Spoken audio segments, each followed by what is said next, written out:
Really? Only 4 stars again? I've been playing all night. I've mastered the choreography, memorized the song beat by beat, note by note. How am I not getting 5 stars on this? I will get it perfect this time. Just one more game.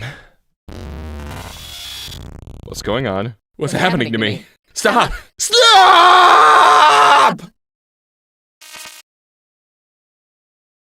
Hello, Internet! Welcome to Game Theory, the show that's gonna be okay as long as you dance. Matt's voice was totally destroyed at VidCon, so that means you get Head Editor Dan today. Jerica, hit the air horns! Gee, thanks. Glad we're friends. Anyway. Today we're talking about a game that honestly I never thought we'd cover. But month after month after month, every time we went onto the Game Theorists subreddit, I would always see people asking for a Just Dance lore theory. How? How would that even work? I mean, the clue is in the name. You just dance. Sure, there have been a lot of entries in the series, and I'm sure they're chock full of little Easter eggs. But Easter eggs don't necessarily mean lore, unless you're Scott Coffin. But then again, if a random mobile game like Merge Mansion can have deep hidden lore, then why can't a dancing party game? And that's when we discovered that the Just Dance developers have hired someone whose job title is, get this, Lore Master. Since Matt found out, he's been signing his emails as Matpat founder, CEO, Lore Master, and Internet Dad. But if these guys have gone to the trouble of hiring a Lore Master, clearly there is lore to find. So hit me with your best shot, Just Dance. Let's see what you got for old Team Theorist. If you don't know what I'm talking about, where have you been for the last 14 years? Are you okay? Do we need to call someone? Pretty sure everyone and their grandma has played this game at some kind of gathering or another. But regardless, Just Dance started out as a mini-game from Rayman Raving Rabbids TV Party, where you mirror the moves of the character you see on screen. The mini-game was such a hit that it birthed the entire motion-based multiplayer franchise we know today. Each game includes a collection of songs with their own choreography. 1 minute you're dancing and jiving to Dancing Queen, the next you're not talking about Bruno. You pretty much have a song for everyone on here. They even have YouTuber songs like Tom Ska's Beep Beep I'm a Sheep, which is a certified bop. But where's the love for classic Pokemon Masters Are Broke? Pokemon Masters are broke. They can't pay them bills.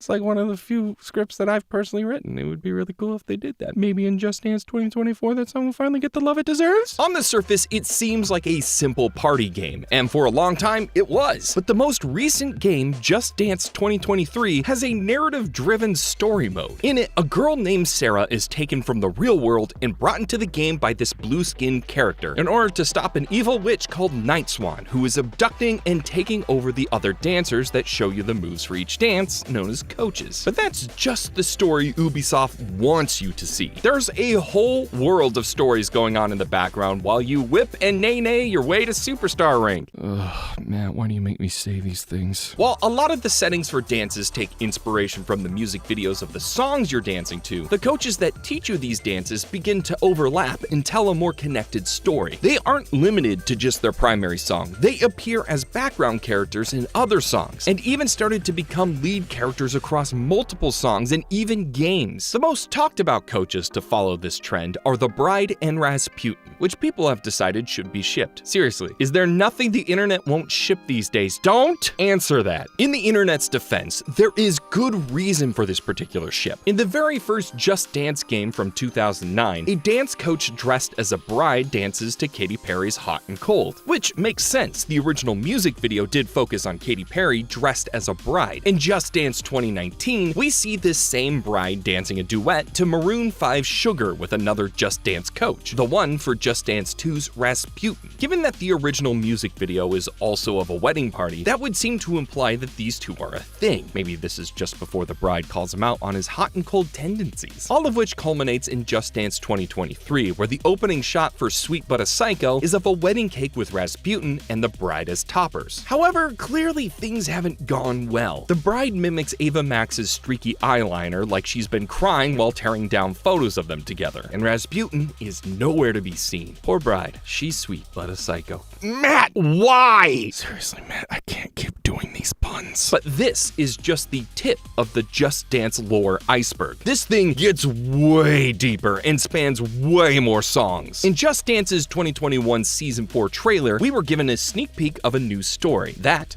of the Traveler. He runs through portals that put him in different locations to chase down this one blue-skinned woman whose name we learn is Siha Nova, thanks to a tweet from the developers. By the way, all of these locations are the backgrounds of other dances from previous games, and are all from different years. He's not just traveling between levels within his own game, but between all of the dances ever created for Just Dance. How are us normal non-time space traveling people supposed to compete with that kind of affection? That's just setting unrealistic expectations for the rest of us. Sadly, this relationship wasn't built to last. I'm starting to see a theme with all these Just Dance storylines. When Just Dance 2022 came out, it had the song Save Your Tears, where both the Traveler and Siha dance to a song that gives us some insight into what happened between Just Dance 2021 Season 4 and now. The lyrics, "I don't know why I run away," and "Take me back cause I wanna stay," show us that this couple hasn't been together since that fateful meeting. That one of them ran away, but they now realize it was a mistake. I think it's likely the Traveler who ran away. Firstly, we know he has a thing about running and has the ability to go literally anywhere, but also because of what we see in his solo song, Rock Your Body. In it, we see the Traveler's mansion that appears to have been decorated by MC Escher. He dances around the floating platforms with copies of himself. Give this guy all the superpowers, I guess. But at the end of the song, the Traveler opens up several portals and each clone walks into one, with the Traveler himself walking into a portal that leads to the dance levitating. And can you guess who the coach for this dance is? That's right, it's Siha. Siha leads the dance to Save Your Tears, which ends with the Traveler opening a portal for Siha and they go their separate ways. Fortunately, unlike the Bride and Rasputin, this story has a happy ending. Remember that tweet that gave us Siha's name? It also reveals she is pregnant. Clearly, these two did a little bit more than just dance, if you catch my drift, huh? Another tweet shows a comic strip of the Traveler with a blue-skinned child, wearing a crown and a belt buckle with the Traveler symbol, which matches the blue guy that brought Sarah into the world of Just Dance 2023. He also has a name, by the way. He's called Wanderlust, and you'd once again only know if you follow the Twitter account. I see you guys are taking the J.K. Rowling approach to lore. Regardless, what this particular story does is open up the lore to be contained not just within the current game. Wanderlust in Just Dance 2023 is the son of the characters from Just Dance 2022, and his father, the Traveler, has traveled to dances from Just Dance 2020, 2021, and 2022. So what if there's a bigger story going on here? One that spans the entire franchise. So I picked up my Wiimote and got ready to feel my body burn, baby burn, as I danced the night away playing through all these different games. So let me tell you, it was worth it. The song that caught our attention was Toxic by Britney Spears from Just Dance 2023. Because, well, look at this dance. And now imagine Matt doing that dance. That's objectively funny. The coach is dressed as a flight attendant dancing her way through the plane, which is all pretty normal for the series, until the chorus kicks in and two guys in black suits aggressively approach the flight attendant, forcing her to dance fight back. I knew flight attendants were trained, but I didn't realize martial arts was part of the onboarding process. It turns out this is no ordinary flight attendant. The coach's name is Agent D, which I discovered from Twitter again. Could you imagine if all games did this? Lore would be so much easier to solve. Sorry, something was caught in the back of my throat. I think it was Freddy. No, don't put that in. I hear it now. Back to the story. Agent D continues to move through the plane, fights some bad guys, rescues the tied up pilot, flies off into the sunset. So basically everything you would expect from a dance game. This isn't a plane hijacking. This is a rescue mission. And while the story seems pretty tied up, unlike our pilot, it actually raises a lot of questions. Who does Agent D work for? Who do the guys in the suits work for? And why was the pilot tied up in the first place? Fortunately, the answer was staring me right in the face, thanks to our friend in hot pink, the pilot himself. The pilot is the coach for a song in Just Dance 2017, and I'm gonna slaughter this, Drogsta Dinte. It's the Numa Numa song. And let's quickly move on before YouTube slams us with a copyrights hammer. I see you. The song itself is actually sung in Romanian, and so if you're able to move past the song's virality and memeability and actually translate it, you start to reveal some information about how the pilot may have landed himself in hot water tied up in the cockpit. The first line of the song's first verse, Alo, salu, sunte, hadu. I'm so sorry, but translated it says, hello, hello, it's me, an outlaw. And the Numa Numa A in the chorus literally translates to "don't take me, don't take me." So wait, the pilot is an outlaw, and Agent D has just freed him from what looks like federal agents. Are the dance coaches the baddies? This just raises more questions. It turns out we play as criminals semi-regularly throughout the series. In Just Dance 4, 2 coaches are escaping prison in striped outfits. In Everybody Needs Somebody, in Just Dance 2020, the song Policeman shows the coach getting harassed by a policeman, and then we have the classic Lady Gaga's Telephone in Just Dance 2023. Now, all of these once again mimic their music video counterparts, but it is interesting how often we hear and see coaches being harassed by law enforcement, and it's still not clear who is in the right. Are the coaches actually breaking the law, or are we in a Footloose-style world where dancing is slowly becoming outlawed? It's hard to say. That is until this random little moment in the middle of Telephone. All the different Lady Gaga coaches from her different songs are all in a lineup, and the camera pans out for a brief moment behind the one-way class where a hand reaches out and points to the one in the center. This person is the one pulling the strings, convicting the dance coaches and having them locked up. But whether that's a good or bad thing will rely entirely on if we can figure out who that hand belongs to. And lucky for us, our dance marathon proved helpful once again. There's only one character in the whole Danceverse with a clawed hand like this, Night Swan, the villain of the Just Dance 2023 story mode. She first appears in Can't Stop the Feeling, where she is seen abducting other coaches, and then in her song Witch, we see her placing them under a spell, forcing them to join her army. Why? It turns out Night Swan's whole motivation is that she is obsessed with perfection. She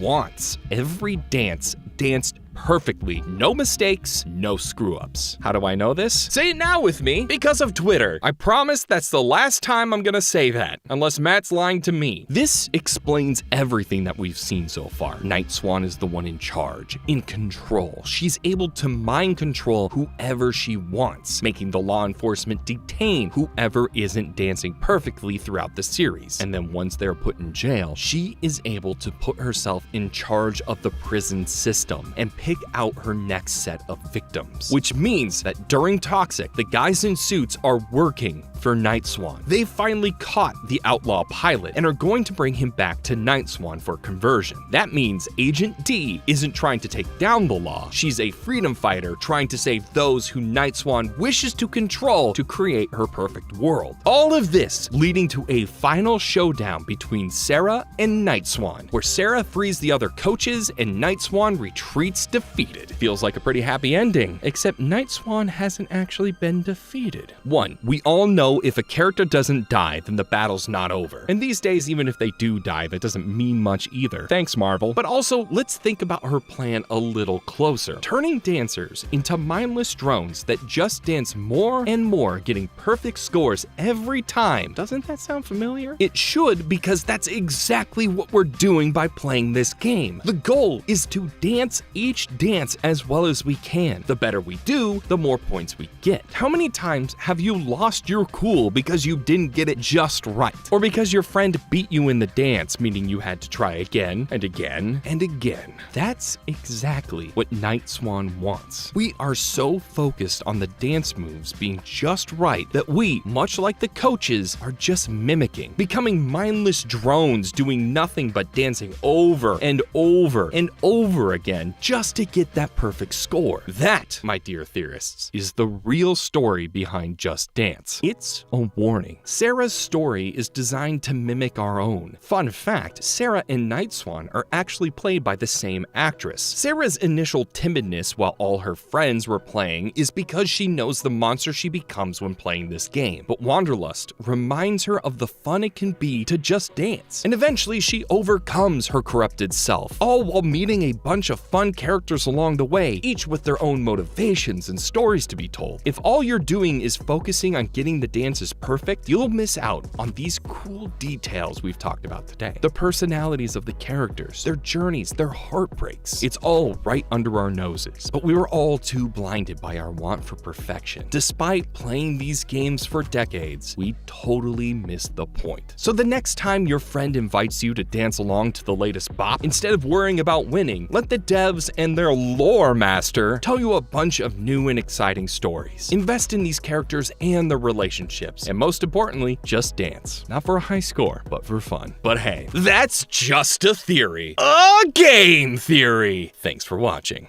And if you don't want this dance party to stop, you can always go and see where Matt's lore journey began by watching this video on the left. It's the GT Live where Steph and Matt played Just Dance 2015. It's funny and cringy in all of the best ways. Or if you want to find some more lore where no one would expect it, you should probably check out this video on the right about the meme game of 2022, Trombone Champ. It's required viewing for all tromboners, just needed to make sure you knew that. As always, don't forget to subscribe. You'll have Matt next week, but until then, cybered out. Back in October of 2014, one fateful decision changed the course of this channel and my life forever. Hey Twitter, time for some scary theories. Which of these guys would you rather see a Halloween theory on? Slender Man or this new game Five Nights at Freddy's? And the rest is history. Five Nights at Freddy's became synonymous with the channel, and 10 years later, we still have yet to touch Slender. But what if things had turned out differently? What universe lies behind the other choice? What episode got lost to time? The freak accident that killed Afton's son. I'm back to finally put the original FNAF tetralogy to rest. Today, we solve FNAF.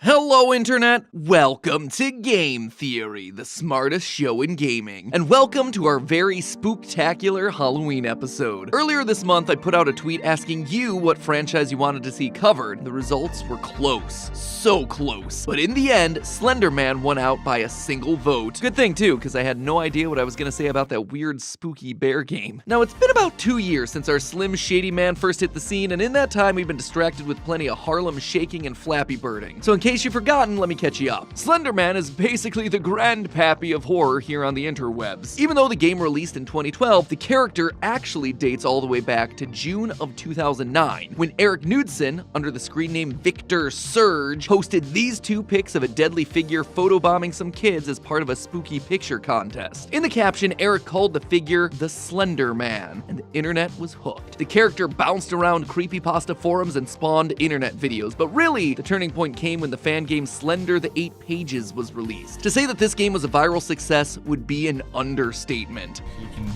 run for more than... Whoa. Slenderman, come rescue us! We're trapped! I don't know where it was. Get out of the way, tree. Literally overnight, the whole Let's Play culture of screaming way too loudly at mildly scary things was born. I mean, that last guy, Markapillar, he only had about 2,000 subscribers when Slender came out. Now he's nearing 4 million. Keep up the good work there, Mark. I could see you going places one day. But what could I, Matpat, a gamer without a Let's Play channel, do about this sort of franchise? Well, while everyone else was busy screaming their heads off at footage of slow walking through repetitive low-poly trees, no one stopped to ask the real question here. The hard-hitting question that everyone surely needs the answer to. Is Slender Man actually a slender man? Sure, he's tall and thin, but does Slender Man's weight to height ratio, his body mass index, actually classify him as slender? Or is he just lying to us? Is that a dumb question? Yeah. Does it fit with all the other stupid stuff that we talk about on this show? Absolutely. Is this yet another excuse for me to avoid doing part 2 of our Watch_Dog series? You betcha. So prepare to whip out your rulers, your pixel rulers that is, as we weigh our options and answer the most massive question in the Slenderverse that no one but me would ever want to solve: just how slender is Slender Man? So in order to figure out Slender Man's figure, we should probably get ourselves a baseline of what makes something slender in the first place, which means that it's time to turn to my dear friend Webster. Merriam-Webster, that is. Pulling up the dictionary and looking at the definition of slender, though, doesn't give us a lot to work with. Quote, spare in frame or flesh, limited or inadequate in amount or scope. I mean, makes sense, but it's not really giving us a clear bar of what we would and wouldn't classify as slender. The closest one of the batch is probably this, quote again, narrow in circumference or width in proportion to height. Better, but also pretty obvious. For our theory today, we need something that's a bit more clear-cut, something more specific. We need a place where they ruthlessly tear body types apart by the fractions of an inch. We need fashion. Which means I did the unthinkable. I stepped into the world of the beauty gurus.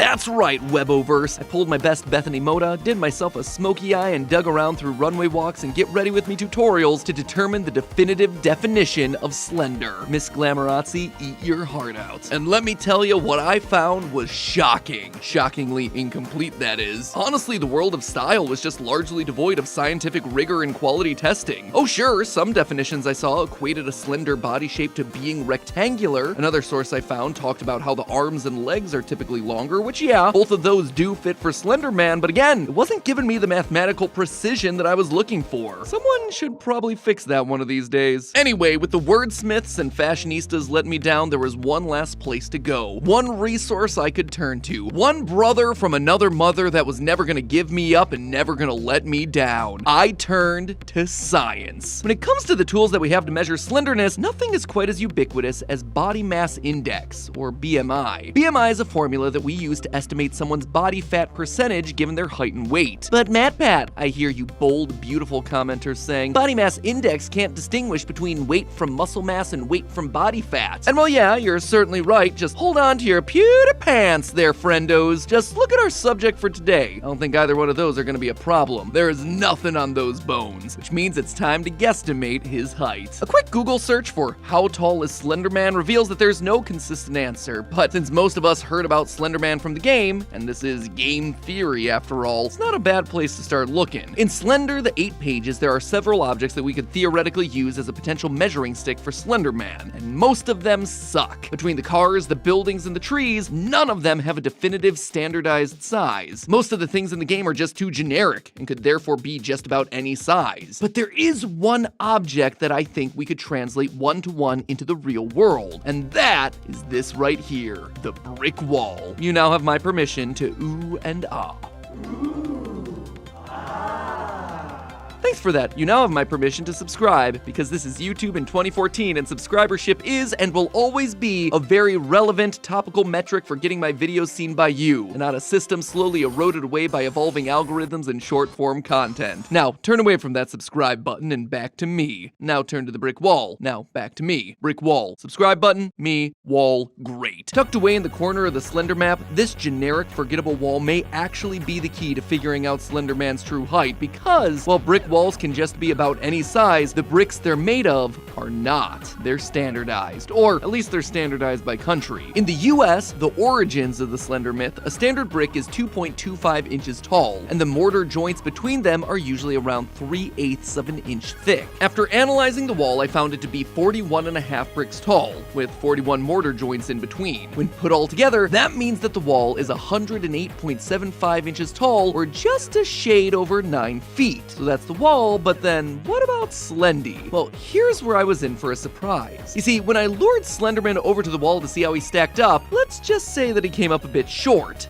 Physically short. Slender Man wasn't towering over the wall, he was barely half its height. I counted the bricks and ran the calculations, only to find that Slenderman topped out at the crushingly average height of 5 foot 9 inches, thereby making him 1 inch shorter than me. It would seem like the stories of the towering, ominous Slender Man have been a bit overhyped. In reality, Slender Man is just a short king. That said, I did want to double check my work. After all, when he gets close to us in the game, we have to look up to match his, can you call it an eye line if he has no eyes? Something just wasn't adding up here, so to confirm my results, I went back to Slender Man, the origins, all the way back to those original creepypasta photos. This pic shows our pal Slender Man enjoying a nice day out at the playground. But not just any playground. This picture was supposedly taken in Sterling City, California, which tells us that this is America. Judging by the rest of the kids that we see in the picture, the girl in the background must be about 5 to 6 years old. In the US, the average 5 to 6 year old girl is somewhere between 109 and 121.5 centimeters tall, or about 3 feet 6 inches to 4 feet. Whipping out our trusty pixel ruler, Slender Man is exactly twice as tall as that little girl, meaning that his height should be canonically somewhere between 7 and 8 feet tall. Significantly higher than that brick calculation gave us, and far more in line with the way that he tends to be portrayed across media. And since this 8-foot number comes to us from the very first piece of Slender media ever released, I'm gonna say that Slender Man is rocking the higher numbers here. Clearly, he's taller than your average human, but obviously nowhere close to the 10-foot tall Wario. So, with the height of Slender Man now settled between 7 and 8 feet, next comes his weight. Unfortunately, there wasn't a lot of great sources out there to weigh up. Can't exactly figure out someone's weight just from a photo Naruto after all, so we're gonna have to expand deeper into the Slenderverse to get ourselves our answer. Back in the earliest days of Slender Man, a pair of creators started a found footage series here on YouTube called Marble Hornets. Many of the powers and abilities that we now associate with Slenderman, like teleportation and causing hallucinations, were brought into the Slender canon by this video project. However, the thing that this series didn't bother to make canon was his weight. The creators are famously tight-lipped about what they did to build their Slenderman stand-in. There isn't even a listed actor on IMDb that we could use as a starting point. I even analyzed all of Slenderman's appearances in the series frame by frame to see if 1, I would enjoy it, which I very much did, and 2, to see if I could find some hidden detail that would reveal his weight. But alas, another brick wall. And as we just learned during the height discussion, brick walls are not useful during this theory. Go figure. It's almost like these indie games don't bother to think about what theorists like me might need. Who knows, maybe one day game designers will actually bother to care about their own lore. That said, I wasn't done. In my research, I stumbled across this: a mathematical formula helping doctors estimate the weight of a patient given only their height, for all those times that you can't get him on a scale. And considering that we only have Slenderman's height, and weighing him sure does seem impossible, this might just be the key that unlocks this mystery. Their formula is weight in kilograms equals n minus 1 times 100, where n is the height of the patient in meters. Plugging in the height of Slenderman, we get that Slenderman weighs 143 kilograms, or a whopping 317 pounds. Tall, dark, and handsome? More like tall, dark, and dense. So there you have it. That's our solution, is what I'd be saying if there wasn't a teeny tiny issue with this answer. Well, I'm sure this formula is a great tool for hospitals and emergency situations. The authors of the paper admit that this formula tends to overestimate the weight of patients the taller they get. Considering Slenderman is taller than anyone in the study by quite a large margin, this is going to cast some serious doubt on the accuracy of our number. I did consider using the weight of the world's tallest man in recorded history, Robert Wadlow, to try and counteract this. Wadlow, born in 1918, was the tallest man who ever lived, standing at a gargantuan 8 feet 11 inches, or 2.72 meters, and weighing in at 439 pounds, or 199 kilos. This guy was so tall that he makes our estimates for Slenderman seem puny. But using a nice little ratio, we can use Wadlow to scale Slenderman. Since Wadlow is 8 foot 11, 439 pounds, and Slenderman is 8 feet with an unknown weight, we can set up this nice little proportion here. Solving for x, we get Slenderman's weight, which ends up being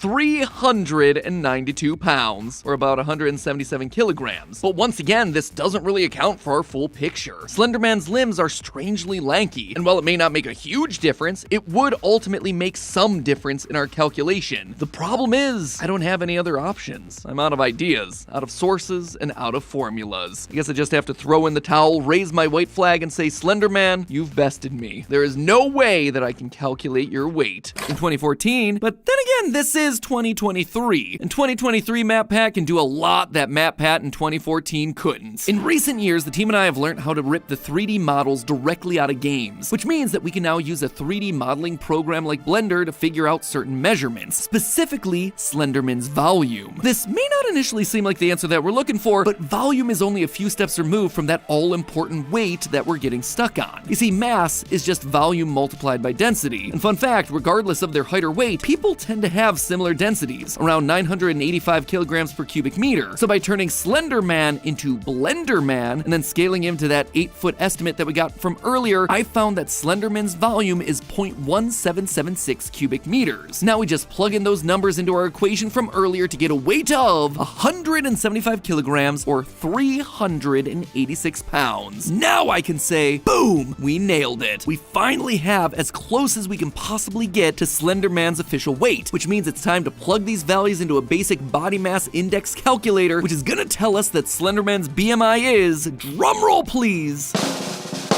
29.4, which honestly probably doesn't mean anything to you. But if you take that number and apply it to a BMI chart, it tells us that Slenderman is actually overweight. You heard that right, friends. I double and triple checked my math here, and it turns out that Slenderman is overweight by about 61 pounds. In fact, at his current weight and height, he's only about 5 pounds away from being classified as outright obese. In short, Slenderman has been lying to us the whole time. 14 years after the Slenderman myth was born, we've not only proven his height and weight, we have fully debunked his name. Slenderman is in fact not a slender man at all. To truly gain that title at his current height, he'd need to lose about about 60 pounds. Honestly, it's a conclusion that would have made 2014 Matpat proud. Heck, it's a conclusion that makes me proud today. But wait, who then would qualify as video gaming's new Slender Man? With the title role now vacant, who are we gonna get to wander around the woods for Smosh games to scream at? Well, the answer is downright shocking. Link. In Tears of the Kingdom, you can actually lift and fuse objects together, and people have been going wild with these things, building combat planes, cannons, someone even built a pod racer. But the best invention of all was done by Reddit user recommendation OK6842, who made a working set of scales. I know, theorists really do be the most wild. What's even wilder though is when you put Link on those scales, he weighs exactly the same as 10 apples, which is an improvement from Breath of the Wild where in-game scales made him weigh about 8.5 apples. Clearly, unlike Slender Man, Link is trying to chase after them gains. Your typical apple weighs around 6 ounces, so 10 apples is gonna mean that Link weighs about 3 3/4 pounds. While Link doesn't have himself a canonical height, YouTuber The Bread Pirate figured out that his in-game height is about 5'2", which makes Link's BMI the absolutely minuscule 0.7. That BMI right there is 1/36th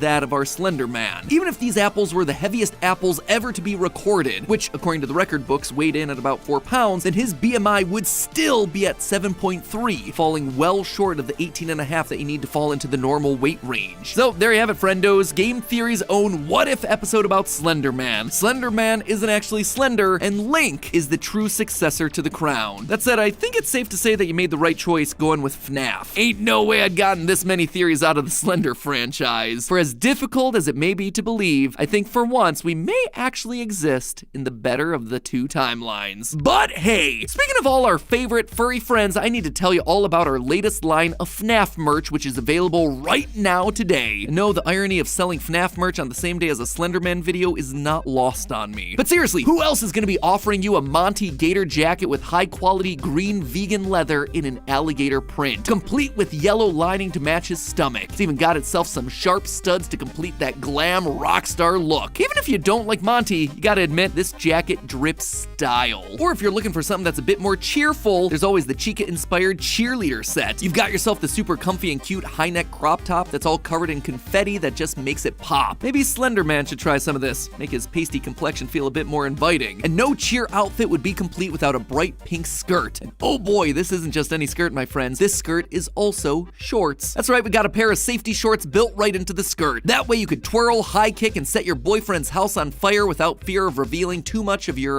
personal lore. Plus, it goes perfectly with our FNAF High Chica varsity jacket. Dear Diary, I love this jacket so much, I'd be willing to kill for it. Best of all, it's unisex, so anyone can enjoy sitting under their favorite tree and telling stories about their next crush or their next victim. We've also got ourselves a bunch of 80s-tastic tees of Freddy, Purple Guy, and of course, Music Man! And all of this is without even mentioning the fanny pack, the pizzeria outfit, the Springtrap hoodie with Purple Guy liner. So if you want to get your hands on any of these items, or just check out the other ones in the collection that I didn't have time to mention here, head on down to the description and click the link to go to theoryware.com, or click the merch links that you see on screen right now to get your hands on the awesome merch just in time for the movie and the new game that's coming out in December. You'll need to be fast though, because it's been out for a week and things are going fast. So make sure that you're grabbing it while you can. And as always, my friends, remember, no matter what year it is, it's always just a theory. A game theory. Thanks for watching. A portion of today's episode is sponsored by Delta Force. Let's talk about Eclipse, Sun and Moon daycare attendant. Whatever you call him, I have one question for you. Why? Why is he here? He was randomly introduced in Security Breach, and sure, he managed to deliver one of the hardest, scariest parts of that game, but really ask yourself, what or who is this thing? In a series that doesn't do coincidences, one already full of a core band of animatronics with old and new faces, as well as deep-cut returns like the Music Man, why introduce a completely random character completely disconnected from everything else? Honestly, I wasn't sure, and I didn't really talk about him in my theories for Security Breach, but it definitely bugged me in the back of my mind. And now, here he is again in Ruin, and not only is he back, he's got more collectibles than literally any other character. 4 masks, 2 pinatas, 2 plushies, and 2 golden plushies, which is especially strange when main characters like Roxy and Chica only have like 1 or 2 items tops. What is the deal with this thing? Well, give him a nice close-up look, And now, watch the clip of the mimic from the end of the game. You see anything interesting? It's the teeth. The teeth are the same, each one individually attached and able to articulate itself. Eclipse, in some way, is related to the mimic. And knowing how old the mimic is? Step aside there, Chica. Eclipse was the first. He has truly seen everything. Hello, Internet! Welcome to Game Theory, a show that has valid theories, no eggs required. My theory is the valid theory. Matpat can suck an egg! This one's for you, Mark. Last time, we started digging deep into the ruins of Security Breach's DLC, where we started to chip away at this game's mountain of mysteries. In the process, we were able to come to a few solid conclusions. First, that Princess Quest was the canon ending, meaning Vanessa was ultimately freed from the control of Glitch Trap, and everyone celebrated the victory by eating oddly symbolic ice creams on a hill. That also meant that this headless Freddy with the word prototype on his foot, it was indeed Gregory's Freddy. But perhaps the biggest twist of all was that underneath the rubble, underneath the Pizzaplex and FNAF 6 hid the one and only Circus Baby's Pizza World. This revelation was huge. Not only did it suggest that Circus Baby's has been around since some of the earliest days of the franchise, but I think it also reveals what the true purpose of Ruin is. This game isn't about looking at the future of the franchise, instead, it's all about the past. I believe that Ruin is trying to tie up the loose ends from parts of the franchise we left forgotten. That way, we can move forward with later games. And so today, we're gonna be diving into that past, because that history is gonna be the key to understanding Mixes, Sun and Moon, the truth behind Glamrock Bonnie, and even our new protagonist, Cassie. So hold on to your nearest handrail, theorists. This elevator is taking a one-way trip straight to the first floor. Or should I say we're taking a trip straight to the first lore? I could say that, but I probably shouldn't. That's a really terrible joke. Anyway, let's start off by talking about our new protagonist, Cassie. Even though we spend a whole game with her, we ultimately don't learn all that much about her. Basically, we learn two things. She's a fan of Roxy, and she's got some real bad luck with vents.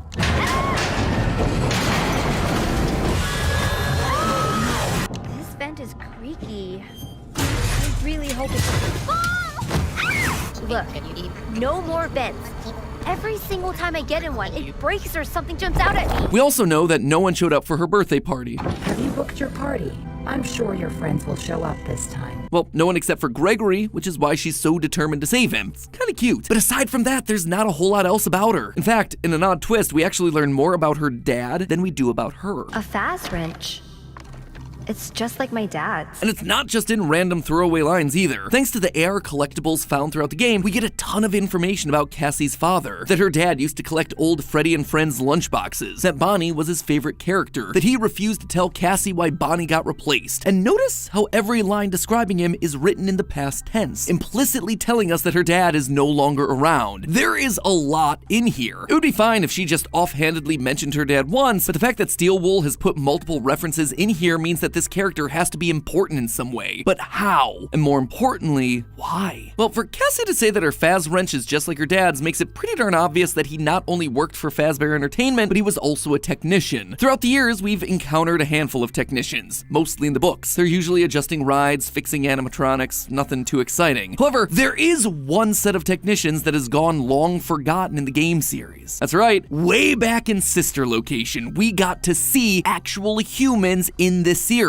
only for them to quickly get Sayori'd out of the picture. Heck, we even got to hear these guys. Just seems like these things can't go a day without breaking down. Now, I'm not saying that Cassie's dad is one of the two men that we hear talking or see hanging, but the ending's connections to Sister Location, plus the trailer for Help Wanted 2 featuring the Sister Location elevator and an electric panel like the ones that we see throughout Ruin, it all leads me to believe that her father was one of these sorts of technicians, one of the technicians that worked as a part of Circus Baby's entertainment and rentals. In fact, I suspect that he's the one we'll be playing as in that new game, Help Wanted 2, coming out later this year. As the trailer says, "Welcome back for another week of career fulfillment and minimal social interaction." Clearly this is someone who's been down here before, and the facility in the game is working and operational. Notice the lack of yellow danger tape found at the bottom of the elevator shaft. We're gonna be joining him for a few days on the job, which in turn should give us the backstory for the events that we're seeing play out during the ending of Ruin. Maybe even witnessing the moment that they had to seal up the mimic. In fact, I'll take it one step further. Now, this one is a long shot, but I suspect that he and Cassie might wind up united down there in the bunker at the end of all of this. You see, even though Cassie speaking about her father in the past tense implies that he's dead, I don't think that that's actually the case. I think he just went missing. Look at these two item descriptions. The first is for the AR Bonnie mask, which reads, "What happened to you?" You might interpret that to be, "What happened to you, Glamrock Bonnie?" But that's not true. First, this is an AR mask of the original Bonnie. It's a mask first seen in Help Wanted 1 as part of the Trick or Treat minigame. It actually far predates the Pizzaplex. But secondly, and more importantly, Cassie actually knows the truth about what happened to Glamrock Bonnie. She knows that it was Monty Gator who eliminated him from the picture. In a later item description, this time for the AR Glam Monty plush, the description reads, "It's hard to look at. Why? Why would the only Monty item that Cassie can collect in the entire game be so hard to look at?" Well, it's because she knows what he did. She knows that Monty's guilty, violent, responsible for trashing Glamrock Bonnie. And as a result, Cassie has a hard time looking at him the same way again. So wait, if the line "What happened to you" isn't about Glamrock Bonnie, then who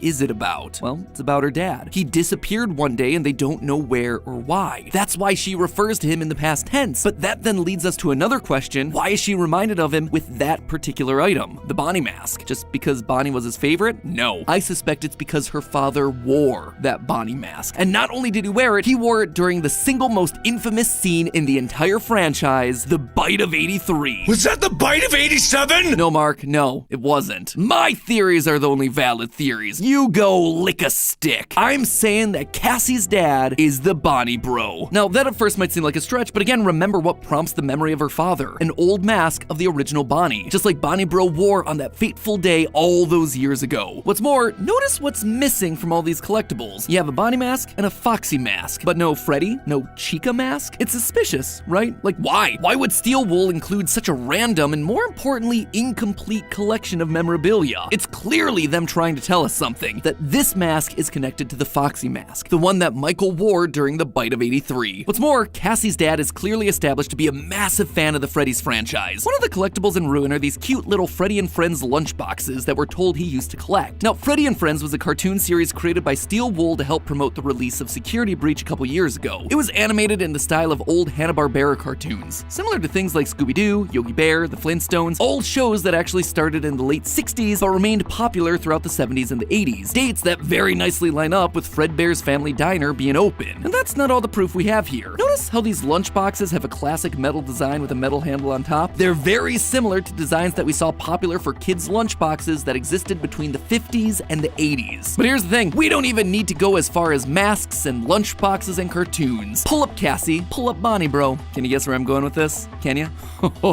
If only there were a way that I could just, I don't know, just visualize the design similarities between these two characters. How could I do it? Oh, I know. Hey, editors, do you reckon you could whip up something for me? Maybe something that connects the red shirt, blue shorts, brown hair, maybe the darker skin tone of these two characters?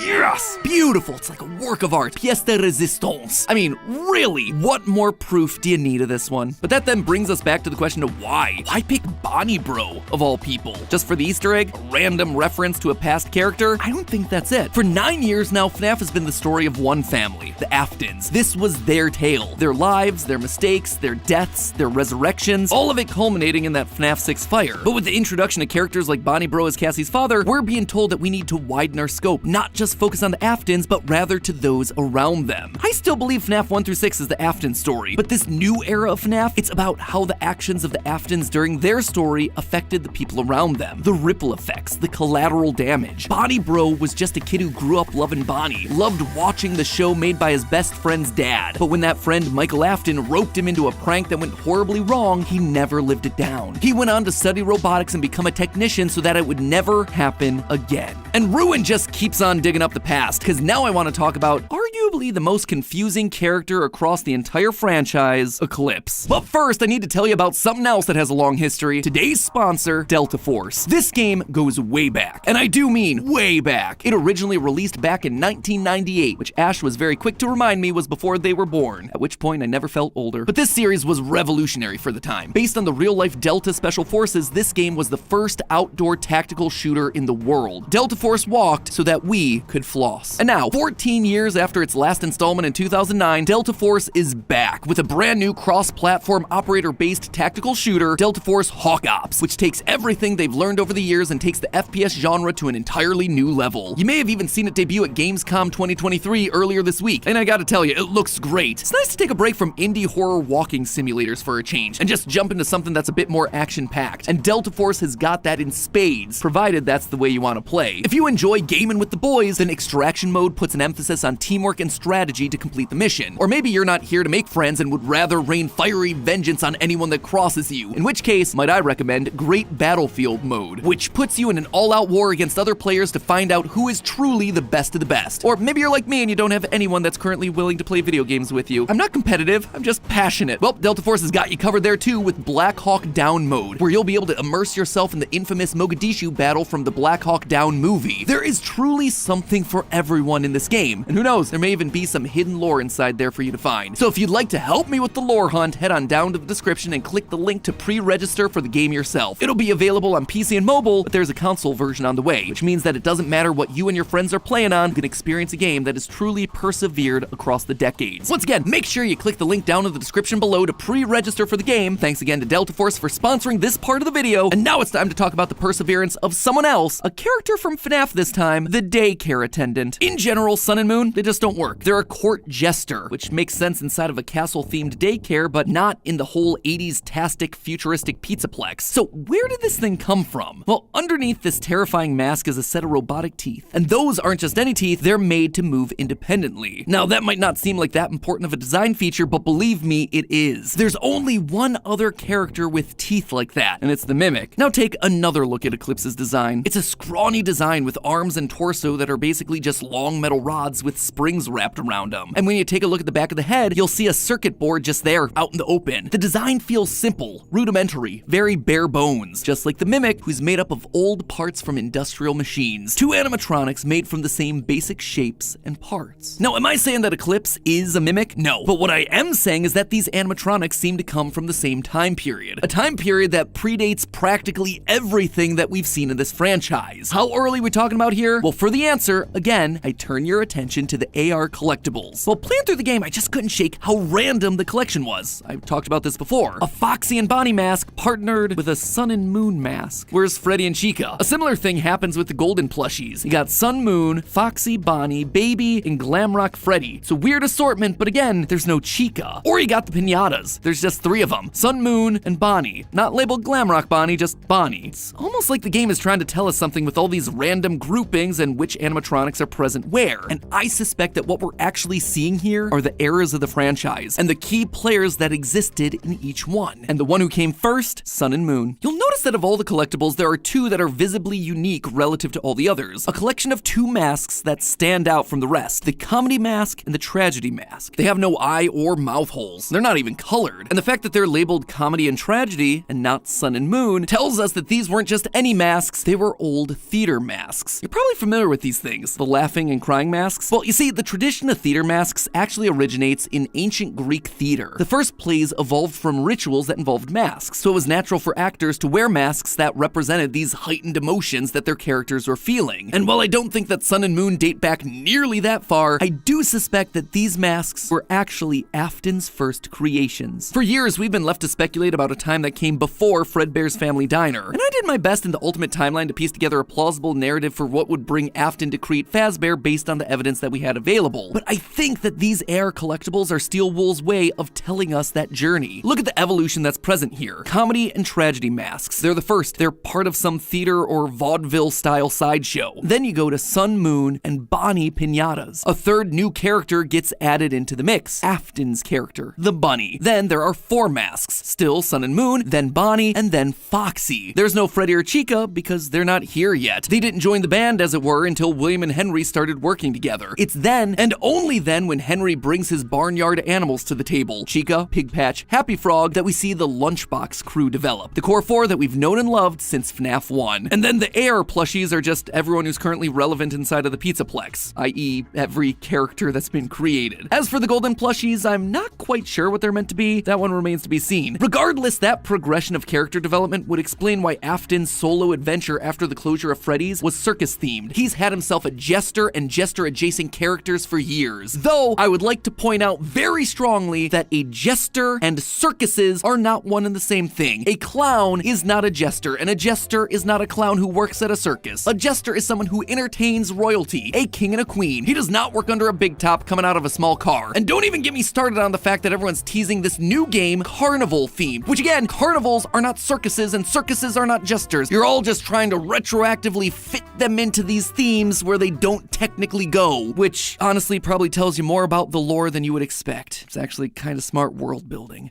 Sorry, I got a little sidetracked there. Anyway, we know thanks to the Tales from the Pizzaplex that a jester costume was present all the way back when the original Mimic was made. Quote, Dominic's flashlight glow picked out a brown Freddy Fazbear costume, a yellow Chica costume, a Foxy costume, a Bonnie costume, and a couple bright pink and yellow-green court jester costumes. And it's clear that the jester idea persisted throughout all of Afton's plans, because in the epilogues of the Tales from the Pizzaplex book, we also read this, quote again, as soon as Lucia's hand slipped into the jester costume sleeve, she recoiled and snatched her hand back. What is it? Kelly asked. It's okay, I just almost got into a spring-lock suit is all. The jester costume developed from just a normal costume into a spring-lock suit. Suits, which were definitely used in Circus Baby's Pizza World. Try not to wiggle, though. You're inside something that came from my old pizzeria.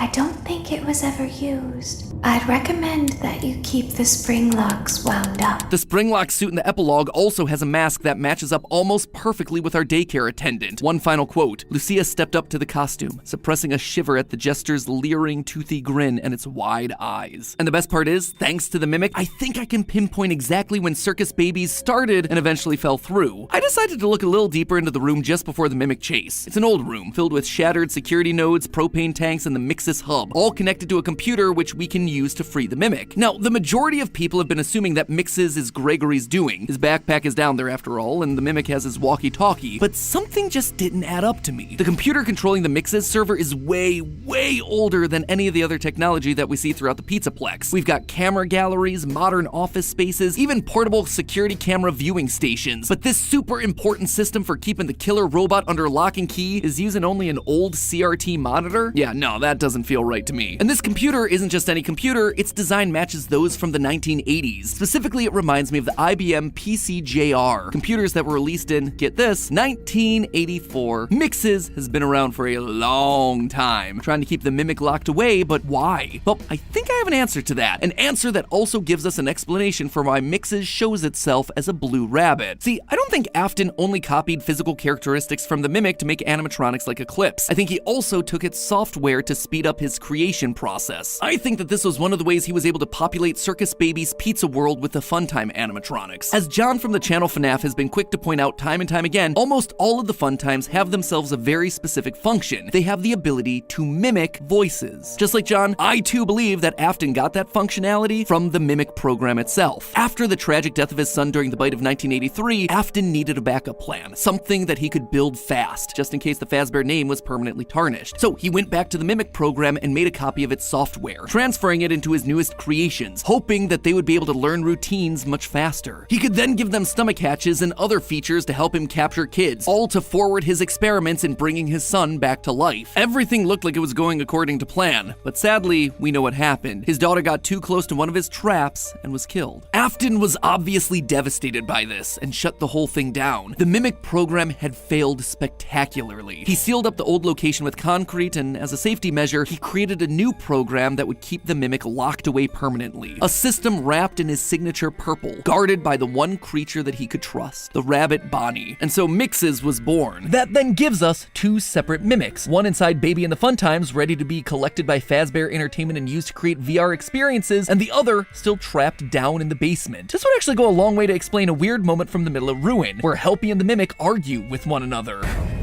What happened to it?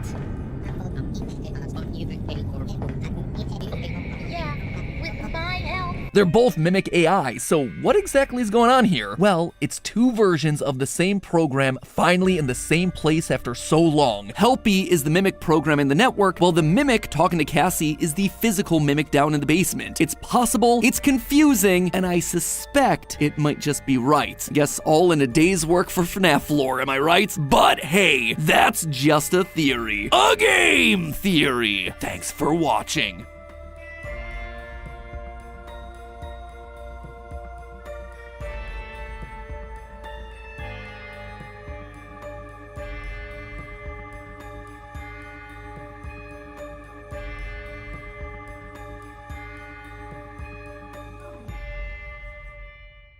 Well, loyal theorists, this is it. This will be my final FNAF theory. And this time, I mean it.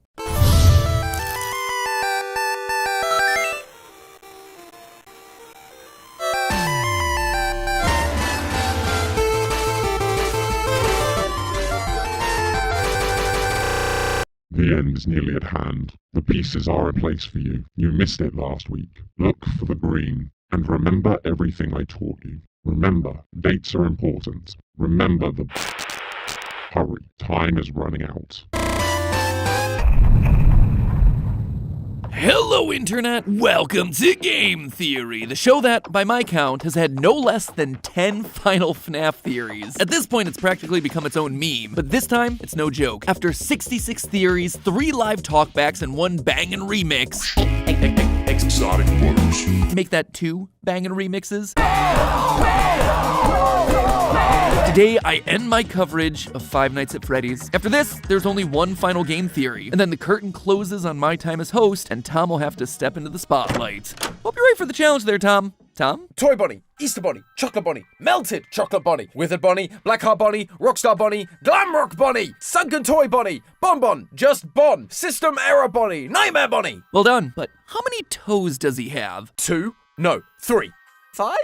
Again. The first step of FNAF theorizing. Slowly losing your mind. I think he's gonna do just fine. You know, I did consider making my final theory about FNAF, but I actually have something really special planned for that one. So special, in fact, that we're gonna be doing a premiere for it on this channel next Saturday, March 9th at 2 p.m. Eastern, 11 a.m. Pacific. We're gonna have some fun. You guys will be able to chat with me live as that video releases. And who knows, there might even be some secrets to find. And most importantly of all, I get to say my final goodbye and thank you to all of you for the last 13 years. So that's next week, March 9th at 2 p.m. Eastern, 11 a.m. Pacific. Make sure you're subscribed so you're notified when that one goes live. Speaking of March 9th, just a quick reminder that that's also the final day of sales for my U2s. Once I retire as host on the 9th of March, it too will retire and be gone forever. So if you do want this little piece of game theory history, or, you know, your own little psychic friend Fredbear, head on over to U2s.com or click the link in the description to grab your Matpat figurine and FNAF pins before they're nothing but a distant memory. Kind of like Dream Theory. But enough housekeeping, it's time to talk about FNAF. And let me tell you, I've spent a long time thinking about this one. How do you end a series like this? Should I just do a normal theory about some minute detail? Doesn't really feel final, you know? Plus, I'd probably end up calling someone a robot and then a bunch of people would get mad at me again. Should I redo the ultimate FNAF timeline as one final, here's the lore? Well, that would certainly be big, but it also doesn't feel like that much was changed post-Ruin and Help Wanted 2 from what we did at the end of last year. So I didn't really want to be redundant either. You can see the struggle that I was facing, right? This episode, it's a big deal to me. It is literally the end of my legacy with FNAF. And you see, that's when it hit me. Legacy. Typically, FNAF theories are born out of the small details, but what if I took a step back and looked at the big picture? What if instead of counting animatronic toes or dead kids, I took a meta approach and just looked at the entire legacy of FNAF? I'm sure we're all familiar with the butterfly effect, right? The idea that a butterfly flapping its wings could cause the smallest of changes in the air, which could potentially lead to a tornado forming. Well, the term actually comes from the research of meteorologist Edward Lorenz, who, back in 1963, decided to round some numbers in his data. He condensed one variable from 0.506127 to just 0.506. And yet that tiny change right there completely threw off his computer's weather models, transforming sunny skies into violent storms, hence the whole tornado thing. This realization that small changes in data could yield such tremendously different results ultimately threw off science's entire understanding of nature. Before Lorenz, people thought that the universe could ultimately be predicted. Sir Isaac Newton back in 1687 famously believed in the clockwork universe, the idea that the parts of the universe worked like a machine, and that eventually, if you understood how the parts worked, you could predict practically anything. French mathematician Pierre-Simon Laplace actually said basically the same thing. Eventually, we would get to a place where nothing would be uncertain. And yet, Lorenz showed us that one small change, one minor mistake or estimate or imprecise measurement in a complex system could have a domino effect at a massive scale, resulting in changes that you would never see coming. For example, in 1928, Alexander Fleming discovered that there was mold in his petri dish, but rather than just throwing it away or cleaning it up, he decided to study it, which then led to the discovery of penicillin, a life-saving antibiotic that could be used to treat meningitis, pneumonia, gonorrhea, syphilis, blood poisoning, and many others. Or if you want another example, you have the explosion of hip-hop music largely owing its origins to a random lightning strike in New York City. In 1977, a bolt of lightning put the city of New York into a 25-hour blackout. So what do you do for all that time that you're stuck in the dark? You loot and pillage, baby! New Yorkers started to ransack storefronts, including music shops full of instruments obsolescent supplies. Suddenly, expensive DJ equipment was in the hands of young aspiring musicians eager to experiment with hip-hop, which was a new genre of music just hitting the local scene. And thus, hip-hop was truly able to thrive. History is full of these sorts of stories, from the foundations of medicine and music to even stuff as extreme as the origins of both World War I and II.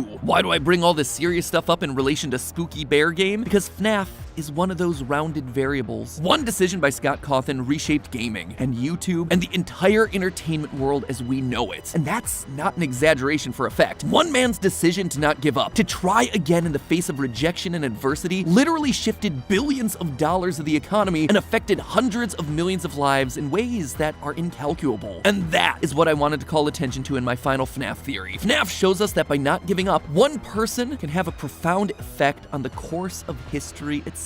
I feel like the origin story of FNAF's been talked about to death, but just to set the stage here, despite hitting it big with FNAF in 2014, its creator Scott Cawthon had been making games at that point for 20 years, since 1994. And yet, even in those earliest days, you can tell that Scott had a fascination with creepy robots, working their designs into projects like the sci-fi Iffer-Moon and the religious Pilgrim's Progress. Even this incredibly rudimentary RPG Legacy of Flan has a final boss that has what looks to be the first appearance of what would eventually evolve into the Mangle. But despite producing a lot of games, none really ever caught the public's eye. And then came Chipper & Sons Lumber Company, where initial reviews, what few there were rough. And as the story goes, it was the reaction to James Stephanie Sterling that would change the course of Cawthon's career forever. Thank God for her. It's just all over the place, and that thing looks like it's gonna kill your children. I imagine the phrase, "kill me," is stated over and over again in the world of Chipper and Sons. Oh, they're robot beavers. That's not good. I think he's the only living thing in this world. This repeated criticism, plus the lack of financial stability, brought Scott down to his lowest. Ready to quit games, he decided to try one final time and lean into the thing that had been leveled at him time and time again, the creepy robotic animations. And thus, Five Nights at Freddy's was born. And that right there, that's gonna act as our nexus point. The one flap of a butterfly wing. The decision to make a final game instead of just giving up. Now, let's see how it all maps out from there. Let's start with just the obvious downstream effects of this. That one game, over the course of the last decade, has spun off into 12, which honestly, I've never truly sat down and processed. But believe it or not, there are 12 of these things, depending on how you count them. The entire franchise has sold 9.9 million copies on Steam alone, which in total has an estimated revenue of $94 million. And that's not even including the console and mobile ports or the number of microtransactions for FNAF AR, which itself had over 40 million downloads. It's also worth pointing out that of the $94 million,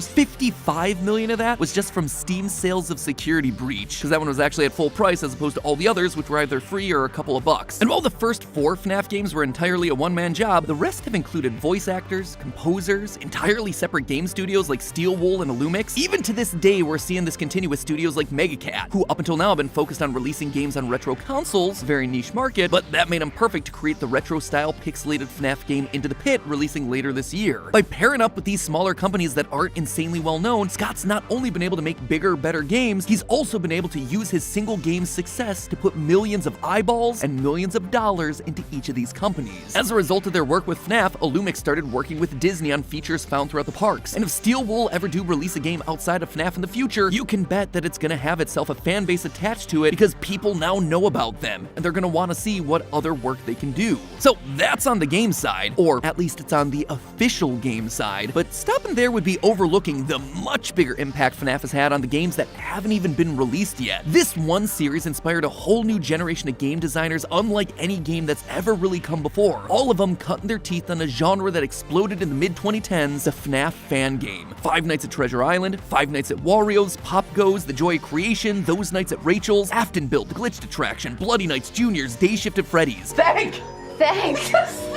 What is this game? I could go on and on and on for days. Some of these were just for the memes, others were more serious attempts at making games inspired by FNAF, and many of them were just taking the world that Scott had created and broadening it outward into the game that they wanted to see made. If you go onto Game Jolt, you'll find thousands of fan games, and I do mean thousands. If you search just for FNAF and select games, you're presented with 36 games per page and 277 pages available. That is 9,961 games that are tagged using FNAF. And if you're sitting there thinking, hold on, the math math there doesn't add up. You're right, good noticing. That's because I had to remove 11 of Scott's own games that were posted on that list. Though, I'm pretty sure that there are some out there who'd like to pretend that FNAF World was a fan game. Each and every one of those 10,000 fan games represents a budding game designer, sometimes several. And while yeah, many of those creators are likely never going to pursue game design full-time, there are some who will, either independently or as part of a bigger studio, going on to have their shot at creating their own mega franchise, their shot to transform the industry. And already you can see that some of these devs are finding success, to the point where many of them have created multiple different games at this point, turning their fan projects into full-on franchises of their own. And all of this is without even mentioning the Fanverse initiative, where Scott invested money and resources into some of the most promising projects to help those fledgling businesses grow. Now, the success of that one is up for debate for various reasons, but the point ultimately stands. Five Nights at Freddy's has been directly and indirectly involved in the rise of a new generation of game developers. Developers that, just now, 10 years later, we're only starting to see get to a point where they're really influencing the wider gaming landscape. Except gaming, it's already seen a massive shift coming off the heels of FNAF. Prior to FNAF's release, if you took a look at any top 10 list about horror games, it would have been filled with games like Outlast, PT, Amnesia, games that leaned hard into psychological horror and sometimes graphic gore. FNAF, though, was different. While other horror games used the classic horror trope of not knowing what the monster looked like, relying on the audience's mind to fill in the blanks of what might be lurking in the shadows, FNAF put the monsters front and center, allowing them to be the star of the show like we see in movies like Friday the 13th and Halloween. This allowed FNAF games to be much more thumbnail friendly and easier to sell online compared to the spooky dark hallways or overcomplicated monster designs that dominated the horror space in the past. Mix in the more family-friendly scares of Freddy and the gang, and you've got yourself a brand new subgenre of content, mascot horror, as dubbed by YouTuber John Wolfe. This genre took old nostalgic locations and filled them with brightly colored killers brought to life through some weird experiment or trauma. Bendy and the Ink Machine, Poppy Playtime, Rainbow Friends, My Friendly Neighborhood, Hello Neighbor, Baldi's Basics, Choo Choo Charles, Amanda the Adventure, and of course, Carton of Ban Ban. And that's not even dipping into the hundreds of lesser-known titles like Joyville. It was FNAF who paved the way for all of these games. Poppy sold 2 million copies in 2 years. Bendy has made over $30 million just off of its 2 major installments. Hello Neighbor is a thing that continues to exist. And while people complain about oversaturation in the market at this point, there is no denying that the formula has worked extremely well for the better part of the last 10 years. But maybe you're sick of games. You want to read a book? Well, I hope you're excited to read the 7 Hello Neighbor books, 5 Bendy books, or the Poppy Playtime Employee Handbook that's coming out later this year. Mascot horror franchises now also line the shelves of your local Barnes & Noble. Why? Because FNAF did it first. Oh sure, Scholastic had done some video game book publishing in the past, mostly guidebooks and activity books, but after the success of the FNAF trilogy, they began to publish other video game books like Assassin's Creed Last Descendants, World of Warcraft Traveler. This led them to launch an entirely separate wing to their business, AFK, the video game specific book department. It's these guys who are publishing all the books that Tom is now gonna have to read. Now, it's impossible to know for certain that FNAF was the reason for all this, but given it was often shown at the top of articles for this new publishing arm at launch and has sold 9 million books to date, with an average book price being about $10, that is $90 million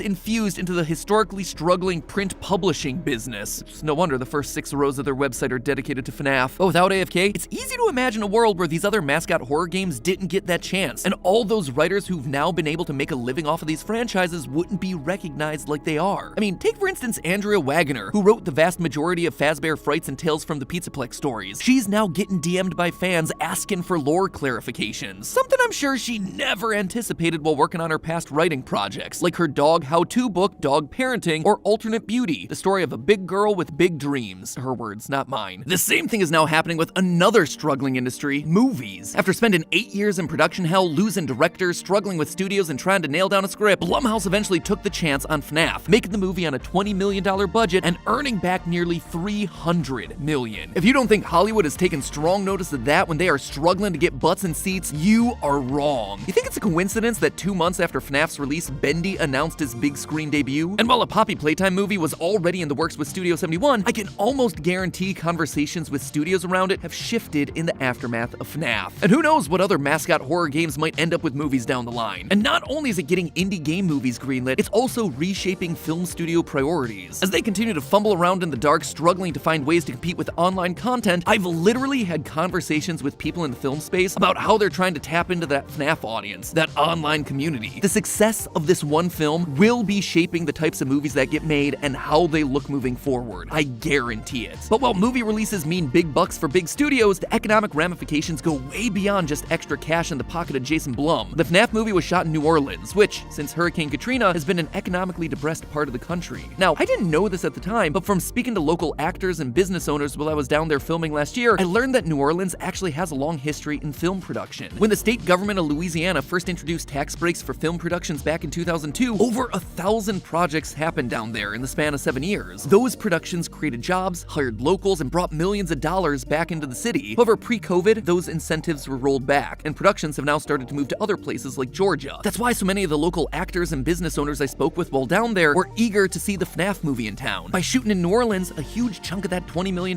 budget was going to accommodations, drivers, caterers, local talent, location rentals, equipment, and other general resources that help local businesses thrive, and maybe start a domino effect to get other movies back in the region. Regardless of all of that, the point is that this one decision to try one final game, it's grown beyond itself. It's no longer about just making its own franchise full of games. It's spread to all corners of the media industry and to so many other IPs and creators, spawning a wave of new franchises and giving life to so many careers that otherwise might not have had a chance. But speaking of careers, there's one final area that's also needing to be addressed, an area that has been so affected by FNAF it's crazy to not talk about, and that of course is here on YouTube. FNAF has done a lot of numbers for a lot of industries, but its effect on the YouTube landscape is still visible to this day, and in a much more obvious way. When FNAF first launched, it was just one of many games that YouTubers started playing because spooky games got big views. This game gave rise to some of the biggest names on the platform, names that are still going strong today. Let's players like Corey X Kenshin and Markiplier, who'd been on YouTube for a couple of years, but saw their careers accelerate in parallel alongside the FNAF releases. You also had a massive surge in nerdcore musical artists like The Living Tombstone, whose FNAF song was at 1 million views in a couple of weeks, whereas most other songs they would release would have a few 100,000 views months after release. And machinima creators started using FNAF models and characters to tell their own unique stories long before the FNAF movie ever hit theaters, racking up literally billions of views. But what truly set FNAF apart were obviously the hidden details cluing fans into the bigger story. This, more than anything else, ignited the internet's passion like never before, giving rise to the Theorist community. People like Dawko, Rezbowski, 8-Bit Ryan, Rytoast, ID's Fantasy, Hyperdroid, John FNAF, and of course, us, going through this game piece by piece in order to find the hidden story within it. Now, contrary to popular belief, FNAF wasn't the first thing that actually had us creating lore theories. That was always just part of the channel's DNA. But before FNAF, we were coming up with lore theories for franchises where the story was basically well known. Whether or not Majora's Mask is an allegory for grieving, you get the story of a moon crashing down. Regardless of whether Peach is Rosalina's mom, you get the basic premise of Mario Galaxy. Humans certainly might be Pokemon, that's not really affecting anyone's journey to become a league champ. But FNAF was different. It showed that games could be built off of withholding the lore and forcing the fanbase to solve it. By leaving the door open and never confirming anything, Scott allowed YouTubers, Redditors, and just general fans to continually assess and reassess the lore, find new directions, new hot takes, and that means that we're still theorizing about it to this very day. Can it be frustrating? Absolutely. Heck, maybe now that I'm retiring from the channel, I can track Scott down and get some answers out of him. But it's also entertaining, and the success of this theory-based model on YouTube has carried over into the mainstream, where now almost every game and movie release is designed with theory crafting in mind. While it's impossible to calculate the full scope of FNAF on YouTube, I was able to find that there are 106 videos with more than 10 million views each. Together, they total roughly 5.4 billion views on just their very own. And if we assume that they're getting the standard gaming CPM on YouTube, which is about $4.55, that then's a total earning across all of those videos of $24,570,000 in ad revenue. Markiplier's literally gone on record to say that the house that he lives in is the house that FNAF paid for, and he's joked on his Distractable podcast about how lucrative FNAF's been for him. Let's go into a fan favorite here. Five Nights at Freddy's.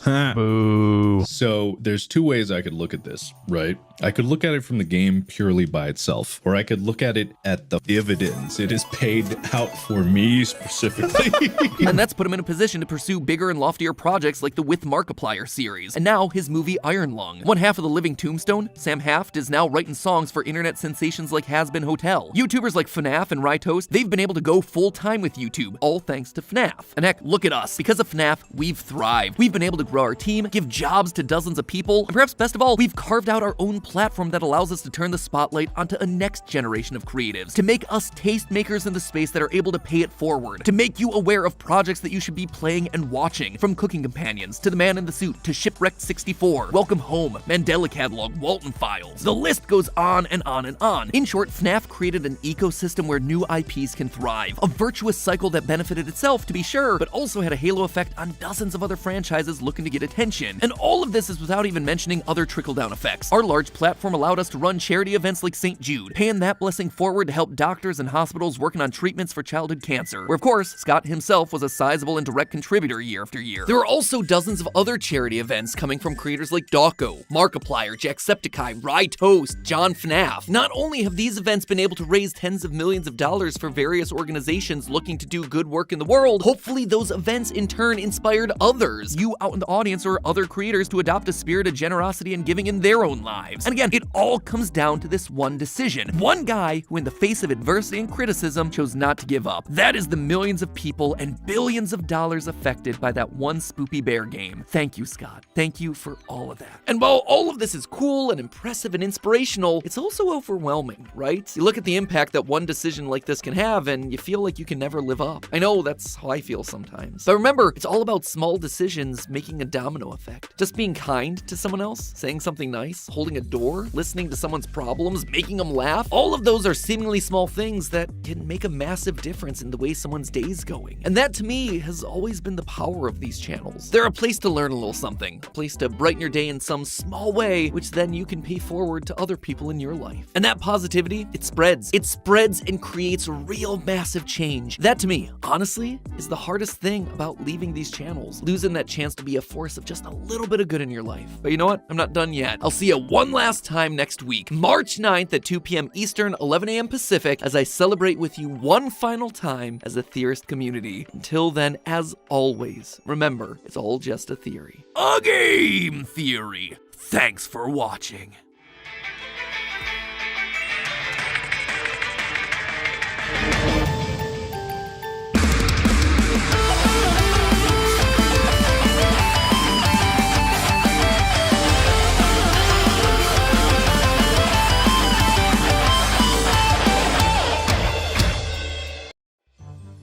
It's been 3 years since I undertook the mammoth task of calculating Ash's age. 2 videos that drove me insane with days of research, cross-referencing, watching the show, but it was definitely worth it. Pikachu. What do you mean that was nothing? I ripped my hair out researching that episode.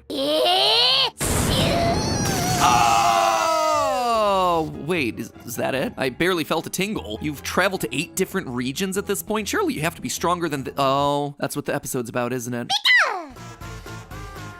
Hello, Internet! Welcome to Game Theory. I guess? Yeah, it's another one of those what channel should this be on episodes. Anyway, back in 2018, I did a theory that nearly broke me. I wanted to figure out how old Ash Ketchum from the Pokemon anime really was. And if you watched that theory, you'd know that it took a toll on me. Days and weeks of solid research and writing with details hidden in the craziest of places. But alas, dear theorists, that was just the warm-up. Today, we are gonna be looking at the other biggest question people have about the Pokemon anime. What level is Ash's Pikachu? You see, what started me down this path was the first episode of Season 14, the start of the Pokemon Black and White or Best Wishes arc. In this episode, Ash challenges a trainer who's just received his first Pokemon from Professor Juniper, a Snivy. In this battle, Pikachu lands 1 hit on his opponent and receives 2 hits in return. But after the second hit, Pikachu faints. He just loses the battle. How? At this point, Ash and Pikachu have traveled to 5 different regions, earned themselves a total of 52 badges, and won against the toughest trainers, even literal gods. So that was it, friends. My theory brain went to work to figure out what level Pikachu would have to have been by the time he fought Snivy in that episode to prove definitively that there was literally no way that he could possibly lose. And to do it, I had to sit down and watch the preceding 651 episodes of the anime and 13 movies, which yes, are considered canon. I double checked. I had to watch every single one because guess what? All the battles that Pikachu appears in and makes a Pokemon faint in are not clearly marked off on any fan wiki in existence. Oh boy, this was a rough one. But I can tell you that my work was worth it because what I found at the end of my anime binge was shocking, to say the least. Pikachu was nowhere near the level that I or anyone else in the fandom currently thinks he should be at. So what level is Pikachu? Our epic Pokemon journey starts now. So obviously the answer we reach today is going to be our best approximation of his level. The anime timeline and geography don't really line up with the games perfectly, and we all know that they don't totally follow the same rules as the games. Electric attacks won't work. Pikachu, the horn! Smart move. Rhydon's horn acts just like a lightning rod. As such, I needed to set some ground rules. We're only going to be counting battles that we see on screen. Pikachu has had to have fought in the battle, and the opponent has had to have fainted, usually shown by big spirals across their eyes, or they have to have been deemed unable to battle by a referee. We also won't be counting every time Team Rocket blasts off again. There are, however, occasions where Team Rocket's Pokemon are shown to clearly faint prior to their blast off, and so those will be counted. We also won't be considering moves used as a sign of Pikachu leveling up. This is because the names of moves are sometimes used interchangeably, especially in the early seasons of the English dub. They also have a habit of giving Pokemon moves that they can't physically learn, like Charmander using Skull Bash, a move that the Charmander family can never learn, or Pikachu learning the move Volt Tackle, a move that can only be obtained through breeding and not learned naturally. Now, for this theory, we're going to be using the flat rate EXP equation from the games, hence why this is a game theory, where the amount of EXP you earn is based off of the following factors. If the opponent is wild or owned by a trainer, if the winning Pokemon is with its original trainer, the base experience yield of that specific Pokemon, if the Pokemon is holding a lucky egg, the level of the fainted Pokemon, if an EXP point power is active, if the Pokemon has an affection rating of 2 and above, and if the winning Pokemon is past the level it should evolve. All of that then gets multiplied together and divided by 7, multiplied by an amount based on if the EXP share is on, which leaves you with an equation that looks a little something like this. Section T, E, P, V, and S are all going to be set to 1, as Ash is Pikachu's original owner, and the other items are not seen to be used. Variable V was only implemented in Gen 6, which we're not getting to today because we're stopping our calculation at that particular Snivy fight. Pikachu's affection, though, is an interesting one. It becomes 1.2 if the affection is above 2, which I believe happens around episode 30 onwards, as Pikachu there is shown to put aside his own feelings to help Ash get what he wants. So those are all the obvious and easy variables. The big challenge is figuring out the level of each and every losing Pokemon throughout every single one of the anime battles. For the sake of the theory, we use 2 ways to calculate this. If the Pokemon is wild, I took the route that they were on, or at least the route they should be on based on which cities they're traveling between, and from there I looked at the highest level Pokemon and lowest level Pokemon that you can find on said route. From there, I simply took the median number, or middle number. For example, on Route 1, the highest level is 7, but the lowest is 2, so the median level for that route is 5. For any trainer battles, I instead used the mean level, or average level for that route, adding them all up and dividing by the number of trainers. The exception to this was when gym leaders or Team Rocket used Pokemon that their in-game counterparts also use, in which case I just used the level from that Pokemon directly. The final factor is that we'll be calculating Pikachu's level by taking his total experience and finding the cube root of that number. This is because Pikachu is part of the medium fast EXP group, and so this is how the game calculates it. Alright, geez, enough table setting. Let's actually start the quest, shall we? Pikachu's adventure begins in the Kanto region, when Professor Oak gives him to Ash as his first Pokemon, meaning that we start with Pikachu at level 5, just like he does in Pokemon Yellow. In that first episode, Pikachu actually gets his first win, and it's an impressive one. Ash and Pikachu get chased by a flock of Spearow, which forces Pikachu to leap into the air and unleash an incredible Thunder Shock. Now, these Spearow would have been about level 5, considering that they're on Route 1. The most we see on screen at any given time is 46. So that right there gives us a nice healthy 1,905 EXP right off the bat, immediately jumping Pikachu to level 12 in the first episode alone. Things are looking good. Pikachu's victories after that first episode, though, become few and far between. Beating Brock's Geodude, a wild Squirtle in episode 12, Lieutenant Surge's Raichu, a wild Grimer in episode 29, and a trainer's Paris on episode 41. Though in this episode, we're going to assume that Paris is level 5 due to the story pointing out that he's particularly weak. What a pathetic Paris. At this point, we come to one of our first tricky calculations. Pikachu defeats Ash's Charmeleon in that same episode, episode 41, which on its own is fine, but Charmeleon only evolved the episode prior and will evolve again in just 2 episodes' time, not even appearing in the next episode. This means that we have very little to go off of what his level would be. So for the sake of simplicity, I'm just going to assume that he's now level 26, right in the middle of Charmeleon's 2 evolutionary points. After this, Pikachu wins against a wild Dodrio in a hospital in episode 44, our first Team Rocket feint in episode 1 of season 2, then there's Blaine's Rhydon and a return of Jesse's Arbok in episode 6, a few more uneventful battles before Pikachu has an incredible victory against 3 Pokemon at the start of the first movie, then have a fight with a trainer's Marowak in season 2 episode 19, Pete's Arcanine in the 3rd round of the Pokemon League episode 22, and his final Kanto victory, Richie's Butterfree in the 4th round episode 25. So by the end of the Kanto region, Pikachu has won 21 battles and by my calculations is now level 30, which makes his victories that much more impressive. Considering by the 4th round of the Pokemon League, your opponents are supposed to be in their high 50s. So I guess Ash is either smarter than we think, or he's incredibly lucky. Either way, his luck soon runs out. He's defeated by Richie, and Ash and Pikachu head on over to the Orange Islands. And,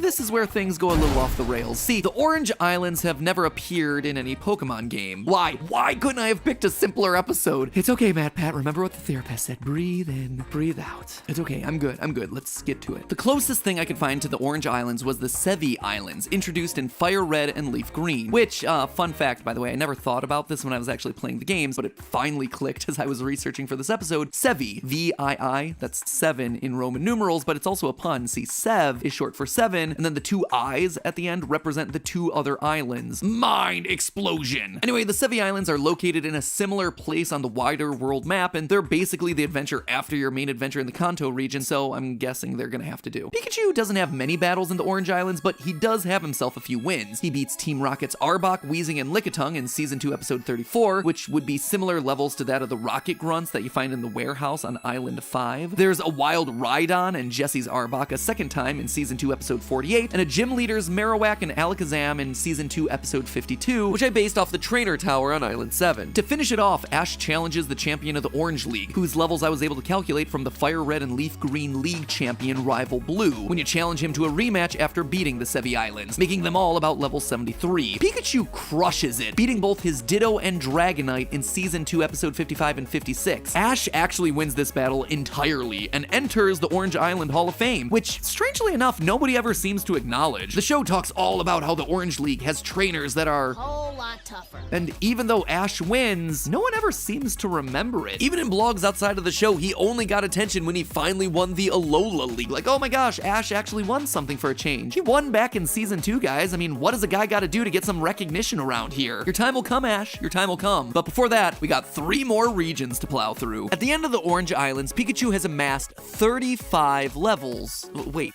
really? Is that it? How are you taking down Pokemon that are twice as powerful? At this point, you might think that my pursuit's been wasted, as by my own logic, Pikachu shouldn't have been able to win those fights, but I'm not gonna let anime logic get in the way of my cold, hard calculations. That is, empirically speaking, what level he should be at based on all the fights he's done at this point in the series. So, we're carrying onward to the Johto arc, which brings around a shift in the way that the anime works. The first 2 seasons had 2 regions and 2 leagues, but in Johto, we actually have 3 seasons just to complete that 1 league, meaning that there are way more battles per region along the way. So you would think that this is where Pikachu's level would start to climb faster, but there are 2 problems. First, Pikachu takes a bit of a back seat during the Johto arc to let Ash's shiny new Pokemon take the spotlight. Secondly, the start of a new canon region also means an interesting twist with regards to the game mechanics. The Pokemon levels within the region reset. Although at this point Pikachu is at level 35, the Pokemon in the early routes will be very low-level Pokemon, as you'd expect when you start a new game. The anime does make a point of this when Ash first arrives, showing that he's too overpowered, hence Pikachu taking a back seat and us saying goodbye to characters like Charizard and Squirtle early on. Now, instead of me just rattling off a bunch of battles, I'm gonna show you the list here. You can trust me, I watched them all. Some noteworthy things worth mentioning: episode 41, Ash runs into the other Team Rocket, Cassidy and Biff. The name is Butch. Can't you get anything right? Sorry, Butch. So for these guys, I decided to take the grunts from the radio tower because it's the same city of Goldenrod, but also there's a striking resemblance between Cassidy and the female rocket grunt. Next, Pikachu has a run-in with Whitney's famous Miltank in Season 4, Episode 1, which he does defeat upon second try, much like I did back in the day. Stupid Miltank and your stupid rollout. But the big headache in calculations came from our old friends, the original Team Rocket. In Episode 33 of Season 4, Pikachu defeats Jesse's Arbok, and in Episode 24 of Season 5, he defeats James's Weezing. This is where the problems begin. See, these Pokemon are from the very first region, meaning that they must have grown since we last beat them on the Orange Islands at level 49. However, because of the region reset, we can't take our usual levels from the surrounding trainers, as suddenly they'd be back to like level 20, which just isn't possible. So I had to make an educated guess as to what level they'd be. Assuming they're growing at a similar rate to Pikachu, I'd put them down as Arbok being level 55 and Weezing being level 60 at the time of their respective battles. But if you don't agree with that methodology, technology, it doesn't matter in the long run, which you'll see later. As I mentioned, Pikachu was used a lot less in this region, only 21 winning battles, the same as Kanto but spread out over 3 seasons. This gives Pikachu a current level of 40, only 5 levels more since we last left off in the Orange Islands, but at least now he's at a point where taking on Pokemon League opponents is at least a little bit more believable. And with that, it's time for a break. Seriously, this script is massive and we're only halfway through all the episodes that I gotta cover. Plus, there's some really interesting problems that you and I have to talk about when it comes to the upcoming seasons, like proving whether or not Pikachu's level gets reset from the events in the series, and weird calculation quirks like the Battle Frontier. Trust me, I wanted to make this one episode. I tried to thin this down to fit into one episode, but there's just so much that I have to cover to get to this answer. It's actually a really hard topic. And hey, I watched 600 episodes and 13 movies to learn the answer to this one. All you have to do is watch 2 of our episodes to get it. So at least in my opinion, fair trade. Tune in next time as we reach our final answer. What is Pikachu's true level? In the meantime, remember, it's all just a theory. A game theory. Thanks for watching.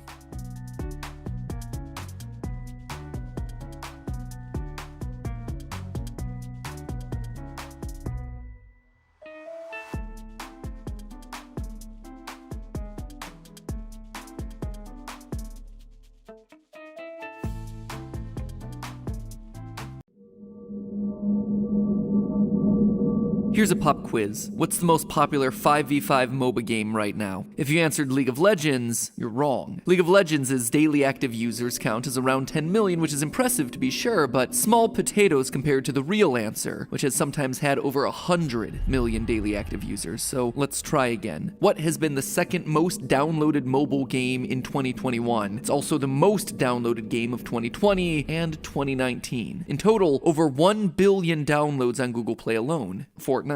Candy Crush?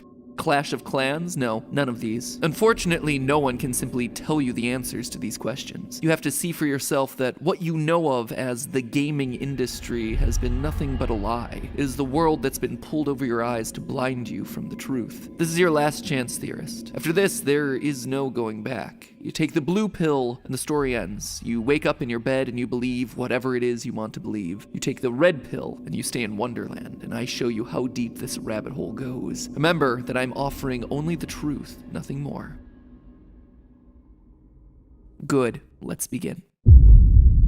Hello, Internet! Welcome to Game Theory, the show that today is pulling you out of the Matrix. By the way, did you know that Matrix 4 is supposed to come out this year? Yeah, totally forgot that they were making that one. Anyway, it makes my dated reference in the cold open of this video feel a little bit more timely. Totally 100% planned. So, you know those Iceberg Explain style videos that have been popular this year, where the host takes a topic and then goes through layer by layer the different levels of insider knowledge about said topic? In case you're not familiar, let's say you have like the YouTube iceberg. On the very top would be stuff like Despacito, Jimmy Fallon clips, mainstream viral videos, the stuff that anyone visiting YouTube would know about because it's on the surface. It's right there on the homepage, you don't have to be logged in, it's just served up to you. Then a layer under that would be stuff like PewDiePie, Mr. Beast, React videos, Minecraft, you know, top creators and trending topics that pretty much everyone is at least vaguely aware of. Keep going down further and further into the iceberg and you pass things like Don't Hug Me, I'm Scared and Poppy, before eventually you go all the way down to the bottom depths of the iceberg where you find the Petscops of the world, your YouTube poops, and some of those Nightmare Fuel international channels. Well, the reason I bring it up today is that recently I became aware that we all, without even realizing it, have been existing on the tip of one of these icebergs, the gaming industry iceberg. We all thought that the iceberg looked like this, when in reality, it looks a whole lot more like this. Like, if I asked you what the biggest game in the world is right now, what would you say? Fortnite? Among Us was huge for a while last year. Maybe Call of Duty Warzone, because that's new, or League. League is always big. The real list of biggest games in the world, though, Minecraft and Roblox and things are definitely up there, but that list is also going to be rounded out with games that you've likely never heard of. You see, this topic first caught my attention back during the 2019 YouTube Rewind gaming section. For those of you who don't remember, 2019's Rewind recapped the videos that got the most likes in different categories, like a fancier version of a Watch Mojo countdown. Except for gaming, of course, because the videos that the creators make are less important than the games that they're playing. playing, unless they happen to be streamers that were stolen over from Twitch. No offense to Tim the Tatman and Dr. Lupo, I'm so happy for them that they got their bags. Just saying, at this point, feel like I have to go to Twitch so that YouTube can pay me to come back. Anyway, true to form, 2019's Rewind didn't seem interested in the gamers or the individual videos that were made, but rather they focused on the top games that were played. And it was a list that consisted of largely what you'd expect: Roblox, Fortnite, GTA, Minecraft at number 1. But one of these things was not like the other: Garena Free Fire. Never heard of it, but apparently it was the 4th most watched game of the year. Think about how crazy that is. It'd be the equivalent of us not seeing a single Among Us video last year. And that's actually what happened, because in 2020, Garena Free Fire grew and surpassed both Fortnite and Grand Theft Auto to become the 3rd most viewed game on the platform, behind only Minecraft and Roblox. And yet again, for the 2nd year in a row, I never saw a single video talking about it. No one seems to be talking about it. That's not an exaggeration. Do a Google search for mentions of Garena Free Fire on Polygon.com, and you get literally 0 mentions of it. Ditto for Waypoint, literally 0 mentions. Do the same search on Kotaku and you find exactly 1 article listing off that, wouldn't you know it, it was in the YouTube Rewind 2019. How is this even possible? I'm not super into games like Roblox, but at least I know what it is, and when I find that it's one of YouTube's biggest games, it's not that big of a surprise. But Garena Free Fire is not only a billion-dollar franchise that has, for the last 2 years, been one of the world's most downloaded mobile games, it is now bigger than Fortnite on YouTube, and yet not once have I or anyone else on the team ever seen it talked about. What is going on? I had to dig in and research the topic, and spoiler alert, this isn't just a video about a single game. This is the story of a much larger trend that many gamers have been blind to for years. As someone whose literal job it is to stay on top of what's happening in the gaming world, it's honestly a little humbling, but it's also exciting because there's an entire undiscovered world of gaming that's been lurking under our noses for years. And I'm gonna call it right now, it's gonna drastically change the way that we play games in years to come. And when I say years to come, I'm not talking about 10 or even 5 years into the future. It is happening as we speak. So since I've already teased it, what is Garena Free Fire? Well, to the people who actually play it, it's usually just Free Fire. Garena is the name of the company in Singapore that created it. It's a mobile game that, in terms of gameplay, is a lot like PUBG and Fortnite. It's a battle royale game where you and dozens of other players parachute onto an island, look for weapons. Look, you don't need me to explain what a battle royale is at this point. Now, for you loyal theorists who watch to the end of every video, you may already know that I was sponsored by them a few weeks ago. They even invited me to attend their 4th anniversary event in Las Vegas, which was very cool and gave me a great chance to do some research on the community around this game. But what I want to make crystal clear is that this video is entirely #NotSpawn, specifically because I wanted to be able to talk freely about the title. You'll notice that throughout the video I'm not stating any opinions about the game, just quantitative facts about it, because to me the most interesting thing about it is the phenomenon it represents. The game is built to prioritize performance on low-powered devices with weak internet connections, and that's not coming from me or a series of talking points. That's actually me translating from an original Portuguese review of the game in Tech Tudo, a Brazilian publication. And I bring that up for a reason. Brazil's a country where the minimum wage in 2020 was 1,039 real, the equivalent of just under $200 a month, barely more than $1 an hour. Obviously, this means that you're gonna have a country with more than a few budget-conscious gamers whose only gaming device might be a low-end smartphone. So it shouldn't come as a huge surprise that a game like Free Fire, which aims to deliver a premium gameplay experience on non-premium hardware, is gonna be a huge hit there. Same story in Thailand, where Free Fire was the most popular game of 2019, and the minimum wage is 331 baht per day, the equivalent of $10.11 per day in US currency. Free Fire, also huge in India. Now, if that was all there was to the story, I wouldn't have bothered making the video. But here's the thing. While this might seem like a case of other parts of the world having their own separate video game ecosystems geared toward budget smartphones, those worlds aren't gonna stay separate for much longer. The US, up to this point, has functioned almost entirely within a bubble, an island when it comes to gaming, unaware of the wider trends happening in the world of gaming around us. But that bubble is going to burst, and soon. This is admittedly a bit of a prediction on my part, but I'm not the only one making it. Microsoft's Xbox division is making the same prediction, and they're betting a lot of money on it by targeting India as their most important gaming market. Over the past decade or so, India has come online in a way that's quite frankly astounding. Back in 2007, when online games like Modern Warfare, Halo 3, and TF2 were all the rage, only 4% of people living in India had internet access. In 2020, that number ballooned to 50%. In the span of 2 console generations, the Indian market for online games has gone from a single-digit percentage to half of a country with over 1 billion people. That's probably why earlier this year, Microsoft went on record to say, quote, "The Indian gaming audience is one of the world's biggest gaming markets and remains a key growth area for the Xbox business." Considering that billions of dollars are at stake, I don't blame them. The upshot is, while the video game market in countries like India might seem separate, more American companies want to target them. And with Indian gamers favoring mobile games coming out of Asia like Garena Free Fire, Lords Mobile, and Battlegrounds Mobile, it won't be long before big players in US gaming start copying those trends and design aesthetics. And what's even cooler is that this cross-cultural exposure works both ways. As we start to see more and more overlap between the traditional gaming audience here in the States and these new emerging gaming markets, we're gonna have more chance to get exposed to new types of games. Consider this: if you are an old school gamer who grew up in the 80s and 90s, one thing you probably noticed is that most of the games came from either Western developers or Japanese developers. This was embodied by the division between the JRPG and the Western RPG. Japanese RPGs like Final Fantasy and Dragon Quest just approach storytelling differently from Western RPGs like Fallout, Baldur's Gate, and the Elder Scrolls. Like, this is a Japanese Marlboro, this is a US Marlboro. Can you spot the difference? At the time, it seemed like games basically boiled down to 2 different cultural categories, Western and Eastern. But that oversimplified view got turned on its head as the gaming industry grew. The growth of the Korean gaming market in the early aughts brought us MMOs like MapleStory and Ragnarok Online. Games that were designed to be played hunched over a keyboard in a PC bang rather than with a controller in hand like most Japanese games. This influx of Korean influence also pushed gaming into new territories, like Ragnarok Online's art style of 2D sprites and 3D environments, or MapleStory being one of the earliest examples of the free-to-play model that's now omnipresent. And continuing on into the 2010s, we saw the mainstreaming of Eastern European gaming companies, exemplified by The Witcher, a game series from Poland that's deeply influenced by Slavic folklore. Another Polish developer that deserves a shout-out is 11-Bit Studios, creators of This War Is Mine and Frostpunk, 2 of the bleakest gaming experiences of the past decade. And when I say bleak, I mean cold. Like, these games are from the middle of Europe. It is cold there, and their games reflect that. And of course, there's also China. Genshin Impact ended up being one of the biggest games of 2020, and honestly, one of the coolest things about it was getting to explore an open world region that was inspired by real-life Chinese architecture and geography, with character designs that also reflected the culture. So games are being designed with a more global audience in mind, which means greater need for accessibility across all economic ranges. This, in turn, makes gaming more accessible, meaning more designers around the world with different cultures now starting to express their unique cultural viewpoints through their games. And here's the thing, through all of this, what is defined as a gamer is looking really different these days. Case in point, in 2017, a market research company called Quantic Foundry did a survey to see which game genres were most popular with specific genders here in the US. For example, the most female genre was Match 3 games, with the total audience being 69% women, and Candy Crush specifically having an audience of 83% women. Likewise, farm games or family life simulators like The Sims have an audience that is 69% women. And according to the survey, the most male genres are what you might expect. The first-person shooter at 93% male, survival roguelikes at 75% male, MOBAs like League of Legends and Dota at 90%. It's always tempting to look at survey results like these and assume that there must be something inherent to the game genres that make them more attractive to certain genders. Or, you know, the data could be lying to you. In this episode's Cold Open, I asked you if you knew what the world's most popular 5v5 MOBA game is right now. It's not League of Legends. It's actually a game called Honor of Kings. 10 million daily active users for League, 100 million for Honor of Kings. If you're wondering why you've never heard of the game despite its popularity, well, it technically isn't available outside of China, though there is an international version of the game titled Arena of Valor. But what's really striking to me about Honor of Kings isn't the popularity, but who's playing it. Women. This 5v5 MOBA game, which involves just as much laning, jungling, and ganking as you'd expect from the genre, has a player base that is 54% female. Over half the people playing this game are women. But again, remember, the data that we just reviewed here in the US is that MOBA players are 90% male. And by the way, lest you think this is some sort of casual, watered-down version of a MOBA experience, yeah, it's designed to run on phones, but the game is a legit esport, with teams at the World Championship competing for a $2.5 million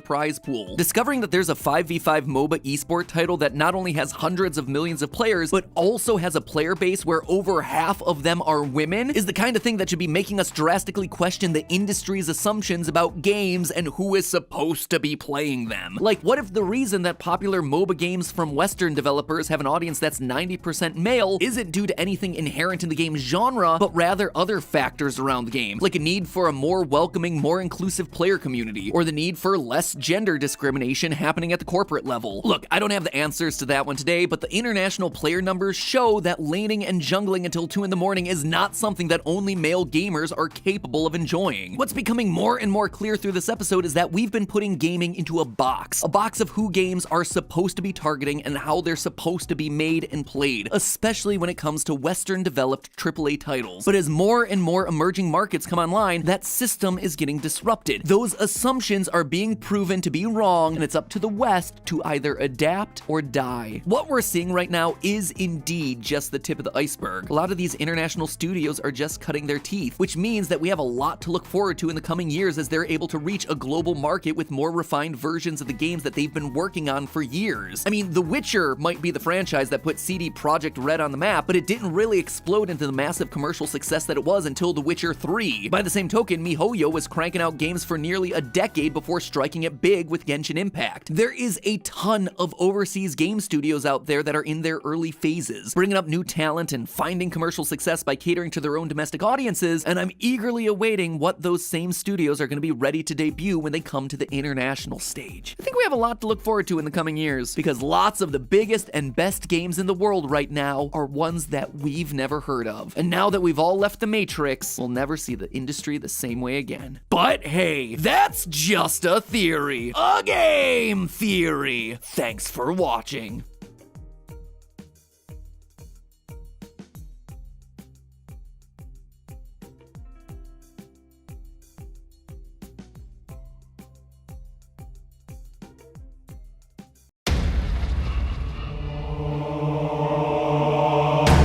People wait 8 hours for Disneyland tickets. Tickets sold out for months. Disney Plus winning in the streaming wars, solidly number 2 in the streaming wars, passes 100 million subscribers. Disney stock surges. You thought a little virus could slow me down? It just made them all hungry for more. More of me. I own everything. Everything.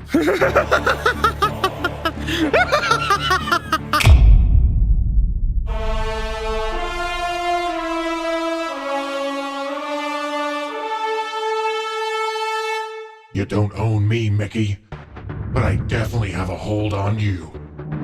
Dance, Mouse, dance. I don't understand. You will, Mouse. You will.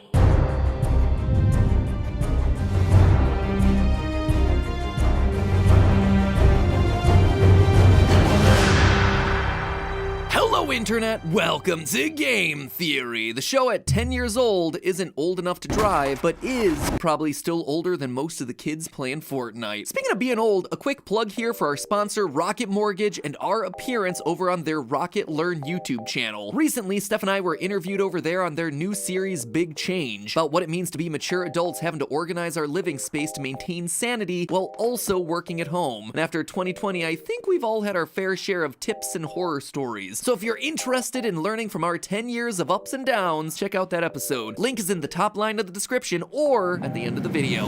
So, it's been a while since we last checked in with Epic Games, creators of the global flossing phenomenon Fortnite. Now, if you'll remember last August when everyone was talking about how Fortnite was pulling a move to try and avoid a 30% payment fee for V-Buck purchases, we did a video over here on the channel covering how everyone was missing the real story. That Epic's biggest plan was to create their own competing app store to compete directly against the Apple App Store and the Google Play Store. This shouldn't have been some obscure piece of hidden information either. It was right there in the legal documents that anyone could read, but apparently did not read. Our main point in that episode, though, was that if you hear the word Epic and all you think of is Fortnite, well, you're actually missing the biggest picture of them all. Remember, Fortnite Battle Royale came out a mere 4 years ago, which, come to think of it, feels like a lot longer. Man, the last 2 years have just vanished from my mind. Anyway, Epic is a company with a history dating all the way back to 1991, and this whole missing the epic forest for the Fortnite trees seems to be a much bigger trend as it relates to the company. People keep underestimating them and missing how powerful they really are. Because Epic doesn't just have the splashiest, headline-grabbingest game to come out in recent history, oh no. They have a much bigger, much more powerful secret weapon that everyone just overlooks. One that allows them to control not just games, but entire other industries. A weapon with an unreal amount of power that we're all aware of, but don't really give a second thought to. Epic's unreal secret weapon is... well, the Unreal game engine. Maybe the reason that people don't really talk about this thing is that they don't exactly understand it. I mean, I could tell you that the Unreal Engine is what powers a huge percentage of games as diverse and wide-ranging as Hello Neighbor and PUBG to Mass Effect, Dragon Ball FighterZ, Tetris Effect, and even the Nintendo Switch's Yoshi's Crafted World. Even Nintendo, who is notorious for sticking to their own proprietary tools, has built games using Unreal's engine. There are hundreds upon hundreds of other titles, all built using the Unreal Engine by companies other than Epic. So what does it all really mean? What exactly is a game engine? And how is it allowing Epic Games to infiltrate industries other than gaming? Well, that's a question that's best answered by looking at the history of Epic Games itself. I think we're all familiar with Doom, which basically spawned the first-person shooter genre back in 1993. It wasn't the first FPS. Wolfenstein 3D came out a year earlier in 1992, but Doom basically ignited the genre to the point that for years, any other shooting game that involved walking down in a first-person perspective was called a Doom clone. One such clone that began development during the 90s was a game called Unreal, created by none other than Epic Games. Though at the time they had the totally tubular company name Epic Mega Games. Epic's founder Tim Sweeney saw the success of 1993's Doom and 94's Doom 2 and realized that it would be hard to compete. Unreal's development didn't start until 1995. He would be stuck playing catch-up forever. So instead, he had an idea. You see, the development of Doom 2 looked a lot like the development of Doom 1. Large portions of the sequel were being built from scratch. Even though they were creating a sequel to an existing game, in a lot of ways the development process looked like they were reinventing the wheel. But what if it was possible to create not just a standalone game, but rather a framework that could be used to create a series of games? True, it would take longer for the first game in the series to come out, but creating a tool set and a framework that could be used to create multiple games meant that they could spit out sequels faster, and that would be their advantage. So, true to his plan, Epic created the first-person shooter game Unreal, which came out in 1998. And yes, this is an actual PC game screenshot, as we've been told on the cover of Next Generation magazine. I joke about it now, but in all seriousness, Unreal was pretty mind-blowing graphically at the time. So confident in its graphics that it came with a box complete with a window to show off a screenshot of the game. PC Master Race looked a whole lot different back then. Anyway, in the process, Epic Mega Games also created the Unreal Engine, a toolset that makes it easier to create video games. It wasn't the first game engine by any means, but when it was capable of making games that looked like this, it quickly became one of the most popular, with other game companies asking to borrow it, or, pay to use it. 19 games in total were built using that first generation Unreal Engine, but it was enough to prove the existence of a brand new business model. Sure, Epic was still making their own games during that time, most notably the Gears of War series, but why make the games yourself when you can make the tools that everyone else uses to make the games? They were making more profit from the game engine than the games that they were making, which is probably why they were willing to sell the Gears of War IP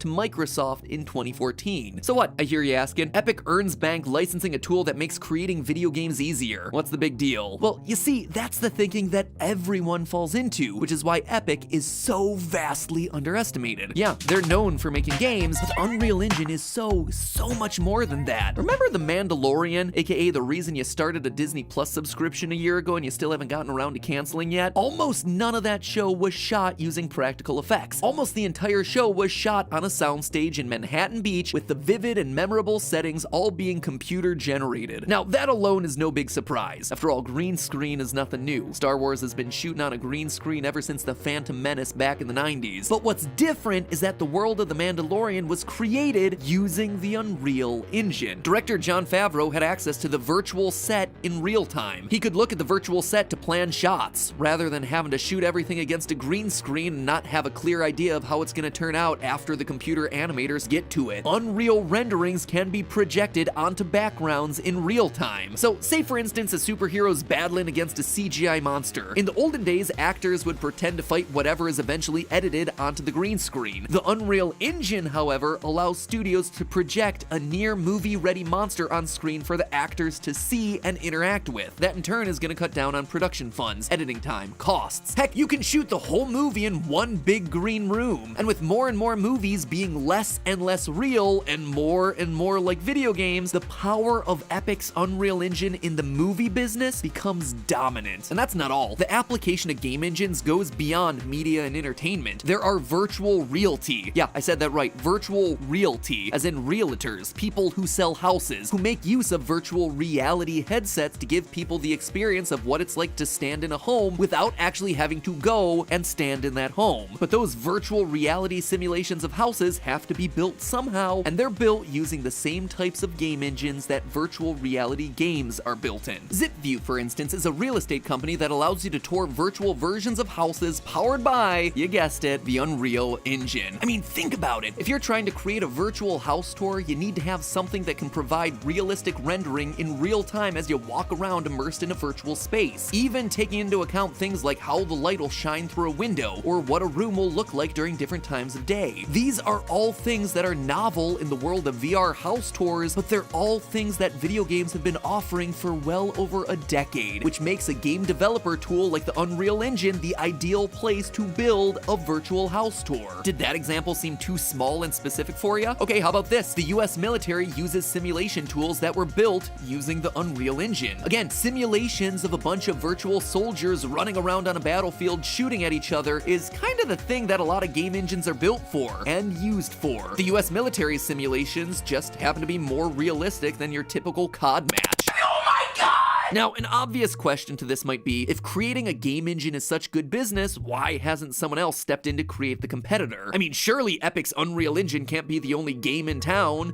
Game engine in town, I guess. Well, as it turns out, there is one big competitor to Unreal, which is Unity. And I really do mean one big competitor. Nothing else even comes close. Unity is widely used for mobile games, including some pretty heavy hitters like Pokemon Go and Hearthstone, as well as a wide variety of indie games like Bendy and the Ink Machine, Hollow Knight, The Outer Wilds, just to name a few that you might be familiar with. But when it comes to games that are really pushing the graphical limits of PC and console hardware, Unity's presence is a lot smaller. That being said, Unity, like Unreal, is making a big splash in the movie-making world. Remember that live-action Lion King reboot, which is totally not live-action at all and just computer-generated? Well, it's computer-generated using tools from Unity. Yeah, Disney raked in $1.3 billion at the box office with a movie made using some of the same tools as Bendy and the Ink Machine. So Unreal isn't the only game engine out there making waves outside of the game industry, but it doesn't have much competition apart from Unity. In fact, Unreal and Unity kind of have what you call a duopoly in the game market, a situation where two companies, as in a duo of companies, hold all the market share, sort of like Android and iPhone, as opposed to a monopoly where one company holds all the market share. But if creating a game engine is such big business, then why don't more companies do it? One word: money. It's expensive. Part of the reason other companies started licensing the Unreal Engine as early as 1996 and continue to use modern versions of the Unreal Engine to this day is so they don't have to invest in building that technology themselves. Epic's own Tim Sweeney says, quote, "The cost of building an engine now is hundreds of millions of dollars, representing the work of hundreds of people for many years. You can't build an engine that's just good for one type of game anymore. The economics don't work." And he's not wrong. EA tried to use their own proprietary engine, the Frostbite engine that powers games like Battlefield and FIFA, to make Mass Effect Andromeda, and,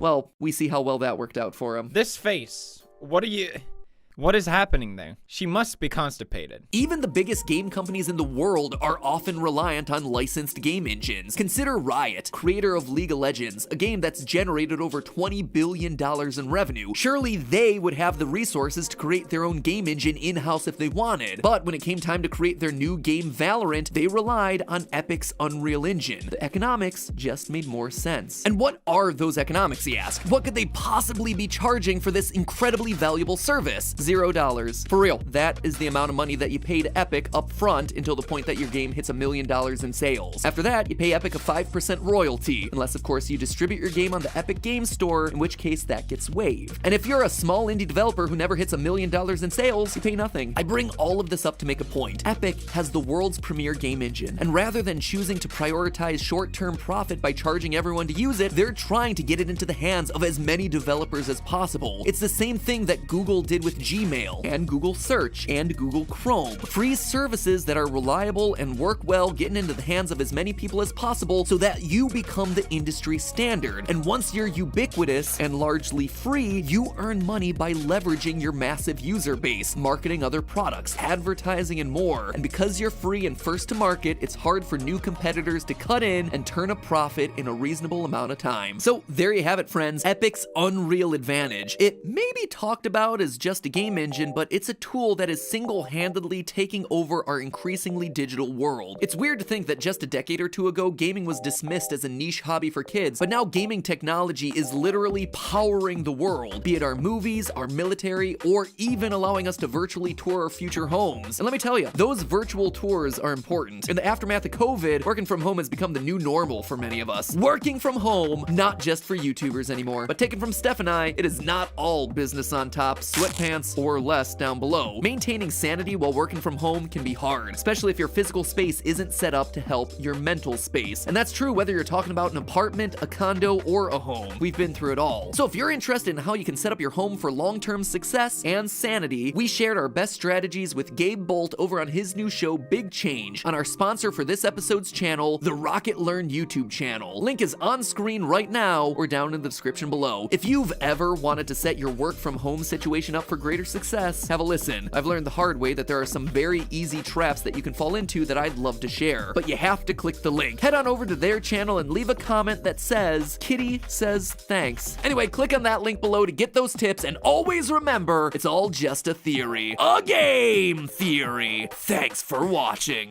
Matpat, have you ever done a theory about this cool indie game? Which one? There's a lot of them out there. Well, it's an indie game that's got lots of disturbing hidden lore. I might need a bit more to go off of. It's a parody indie game with lots of disturbing lore, hidden ARG elements, and a dead kid. I mean, if I had a nickel for every time I've covered one of those. It's a parody indie game with lots of disturbing lore, hidden ARG elements, a dead kid, and it's all about soda. Oh, yeah! Yeah, totally. Soda Drinker Pro. Played that one back on GT Live in 2016. It's a crazy game. Really interesting, though. Never did a theory about it. No, I'm talking about an entirely different soda-themed parody game with hidden lore and ARG and dead kids. You know, the one where the cans moan a lot and one is a disfigured humanoid monster that longs for the sweet release of death. Oh, you're talking about Only Cans. Yeah, I've done an episode about that, and it's this one right here. Hello, Internet! Welcome to Game Theory, the show that's thirsty. For knowledge, that is. And welcome to Cannibalism Week here on the 3 channels. 3 theories all about feasting on your fellow creatures. On Food Theory, we're exploring whether the M&Ms are cannibals. On Film Theory, we're re-examining my classic theory that WALL-E's 700-year space journey is actually fueled by the flesh of dead passengers. And over here, we're washing it all down with a nice tall glass of carbonated human souls. Call it an episode exposing the aluminum ati, if you will. Friends, if there's one thing you know about me, it's that historically, I'm a Diet Coke fan. It's become my brand at this point. And by that, I mean liking Diet Coke is my brand. The Diet Coke trademark is actually owned by the Coca-Cola company. For now. So it should come as no surprise that Yoil Cake 2100 on the Game Theorist subreddit drew my attention to the newly released indie game Only Cans Thirst Date, a riff on the adult-leaning content platform OnlyFans. I can mention that one without getting demonetized, right? Maybe? I guess we're gonna find out together, friends. Anyway, when the game dropped on itch.io and later on Steam, a lot of people just assumed it was a joke game. It was only there for the memes. And honestly, don't blame them. It's a game where you spray water on soda cans and take sexy time photos of them, all the while with them moaning in appreciation. There is an uncomfortable amount of moaning. As you might imagine from that short montage, the joke wears off kind of fast. But man, will you look at those cans? No, really, look at the cans. The can renders are shockingly high quality. And the new flavors that are getting revealed are always funny, with names like raw meat, 4 cheese, veggie broth, and sardine surprise. But because there doesn't seem to be a whole lot of gameplay going on here, most people probably don't make it all the way to the bottom of the list, where instead of the usual play play more to unlock tease leading us to the next character, we instead have a phrase of, please don't unlock. Huh, suspicious. And if Doki Doki Literature Club has taught me anything, it's that you don't underestimate warning screens. I mean, that one teased you with warnings of highly disturbing scenes, and boy howdy did that one deliver. Only Cans, meanwhile, kicks things off with a warning screen about body horror. Also BDSM clowns, but you know, the body horror thing is the one that really stands out in a game about aluminum cans. But oh boy, does that body horror exist if you choose to ignore the warnings and open the final can contained in an ominous box labeled "Do Not Release." Keep contained and just simply no. Who's in the box? What's in the box? Ladies and gentlemen, today we're dealing with a conspiracy of the highest degree. One that pours out of the game and has us exploring websites, source code, and even altering the game files themselves DDLC style. All to piece together the real horror story that's bubbling under the surface of what would otherwise appear to be a simple meme game. Step 1 in solving this mystery involves piecing together the main lore using the fragments we get via the in-game descriptions. Our story centers around Shees sodas, which dates all the way back to 1744 when the Shees family made a voyage across the Atlantic, presumably part of the early American settlers traveling from Europe. By 1844, Shees had a full production company under the control of John Shees I, who apparently had a real knack for thinking on his feet. Take, for instance, one incident where the production facility broke down right before a charity ball, and he had the bright idea to, quote, throw a few fresh veggies and some expired chemicals into a nearby pot, thereby giving birth to his new flavor, veggie broth with morphine. Eventually, the company passes into the hands of John Shees III, who is the closest thing that we have to a main character in this story. After early success with his controversial blueberry tart flavor, he starts using his soda empire for political power throughout the 80s. In 1983, Shees III releases a special limited edition jelly bean flavor as a way to, quote, connect with high-ranking politicians of the time. He follows this up shortly later in 1986 by releasing 2,100 cans of a limited drink to investors, giving special rings out to this elite group, thus securing his own personal Illuminati. That one worked better than Illuminati, right? Yeah. Anyway, that new flavor's name, Lemon Party. By the way, do not Google that. Trust me on this one. Just trust me on this one. Do not look it up. Of course, no indie game would be complete without a dead kid to add to the drama. Enter John Shees IV, beloved son of John Shees III, who, shortly after the release of Lemon Party, dies somewhere in his mid-20s under mysterious circumstances. Based on a letter that we see in the game's DLC, Hot and Steamy, we can infer that John Shees III thought that John IV's wife was the real one to blame for his son's mysterious disappearance. Here's that letter. Dear Joy, I hope you're doing well, my dear. I know we haven't spoken since the passing of my son / your husband, but I've decided to create a Shees drink in your honor, Blushing Rose. I hope Blushing Rose will be the olive branch we need after some rocky times between us. I know I've made some accusations about my son's death, but those are in the past now. I'm working hard to honor his legacy, and I would love for you to be a part of those efforts. Please enjoy, John Shees III. So, was the son murdered by the wife? Apparently John III thought so, at least for a while, but what's really going on with this death? Don't worry, we're gonna get back to all this. Already struggling to deal with his loss, things go from bad to worse for John Shees III when his company gets bought out by a Russian bootleg brand named Shees. Notice the different spelling, same pronunciation though. The new Russian owners immediately oust John Shees III from the company and start rolling into a string of bad decisions, releasing an onslaught of flavors that they think is gonna appeal to the American palate: tangy ketchup, mustard, and mayonnaise. Again, these are soda flavors. Now with more time on his hands, John Shees III starts what the game calls a decade-long voyage of mourning. But he wasn't just trying to get over his grief of losing his son and his company. In true indie game form, he was on a mission to bring his son back from the dead. From the various can descriptions, we can piece together the fact that John Shees was researching the occult and the supernatural. He starts in Romania, researching local customs and legends. In 2012, he befriends a high-powered Egyptian businessman who, quote, grants him access to the country's ancient relics. And as we learn from the Juicy Melon can, after several years of discussion, John Shees and Ichiro Yori of CyberLife Industries found the Shees Research and Development Facility. This was allegedly in the name of soda-based research, but we can assume that something else was going on at CyberLife, the project of a father who is still looking for a way to get over his son's death, or more accurately, a way to overcome his son's death. Bit by bit, John III sells off Shees production facilities all across the world to help fund a very important secret project, Project S, which will ultimately be his magnum opus, the culmination of nearly 3 decades of research. He creates creates his final drink, and the final drink of the main game, Thirstborn, the R&D project ominously labeled "Do Not Release." John III, in his desperate quest to bring back his lost son, finally succeeds in creating this abomination. As we spritz and take pictures of She's Thirstborn, we hear its tortured cries. Father, you've made me. The flesh and the can are one. I feel my insides fizz. I feel stronger. I will be CEO. And upon completing the level, I feel the soul growing. Thank you for freeing me. The soul may move on, but the flesh shall grow. Are you proud of me, Father? As we read in the description, Thirstborn is both can and human soul combined in one perfect organism, but it's the next line that changes everything. It was the first of many. And this is where things really start to get weird, because obviously they weren't weird already. All the spraying and snapping of anthropomorphized cans that we've been doing up to this point wasn't just a gameplay gimmick or something done for the lulz. They are actual human souls trapped inside of the cans. And the game outright confirms this if you play the opposite way than you're intended. In the new DLC, Hot and Steamy, there's a can for the hybrid flavor Blueberry Melon Twist, which we're told is a fusion of two soulful classics. And if you completely botch the minigame, you're treated to this. Oh. Yeah.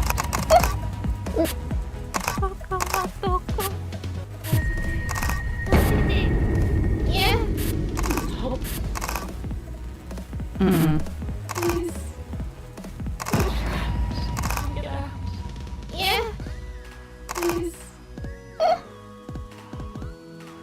Two people, two souls trapped inside of the can against their will. Remember that letter that John Shees III wrote to his son's wife Joy, the woman he suspected as being involved in his premature death, and how he said that he had a special flavor especially for her? What was that quote? "I'm working hard to honor his legacy, and I would love for you to be a part of those efforts." Convinced that she was to blame, I think that he trapped her soul inside that blushing rose flavor. I mean, the can does wear a bridal veil, alluding to her in fact being John IV's wife. Revenge is indeed a drink best served cold, ideally chilled in a refrigerator and poured over ice. So, is that it? Your classic tale of a soda baron using the occult to infuse carbonated beverages with living souls? Well, we're not quite done. You see, on the OnlyCans website, if you check the source code, which you should always do in any lore-based indie game, you see a conversation happening between two freelancers, Ollie and Sebastian, hired on by She's LLC to create their website. It goes a little something like this. Can't help but think something weird's going on though. Why was H&S funded through the fisheries department? Tax breaks, I guess? Above my pay grade. And if you open up the game's files with the new Hot and Steamy DLC, you see a notepad text file labeled Hot and Steamy, H&S. Open up that file, change it to read fisheries, and all of a sudden you get something very unexpected in the game. A hidden audio file. Cave has a pocket of air. It's breathable. Gonna cut the scuba. Yeah.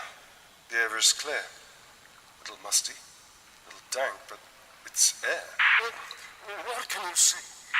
There's some kind of soft material spreading across the walls of the cave. It's pulsing. It's definitely organic. It's everywhere.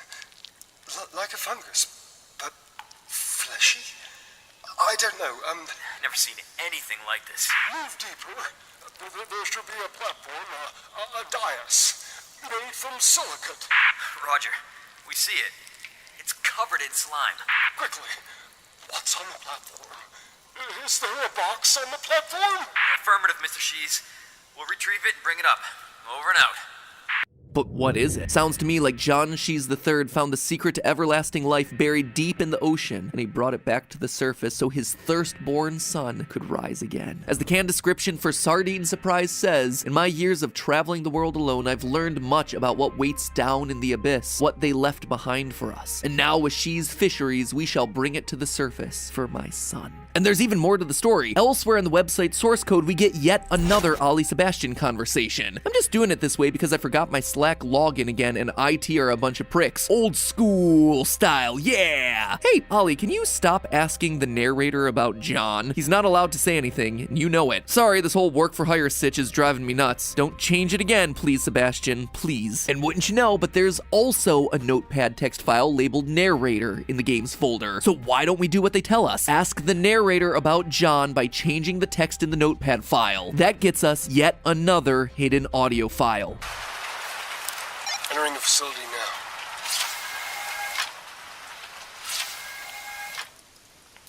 Moving up the corridor. Weapons hot. Eyes on one. Looks sparkling. Sparkling. Absolutely sparkling. I've got to hide you now, Junior. Oh, my Roosevelt's wheelchair! Don't move! We have you surrounded! Don't shoot! He won't hurt anyone.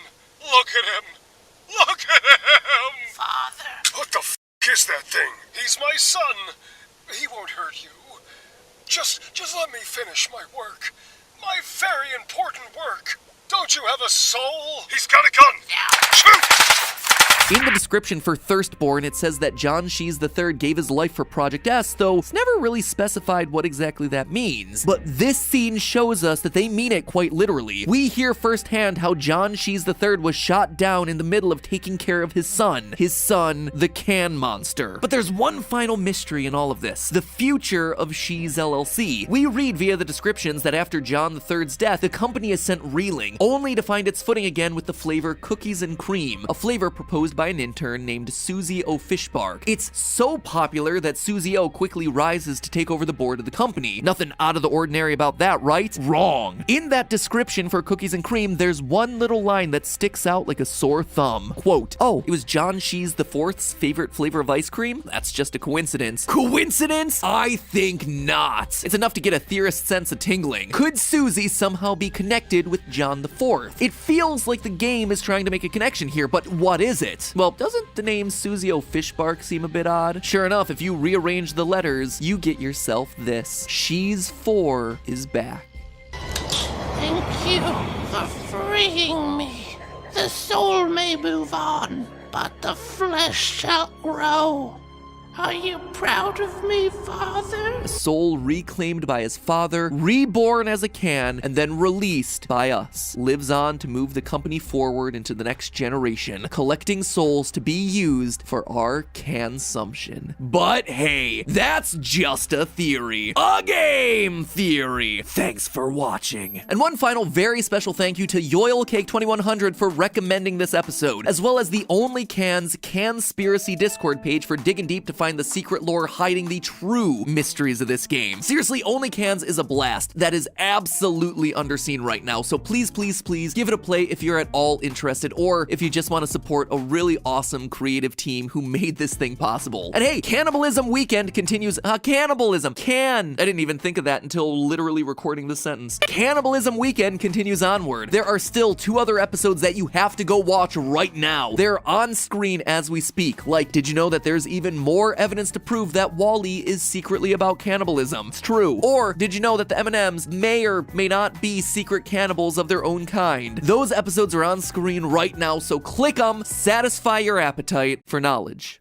Knowledge, what else would you be hungering for at this point? Hello, Internet! Welcome to Game Theory, where today, this is it, friends. After 7 years of research, planning, poring over every detail of this franchise, nearly 50 episodes exploring every scrap of story ever put out into this universe, I think I've got it. I think I've done it. I have an answer to any question you could possibly ask me. What's in the box? Who's Orange Guy? What is Mangle's gender? I even legitimately think that I have a timeline all figured out. This will be, without exaggeration, my final FNAF theory. So strap in, loyal theorists. It's been a long ride, but this is the moment that you've all been waiting for. The climax of our journey. Today we solve everything about Five Nights at Freddy's once and for all. No. It's my turn. There is no one else. There is just Monica. Just Monica. Just Monica. Just Monica. Just Monica. Just Monica. Just Monica. Just Monica. Just Monica. Roll intro.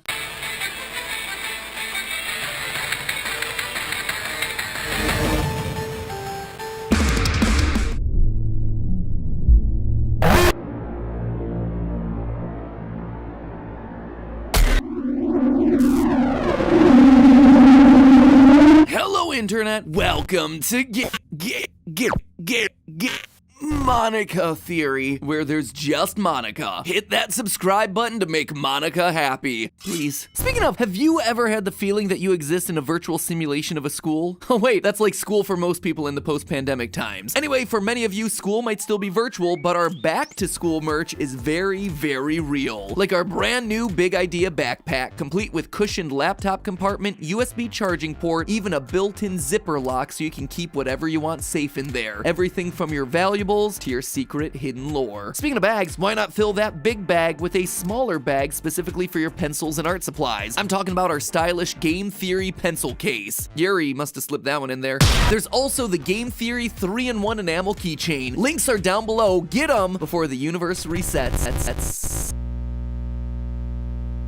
If it wasn't obvious, today's episode has us diving back into the world of Doki Doki Literature Club, with Team Salvato recently releasing a new version of the game, Doki Doki Literature Club Plus, or as I like to call it, the DDLC DLC, complete with new mechanics, a new look, and a brand new layer of mysteries to solve. So if it's been a minute, or several million minutes, since you last thought about the game when it first came out back in, 2017, let me quickly refresh your memory. DDLC is a game that on the surface looks like any normal cutesy visual novel dating sim. You're the newest member of the high school literature club where you build relationships with 4 girls who are all definitely most assuredly 18 years old. Nothing creepy to see here, folks. There's the bubbly Sayori, bookish Yuri, aggressive Natsuki, and club leader Monica. Over the course of your first few days in the club, you come to learn all about their unique personalities, their likes and dislikes, like Natsuki's love of manga and cooking, and Sayori's need to make others happy. As your relationships deepen, the girls start opening up to you about their problems, like Natsuki's father not feeding her, or Yuri's shirt being too tight for her chest. Her words, not mine. Poem by poem, you start wooing the girl of your choosing, but not all is as it seems. As you go through the game, things start to go off the rails. Characters become erratic. Their behavior starts to get more and more extreme, with many of their worst tendencies getting multiplied exponentially. Then Sayori takes her own life, and everything changes. You reload the game only to find the code glitched beyond repair. She's gone. Even removed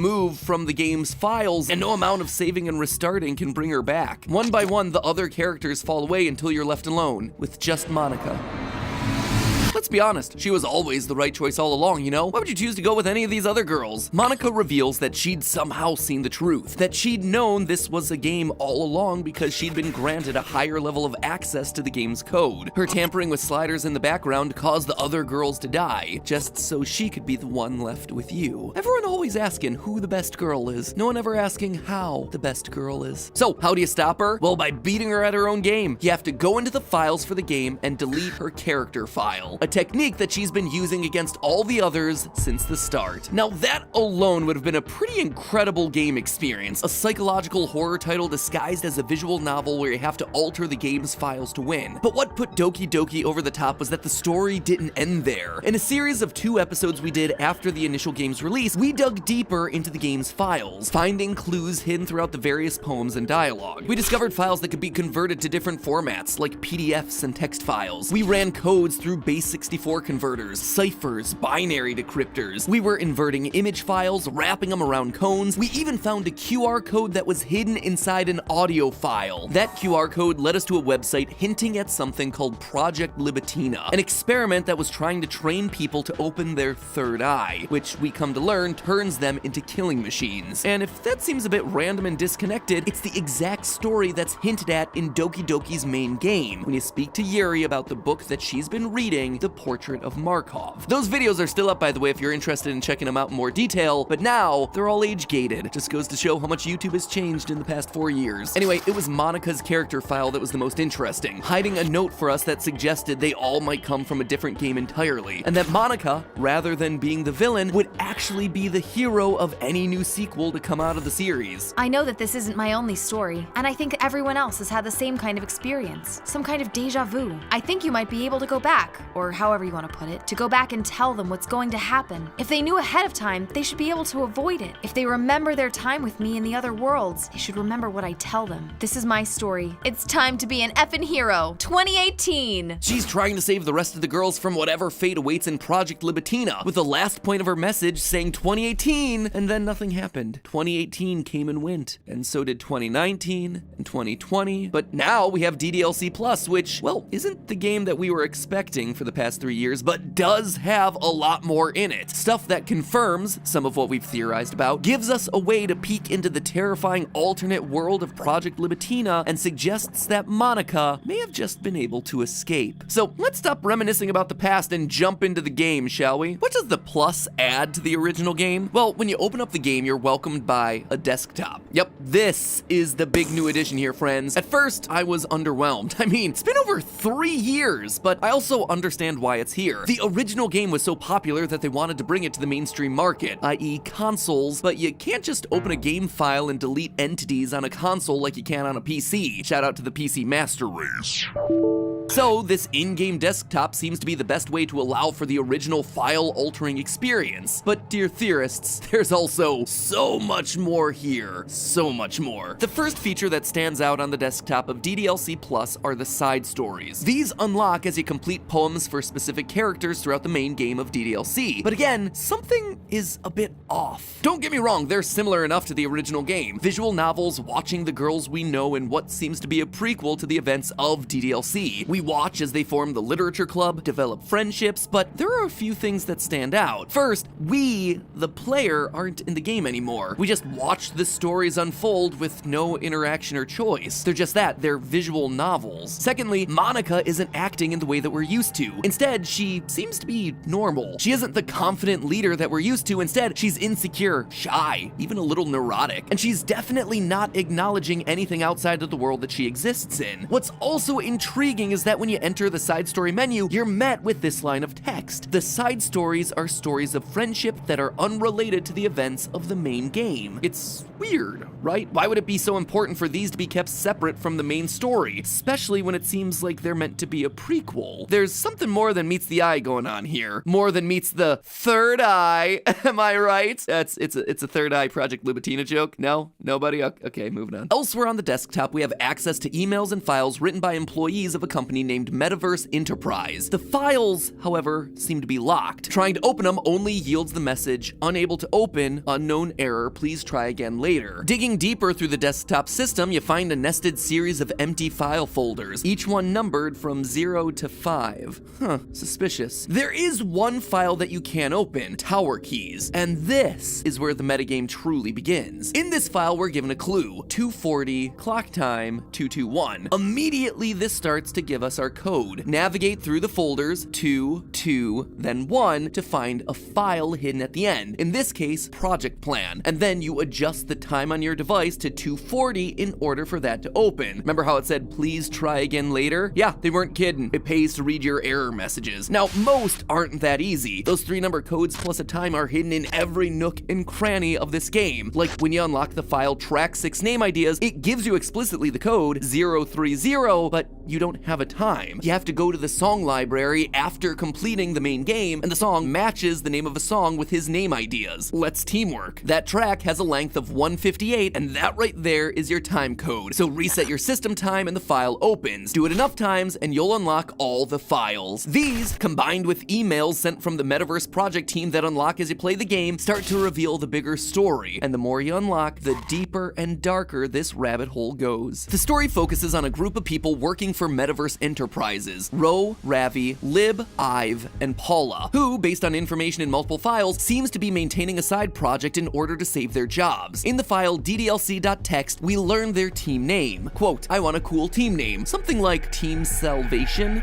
Team Salvation, or how about Team Salvato? Seems like our real-world game makers may have just actually become a part of the game's lore. But the funny thing is, it seems like all of us might have wound up as part of the game's lore. You see, throughout all of these emails, we get hints that the universe this design team lives in, which also happens to be our universe, may actually be a simulation. From that same DDLC doc, quote, learn through the existential crises of others how to cope with your own simulated universe. And again, from a different file, this time called Project Plan, create human-readable version of Fabric benchmark results, suggesting we live in a simulated universe. So it seems like the team's plan is to create a series of simulated worlds with characters that they can watch to learn what people do when they're in a simulation in order to identify whether or not they themselves live in a simulation. They call the simulations they're creating VMs, or virtual machines, and the description for the first of these, VM1, should sound a bit familiar. Quote, a small-scale simulation with literature assets for easy data collection, 4 entities, characters, and a small physical space. It's our Doki Doki crew, which means that we were right. Monica is an AI. Technically, all the girls are. But we also learn how Monica got her powers. In that same project plan file, it explicitly talks about observing the effects of elevated access knowledge of simulation. What this tells us is that basically the Team Salvato crew gave one of their simulated characters, Monica, the knowledge that she's in a simulation to see what she does with it, what motivates her, what it does to her psyche. However, what good is an experiment without a control group? Remember all those odd things I said about the side stories in the game? How there's no player character, how it's not connected to the main story, how Monica seems normal? Well, that is our control group, another iteration of the VM1 simulation where Monica doesn't discover her powers. There are a couple of emails and text files that help us prove this. The first, meeting notes 2.txt, mentions the following: clone VM1, same elevated access, but prevent the entity from discovering it. The entity obviously being Monica. Meeting notes 3 also confirms the side stories to be the control group, stating, quote, snapshot slightly earlier in time, compare end control sim to start of VM1, which lines up perfectly with the side stories ending with the creation of the literature club before the start of the main game in DDLC. And if that wasn't enough evidence for you, Rhea, another member of the team, outright tells us in the email side stories, quote again, just to clarify, all the recordings labeled side stories are part of the controlled simulation, right? And again, in the same email, we once again get a reference to the unreality of their own world. Scrolling down a bit further, so if I'm keeping track, we have what, like 5 different universes in total, with 3 or 4 of them created and then destroyed by Monica, of course. It's funny because I keep wanting to speculate on which one is the real universe, but in reality, they all are. As real as ours is anyway. But what about the player? Why are we not a part of that control group? The absence of a player seems odd, even to the team. Quote from the email, character discrepancy. Having run the control simulation for a while, it's evident that a certain character is missing from any mention or appearance. This makes me speculate that Monica's meddling is less clumsy than we think, because she would have had to manufacture this character herself as a way of forcing interaction between her and the user. Once you get this email, you unlock a concept drawing in the gallery for none other than the player character. Monica created the player character. Note, I'm not saying the player, just the character that the player controls. This is why we aren't playing the side stories. With her elevated access hidden, Monica doesn't create a player character. She doesn't need it. She isn't aware of everything that's going on, and so she doesn't need to interact with any sort of user. Speaking of Monica, we learn in this new content where her name comes from. Once you unlock the email, let's move on, we get ourselves a fuller picture. Quote, we need to have a meeting about shifting our focus a little bit. We've reset VM1 how many times now? We've obviously gotten spoiled by the ease of access that VM1 offers us, but it's just unrealistic for someone in real life to be granted a level of elevation even close to monitor kernel access. Monitor kernel access. Monica. But what's interesting is that after so many resets and experiments, they've come to realize that the permissions they've granted Monica are too high. She doesn't just suspect that she's in a simulation, she knows and can manipulate it. That level of knowledge just doesn't happen unless you meet Lawrence Fishburne and swallow a red pill. It's at this point that the Metaverse team starts to shift their focus over to VM2, Project Libitina. Yep, that is still very much a thing here in all its dark psychological horror glory, and we're gonna talk about that later, but I'm still not done with what VM1 and the Literature Club have to teach us. Or should I say Monica isn't done with us. You see, we just talked about how Monica created the player character, or at least the placeholder for him, in order to interact with us, the user. But why would she want to do that? Well, she wants to save her friends. She told us as much in that hidden message from her character file. Everyone else is dead, but I know that this isn't my only story. I can see that now, really clearly. If they know ahead of time, then they should be able to avoid it. Plus, our theory that Monica shares memories with the Monica from the other other game, or to use this new game's terminology, the other virtual machine VM2, is confirmed in an email from DDLC Plus. Quote, has anyone evaluated the side effects that might be caused by sharing a memory pool between multiple VMs rather than allocating them separately? I'm looking at some of the files VM1 is generating, and I'm finding some information that definitely shouldn't be there. My best guess is that memory being freed from VM2 isn't getting zeroed out, which technically gives VM1 access to it. So Monica is able to see into VM2, seeing the horrors that befall her friends over in the Project Libitina simulation, and she wants to help them, but how do you do that when you're trapped in a video game? Well, you break out of the game. Ladies and gentlemen, I believe that Monica is pulling a William Afton glitch trap move and has hijacked someone's body to do it. But she's not focused on us. She's using a member of Team Salvato, Senior Engineer Ive Laster. That whole speech of hers that we found hidden in her character file. Who are you? I can't see you, but I know you're there. Yeah, you can definitely hear me. You've been watching for a while now, right? It's time to be a hero. Both of us. That's not to us, it's to him, Ive. How do I know? Let's look a bit closer at Ive. Ive is an interesting character throughout the files that the new game gives us. We've seen a few emails from him, as well as seeing him mentioned in a few meeting notes. His writing style is casual. He uses phrases like OMG and types things like ha ha ha. Other Team Salvato members mention that Ive makes meetings go on for too long. He also seems to be obsessed with interacting with the VM1 simulation. Obsessed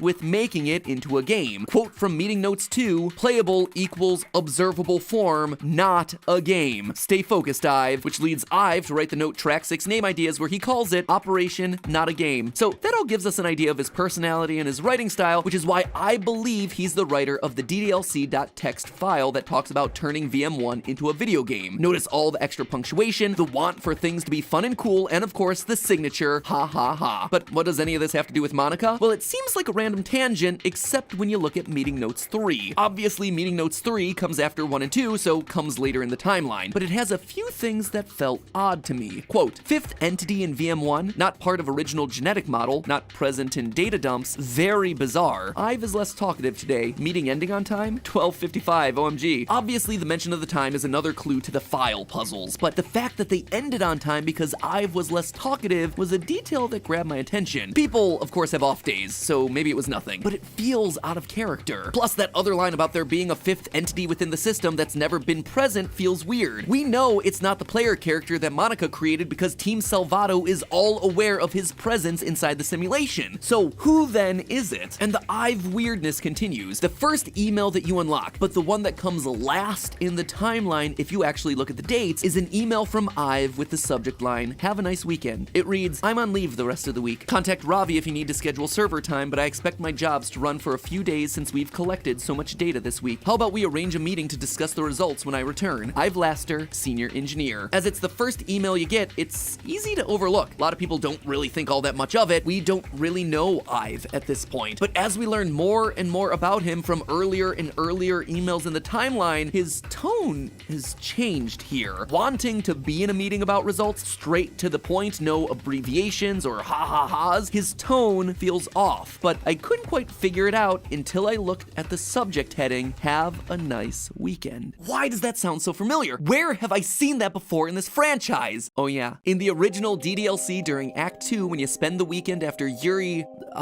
made Swiss cheese out of her own stomach, you find a file in the game's folder called, you guessed it, have a nice weekend. Exactly the same as the email subject from Ive, even down to the exclamation point. That file, by the way, is a text string encoded first in base 64 and also by a Visionaire cipher with the key Libitina. Again, the simulation's crossing over, sharing memory with Monica as the one who's able to access it all. This, to me, could only mean one thing. Monica has pulled a William Afton. She's managed to swap her consciousness with Ive. Think about it. We know Monica has a very sensible, mature writing style based on her poems, so it would make sense that she wrote it, trying to blend in, as well as why Ive might suddenly be so quiet in a meeting. Monica doesn't want to draw attention to herself. It also explains that mysterious fifth entity in the last snapshot of VM1, which nobody can explain. It's Ive. He's trapped in the game thanks to his own hubris. He wanted so desperately for his experiment to be fun, to make it into a game, and when he saw that Monica had made a character for him to assume, he started playing, only to experience the horrors that we did, but his fate was much worse than ours. Monica's note hidden in her character file, I believe, is directed specifically at Ive, thanking him for all the help that he's given her so far, talking to him them about how they need to work together to save everyone else. But by work together, she means using his body to exit the simulation and help her friends over in VM2 from the outside. In other words, Monica has escaped. And if that weren't enough, there's yet another entity that we have to be on the lookout for. One coming from the other side, Project Libitina, an entity named Marla. But more on her and the horrific experiments that are happening over on VM2 next time. And don't forget, you can still grab that new Game Theory backpack, pencil case, or keychain. Just click on the links below this video and become the obsession of all your friends, virtually or physically. Though, hopefully not too obsessed. I'm looking at you, Yuri. So until next time, remember... It's all just Monica. Just Monica. Just Monica.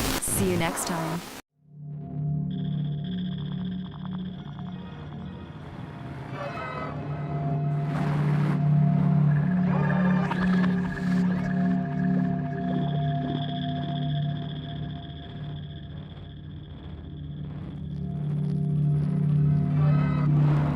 Bit by bit, we've been working to solve Security Breach before its launch, and so far I feel pretty darn good about what we've concluded. The reappearance of Glitch Trap and the dual nature of Vanny seem all but confirmed. The repurposing of the toy animatronics still feels very much possible. Even some of my bigger swings have wound up being home runs.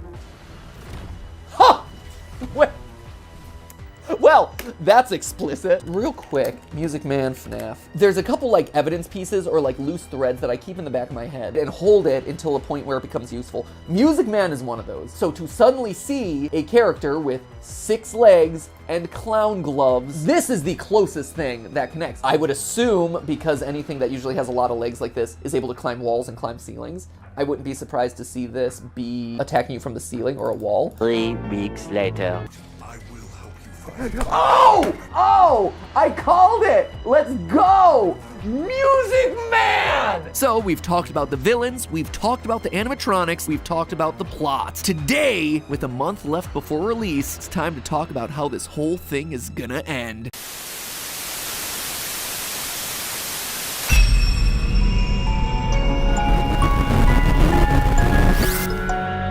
Hello, Internet! Welcome to Game Theory, the show that critics describe as Vanny-tastic. Before we begin, a quick reminder that 1 week from today, Tuesday, November 30th, is our big and final charity live stream benefiting St. Jude. It is the single biggest YouTube collaboration of the year. 50 creators across 9 hours. We have everything from Markiplier doing trumpet solos and Dawko doing contortions to Corpse Husband reading children's books and Dream getting dunked on in Squid Game. There's even giveaways that you can win with your donations. Pixel 6s, OLED Switches, even special Security Breach merch that was sent to us directly from Steel Wool Studios. And it's all dedicated to treating children with cancer, and then passing those treatments along so that anyone else affected with cancer can benefit. Which, gotta say, all of us know someone who's been affected by cancer, and when you're a dad, hearing that a child has gotten that awful diagnosis makes it hit even harder. So if you want to be a part of the biggest YouTube collab of the year and a day full of fun and charity, make sure you're here next Tuesday, November 30th. Can we cross $1 million in 9 hours? I'll need your help to get there, so hit the button that you see on screen right now to ensure you're notified when it goes live. Since September, Steel Wool Studio has been hyping up the upcoming release of FNAF Security Breach by releasing short clips of an old Freddy Fazbear cartoon called Freddy and Friends on Tour. These 4 uploads, styled like an old Hanna-Barbera cartoon like 1969 Scooby-Doo or 1958's Yogi Bear, have been a huge source of information about this upcoming game, with each one hiding a frame or two screenshot of an existing animatronic in the middle of the episode, as well as the more focused reveal of a new animatronic towards the end. So, hidden in the middle of episodes, you see glitches showcasing Chica, Roxy Wolf, Monty Gator, our security guard from the game's first teaser, but now with yellow eyes, and these creepy bots, which we later learn in the game's trailer appear to be the service bots that are wandering around the Security Breach's mall complex. Meanwhile, at the end of each video, you had the reveal of the Sun and Moon guy, Evil Vanny, and of course, Music Man! There's even the reintroduction of Glitch Trap, who, in the final video, can be found by piecing together the upload's 20 purple and yellow glitches kind of like a puzzle. Probably one of the coolest ideas for a teaser reveal that I've ever seen, and honestly, just a really smart callback because, based on the YouTube description for these videos, these things are coming from the Fazbear Entertainment Archive. And what are we doing with these old tapes? We're assembling them. Just like we saw with FNAF VR, where assembling the tapes also assembled Glitch Trap. So, yet again, we assemble a series of tapes, the glitches get stronger upload after upload, and boom, Gold Bunny make people go bye-bye. I don't know if they meant this intentionally or not, but still, cool detail. And then just a couple weeks ago, the actual trailer came out and confirmed a lot of what we were seeing. There's all the animatronics, there's the creepy service bots, there's Music Man! We know basically everything that's in this game because we've seen basically everything that's been teased. Well, except for one thing. Through all the reveals and teasers and trailers, one thing remains a mystery. There is still one teased item that hasn't been revealed, and that is a tentacle monster. You heard that right. At the end of Fazbear and Friends episode 1, we get this, a sliding tentacle slithering across the screen. And you know it's a big deal because it's simultaneously the first thing they tease, but also the last thing that they're keeping secret. In fact, based on details from the trailer, as well as new clues that have come to light in other parts of the FNAF universe, I not only think I know what that is, but also the whole ending sequence of this game. This one is a biggie and feels like once again I am swinging for the fences, but if it proves to be true,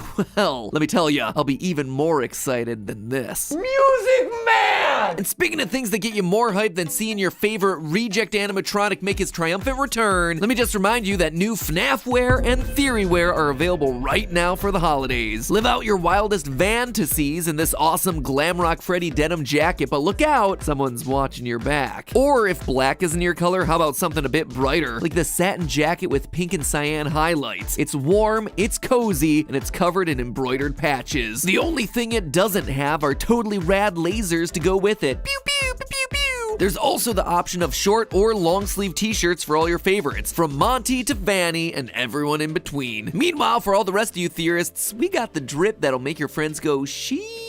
Like this jogger set. You'll be camouflaged at your next chess club meeting in stylish black and white with a comfortable slim leg fit. It's sleek enough to wear outdoors and look cool in public, but warm and soft enough for all the indoor antisocial cuddling you could possibly want. Speaking of soft and cuddly, Theory Blanket. That's all I have to say, Theory Blanket. You and your cats will love it. And if you're looking for more to keep you warm this chilly winter, wrap yourself in the big ol' hug that is this diamond quilted Game Theory jacket and this embroidered Game Theory beanie. Perfect for the wet weather or just a cold basement that you want to keep cold because you don't want to run up your heating bill. Who knows, maybe that's just me and Steph. Best of all, we have everything in stock right now, which means it's all ready to ship out with no shortages or delays. That means you get it ASAP for yourself or whoever you're gifting it to. Instant gratification for the win. So go get your FNAF wear or Theory wear by using the link down in the description or the merch shelf below as YouTube continues to try and train you to use their platform as a one-stop shop for all your consumerist needs. Now then, let's talk tentacles. Across the series, there's only ever been one character associated with long, slimy black tentacles, and that is Nightmarion, the Nightmare Puppet, who came out as part of the Halloween update for FNAF 4 way back when I still had hopes that this series would end with 4 games.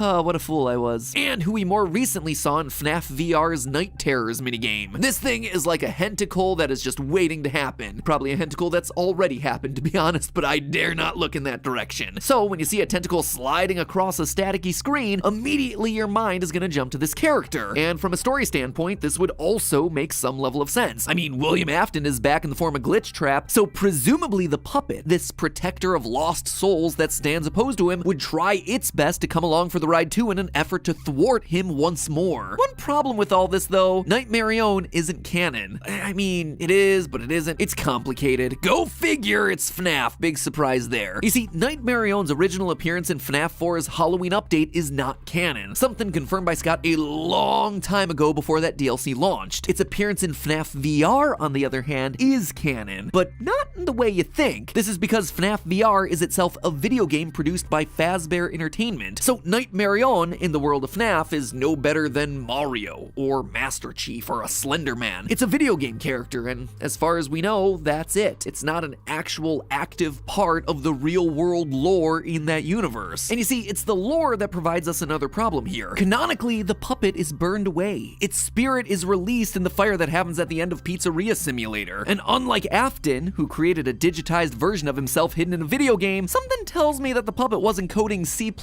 in between giving gifts, giving life. As the last nail in the coffin here, the tentacle that we see at the end of Freddy and Friends is missing its signature white stripes. Are there ways to bring the puppet back? Sure, Puppet Mask didn't fully burn away and was found in the wreckage of the FNAF 6 pizzeria, so it's still infused with the agony of Charlie in order to fight against Afton one final time, whatever.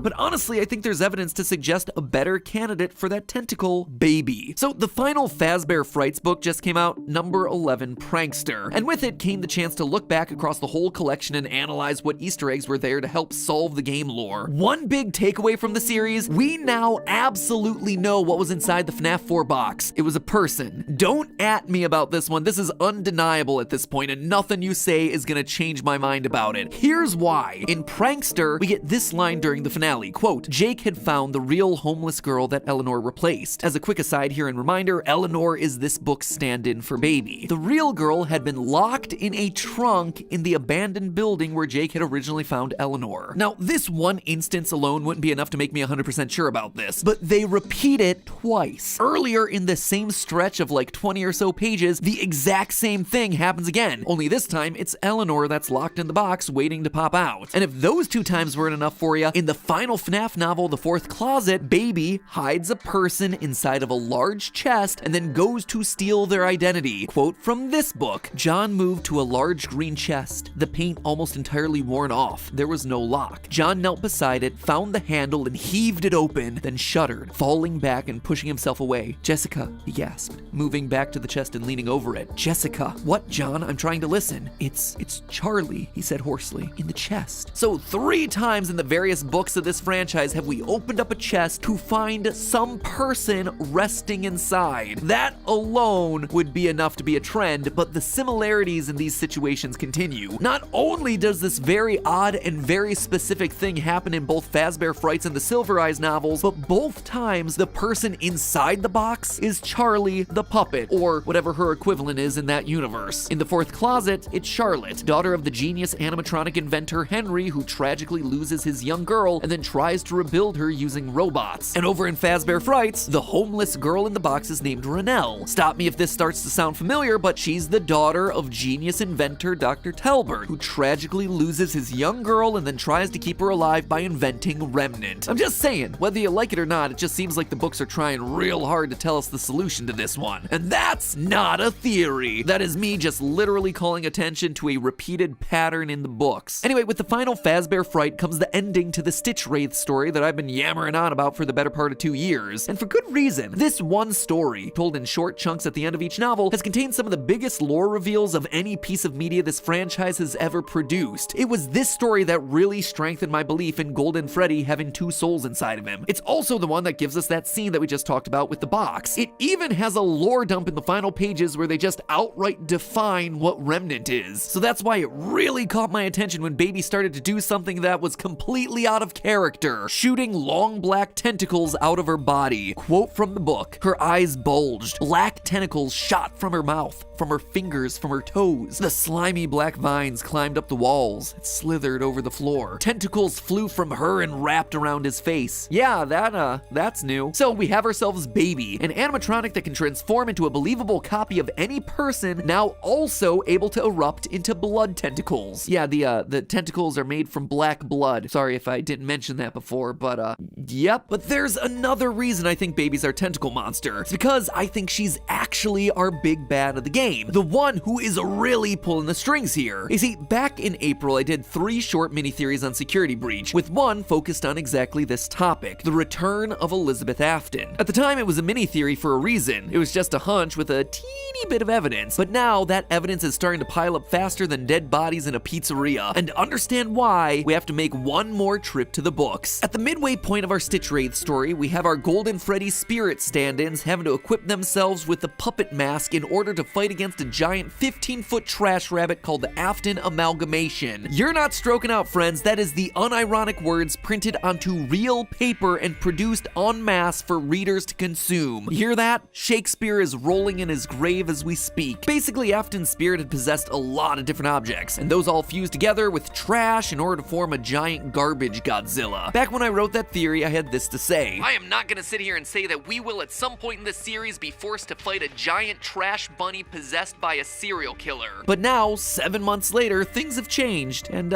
yeah, I am gonna sit here and say that we will at some point in the series be forced to fight a giant trash bunny possessed by a serial killer. Yep, the series about pizzeria-themed murders has decided that giant garbage garbage rabbit kaiju is the next logical step in the story that they feel it wants to tell. I am so tired. Now, if this was a normal FNAF game, then no. Of course, there's no giant trash monster. But this is anything but a normal FNAF game. First, we know that Security Breach will have boss battles. This is confirmed on the PlayStation blog article covering the game. And if these moments of Monty Gator from the trailer don't look like a boss battle intro sequence, then I don't know what does. Reminds me of the American Gladiators game Assault. We also know that the game's primary mechanic is climbing into Freddy's oversized birthday cake hatch to pilot him around like a mech suit. You don't just include a mecha suit like that in your game if all you're doing with it is stealthing around a mall. You insert that sort of stuff in order to punch serial killers in the face. But you know what seals the deal for me is the trailer. Throughout the Freddy and Friends teaser images, we've seen pictures of the animatronics all cracked and broken. Are they corrupted by Afton? Maybe we destroy them over the course of the night? It's a weird little detail. But then the trailer goes and shows us a bit more. We see this scene of a broken Chica that's attacking us in a tunnel made from garbage. Now that is a bizarre setting for a game that's set in a mall and, according to the PlayStation Store, the sewers underneath the mall. Trash is just everywhere. So is this the game that's finally given us what we've all been demanding? Hashtag justice for trash in the gang? Or is it something more? Remember what I said about the broken version of the animatronics that we keep seeing in the trailers? Well, one of the main components of Trash Afton are the pieces and parts of other ruined animatronics. I wouldn't be surprised if the final boss battle of the game is against a giant amalgamation of all the other animatronics combined, which in turn strengthens the baby theory. You see, in the books, yet again, Trash Afton is described as weak. In fact, it's so important that they decide to say it twice, first in book 6 and then again in book 11. In reality, it's actually Eleanor that's powering the whole thing. So if we do in fact descend down into a landfill to fight a giant trash rabbit kaiju, the one really pulling the strings will be the black blood tentacles of the shape-shifting baby. But there's one last thing worth mentioning, and that's this game's return to the first ever pizzeria, Fredbear's Family Diner. Dawko recently did a live stream to benefit our St. Jude campaign. Dawko, you're an amazing and wonderful person. Thank you for your support. But whenever there's a Dawko charity stream, you know that close behind is gonna be some FNAF teasers. And Steel Wool did not disappoint. They sent him a series of posters including these 3 from Fredbear's Family Diner, the original pizzeria mentioned way back in FNAF 2. I'm gonna try to contact the original restaurant owner. I think the name of the place was Fredbear's Family Diner or something like that.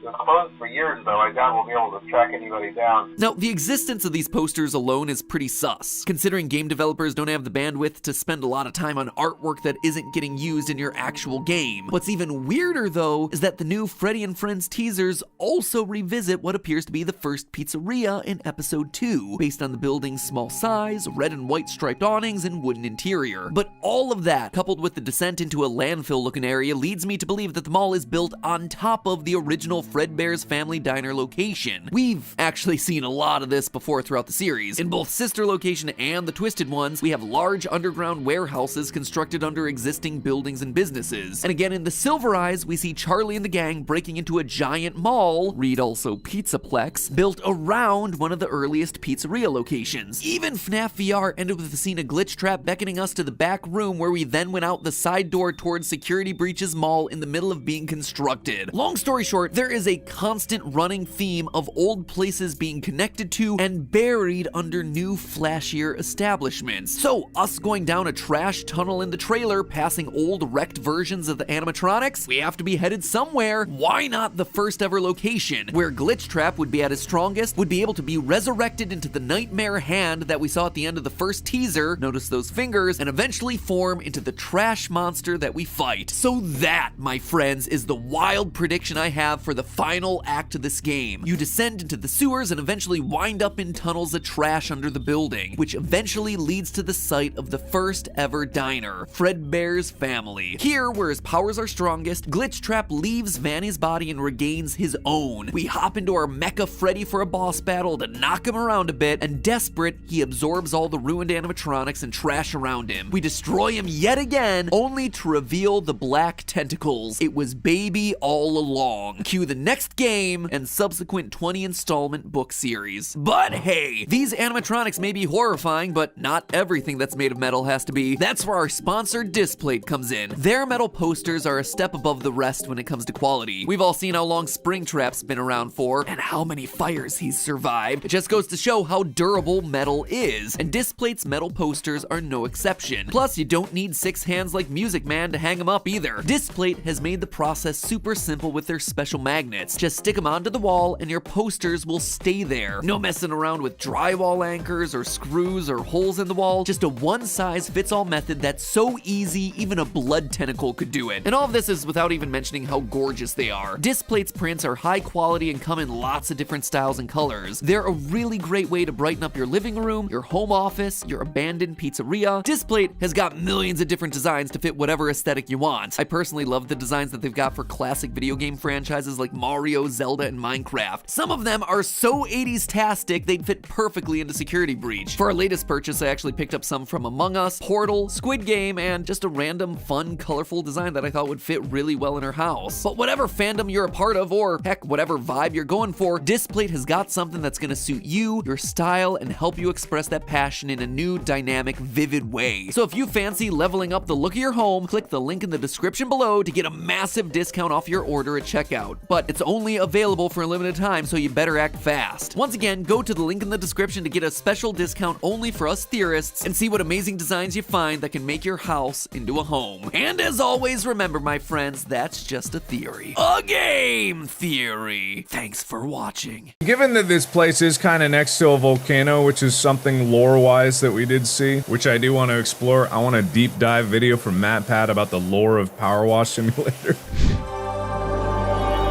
I have been summoned!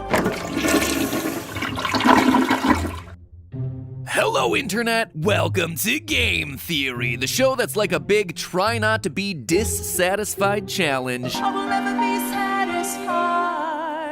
You and our viewers both, Angelica Schuyler. You and our viewers both. Dear theorists, I love this time of year. The sun, the BBQs, the family adventures. I just love the summertime. And heck, when it's nice out, I don't even mind outdoor chores. Some of you may have seen my Instagram stories where I had the monster task of cleaning our pool, to which I was met with comments like, why didn't you go full dad mode and just buy a pressure washer? And the honest answer is, cause I already have one. Boom! Big twist reveal. Last year, I used it to clean every square inch of our driveway and porch and deck. This year, I was less enthusiastic. Can I get real with you? I'm just tired. It has been a long, long year. But man, power washing is great. The power, the washing. It's like Mario Sunshine in real life, cleaning the streets line by satisfying line. Heck, I'm sure we've all fallen into the trap of watching satisfying pressure washer videos on YouTube before, right? And now we can all unleash our full dad potential and create our own satisfying content thanks to the best indie game of 2021, Power Wash Simulator. Because doing chores in video games is so much better than doing them in real life. This little indie title by Future Lab feels like it just sprung up one day and suddenly became a viral hit. The means to satisfy that primal need for things to be clean has finally become available to the masses, and people have really run with this thing, turning the game practically into its own art form. And I gotta say, this thing is blissful, washing away dirt bit by bit, slowly regaining clean and orderly control over the chaotic and dirty world around us. But then, the inevitable happened. The illusion shattered. The creators added a story told through text messages and little background details, and one YouTuber picked up on this and called us out. I want a deep dive video from Matpat about the lore of Power Wash Simulator. My favorite dining partner, Markiplier. Let's put it on your little pretty head here, shall we? It's a big head. It is such a huge head. I mean, look at that face. I can't say no to that. So I started to look deeper into the story, and let me tell you, I think I've got something. Something that nobody has considered yet. I think I've picked apart the muddy lore of Power Wash Simulator as much as I possibly can, and now it's time we make this puppy shine. Mark, this one's for you, buddy, as well as the hundreds of other theorists that have tweeted me about it over the last couple weeks. Because remember, if you ever want to harass me about a theory that you want to see me do, just hit me up at MattPatGT on Twitter. I don't tweet all that often, but I do listen to your tweets. Like Megan Weber asking asking me for the last 312 days to finish Luigi's Mansion 3 on GT Live. I hear you. I don't know if it'll happen, but I hear you. Maybe not complete Luigi's Mansion, but maybe I can do another episode or two on it. It's a long game. So let's set the stage, shall we? We take control of a character who decides to start up a pressure washing business. The extraordinary Dr. Power Wash. Sorry, the Dirt Finder General. No, it's the Grime Bandits. The Filth Amendment. It changes a lot, but always with a bad pun mixed in there. Anyway, as we travel around the town of Muckingham, jeez, this game has more dad jokes than me, we clean up everything from cars to houses to skate parks. But nothing is quite as it seems, friends. Okay, well, mostly it is, but as Mark rightly calls out, this isn't just any town. It has a volcano nearby, not to mention a national park, waterfalls, a big river. It's really an unusual location, practically a geological buffet. So where exactly is Muckingham located? Well, overall design as well as clues sprinkled throughout the game tell us pretty clearly that we're in the United States. Unfortunately, if you search for US states with volcanoes and national parks, you get, quite frankly, a lot of results, so we'd better find a more defining feature. Looking closer at the city's architecture doesn't give us much to work with. Feels like we're meant to be in a generic any town USA style place. The most unusual feature is that you have all these weird British terms mixed in with the mission descriptions. Back garden instead of backyard. When you go to the playground, the merry-go-round is called a roundabout. On vehicles, tire is spelled with a Y. Now, obviously, Future Lab is a British-based company, so that explains a lot of it. But as far as in-game lore is concerned, our character is British, and he's not the only one. The park warden uses the phrase swings and roundabouts, a British phrase. Plus, there's Algernon Evans, the quintessential British snob, a posh character that offers you a threepenny for your troubles, which is an old British coin. All of this is to say that there seems to be a heavy British influence on the dialect, but we are meant to be in an American town. So if we're gonna identify where Muckingham is, we need to cross-reference our list of states containing a volcanic state park with states containing the highest population of British Americans. From there, we should have a good approximation for where in the world Muckingham is located. Utah comes in at number 1 with a 29% British American population. However, their national parks are more on the rocky side than the foresty side like we see in the game, so they're out. Next is Maine, New Hampshire, and Vermont, which all have a lot of British people and a lot of volcanoes, but they're all dormant, which doesn't line up with the smoke that we see billowing out of the volcano in the game. We then come to Wyoming and Idaho, which has volcanoes, national parks, and a lot of Brits, but look closer and you start to see that the volcanoes don't match. Idaho's craters of the moon have several mountaintops, and Wyoming's famous Yellowstone is a caldera rather than a big rocky mountain volcano. So that sends us down to our 7th place winner, Oregon. With 13% British American population, Mount Hood creating that signature volcanic skyline, and many national parks, waterfalls, and lakes, I think that Oregon is our best real-world location for Muckingham. So we're a British person in the Oregon-based town of Muckingham trying to get our business off the ground. But now that we know where we are, it's time to dig into why we are. Time for that sweet, sweet lore, baby. The meat of today's episode. You see, this game is building to 2 major twists. Twists that, unless you're meticulously putting the pieces of this game's puzzle together and also researching the ethics and science of power washing, which, let's be honest, who isn't these days, would go completely unnoticed by the casual player. So pull out your hoses and get ready to pressurize, because we're about to spray that lore all over your screens. One of the early side stories that comes up is that of the haunted house, owned by the superstitious Aura Smith and Jenny Pebbles. They bought a dirty old house that was once owned by the movie star Esther Death. Esther Death? Really, guys? Anyway, there are stories that the property has become haunted by Esther's spirit after she disappeared from the national park, never to be heard from again. And to be sure, creepy things do happen around the house. We get texts about a mysterious rumbling noise. On the side of the house, we see bizarre symbols that we're told is the language of angels. So I don't know about you, but it sounds to me like it's time to start theorizing. Just as I was about to decipher the message by looking up Enochian, the cult that the language originated from, the game sends us a text. Turns out it's not a mysterious heaven language at all, rather just a builder's diagram to let the plumbers know where the overflow pipes are going. Same thing happens with the rumbling noise. It's just Jenny putting the laundry on a spin cycle. When you finish the job, you get a final text from Aura saying, "There was this screech from the attic, so I opened that latch and something whooshed past my face, followed by a grubby gray feather floating mysteriously down. I think it was Esther's soul leaving, finally at peace." Screeching? Something flying past you? Grubby gray feather? Hate to break it to you, but I think it was a pigeon. So,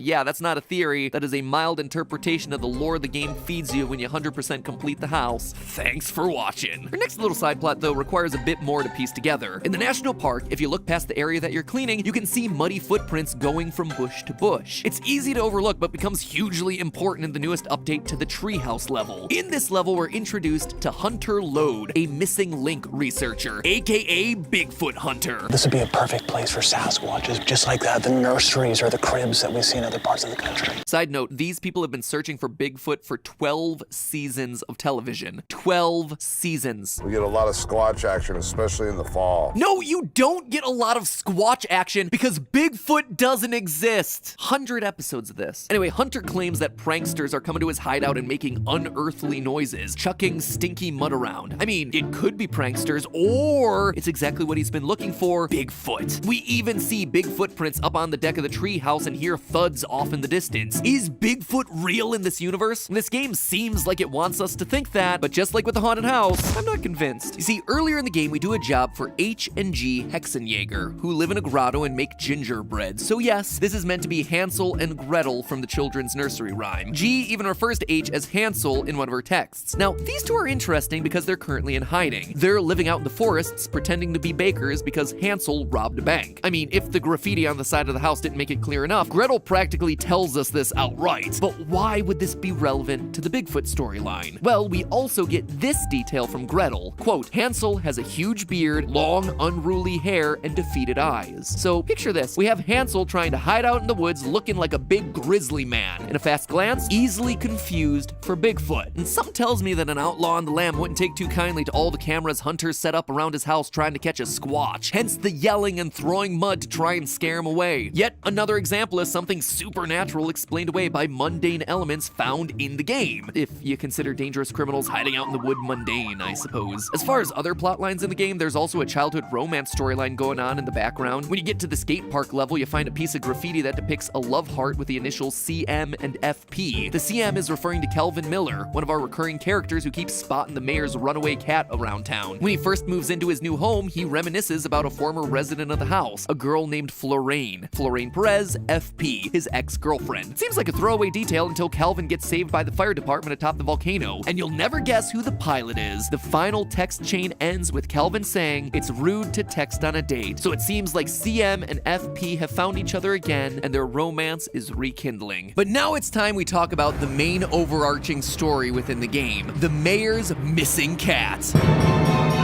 Is this what you wanted, Markiplier? Is it? This riveting take on modern storytelling? I mean, the cat one here is pretty easy. Our friend Harper informs us of the cat's disappearance, and the whole town is now on the lookout because without him, the spring festival can't take place, for some reason. This explains the cat paws that we see throughout many of the levels, as well as the missing posters often seen in the forest levels. The fire chief, Denver Drill, claims that there is no cat, and that the whole thing is a conspiracy to distract the town away from a mysterious pipeline that the mayor is building. And while that certainly could be true, there is most certainly a cat. In our second mission, we see a ginger cat jump off the shed roof. And again, much later on, we receive messages from Calvin when he's climbing the volcano that he sees a ginger tomcat with a funny leg, once again proving that the cat is real. Do I think there might be something sinister with the mayor's pipeline? Sure, but as far as I can tell, the cat has nothing to do with it, unless of course the whole town is hallucinating thanks to volcanic gas. But based on everyone's behavior, seems unlikely. So there you have it, I guess, the story of Power Wash Simulator. I mean, it's fine, but it doesn't feel like there's a whole lot of mystery going on here. Every time I got close to something, the game just kinda gave me the answer or debunked itself. But you've all been watching me for long enough. Or maybe you haven't and you gotta hit that subscribe button right now. But either way, you know that I wouldn't just leave it there. You know that I had to keep digging. The eyes of Markiplier were upon me. I couldn't just let him down. And so guess what I found? Here's the twist, folks. You are the villain of Power Wash Simulator. Yep, it's that classic game theory twist. The hero of the story was actually the villain all along. Our power washing protagonist joins the ranks of Mario, Phoenix Wright, and Kirby, as well as the handful of other characters we've been misled about over the decades, and I've got everything I need to prove it. It all begins with why everything's so dirty. Just like Mark said, it's the volcano. In the bungalow mission, we see a volcano smoking away in the background, and quite close, I might add. The smoke tells us that the volcano is currently active. Now, we don't see anything dramatic like like lava spewing out of it, but that doesn't mean it isn't erupting. There's a type of eruption that can happen called phreatic eruptions. These eruptions are caused by the heat from magma interacting with water. They therefore produce a lot of steam, toxic gases, and most importantly, ash. This is what I believe the black substance around town to be. It's billowing out of the volcano and covering these houses. And we have proof. Notice all the rust on the vehicles and metal parts of the houses? Well, ash is abrasive and causes corrosion of metals. It would also explain the dermatitis that the children are getting by playing on the dirty playground, as ash is also a potential skin irritant. Meanwhile, the toxic gases emitted from the phreatic eruptions could make Calvin hallucinate while climbing the mountain. However, all of this is small potatoes. The people of Muckingham might need to be worried about more than just their dirty patios, because if the volcano is doing this, they could be in for some serious trouble. Remember, this takes place in Oregon, with the main volcano there being Mount Hood. Although Mount Hood hasn't erupted in a long time, along the same volcanic line is Washington's volcano, Mount St. Helen, which did erupt in March of 1980. This eruption was similar to what we see happening in the game, a phreatic eruption. Definitely dangerous, but not incredibly life-threatening. However, 2 months later, something major changed. Mount St. Helen went from a phreatic eruption to a magmatic eruption, more specifically a Plinian or Vesuvian eruption, and you can probably guess where it got its name from. These are massive eruptions that spew a huge amount of smoke, toxic gas, and ash into the air, causing pyroclastic flows. These are dense, fast-moving flows of solidified lava pieces, volcanic ash, and hot gas. They are fast and they are deadly, especially given how close the town is to the volcano. I mean, it's these pyroclastic flows that destroyed and preserved Pompeii. And with the proximity to Mount St. Helen, scientists have predicted that the same thing could happen at Mount Hood as well. So I wouldn't be surprised if by the end of Power Wash Simulator, all your work is for naught and the volcano erupts, maybe the result of the mayor's pipeline, and all your clean houses and gardens and fences are destroyed in a massive final volcanic eruption. The evidence leading up to this is all there. But fear not, townspeople, because we will be there to clean all that muck away. Or will we? Haha, surprise twist number 2. As satisfying as it is to carve our way through dirt with pinpoint accuracy, our company's existence might be causing issues that are worse than just having a dirty car. Cities actually have to organize special disposal of volcanic ash, and they have to do it fast. In 1980, when Mount St. Helen erupted, it cost the city of Yakima, Washington $5.4 million and took 7 around-the-clock days to remove and dispose of all the ash. Why is it such an issue? Well, you see, ash isn't water-soluble, meaning it doesn't dissolve in water, and therefore can't simply be washed away. The water just carries the ash elsewhere, either onto the street or down drains. If it ends up on the street and dries, it could be picked up by gusts of wind and end up in ventilation systems and air conditioning units. And with ash being toxic to inhale, you can see why this quickly becomes a problem. If it ends up down the public drainage systems, then it causes blockages, leading to backups, burst pipes, and overflow onto the streets and into clean water supplies. This is why volcanic ash has to be disposed of professionally, and not just washed off by some schmuck with his pressure washer. So without exaggeration, you are the villain of Power Wash Simulator, improperly disposing of volcanic ash. And while it may be satisfying to clean all your neighbors' surfaces, you're endangering the lives and lungs of everyone around you as the ash gets kicked up and circulates through the air and water systems. But who cares? You're all about to die in a volcanic eruption anyway. Now try playing the game. I guarantee no nozzle is gonna be able to wash away that existential dread. But hey, that's just a theory. A game theory. Thanks for watching. You know what'd be funny? If my video on this little-known indie title was sponsored by the world's biggest game. Oh wait, it is! Special thank you to Garena Free Fire for sponsoring today's episode. And yes, you heard that right. Free Fire is the world's most downloaded mobile game for the past 2 years, in both 2019 and 2020. Over 1 billion downloads on Google Play alone and 150 million peak daily active users. Isn't that crazy? Like, how have we here in the US of A not heard of this thing? Honestly, because it hasn't caught on here in the States yet. You see, I was fortunate enough to be a part of their big 4-year anniversary celebration in Las Vegas last week, where they not only set a world record for the largest video game projection screen by casting it onto the wall of a hotel, and yeah, they projected us up there too, so that was really awesome. But at this event, I also got to meet a lot of the game's top players from all around the world. From the ground up, Free Fire was built to be a global game, able to function perfectly off of any quality of internet connection, allowing you to play against everyone in any remote corner of the globe. And they treat their players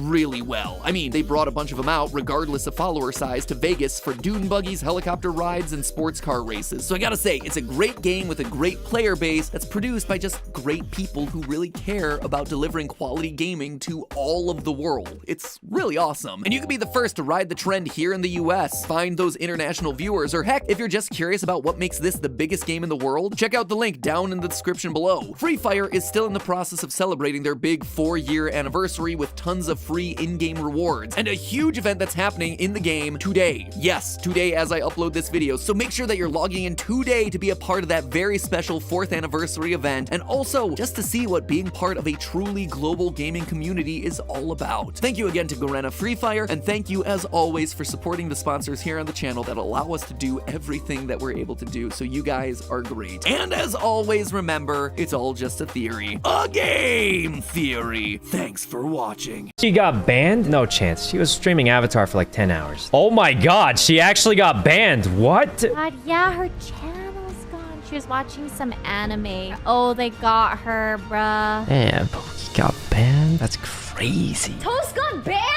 I just heard Raid Toast got banned. Toast banned? No. Bro! They're coming for us! Not them, me.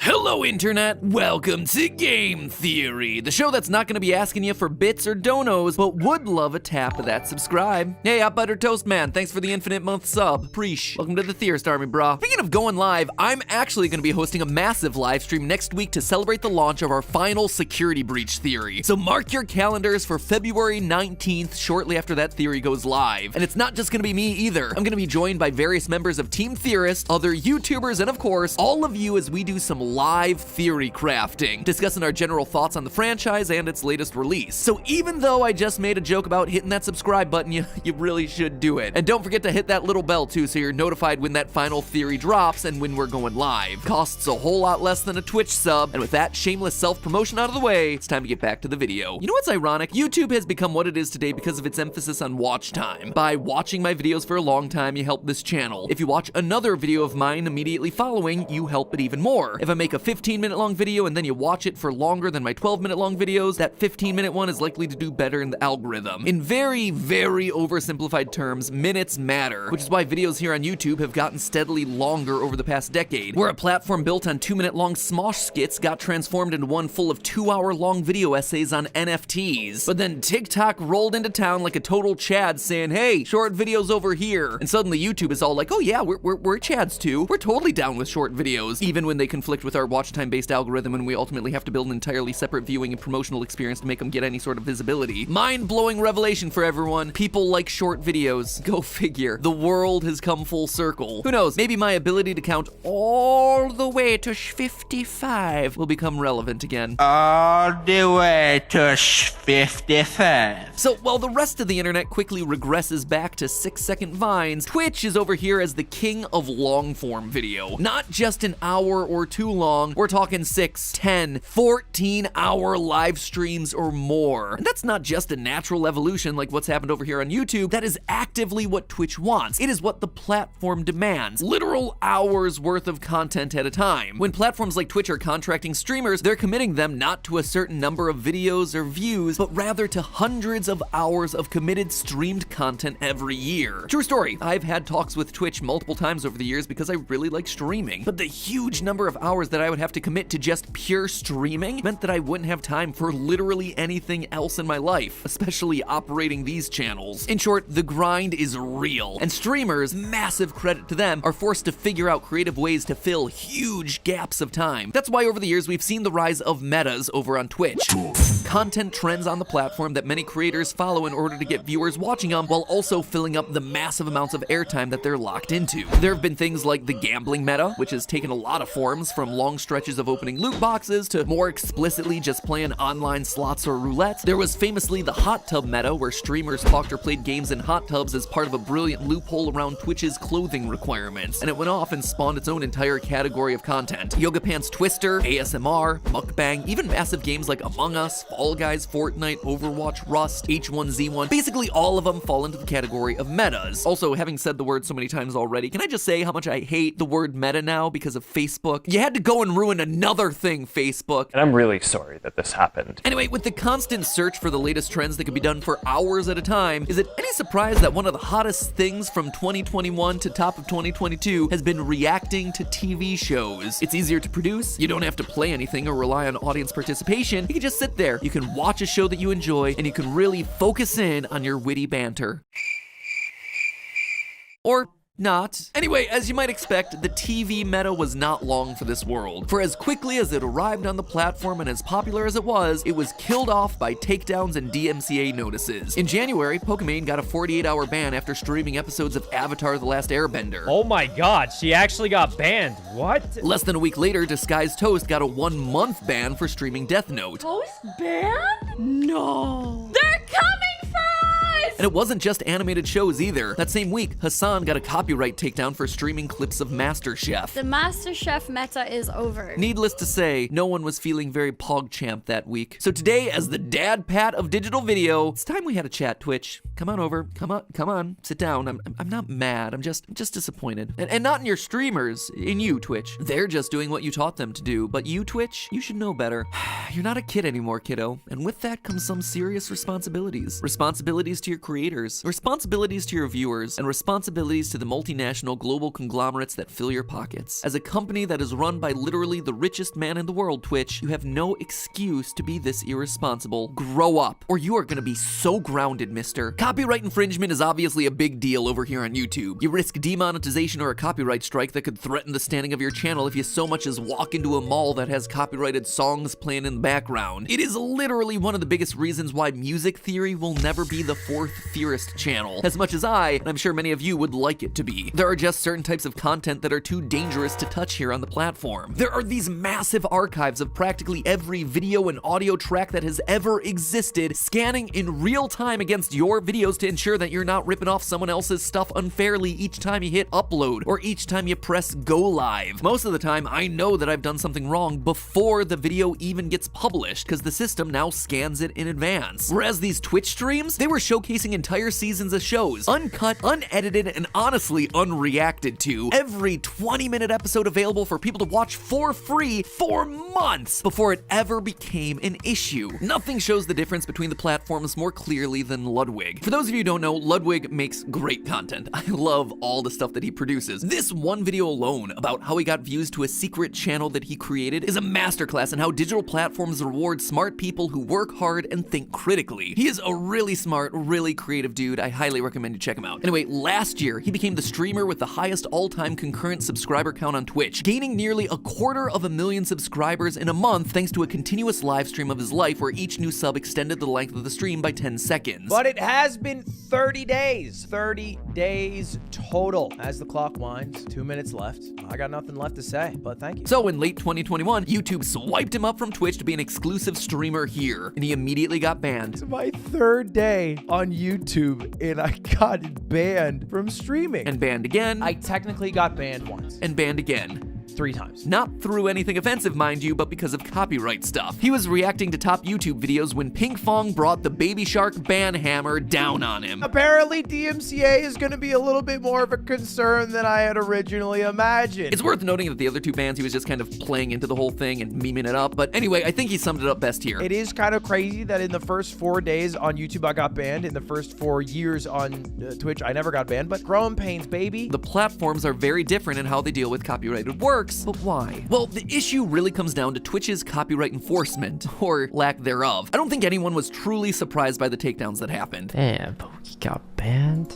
That's crazy. I mean, it's not that crazy. What was confusing and frustrating was the inconsistency of the takedowns. While Pokimane and Hassan were getting copyright takedowns, there were others like XQC and Moist Critical who were still doing the same thing with no repercussions. It wasn't a simple case of break the rules, get clapped. Rather, as XQC put it, they enforce based on how likely it is to blow up. It's why boxing stuff is extremely DMCA. It is the most insanely enforced DMCA out there. It's like boxing, or you UFC, it's instant takedown because they will take action in real time. When it comes to other it's the Wild West. Nobody knows what's gonna stick, what's not gonna stick. And this is a guy who probably knows a thing or two about what will and won't get you a copyright notice, considering that last year he got into hot water for reacting to clips of the Olympics. But he does raise an interesting point. YouTube is like an archive of the internet. The videos uploaded by your favorite creators live next to grainy 240p Simpsons clips uploaded back in 2007. That means that there's an unlimited amount of time for copyright holders to discover copyrighted material and issue takedowns. Conversely, VODs on Twitch only live for 30 days max, and a lot of times the streamers won't even keep the VODs around at all. That means that most of the time when streamers do get caught, it usually has to be live. High-profile incidents where the streamers are caught red-handed, smacked down in the middle of a stream. But to catch and report these incidents requires a lot more effort on the part of the copyright holder, as they're probably not going to be randomly tuning into an 8-hour XQC stream at 3 in the morning on the off chance that he's reacting to some Hunter x Hunter. When it does happen, it's usually for live pay-per-view events like boxing and MMA matches, where the fight organizers want to make really sure that the only way you're seeing Floyd Mayweather and Logan Paul dancing around each other for a rigged fight is to pay $49.99 to insert streaming service here. And the truth is, the idea of deleting your VODs on Twitch isn't just something someone figured out one day to help with copyright strikes. It is something that Twitch has explicitly encouraged in their communications with streamers in the past. Back in May of 2021, Twitch sent an email out to creators warning streamers about using copyrighted music, and responded to, quote, a batch of DMCA takedown notifications with about 1,000 individual claims from music publishers. All of the claims are for VODs. Based on the number of claims, we believe these rights holders used automated tools to scan and identify copyrighted music in creators' VODs and clips. I don't know about you, but reading between the lines, it seems a lot like Twitch is telling streamers, this is how not to get caught. Don't save your VODs. And you know what? You don't even have to read between the lines, because later in the same letter, they outright say, quote, if you know you have unauthorized music or other copyrighted material in your past VODs or clips, we strongly recommend that you permanently delete anything that contains that material. And it seems like most streamers got the message loud and clear. And that's just irresponsible, Twitch. You're being a bad influence and setting your creators up for trouble. That whole delete stuff because other people have automated tools and are hunting us down mentality? Yeah, you're too big, you're too old, and you have too many creators depending on you for their livelihoods to play so fast and loose with the rules at this point. YouTube has not only managed to make a system that works for archived videos, but also for their live content. The systems just automatically scan live streams for copyrighted content and takes them down when necessary. Just ask Ludwig. And guess what? That's not me just being a shill for YouTube. TikTok is working on their version. Heck, even Facebook has a version of live copyright monitoring, and they're the absolute worst. Twitch, on the other hand, is just not interested in doing that. According to a January report by the Washington Post, quote, Twitch has yet to create its own automated system for live content ID, and it does not appear to be in the process of doing so. That is crazy, Twitch. You've been doing live streaming for longer than anyone. If anyone should have been on the front lines setting the industry standard, it should have been you. Because guess what? Not only does it put your creators in the line of fire, but it's shooting yourself in the foot. By not self-policing, by not setting the tone for how copyright is handled on your platform, you are passing the power to third parties. People who are going to be much less lenient, much less forgiving, and when the dam does break in situations like this one, is going to give your platform and your creators a big black eye. You've been able to get by so far because you've been under the radar. But now, that low-profile persona is fading away, and this is going to start happening more and more. And also, don't you like money, Twitch? I know your big boss man Jeffy Bezos does, and probably give you a pat on the head if you earned him more. Maybe he'd paint one of his rockets Twitch purple or something. Growing up as a platform and building these sorts of copyright tools would likely make advertisers, brands, and media companies, all of them, more comfortable with your platform and the content on it. Meaning, ultimately, more money for you and your creators. Just consider the meta that we're talking about today, where Twitch streamers are watching TV shows. Twitch has proven in the past that non-stop streams of TV shows could work back in 2017 when they did a 2-week live stream marathon of Yu-Gi-Oh! On the official Twitch Presents channel to an audience of tens of thousands of concurrent viewers that were monetized by frequent ad breaks. Give you that real, authentic TV experience. Internet and the TV truly have become one and the same. That may have been a one-time event, but then what about the official Bob Ross channel? That one's going strong, doing 24 and 48-hour streams of the joy of painting, with each stream reaching over 100,000 views. And yeah, you can purchase a channel subscription to Twitch user Bob Ross. Examples like these show that the Twitch TV meta doesn't have to be a legal liability if Twitch is willing to turn it into a legitimate commercial opportunity. Right now, there's an underground whisper network of what shows you can get away with streaming on Twitch without getting a copyright strike. But instead of that, what happens when a company with a big nostalgia property decides to openly give Twitch streamers permission to use their content, or pay pay them to do it. Say, I don't know, get a popular streamer to do a marathon of the Ghostbusters cartoon to get people excited for when the new Ghostbusters movie hits theaters. Or get popular Twitch streamers to stream their live reactions to the first few episodes of a new season of TV. I mean, let's be honest here. If Pluto TV can manage to get streaming access to every random rerun out there in the universe to fill 250 channels of free 24-hour content, then why not you, Twitch? And hey, you have Amazon Prime videos and exclusives over there. You ever think about getting streamers to react to those? Maybe derive interest in all those random art house films that you're always paying people to make? Or, you know, the good shows like Marvelous Mrs. Maisel, which is fantastic and deserves more love. We live in an oversaturated media environment where hype is more important than ever for getting people to care about new movies and shows. And so doing stuff like partnering with streamers has huge impacts for viewership and brand awareness. You think it's a coincidence that the Bob Ross painting challenge became such a big trend over here on YouTube after the Bob Ross Twitch stream revitalized his name in the public consciousness? So when I say that Twitch needs to grow up as a platform, I don't mean that in a finger-wagging old grandpa Matpat here on YouTube knows the best kind of way. I also told YouTube it was time to grow up last year, so it just seems to be the kind of thing that I do now. Dad Pat's final form has truly been unlocked. I know there's always going to be resistance to the idea of becoming more corporate. Everyone wants to be the underdog rebel who doesn't play by the rules. But as we just talked about, there are clearly ways to have fun and make a profit for everyone while still following the rules. Twitch is so close to getting things right, but it's the creators that can really help make this final change. Don't just try and get away with what you can. Push Twitch to do better, to be clearer with its guidelines, to partner with more companies. The point is, at the end of the day, it's great to be a rebel, but once you have people depending on you, their lifestyles, their homes, their families, their employees, you have a responsibility to be a good partner to them as a business. Were your creators in the wrong in this situation? Absolutely. I don't think anyone could claim ignorance or reasonably argue otherwise. But do you, Twitch, share in the blame for creating an ecosystem where exploits and under-the-radar tactics take priority over responsible growth? Yes to that too. And it's especially disappointing when there are so many other cool opportunities that you could be working to build for the benefit of everyone. So get out there, kiddo. Make better choices there, bud. Mom and I'll be rooting for you from over here. But hey, that's just a theory. A gaming platform theory. Thanks for watching. And here's just a final reminder to subscribe, hit the notification bell, and mark your calendars for February 19th so you don't miss that final security breach theory, as well as the live stream that follows. It's been a long time since we did one of these massive theory crafting collab streams, literally 7 years in the making. So be there to spam the chat with "I was there." Plus, the last time we did something like this, Scott crashed it with lore hints. So maybe history will repeat itself? I don't know. Steel Wool, what you doing next Saturday? So one more time, that's next Saturday, February 19th, our final security breach theory, followed by what's going to be an incredible live event. Subscribe, hit the notification bell, and we'll see you all then.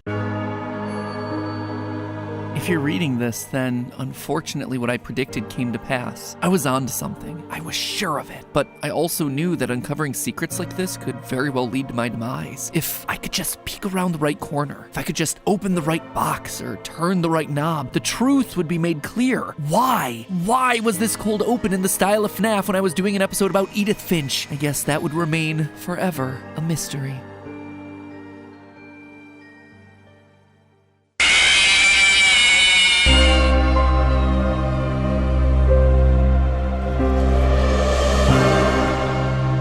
Hello, Internet! Welcome to Game Theory, the show that exists to document my life instead of journaling like a normal person. Today, we're finally covering a game that the Theorist community's been asking me to cover for the past 5 years. What Remains of Edith Finch? That was a long time to request a game, and so I decided to reward your patience with a blind playthrough over on GT Live. A very long, very thorough playthrough of the game. This feels like I'm progressing the story forward, but I don't want to progress the story forward. I want to check out that other route. He wants to be spicy. I'm not being spicy, I just want to make sure that I'm not missing anything, you know? Sadly, my walking speed is that of a snail. But hey, we made it all the way through. Can I just say, you don't want shag carpet in your bathroom. It's a dangerous game. High risk, certainly. For what reward? That's inviting bold. If all the people in this house didn't die via tragic circumstances, they would have been dying from like black fungus growing in their walls. Yeah, there was a lot of commentary on proper building codes along the way. I was afraid of the house. I'm afraid of it collapsing under the weight of its own poor structure. And I gotta be honest, now that I know what this game is truly about, I am shocked that we didn't cover this thing sooner. I mean, it's right on brand for us. Fantastical stories, a family curse, dead kids, and not just one, but several dead kids. I mean, that's like the golden buzzer of getting fast-tracked to a theory. Then again, what do you say about a game that people have been combing over for the past half-decade? A game that's been analyzed up, down, and sideways and is practically memorized by its hardest core fans. Well, what if I tell you that Great-Grandma Edie is a serial murderer? That this supposed family curse that took the lives of at least 10 people was actually Edie the entire time? A serial killer bumping off members of the family one by one. Seems crazy, right? Well, sometimes crazy ideas lead to the best theories, and I think today's can answer some weird logical inconsistencies that are found inside of the story. So come with me, friends, as we scale the not-so-structurally sound tower of lies that's hidden inside this not-so-structurally sound house. Seriously, this thing is like a late-game Jenga tower, and we're about to pull the piece that makes it all come crumbling down. Hey,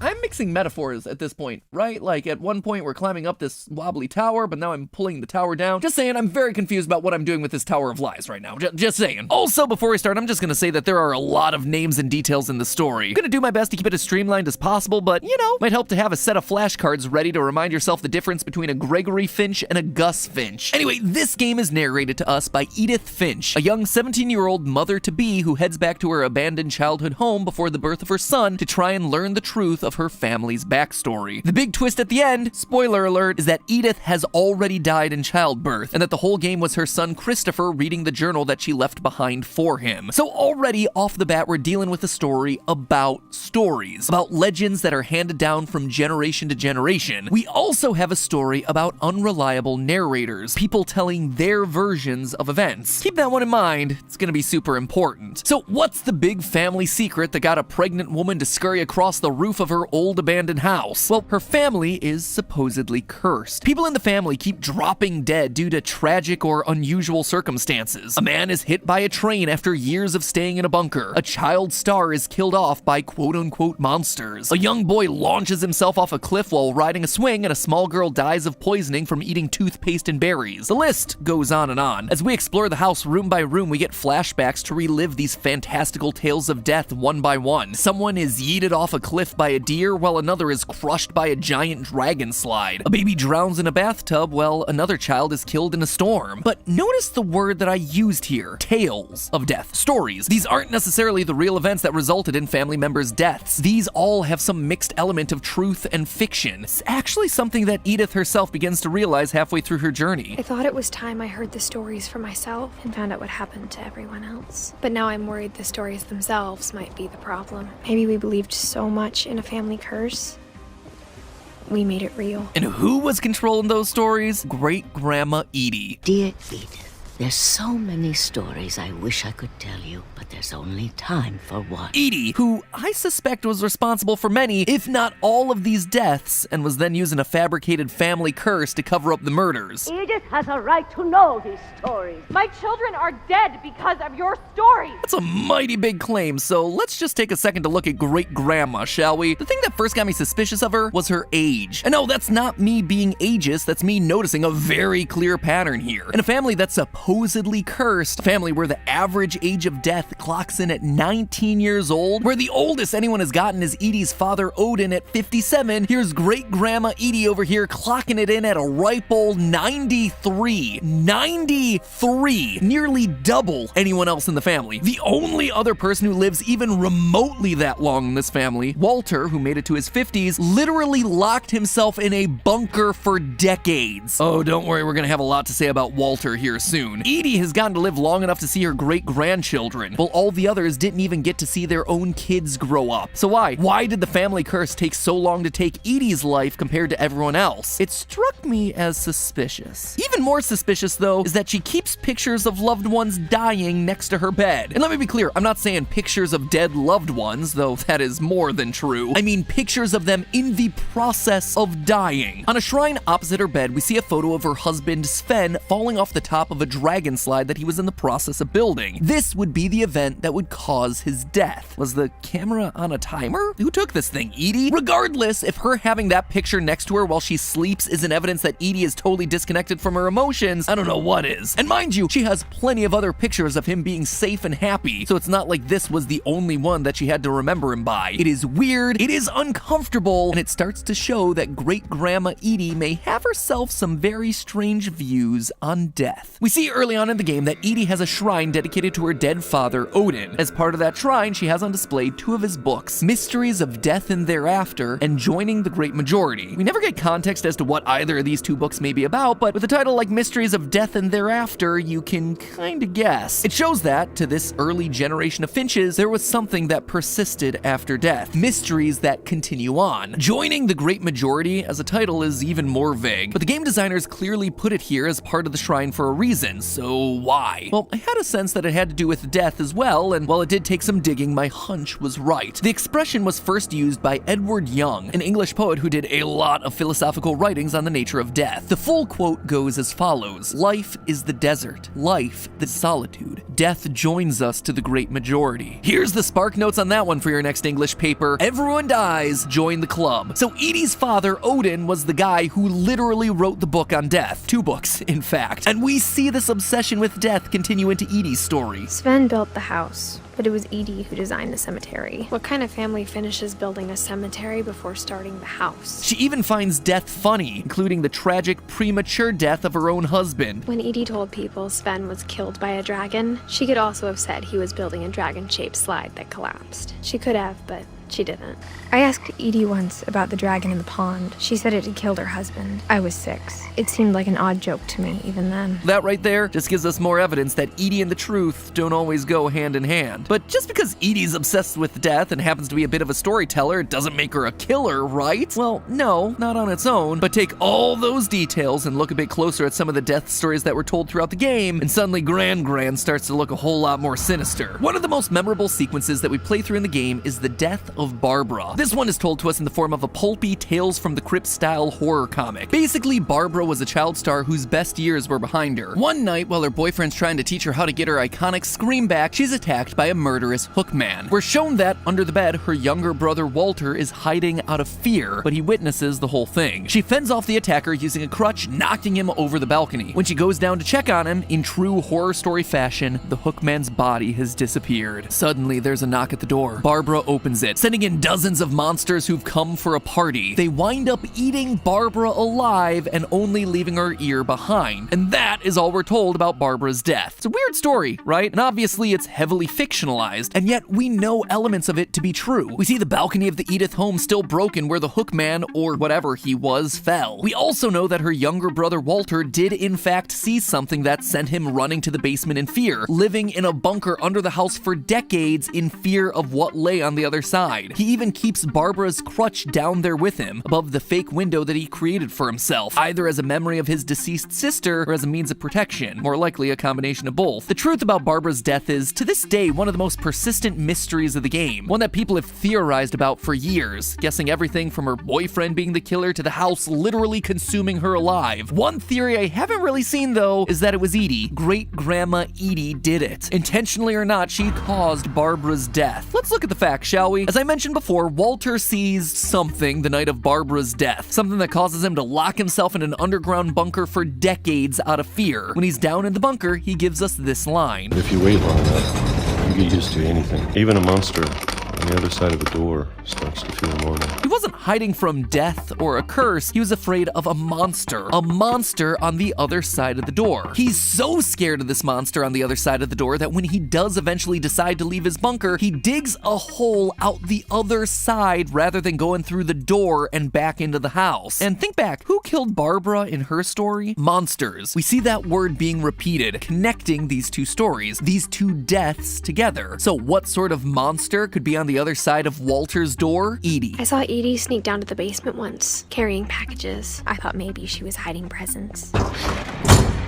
It turned out she was hiding a lot more than that. Edie is the monster. Whatever she's doing as a mother, her kids are scared of her. Whatever she did to Barbara, it scared Walter so much that he'd rather live in a basement and choose to knock a hole through solid rock using a sledgehammer than face her again. My guess is that Edie and Barbara got into a fight about her boyfriend being in the house. During the confrontation, Edie gets violent and angry. She shoves Barbara, who's then knocked over the balcony railing, falling to her death. In fact, one small detail that's easy to overlook, but the game tries to make sure that we notice, is the roller skates on the balcony. As we climb the stairs in Barbara's story, a skate rolls down randomly. Later, the other skate is the thing that ultimately sends the hook man plunging over the balcony. That detail feels important. It feels real. That is the instrument of murder here. And if there was any doubt that the monster on the other side of the door is Edie, Walter also tells us this. I can't believe I've been down here for 30 years. On that first day, after the shaking started, I didn't think I'd survive a week. This isn't fear of a curse. That's imminent fear. That is fear of a real, palpable, current threat. Someone determined to silence a person who's seen too much. And we know for a fact that there is indeed some dark secret to find inside the Finch household. Very early on in the game, we get this line. I was 4 when Milton disappeared.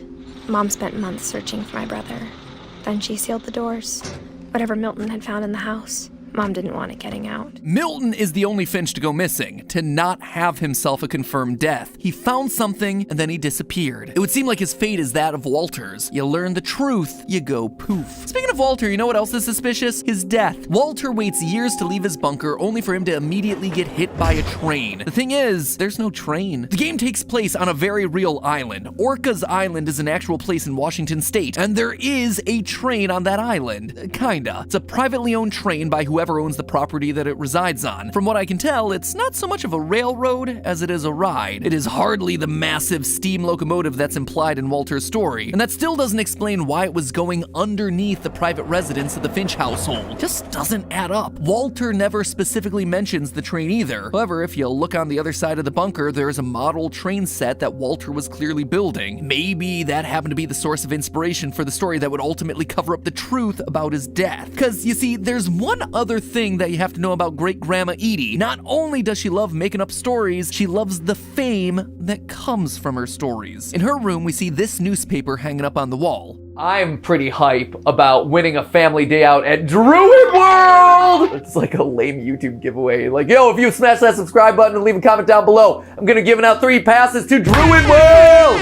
If you can manage to get over your excitement for Druid World, you can see the article about the Mole Man. We're told by Edith that Edie gave a big interview about a mole man living under the Finch house. My mom was furious. a mole man living under the Finch house. That, my friends, is Walter. That is her traumatized son. Edie literally called her son a mole man and sold the story to a seedy newspaper. That is the sort of person that we're dealing with here. In another part of the room, we get this short story. One summer, they evacuated the island, but Edie refused to go. For a few weeks, she was a celebrity. She loves the fame, and she is shameless in pursuing it, and nothing shows that more clearly than Barbara. It struck me as odd the first time I played the game that a comic book would publish the story, real or fictionalized, about the tragic death of a very real young woman, and I wasn't the only one. Edith calls this out as she wanders through the house. Of all the stories people wrote about Barbara's death, I'm surprised Edie saved this one. Right? Your daughter dies, but you keep the comic book that retells her getting eaten to death? I mean, that's pretty sinister, even for someone who jokes about death. And sure, we later get this line. Edie told me all Barbara wanted was to be remembered. But again, Edie lies. Edie lies a lot. For the real reason that comic book is there, look no further than Great-Grandma's bedroom. Right next to that Mole Man story in Edie's room, and right under the article where she's made famous for not leaving the house, we see a binder labeled Barbara Concepts. Concepts for what? Well, I think it's concepts for stories. She sold Barbara's story, just like she sold Walter's story as the Mole Man. This whole wall is kind of like her wall of fame, little bits of time that she got to be passively famous. She's either directly or indirectly related to the deaths of those around her, at which point she twists them into something fantastical. If I were to guess, it's her creating fictions that make her less responsible for the deaths. It's also probably part coping mechanism. And lastly, is to make those deaths beautiful, poetic. Blame it all on this legendary family curse that allows her stories to live on. All Barbara wanted to be was remembered, Edie? Yeah, I think you might be just talking about yourself. So far, I've mainly focused on Walter and Barbara, but Edie being a monster is shown less explicitly in other stories too. When leaving his bunker, Walter says this. I know it's out there, somewhere.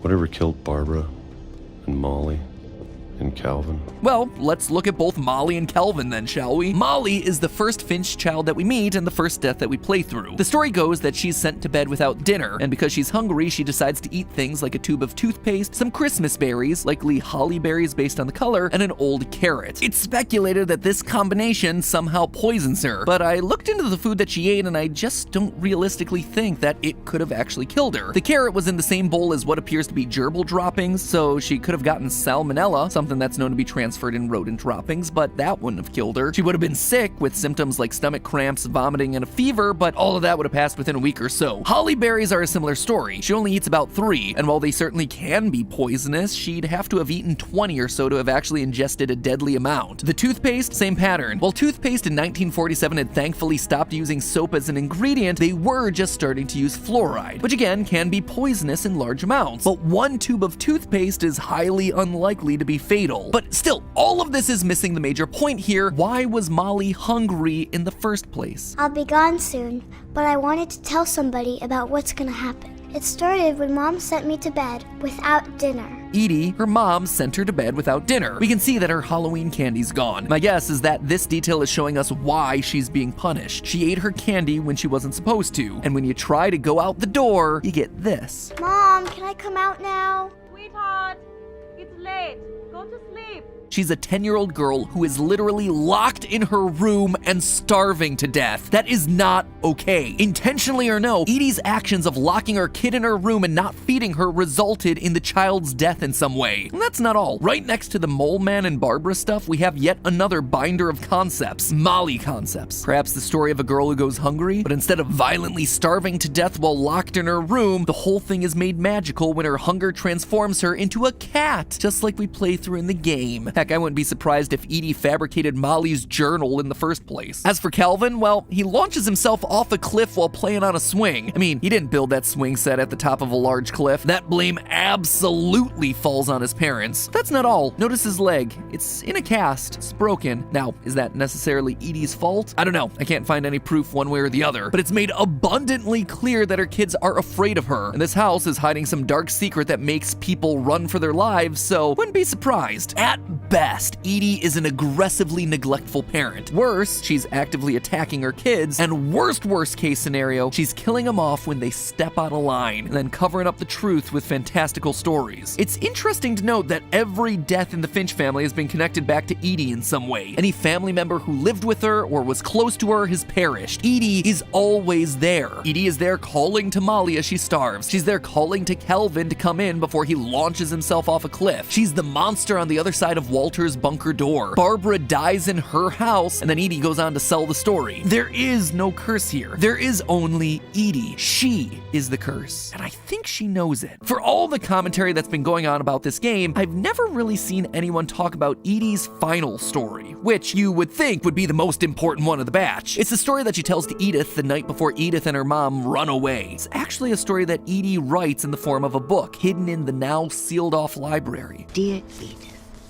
there's so many stories I wish I could tell you, but there's only time for one. This is about what happened on the night you were born. It's also the only story in the game that goes unfinished. Basically, the story is about one night when there's a particularly low tide. Edie is able to revisit the ruins of her old house, one that had sunken under the waves decades ago. On the way there, she gets lost. When the fog rolled in, I lost my way. I got turned around.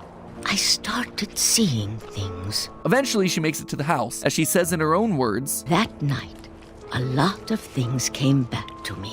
Or maybe I came back to them. Things I can't explain, but that I need you to try and... Edith, What are you doing in here? She opens the gate, a light turns on in one of the windows, and then the book is ripped away from Edith before she can finish. What is this story all about? What is Edie asking Edith to do? Things I can't explain, but that I need you to try and what? Figure out? Explain? Pass on? What? I think this is meant to be Edie's confession. Her telling the story of her past abuses and past misdeeds in the way that only she can, in the form of a highly symbolic, overly fantastical story full of symbolism. The line that sticks out to me here is, when the fog rolled in, I lost my way, got turned around. But what was all of this? What way did she lose, and what does her coming back to the old house mean? Well, Edie says that this is the story of what happened the night that Edith was born. We know that Edith was born in 1999. At that point, there hadn't been a quote-unquote death in the family since 1983. The next death would be in 2003 when Milton finds whatever secret is inside the Finch household and suddenly disappears. Walter leaves his bunker and immediately dies by quote-unquote train in 2005,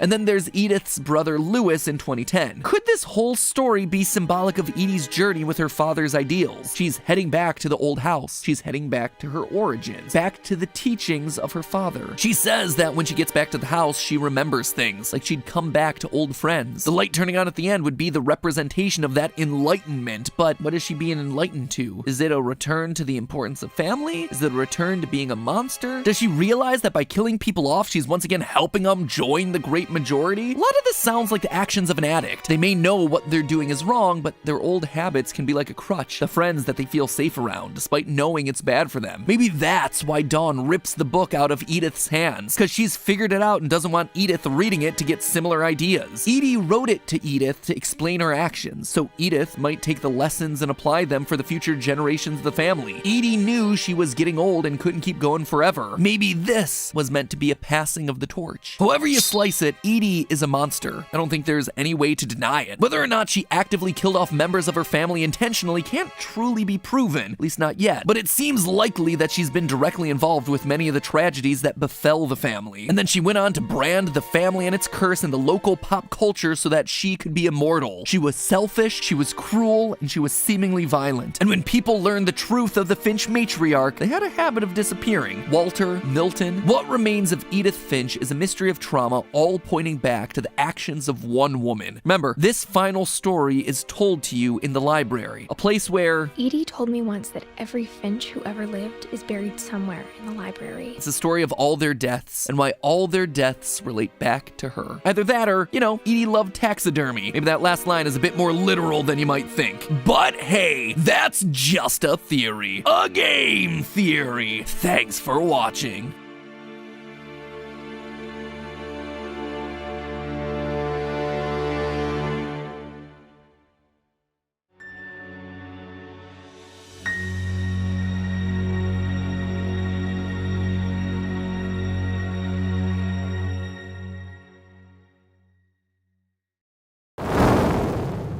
Hello, Internet! Welcome to Game Theory, and officially page 7 of the FNAF timeline script. Last time we covered the origins of Freddy's. We talked about William Afton's childhood dream project of making a singing bear come to life, and the infuriating moment that his dream is copied by a rival restaurant franchise looking to steal away his success. The merger of the two franchises results in William meeting Henry, a brilliant designer with a knack for robotics. Working together, they make Fredbear's flourish, spawning popular Saturday morning cartoon shows, toy lines, and spin-off restaurants under the Fazbear name. When last we left him, Afton was thriving, the world of robotics opening his eyes to new and exciting ways of bringing characters to life. Bringing things to life, yeah, that was his core driving force, his passion. And it was this very passion that would mutate, twist, and morph from here on out in the story. Because with life, there is inevitably death. Something that Afton would become intimately familiar with. But before Afton acquaints himself with death, I want you to take some time to acquaint yourself with our newest channel. Guys, this is a huge moment for us theorists. For the last decade, we've had this 4-player controller icon, and now we finally fill in the final missing piece. Get ready for the rollout of our newest theorist channel. Drumroll, please. Style Theory, where we're looking at the science, math, psychology, history, and mystery of the way you look, your clothing, fashion trends, hygiene, and makeup. Now, I know that theorizing about style might sound weird at first, but hear me out. I grew up not understanding style or fashion at all. Admittedly, I was a bit of a hot mess, blissfully ignorant to the impact that style has over your life and how the world treats you. But over time, by educating myself on the ins and outs of the fashion industry, I was better able to achieve my true self and find my own sense of personal style. And that right there, that builds confidence. The way that you look directly affects the way that you feel and the way that other people treat you. So understanding those rules and being able to take some control over all of that is incredibly valuable. It's an educational curve. And what do we do on these channels? We like to educate you while entertaining you, which honestly is why I think this channel is so important for us to launch. There are so many lies and half-truths in the fashion industry that there needs to be someone out there to say, hey, this is right, this is wrong, and this is what science says. Also, you know, we're gonna have a lot of fun because talking about fashion is weird. Like, this channel has already given me the excuse to bludgeon a ballistic head to death using a high heel. It's also the channel where we're gonna physically be testing the viability of female armor, or how many t-shirts it takes to stop a bullet. There's also practical everyday stuff too on this channel. Do school uniforms actually benefit the students? Does it make a difference whether or not you wash your legs in the shower? That's the sort of stuff that you can find on this new channel. In fact, there are 5 new episodes that you can check out right after you finish this beast of an upload. I personally recommend starting with the Killer Heel episode because this episode's all about the birth of a killer. And while you're over there, consider subscribing. It'll do all of us over here a huge favor, because if we manage to get 1 million subscribers by the end of the month, it'll put us as a top fashion channel here on YouTube. Show the world that looking smart can be even better than looking cool. So go ahead, enjoy your all-day theory marathon. And now with our logo complete, it's time to complete our other massive ongoing project, this timeline. Onward to part 2, where things are about to get dark in a hurry.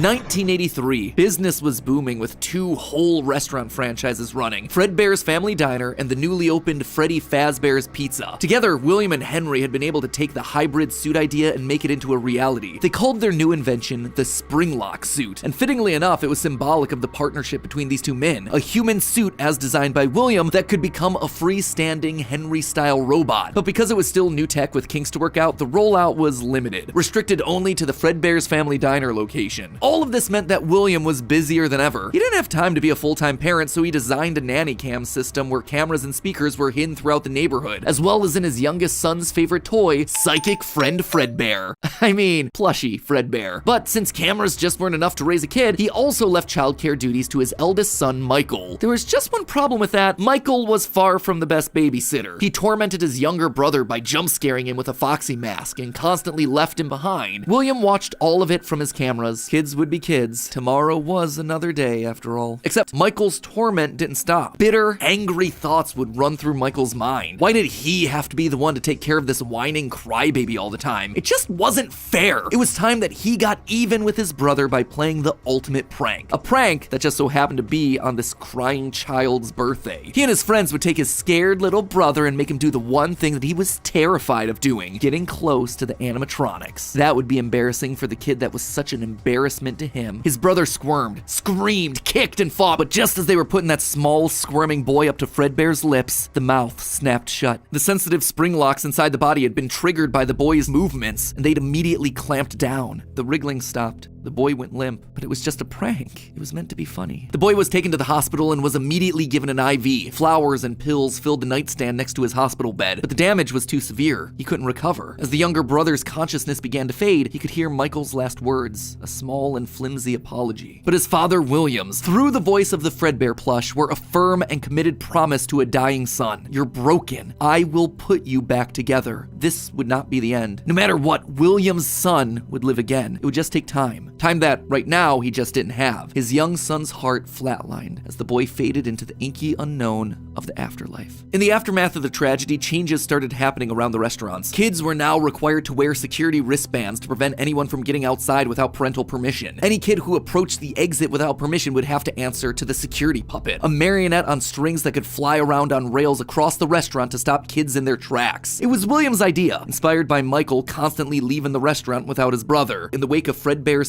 spring lock failure, all the hybrid suits were getting retired, locked away at the nearby Freddy Fazbear location. It was yet another tough pill to swallow after all the hard work that he and Henry had put into them. William would eventually bury the boy's small body in a remote location out in the woods right alongside his drive into and out of work every day. The death of this little boy sent the family spiraling. His wife, crippled with grief, was so distraught that all she could do was sit and watch TV. But his son Michael was far worse, complaining of seeing hallucinations of a golden bear standing outside of his window. The boy was so racked with guilt that he was convinced that he was being haunted by the ghost of his brother stuck inside the suit that took his life. The suit's three-toed feet digging into the wet earth. The words "It's me" ringing through Michael's ears. Some nights, Michael would even go so far as to break out of his room to check the gravesite and ensure that his brother was still there. As for William himself, he disappeared into his work and his drinks. Junior's, the local bar, wasn't far from his son's gravesite. He found himself going there more and more frequently, spending longer and longer amounts of time there. The bar gave him a place to think, to remember, to reflect and stew on how Henry had stolen his idea for an animal-themed restaurant, how they'd cut his character out of the cartoon when everyone else was there, how Henry had humiliated him by buying him out of bankruptcy, and now there was his son. Henry had taken his son from him. The robotic part was the part that failed after all. William ordered one more drink, but it was one too many. The bar turned him out and told him to go home. But William didn't go home. Drunk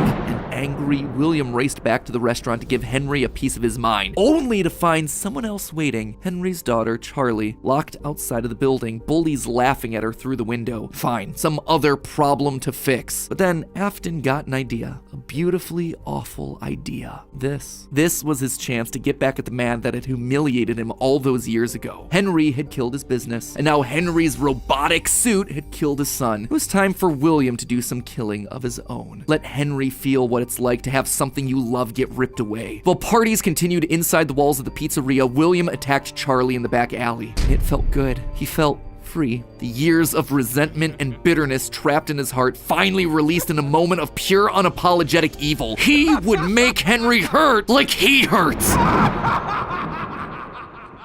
And in that moment, William became a killer. He dropped Charlie's lifeless body and drove home, forced to confront his family problems later that night, appalled, but also a little excited by what he had just done. Charlie's death would remain on the books as a random act of violence. And though Henry had suspicions about William, there was no physical evidence, nothing that could link him back to the crime. In the weeks that followed, Fredbear's Family Diner would close for good. 2 high-profile deaths around the restaurant with 2 grieving owners in such a short period of time was just too much bad press to handle. Besides, Freddy Fazbear's was still open, and it was the newer restaurant anyway. All the equipment from the diner, including the old yellow suits and security puppet, would get retired to that location, and there they would sit for 2 uneventful years. The rest of 1983 and 1984 were spent quietly grieving. Freddy Fazbear's Pizza and the new cast of characters were a hit. Tragic memories of their yellow predecessors quickly faded. Afton kept a low profile and buried himself in work and research, quickly reaching Henry's level of engineering and even surpassing him. And while Henry slowed down to grieve, Afton kept going, even starting his own company, Afton Robotics, for all those pet projects that were a little bit too experimental for the regular operations of the pizzeria. The first of these experimental projects was a secret workshop under his house, a veritable bunker, which allowed him to work while still monitoring his kids via hidden security cameras. 1983. A passcode that served as a constant reminder of why the cameras were so important, why he was down there in the first place. This was all to fulfill the promise that he had made to his son, right? I will put you back together. This was for him, all for him, right? But cameras weren't enough. He needed to solve the runaway Michael problem. He had to keep him in the house. He couldn't have another one of his kids wind up dead inside of an animatronic suit. So why not run a little experiment on Michael? You see, all this work with Henry had gotten Afton to start learning more about life, robots, the human mind, and what a fallible machine we as humans were. Our reality is so easy to manipulate with a few sensory deceptions. Deceptions like sound. With just a few sounds, he had discovered that he could alter a person's vision. He could transform blank, smooth plastic robots into lumbering, twisted nightmares. Nightmares far scarier than he could create with actual materials. They would appear organic, rotting, putrid, terrifying. These would be his means of keeping his son Michael in the house where he belonged. Was it extreme? Maybe. But then again, This was the boy who had killed his son. He would make him sorry. And so Michael would grow up not only dealing with the memories of his own guilt, the hospital room, the pills, the flowers, the death of his brother, but also facing literal nightmares, illusions created by sound. Michael would never forget these either. Years later, as a security guard, he would still draw pictures of them inside of his logbook. But all of these extra projects meant that his home life suffered even more. He was an absent father and a non-existent husband, leaving his wife cold and alone. Why do you hide inside your walls when there is music in my halls? All I see is an empty room, no more joy, an empty tomb. And despite her repeated demands that he leave his office and engage with the family, he refused time and time again, leaving her no choice but to leave. You burned down my house? You call that a house?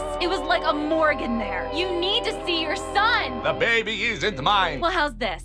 I'm keeping the diamond ring. And through it all, there was one lingering feeling. William wasn't done. He had gotten a taste of what it felt like to be unleashed, what it felt like to be free. Charlie's murder had unlocked something in him, and he wanted more. June 26th, 1985. Putting on the golden Bonnie suit, he lured children one by one to the back room of the pizzeria when no one was looking. At first, he was cautious. He would lure them with promises of cake and cookies. He told them that their dog had died. He would ask for help with homework. Susie was the first. You never truly forget your first. I was the first. I have seen everything. But where to hide the bodies? He couldn't sneak out. Someone would see him. He had to hide them in a place where they'd never be found and where they'd never leave the building. They had to be stuffed inside of the suits. No one maintained those things anyway except for him. And so Susie would go into Chica. Fritz, Jeremy, and Gabriel would come next. But it was easy. It was too easy. And with each little life he snuffed out, his lies got bigger. Their house was burning. They're just being kidnapped.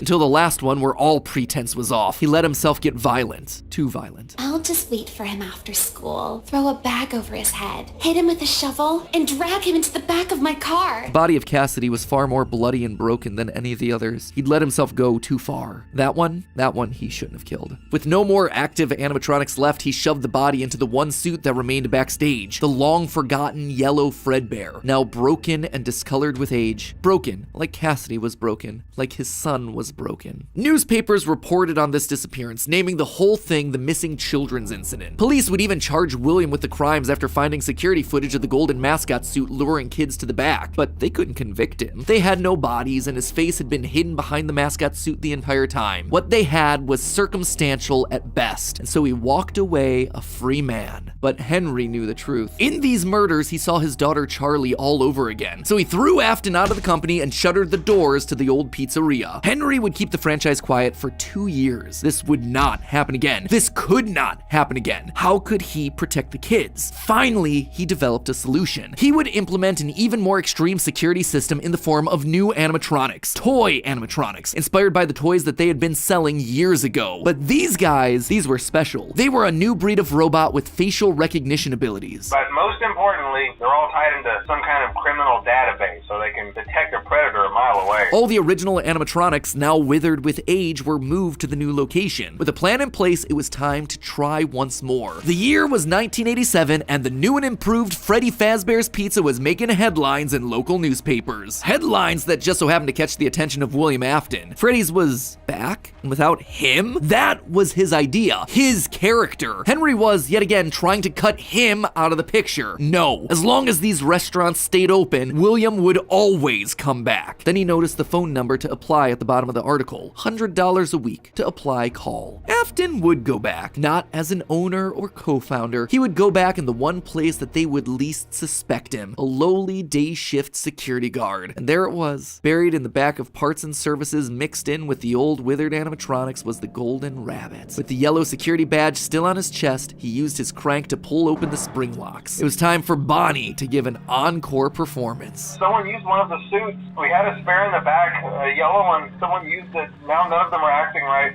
From what I understand, the building is on lockdown. No one is allowed in or out, especially concerning any previous employees. When we get it all sorted out, we may move you to the day shift. A position just became available. 1987, 5 more kids. He didn't know what felt better, getting back into the suit after 2 long years of waiting, or knowing how devastating this would be to Henry the next morning. He didn't even try to hide his crime this time, just meant more blood on Henry's hands. He'd failed to protect the kids again. The restaurant had only been open for a few weeks, but William was sure that this would get it to close. Good, if he couldn't have Freddy's, no one would. Whenever a new pizzeria opened, he would be there. But as he sat in his bunker, something else started to linger in William's mind. He had seen something strange. The old withered animatronics, they had been wandering around the building, spurred on by the puppet. It was almost like those old robots were trying to save the kids. Save them? They couldn't, obviously, but still, how were they moving? It was almost like they had been given life somehow. Did he have something to do with that? The following day, the news would report a security guard getting bitten by one of the animatronics during the day shift. Was that bite meant for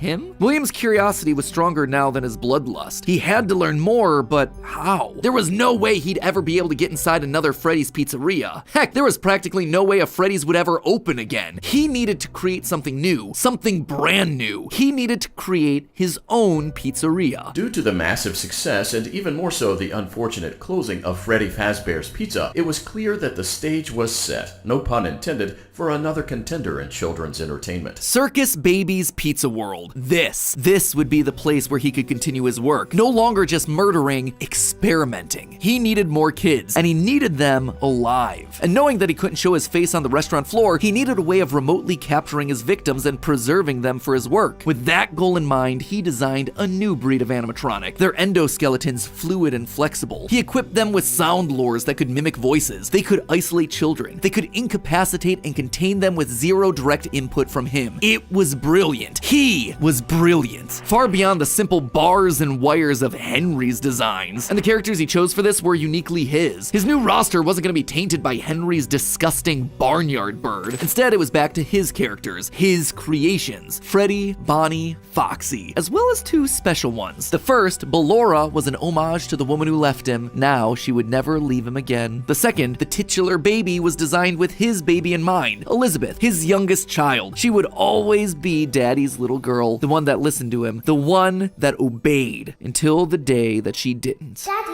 why won't you let me play with her? She's so pretty and shiny. Didn't you make her just for me?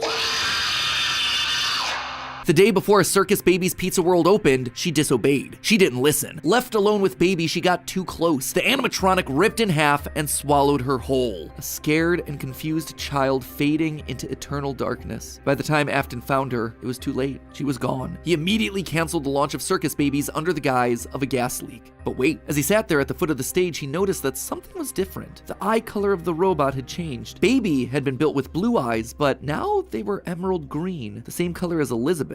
Was she in there? Could this all be connected to the free-moving animatronics that he had seen at Freddy's? He had to know more. His mourning turned to excitement. He had to return to where it all started. 1993. Pathetic. This place was pathetic. Henry had clearly tried to reopen one final time with those old original animatronics from so long ago, but William's damage to the brand had been permanent. These things stank of death. They hadn't been washed in decades. But even if they had, nothing could wash away the stink of murder that haunted these halls. One night, then another, then another. William repeatedly snuck into the old broken restaurant to lure the living animatronics to him, one by one dismantling them, robbing them of their endoskeletons. The metal had to be the secret. It had to contain the remnants of life itself. But he had to know for sure. Leaping out of a room that was invisible to the animatronics programming, he dragged the oversized robotic skeletons back to his underground workshop, back to where Circus Baby watched on with glowing, curious eyes. Eyes that somehow felt alive. Not knowing what else to do, William melted the robotic parts down. 5 animatronic endoskeletons reduced down to one silvery puddle of goo. Could he transfer this living metal to his own creations? He had to try. He picked up a syringe and filled it with the molten metal and injected the goo into Funtime Freddy's twisted, wiry endoskeleton. And suddenly the coils came to life. Like snakes writhing in a pile, what had once been cold, lifeless metal moved and jolted on its own. He'd done it! He had unlocked the secret to life itself. Except something was clearly wrong. The movements were erratic. They were violent, angry. Baby didn't act this way. She had been calm, collected. This was clearly something else, something mindless and frantic. Perhaps by mixing the souls and then portioning them out, he had created incomplete beasts. He would need to keep testing to truly understand it. He needed more of this remnant. As he searched the old pizzeria one more time for any remaining scraps of metal, the ghosts attacked. His past victims come to collect their due, all led by Cassidy. The five lined up and blocked the door, and Afton's mind reeled. The scientific implications of this were incredible. Ghosts, real ghosts that he could see, all standing against him. But what could they do? What couldn't they do? He panicked as Cassidy approached. How do you stop something that's already dead? Maybe with the thing that resulted in their death in the first place. He would get into his suit like old times. He would regain his power over them just like the day that they died. He was the genius. He was the one in the suit. He was the one in charge.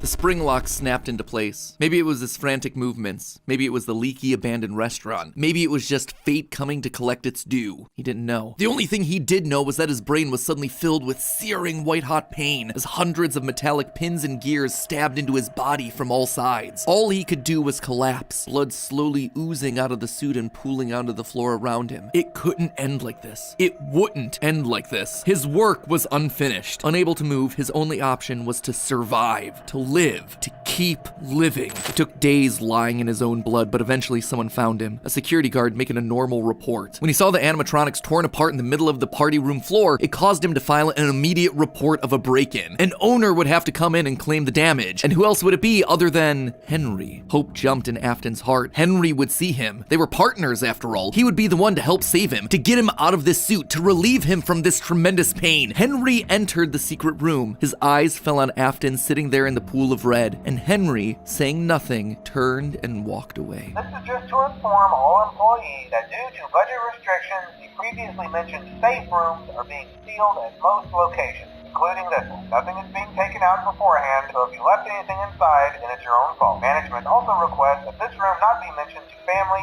friends, or insurance representatives. And so there Afton would sit, hanging on for 30 years, trapped behind the walls with an iron will that refused to die. End of this part. I say this part because it's not officially the end of the Afton era just yet, but this just felt like a really solid stopping point. The episode has gone on forever. Okay, so most of this is things that we already knew, stuff that's been established and reestablished time and time again by the games. That said, there are two things that I absolutely have to address. The first and biggest is the placement of Sister location, or more specifically, Elizabeth's death. To me, evidence in game seems to suggest that it was meant to come before the crying child's death in 1983. The biggest clue to this is that the crying child saw something. Remember what you saw is the phrase that's repeated over and over again by psychic friend Fredbear, aka William Afton speaking through a walkie-talkie in the Fredbear plushie's stomach. But what did he see? Well, I think we can tell based on how the nightmare animatronics are visualized. They have mouths in their stomachs, just like Baby ripping in half at the waist to swallow a kid. There's also the empty girl's room, one presumably left behind by a dead sister. And lastly, it explains why he's scared, and more specifically, why Afton wants him scared. He needs his kids to stay away from the animatronics. He doesn't want them getting too close, because the last time one of his kids got too close to a robot, his daughter died. That's then why he sets up the nightmares, to scare both Mike and the crying child away from the animatronics from that point forward. That's why books like the Character Encyclopedia outright suggest that we play as the crying child in FNAF 4. That's why he has a nanny cam following the crying child everywhere, so he can keep tabs on his kids when they're out of his sight. He can't let another Elizabeth situation happen. The death of Elizabeth also gives William Afton extra motivation for killing. He's a grieving father. His daughter was taken away from him, so Charlie should die as well. He's lashing out at the world after losing his kids. And again, we know that at least one of his children had to have died prior to Charlie's death, based on the mound of dirt that we see in Midnight Motorist. It also allows circus babies to open and close earlier in the timeline, which is how you wind up with Funtime Foxy appearing as Mangle in the FNAF 2 location. Basically, Elizabeth dying first has everything it needs to fit, except for the most important thing, the murder weapon. Why would Afton be building an animatronic with a giant claw in its stomach so early in the timeline? At this point, he just has no motive. It just doesn't make sense prior to 1983. At this point in the story, he hasn't killed anyone, and we know for a fact that the missing children's incident is 1985. So Elizabeth Elizabeth's death coming before any of those events just doesn't work, hence why I placed it where I did in the narrative timeline. Afton's death here is also a bit tricky. We know that he returned to the FNAF 1 location to break down the original animatronics in order to harvest their remnant. We know that he melts down 5 things to become one thing. Candy Cadet makes that very clear. So the 5 things are the 5 endoskeletons from the various animatronics. That would be totally fine if it weren't for one huge problem. On his 5th visit to the pizzeria, Afton gets spring locked. So either the 5 becoming 1 starts in 1993, but then finishes 30 years later when he re-emerges from the wall to add the last endoskeleton to his pile, or he's had himself some reason to return to the original location after harvesting all the stuff that he can. It's not ideal, but it's the one angle that makes the most sense. And with that, this next chapter comes to a close, thereby leaving us with 5 more games to cover and another 40 plus years of Fazbear history to recap. Ooh, when you put it that way, something tells me that this might balloon into 4 parts. Ugh, we'll see. Anyway, until then, my Faz heads, congratulations, you've made it through a massive upload. And hey, if you are still looking for more to watch, then check out the other 5 brand new awesome theories over on our new sister location, Style Theory. This thing literally launched today, so this is your chance to be one of the first people to ever subscribe to this brand new theory channel. Get yourself the bragging rights of being there on day 1 and subscribing. I recommend checking out the video on Killer Heels. I think that one's the best starting spot, and then you just explore the channel from there. And again, if you like what you see, give it a subscribe. It has been a super fun journey so far, and we have ourselves some banger episodes coming up over the next couple weeks. Can you be allergic to color like we see on the show Wednesday? How many t-shirts does it take to stop a bullet? Basically things that you're gonna wanna be there for. So thank you so much for your support. Thank you for your subscription. Link is on screen right now. Go over there, check out the channel, give us your watch time, help tell YouTube that this is a channel that is worthwhile and worth sharing across the platform. I have no doubt if you keep an open mind, you're gonna love what you see. And as always, my friends, remember, it's all just a theory. A game theory! Give me a week or 2 to recover from this launch, and then we'll finally finish this FNAF theory up.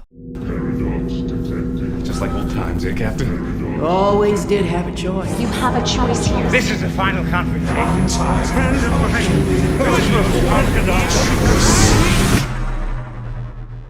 Do you even know who you are? I do, and soon they will too. Hello Internet, welcome to Game Theory, the show that's officially decided that a multi-choice YouTube series is in fact a video game. That's right, today we're talking about the wibbly-wobbly, timey-wimey story of In Space with Markiplier, the follow-up to Mark's first YouTube original, A Heist with Markiplier. Both projects have you teaming up with Mark to navigate through a choose-your-own-adventure style quest. Of course, things don't go as planned, and the resulting chaos has you whip-panning your way through a sea of interesting places and people. You gotta separate your bones from your meat, otherwise you're gonna get chaos. I mean, the man has a great point there. You do have to separate the bones from the meat. And in outer space, things get even more interesting. Engines are looking good, Captain. Really, the supporting cast for this thing is out of this world. Chef's kiss, mwah, 10 out of 10. Speaking of things that are out of this world, seamless segue for the win, as you might expect from anything sci-fi, In Space doesn't just mess with branching pathways, but also with time loops, wormholes, and the multiverse. All concepts that boil down to one thing: lore. Now, if this was any other project, I probably wouldn't be making this video. Sure, there's lots of branching paths and cool Easter eggs hidden inside of them, but the lore would be right there for you, available for anyone that's diligent enough to dig through the various decision trees. But this is a Markiplier project, and if you've ever seen my past videos on Markiplier, the projects he touches tend to have a bit more bubbling underneath the surface. For the uninitiated, Markiplier has quite a large amount of lore on his channel, with characters ranging from Wilford Wharfstash to Darkiplier. Characters that started off as little one-off jokes that eventually became fully fleshed out with their own backstories and motivations. We've dissected some of this lore before, but with In Space Part 1 being Markiplier's biggest and most ambitious project ever, I suspected that these personalities might be making a return. Sure, you can play through In Space to kill off Mark as many times as you want. Totally fine. If that's what you want to do, great, go for it. But there were also moments that kept setting off my theorist senses, namely the constant paradox detected or one-off lines that seem to imply a greater history to this world. Lines like, Do you even know who you are? sprinkled throughout told me that there was a mystery here. A big reveal waiting in the wings to happen in part 2. So I dug in. And let me tell you, there is a lot hidden here. Buckle up, theorists, because I'm about to launch your brains into the stratosphere. I think I've figured out what the main climax of In Space with Markiplier Part 2 is gonna be, and despite all the hints that Mark's been throwing out, I don't think it's what you'd expect. Also, before I get too deep into this, I'm sure some of you are thinking that I've cheated, that I'm gonna spoil the ending because I was in the show. The truth is, I wouldn't be making this video if I did know the ending. Mark is a good friend, and he's worked really hard on this project. I wouldn't want to ruin the surprise that he has for his audience. When working on the show, I never saw the whole thing. I was only exposed to the parts that I was in. TLDR here, I don't want to act as the Tom Holland of this MCU, Markiplier Connected Universe. This is being treated like any other video that we do. We're dissecting clues that are presented within the videos that we have at our disposal, and that's it. We're not pulling from any extra insider information. So in my initial playthrough of In Space on GT Live, I pointed out that we needed to be wary of Celsi, the head of Cryo played by Pamela Horton. All right, so Pam, always important to note with these episodes, as we've done in a previous theory, Pam tends to be the same character in different settings. You see, Pam's most notable character to date has been Celine from Who Killed Markiplier, a 4-part murder mystery released back in 2017 about a friendly poker night that goes south. And when it comes to Markiplier lore, this series really is the foundation for his MCU, as it provides us the backstories for pivotal recurring characters. In it, a pompous jerk named Actor Mark dies. Yep, that is officially what he's known as in the canon. And the primary suspects include his childhood friend Damien, the mayor. I know I'm supposed to be a leader in this scenario, but I can't help but feel lost. Damien's sister and Mark's ex-wife, the mystical Celine. Something tells me this seemingly significant event is actually a footnote in a much larger mystery unfolding in our midst. And the wacky, mustache-twirling, gun-toting Colonel.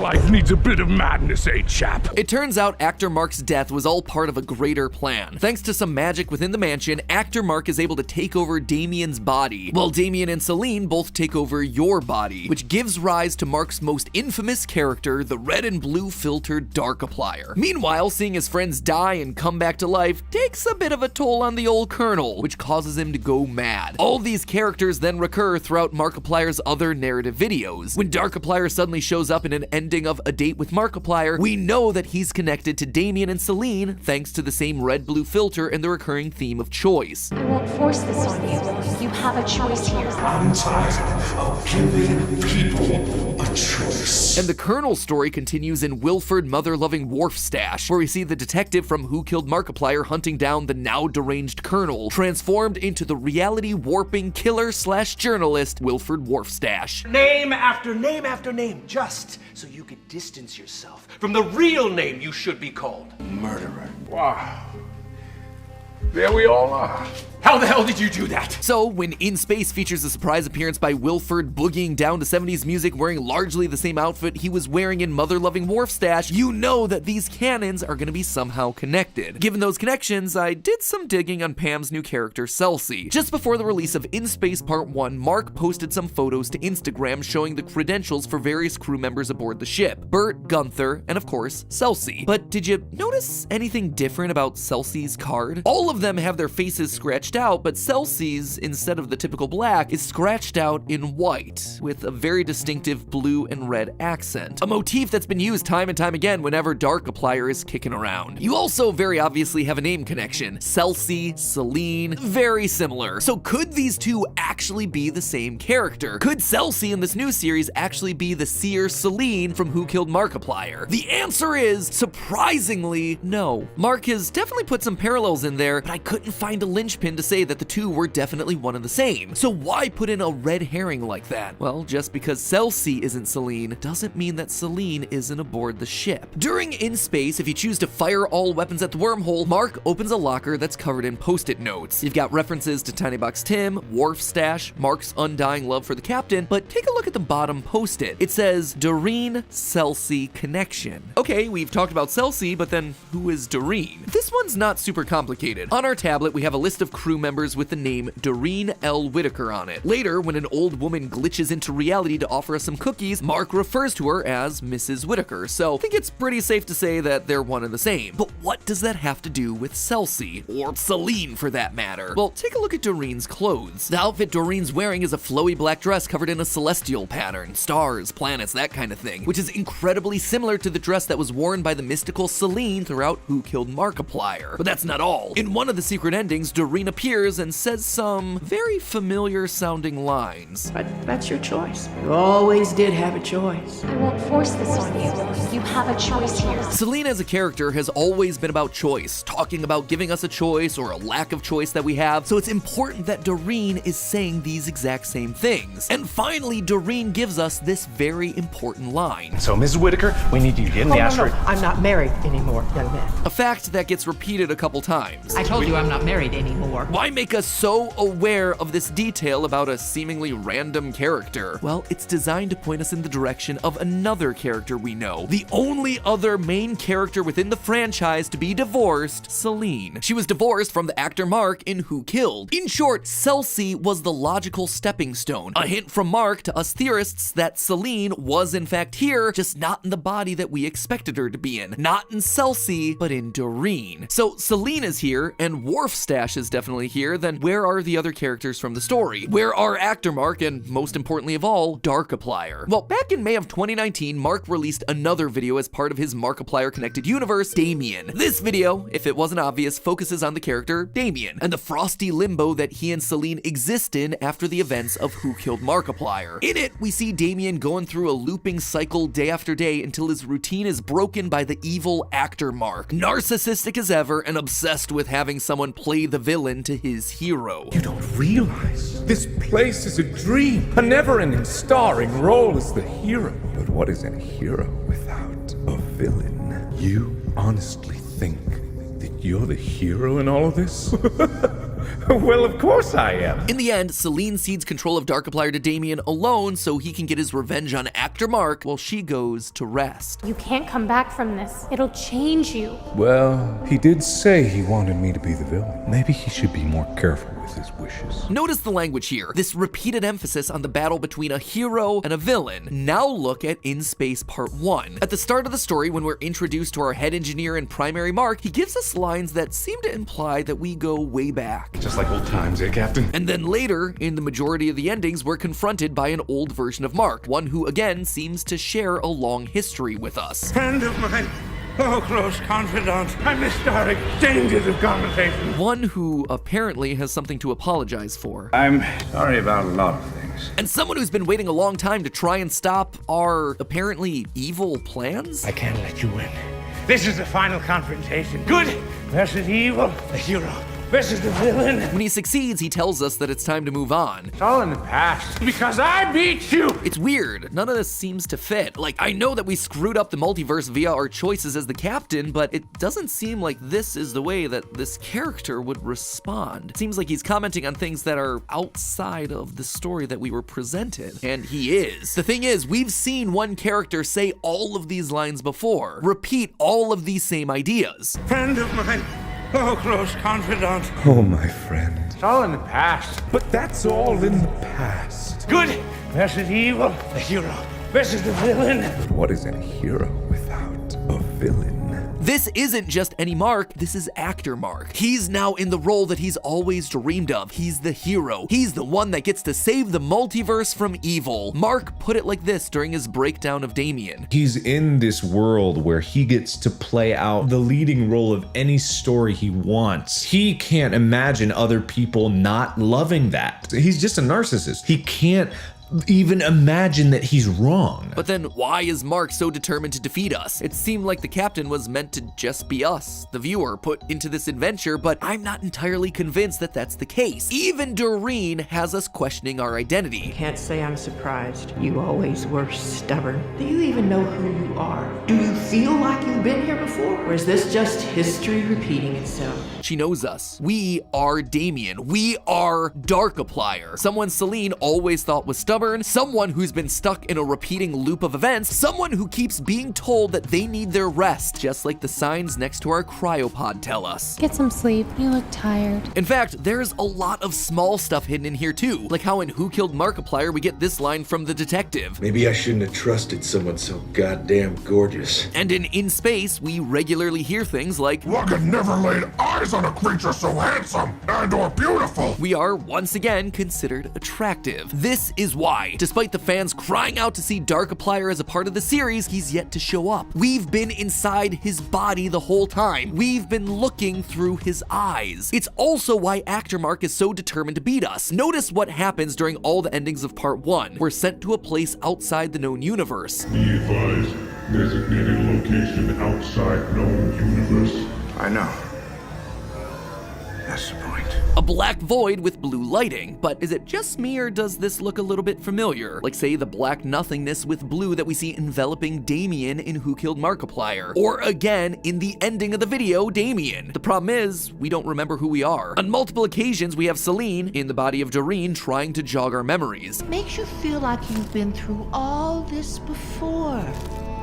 Do you understand, dearie? She's trying to bring Damien to the surface. She's trying to remind him of who he is and what he has to do. And so now, with the universe being rebooted, I believe that's exactly what we're gonna start to see. Damien beginning to remember. Darkiplier becoming who he was meant to be. The reboot means the stage is now set for Actor Mark and Darkiplier to have their final showdown. After all these years, they can finally put to rest this quest for revenge that's been keeping them going for so long. Recently, Mark released a teaser for part 2 full of codes that translated to, quote, 7 gods aligned, a key formed from their union. The lock hides in time. 7 gods, you say? Remind me how many characters were in Who Killed Markiplier? Oh yeah, 7. Celine, Damien, Wharfstash, Actor Mark, even the detective, the chef, and the butler. The last 3 of which appear as frame-perfect glitches in the endings of In Space. Basically, what I expect we're building towards is a reunion of all these characters towards the true canon ending of the whole series. An ending that'll put an end to the Darkiplier Actor Mark feud, or maybe reverse time back to undo the events of Who Killed Markiplier. That is why we've been getting all these noir-themed hints throughout his recent videos. It's a callback to the overall tone and noir moments of Who Killed Markiplier. We're building to the climactic ending of the Markiplier cinematic universe, an ending that leads us back to where it all began. But hey, that's just a theory. A game theory. I'll see you in space on May 2nd.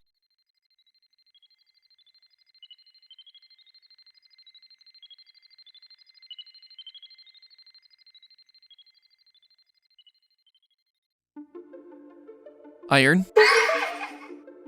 Glass. Redstone. Perfect. The Theorist Mobile is finally back to its former glory. Now all I need is some insurance and we're good to go. Car insurance. Wait, what? I said car insurance, not phone. Aha! But the Alea's just given you exactly what you needed. Tom? Where? Yeah! Are you okay? Never better. Full damage is pretty generous in this game. But why were you in a... Shh, never mind that now. Listen, your LA gave you a cell phone so that you could get an insurance quote with Geico, our sponsor for today's episode. Oh, that makes sense. They've been saving people money for over 85 years. In fact, if you wanted to bundle it with some home insurance for that, is that your home? Look, admittedly, I'm not the internet's greatest builder, okay? Anyway, by bundling the two policies together, you can potentially save hundreds of dollars while feeling protected on all the important things in your life. Plus, Geico has been saving people money for 85 years, which, you know, is a really long time. Maybe you could fit that into a theory about those ancient builders you keep going on about. Yeah, very funny. But you know, it's just nice that I can put my mind at ease knowing that I'm fully protected. What was... Yeah, I'm not sure Geico's deals can protect you from that. Wait, what do you mean? Ooh, that's gonna hurt in the morning. Hello Hello Internet, welcome to Game Theory, the show that gives you more videos when you give it more subscribe buttons. Recently we did a theory all about some new inclusions to Minecraft during the Wild update. Specifically, we dug down into the deep dark to uncover the origins of the Warden, how the Warden actually has the spirits of 5 children stuffed inside it, and the underground ancient cities are actually old forgotten pizzerias. Sorry, that was a theory from the comments. We actually talked about how the Warden was summoned by the ancient builders to defeat the Wither, but once it did, it went on to take over, eventually causing the ancient builders to have to flee to the end. Here's a dramatic recreation of how it happened. Thank you! Titan has freed us! Oh, I wouldn't say free. More like under new management.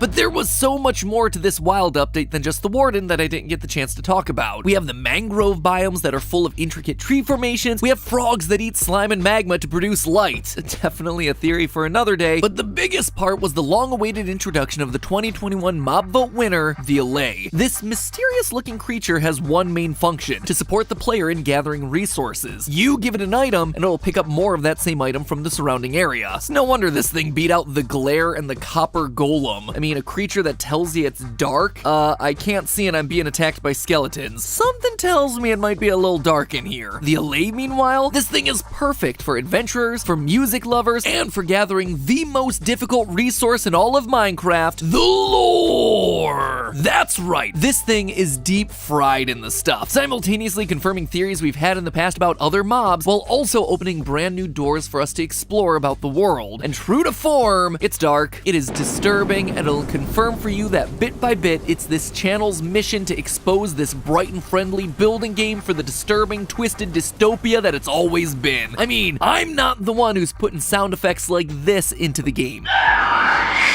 I'm just the one who's there telling you what it all means. So let me be your personal Allay today. Give me a few minutes of your time and I'll bring back more lore than you could shake a stone pickaxe at. This, my friends, is the tortured history of the Allay. Let's start things off with a hot take. The Allay look a lot like the Vex. Yep, I know, this is the searing insight that you come to this channel looking for. In all seriousness though, this is obviously something that people have been calling out since the Allay's announcement, but I do think it's worth starting there to see whether the connection is more than just skin deep. Or, I suppose, soul deep? Remember, the Vex aren't made of skin. According to the Mob Bestiary, quote, "We do not know what a Vex's body is made from since it has not yet been possible to obtain a specimen, but it is quite possible that it is not flesh as we know it." We actually did a trio of theories back in 2020 that discussed the lore surrounding the Illagers, and in part 3, we took a closer look at the Vex specifically. Thanks to their lack of flesh, their ability to phase through walls, and the fact that they glow in the dark, we concluded that they aren't undead mobs like zombies or skeletons, but rather creatures made of souls. And that is souls plural. If you listen closely to their audio, you can hear multiple voices present. So, how does this compare to what we know about the Allay? Well, for starters, listen to one of the new sounds added to the game called Allay chortles. For those of you who don't know, to chortle means to laugh in a noisy or gleeful way. But even if you ignore the definition, you can totally hear it, right? The laughter of the Allay sounds very similar to one of the many voices heard within the shrieks of the Vex. Listen again and compare the two. And that's not all. The Allay share in the Vex's ability to glow in dark environments, which again would imply that it too is some sort of a spirit. But the biggest connection of all might just be the names. Vex is a word that means to anger or worry, while the word Allay means to relieve or alleviate. Clearly two opposite sides of the spectrum, kind of like an angel and devil on Minecraft Steve's shoulders, one hoping to bring him relief, the other worry. All of this tells us that these two are similar in many ways. They're both clearly spirits, but it doesn't quite tell us whether they're actually connected to each other. Are the Allay good versions of the Vex? Are they all just random spirits, or is there something else going on here? Well, again, let's go back to those Vex shrieks. In our previous videos, I talked extensively about how the Evokers seem to be experimenting using life and death. There was a lot of evidence pointing to that, but the fact that they drop totems of undying, literal tools for resurrecting the dead, is a pretty major clue pointing in that direction. And in that theory, I guess that the Vex was just another example of them them using souls to create some new horrifying monster to do their bidding. Now, back at the time of the theory, we didn't know exactly where those souls were coming from, but now the answer is clear. The Alay are the ones being experimented on. They're being joined together and corrupted in order to create the Vex. Let's look for a minute at their spawn conditions. The Alay are only able to be found in pillager outposts in cages or in the woodland mansions locked up in jail cells. I mean, that's a weirdly specific place to find anything, let alone some weird flying spirit creature. And you want to guess how many Alay can be found in each cage or cell? 1 to 3. The same amount of voices that we can hear inside of the Vex audio files. The Evokers are literally gathering these spirit creatures up and then putting them into groups ready for the experimentation. But is that all there is? I mean, don't get me wrong, it's cool that we've been able to use sounds and spawning mechanics to prove this connection beyond just, they look the same, but is the Alay nothing more than a backstory for the Vex? Just doesn't seem right. The Alay, these flying spirit creatures, must exist for their own purposes beyond just the character everyone was already connecting them to. What are they specifically? Where do they come from? And perhaps the biggest question of all, why do they help us? I couldn't leave this many unanswered questions. I needed to look beyond the surface level stuff. I needed to dig deeper. Nope, too deep, too deep. What I mean is that we needed to go deeper into the history of the Alay. A history that actually goes back beyond the 2021 mob vote. I'm talking about the 2020 Nether update. It turns out the Alay was originally designed to be part of that update. It wasn't even gonna be put up to a vote, like it was just gonna be there. Now, if you're like me, when I first heard that, I wasn't all that surprised that it got removed. I mean, where does an angelic creature like the Alay fit into an update for Minecraft's version of HE double hockey sticks? Just feels a little counterintuitive, you know? But then I looked at the original designs and things started to make a lot more sense. Rather than being angelic creatures that looked like the Vex, the Alay started as small little cubes that left trails of blue flame behind them. Given that blue fire was a big part of the Nether update, things started to fit together much better. Plus, at this point in development, they weren't called the Alay, but rather wisps. In folklore, wisps, or more formally, will-o'-the-wisps, are depicted as ghostly lights or flames. So again, it would make sense for this to be part of the Nether update. Now, we don't exactly know why they were pulled from the game. Could have been as simple as they couldn't get the mechanics to work, but I have a feeling it might have to do with the lore implications. Wisp mythology varies a lot from region to region, but a recurring theme that I found in my research is that they're said to be the spirits of the dead. Now at first, that seems like it's an absolute slam dunk for the Nether. I mean, it is kind of the underworld after all. However, we also know that souls have a different form and purpose in the Nether. Soul sand and soul soil. Both of them play an important role for the Nether ecosystem. Without the souls of the dead being absorbed by the land, there would be no way for life in the Nether to exist the way that it currently does. So if you added a soul-based mob to the Nether, you'd have to explain why some souls become soul sand while others get to have a second life as a wisp. Basically, it screws things up, or at the very least overcomplicates things. But if you suddenly put these things out in the overworld, you don't have that problem. There's no naturally occurring soul sand, and so far, there's no explanation for what happens to the dead inside of this universe. Thus, the Alay can suddenly enter the game. Okay, so the Alay are the spirits of the dead, but then who died? Well, take a very close look at the Alay and tell me if you see something familiar. And this time, I'm not talking about the fact that they look like the Vex. Look at its head. Notice those subtle shading details? It has what appears to be a hairline. See those differently colored pixels at the top? Flat across the front, little arc around the sides of the head to reflect where ears would be. In fact, the pattern is very reminiscent of another character that we know all too well, Steve. Just look at the two of them side by side. It's an exact match. Now, I'm not suggesting that the Alay are the manifestations of the player character every time you die. Instead, I'm saying that the Alay are my favorite explanation for everything that we see in this game, the spirits of those who came before us. Say it with me now. Ancient builders. Looks like the Vex isn't the only thing with a lot of spirits trapped inside that are screaming to get out.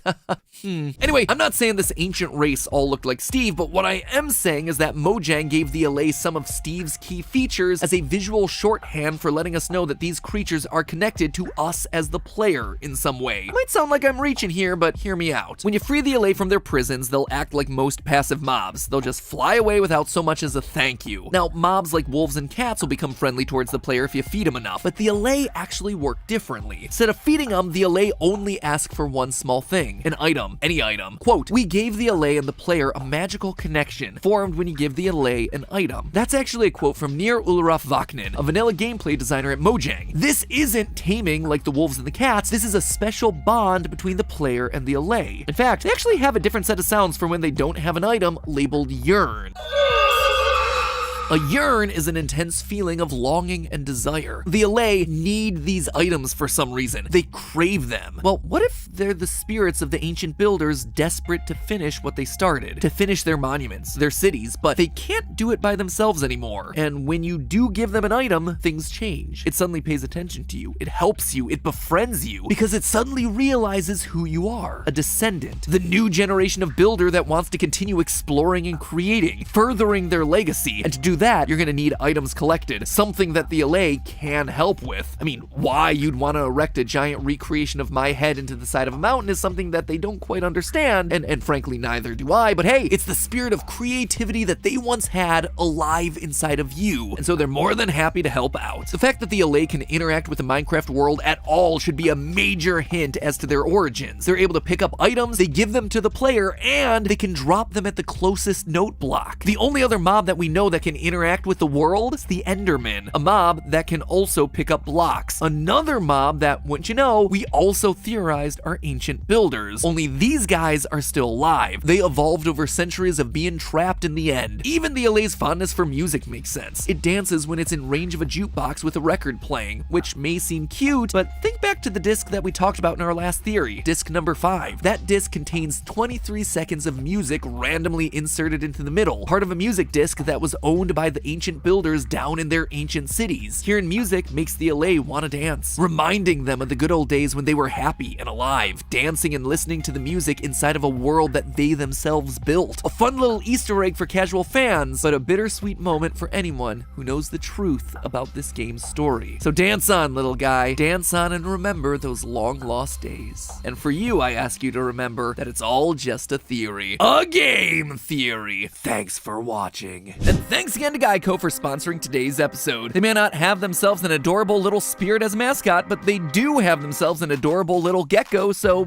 pretty close. And just like the allay brings you whatever materials you need for your next crafting project, Geico brings you whatever insurance you need for your next adulting project. Take me, for instance. I recently had to say goodbye to my first ever car, M&M, a 14-year-old Mercury Milan with worn out locks. Apparently I missed the memo that real YouTubers are supposed to drive around Lambos or Teslas. Anyway, it was really sad for 2 reasons. First, because I just loved the car. I moved to California in that car. We had memories. It was special. But 2, and probably the bigger reason, it meant the hassle of taking away that insurance and getting new insurance for the new car. But with Geico, getting a quote and adding a brand new policy with the mobile app was fast and easy. In fact, by bundling it with my existing policy for our primary family vehicle, a phrase that I never thought I'd have to utter, I've become such a dad, I was able to save money on both. So if you're looking to see what Geico can do for you, head on down to the description and click the link to see how much money you could be saving right now. And done. Oh man, it took a lot of time, but my Minecraft dream house is finally finished. Come on, let me take you on a tour. Here is my giant game theory stained glass window. Here is my shrine to Music Man. And here,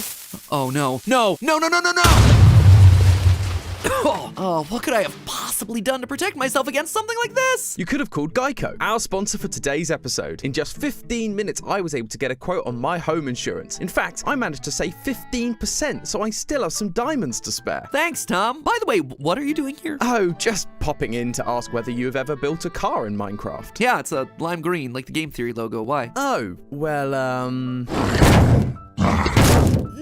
No, not my car. Get off. Get out of here, you weird bull thing. Well, on the bright side, Geico makes bundling your home and car insurance easy. In fact, you save more when you bundle. Man, just when you thought this day couldn't get any worse. Hey, Matt, you might want to look out. Sorry, what'd you say, Tom?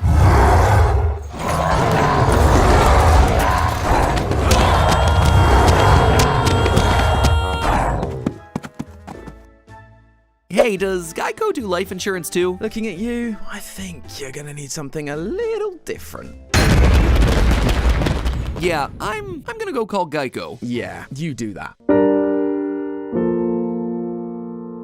Hello Hello, Internet! Welcome to Game Theory, the show that hit bedrock bottom years ago. Today, we continue to cobble together the deep lore of Minecraft, either by unearthing what's been hiding there under the surface the whole time, or, doing what we do best, creating it out of thin air so the developers can say, oh yeah, that's what we planned all along. Now, I'm gonna level with you. Initially, I planned for this episode to be about some of the new stuff introduced as part of the latest Caves and Cliffs update part 2, but now that it's out, I don't know, there's just not a lot here for me to sink my teeth into. Don't get me wrong, the new biomes and landscape changes are really cool, but we all know what gets my theory engine running. Lore! High-octane lore that's injected straight into my thinky brain. And alas, it looks like a lot of that's being saved for the Wild update, including things like ancient underground cities, which totally called, by the way. So rather than look into the future, I decided to instead take a look at the unanswered mysteries from Minecraft's past. Mysteries that have been around for a while, but never truly solved. And of them, there was one that really grabbed my attention, the Phantoms. In case you're not familiar, these creatures are incredibly special within the history of Minecraft. They're only in the game because they won the first ever public vote for a new mob back at Minecon Earth in 2017, beating out the Barnacle, no contest there, and the Great Hunger. Cool name, but lame design. Anyway, because this was such a big deal in the Minecraft community, they had to make the Phantoms stand out from the normal mobs, and boy, they did not disappoint. These horrifying monsters only show up if you don't sleep. In fact, the longer you don't sleep, the more show up. No other mob in the game has this kind of spawning behavior. It's totally unique to the Phantom, which is awesome, but also,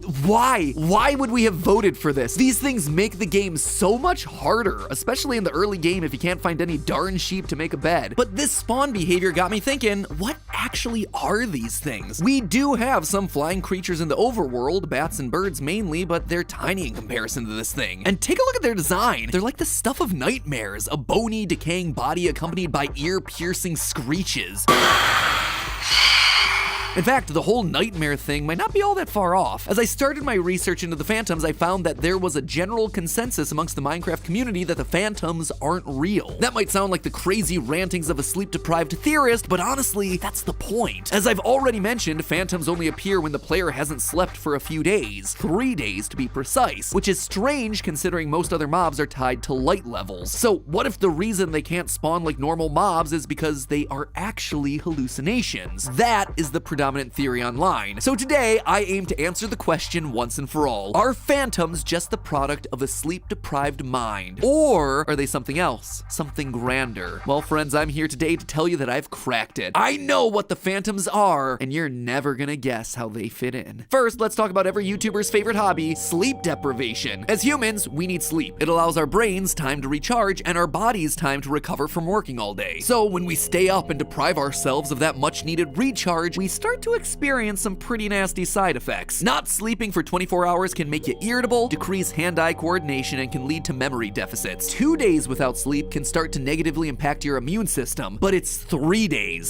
72 hours without sleep where the crazy stuff starts to happen. It's here that you actually start to hallucinate, to see things that aren't really there. So this idea that Phantoms only appear after 3 days without sleep actually reflects the real-life science of sleep deprivation. Not only that, but after 3 days of no sleep, your body can start to harm itself, causing inflammation in muscles and joints, which is gonna hurt, matching the pain that you're feeling when the Phantom attacks. Finally, lack of sleep can lead to death. If you're awake for long enough, your brain can stop functioning properly, which can lead to organ failure and, in rare cases, death. Just like what happens when we get swarmed by Phantoms after many nights of no sleep. Also, just worth mentioning that the word Phantom literally means a figment of the imagination, so, some really strong evidence to support the whole they're hallucination theory. I can absolutely see why this explanation has existed for so long in the Minecraft community. And yet, because of course you knew I'd have something else to say, there's one tiny problem with the hallucination theory. Phantoms drop items, physical items called phantom membranes, which are described as leathery skins obtained from killing phantoms. You can pick up this item. Heck, cats can pick up this item. Sounds pretty real to me. Plus, you can use this item to fix your elytra. If this item was imaginary, you'd believe you'd fixed your elytra and and then you'd go out for another flight only to fall to your very real death. But that's not what happens here. The Elytra do actually get fixed. If you've tamed a wolf, they'll attack the phantoms, just like they do other mobs in the game like zombies or skeletons. If phantoms were just hallucinations, your dog wouldn't be able to take them out. And lastly, you can capture these things. You can name tag them and you can keep them in a makeshift cage. It's a bit of a challenge, but if you do manage to pin one down and then go to sleep, the phantom is still gonna be there when you wake up. They haven't despawned. So again, they just simply aren't hallucinations. So for this mini Morty, I'm gonna have to call the hallucination fan theory busted. Yay! I just debunked a common internet belief. Gonna be real popular after that one. But while I've just shot holes into a theory, I've yet to propose one of my own. So what in my mind is a phantom? Well, let's first look at the phantom's other qualities, namely the fact that it's considered to be an undead mob. The undead mob category is mainly filled with very obviously undead enemies, basically all the variations of zombies and skeletons, zombie villagers, zombie horses, zombie piglins, skeleton horses, things like that. There's also stuff like drowned and husks. All of them are representations of living things that exist elsewhere in the world. Villagers, piglins, horses, hoglins, players, ancient builders, like we've talked about in previous theories. But the phantom is different. Once again, it's unique as the only undead mob to not have a living counterpart. Or does it? Loyal theorists, I propose to you that the phantoms are actually the undead versions of ender dragons. See, I mentioned something earlier that I wasn't able to shake, the phantom membrane. This unique item is incredibly important because it's the only one in the game that can be used to fix your Elytra. Before the introduction of the phantom in 1.13, you could repair your Elytra using regular old leather, but as soon as phantoms were introduced, phantom membranes became your only viable option, which tells us that there's a very specific connection between these two items. Repairing items in Minecraft works on a like-for-like basis. If you want to repair your diamond armor, you have to use diamonds. Same for your tools. So the fact that phantom membranes can repair Elytra would imply that they are in fact one and the same. Now, in one of our previous episodes, we actually discussed the creation of the Elytra and determined that they were created from the wings of ender dragons. That's why they can only be found in the end ships and why, unlike practically everything else in the game, we're unable to craft them. After defeating Gene the Ender Dragon, the final living dragon, there simply isn't enough material in the world to create a new set of Elytra. So if Elytra come from dragons and phantom membrane repair Elytra, then phantoms must be dragons. But phantoms look nothing like ender dragons. I hear you saying, yeah, if you compare the two side by sides, there isn't a whole lot connecting the two. However, if you look at the initial design process that went into making the phantoms, you start to find a few more connections. Here's the original design that was shared during the mob vote of 2017. The design originally included a flapping mouth, which was removed because the designers felt it made it look too much like a Muppet, which, yeah, I can definitely see that. The only other mob to have itself a flapping mouth, the Ender Dragon. Now, that might have been a bit of a stretch, but what's not a stretch is that for the longest time, the phantom was meant to have a black color scheme. Originally, it was just black, but if you take a look at the official toy collection for Update Aquatic, when the phantoms were first introduced, what do you notice about the phantom? It had a black design with gray detailing, just like the coloring of the Ender Dragon. And just like that, we suddenly begin to see a lot more similarities, especially with the top edge of the wings and the tail details. Sure, since then the coloring has changed and the toy collection has been brought in line with the coloring in the game, but this shows us that up until quite late in the development, the design was made to reflect the Ender Dragon. Even elements of the Phantom's game design are reflective of the Ender Dragon, specifically the way it attacks. It flies around in circles and then swoops down to attack, much like one of the techniques employed by the Ender Dragon during your fight. Sure, this might sound like a weak connection, but I'm not the one making it. This element of the Phantom's mechanics is specifically called out in the Minecraft Dungeons wiki. Quote, the attack and flying behavior of phantoms in dungeons is similar to various species of hawks in reality instead of the original game, which used the Ender Dragon's behavior. All of this points to these two creatures being linked, but I get it, there will be skepticism around this. After all, the phantoms are still missing some key features of Ender Dragons: arms, legs, long necks, and you know, they're tiny by comparison. My best guess is that they're probably meant to represent like dragon babies, but the truth is, I don't have any more physical evidence to give you that would explain those things. But I think I can offer some hypotheses, some game hypotheses, as to why everything works the way it does. First, the membranes. You would think that if we collected enough phantom membranes, we'd actually be able to make a new Elytra, but we just can't. Well, I'm assuming that's because the phantom's skin is decaying and damaged. It's undead, so it's weaker. It's good enough to patch a wing, but it wouldn't be strong enough to actually make a full set like the ancient builders did from fully formed dragons. How then do you explain the whole 3 days thing? Well, we actually get the answer from Jeb himself. Quote, this manta ray-like monster is a flying creature that spawns at high altitudes. moods. It's attracted to insomnia and will find players who haven't slept for many days. It's attracted to insomnia. It's not created by insomnia, which implies that it does already exist in the world. So what then is going on here? Well, not sleeping for long stretches of time can increase your heart rate and body temperature. Plenty of creatures in the animal kingdom rely on those things to sense prey. Barn owls can hear a mouse's heartbeat from over 50 feet away. But specifically, I want to call out pit vipers and boids, two snake varieties that use a natural form of infrared thermal vision to hunt. They have these cavities located on each side of their head called pit organs, which allow them to detect the heat difference between their prey and the environment, down to the level of millikelvin. So if you weren't sleeping and your temperature began to rise as a result, suddenly the nocturnal phantom is able to distinguish you from everything else and can swoop in for the kill. As far as how phantoms fit into the overall narrative of this world that we've slowly been crafting theory by theory, I think it all comes back to the Illagers. For those of you who don't know, the Illagers are a group of exiled villagers that live in the woodland mansions. Now, after looking at the behavior of these mobs, I proposed a couple theories back in 2020 that suggested these guys were doing experiments to bring the dead back to life. In one of those theories, I described the Illagers as a cargo cult, a society that was once visited by a strange, highly advanced group of people, in this case, the ancient builders. And when those ancient builders disappeared, they didn't understand why, nor did they understand the technology and tools that they left behind. These visiting strangers become like gods to the indigenous people, and so the cults will often recreate items and structures they saw used by the visiting groups, but with less sophisticated technology. This is why Illagers have beds, maps, and end portals inside of their woodland mansions that are made of wool. They understand the visuals of these items, but not the purpose of them, or how to actually craft them. And it's the end portal which is actually the focus for us today. See, back in that other theory, I said that in order for the Illagers to create a fake version of an end portal, they would have had to have seen an end portal. And they knew it was significant because this is where the ancient race of builders appeared from. If this is true and the ancient builders were using some form of an end portal, then chances are the Illagers would have heard stories of the Ender Dragons, these monsters that the ancient builders were actively hunting to the point of extinction. They'd also be aware of the elytra that the builders crafted out of the dragon wings. So when the ancient builders suddenly disappeared, the Illagers began to recreate things that they'd seen and heard about in order to try and get them to come back. They tried to create woolen portals to go looking for them, but to no avail, so they had to turn to more extreme measures. They'd already been experimenting on villagers and had been trying to recreate the ancient builders themselves only to produce zombies. So why not try to recreate the one thing that they knew the ancient builders had been actively hunting, the Ender Dragon, hoping that doing so would bring the ancient builders back to protect them. But there was a problem. They had never seen an Ender Dragon. All they had were stories that they'd been told, maybe some scraps of dragon and elytra that the ancient builders had left behind. But that didn't stop them. They sought to make something out of that scaly, leathery material. And with the elytra being small in size, they could very well have believed that maybe the Ender Dragon wasn't really that big. They created something that to them looked like the creatures of legend, but they needed one more thing, something to bring it all to life. So using the evoker's powers over the spirit realm, the ones they used to summon the Vex, they managed to pull the vengeful spirits of the fallen Ender Dragons and put them into these new bodies. This is why phantom membranes can't make elytra. The skins of the phantoms are an imperfect copy of the original, now rotting with decay thanks to the inorganic nature of their birth. Phantom is another word for ghost, after all. The spirit of the dragons, now a shadow of their former selves, roaming the night sky, hunting down the descendants of the ancient race that wiped out their species, screaming at us with the same dying scream that we hear when we kill the last ever Ender Dragon.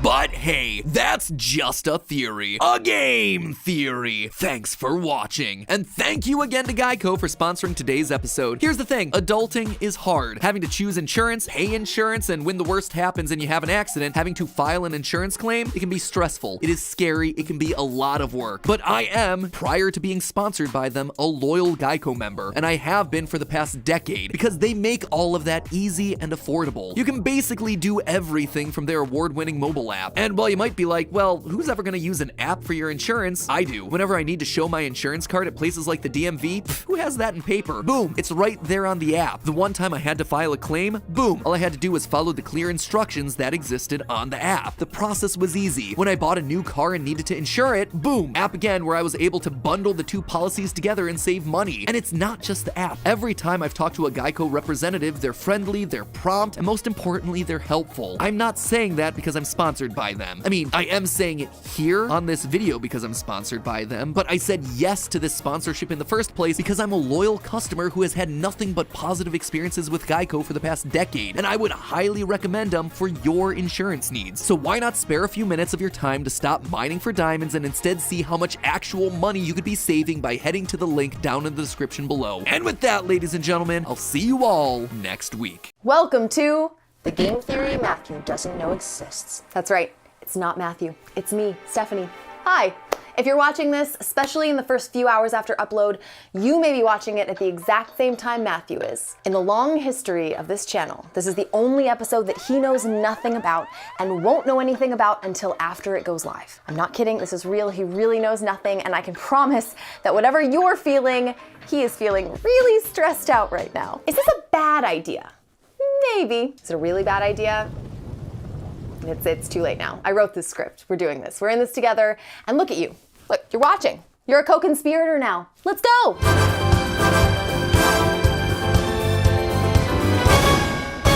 Hello, Internet. More than 10 years ago, Matthew, aka Matpat, proposed to me with this YouTube video on this YouTube channel. 10 years later, he and I have been married for an entire decade. And I'm repaying him the favor. Yes, it took me a whole 10 years to come up with the idea of actually doing a YouTube video for him. And maybe that's why he's in charge of the creative. Not the point. But after making a few thousand videos for everyone else, I thought he deserved a video that someone made for him. So here I am.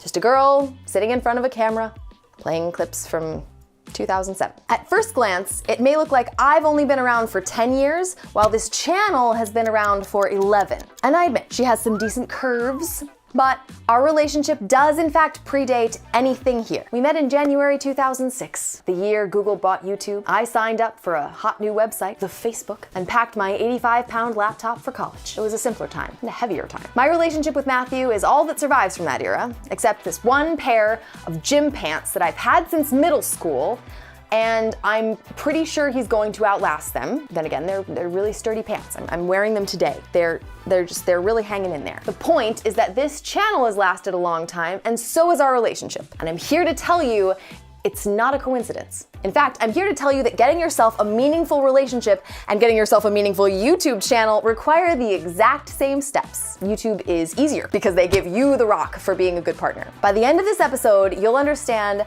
how both relationships and YouTube channels work, and you'll see that they are actually one and the same. To be clear, neither of us are married to YouTube. It seems like it sometimes, but that is not a thing. Right? No. Look, I could have made this video really sappy, and to be honest, I tried a couple versions like that. It did not work out. So instead, I'm doing the least romantic anniversary video possible. That's more my speed anyway. Hey, wife. Hey, friend. Our first meal. First meal in the new apartment, together. So to start off in a relationship and in a YouTube channel, you have to be willing to put yourself out there, whatever that means for you. When I met Matthew, the idea of doing something like this, on camera, would have been unimaginable. This is our first picture together. He looks like he's been picked for The Price is Right, and I look like the Phantom of the Opera, like right when they pull his mask off. I hid in the quiet parts of the library, which incidentally is where I got picked up for most of my dates. Those Saturday before 10 a.m. library dudes. In contrast, I remember once seeing Matthew before we met, and I know it was him because he was in a zoot suit and a cane, and he was singing and waving to all the people he somehow knew on the third day of school. I distinctly thought to myself, oh, what a gaudy, unnecessary display. Just, who would ever do that? Look what he's done! No, I'm pretty happy with that. Ta-da! Back in college, he was already referred to as Matpat, but I called him Matthew Patrick, his full first and last name, for 2 years because I didn't want to admit that I liked him. Not exactly a place of honesty.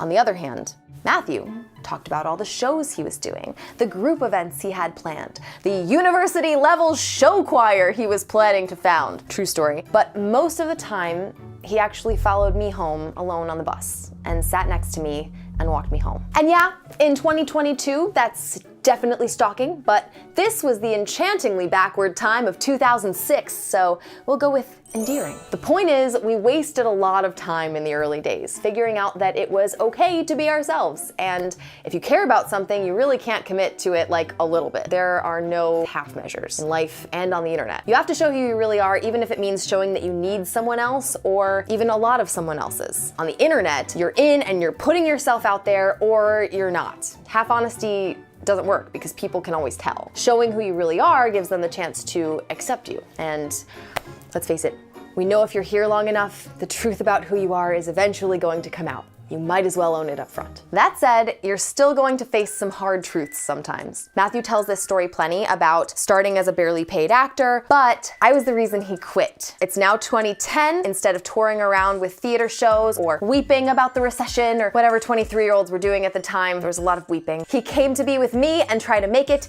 in New York. Excuse me, New York. Reasons we hate New York? Number 52.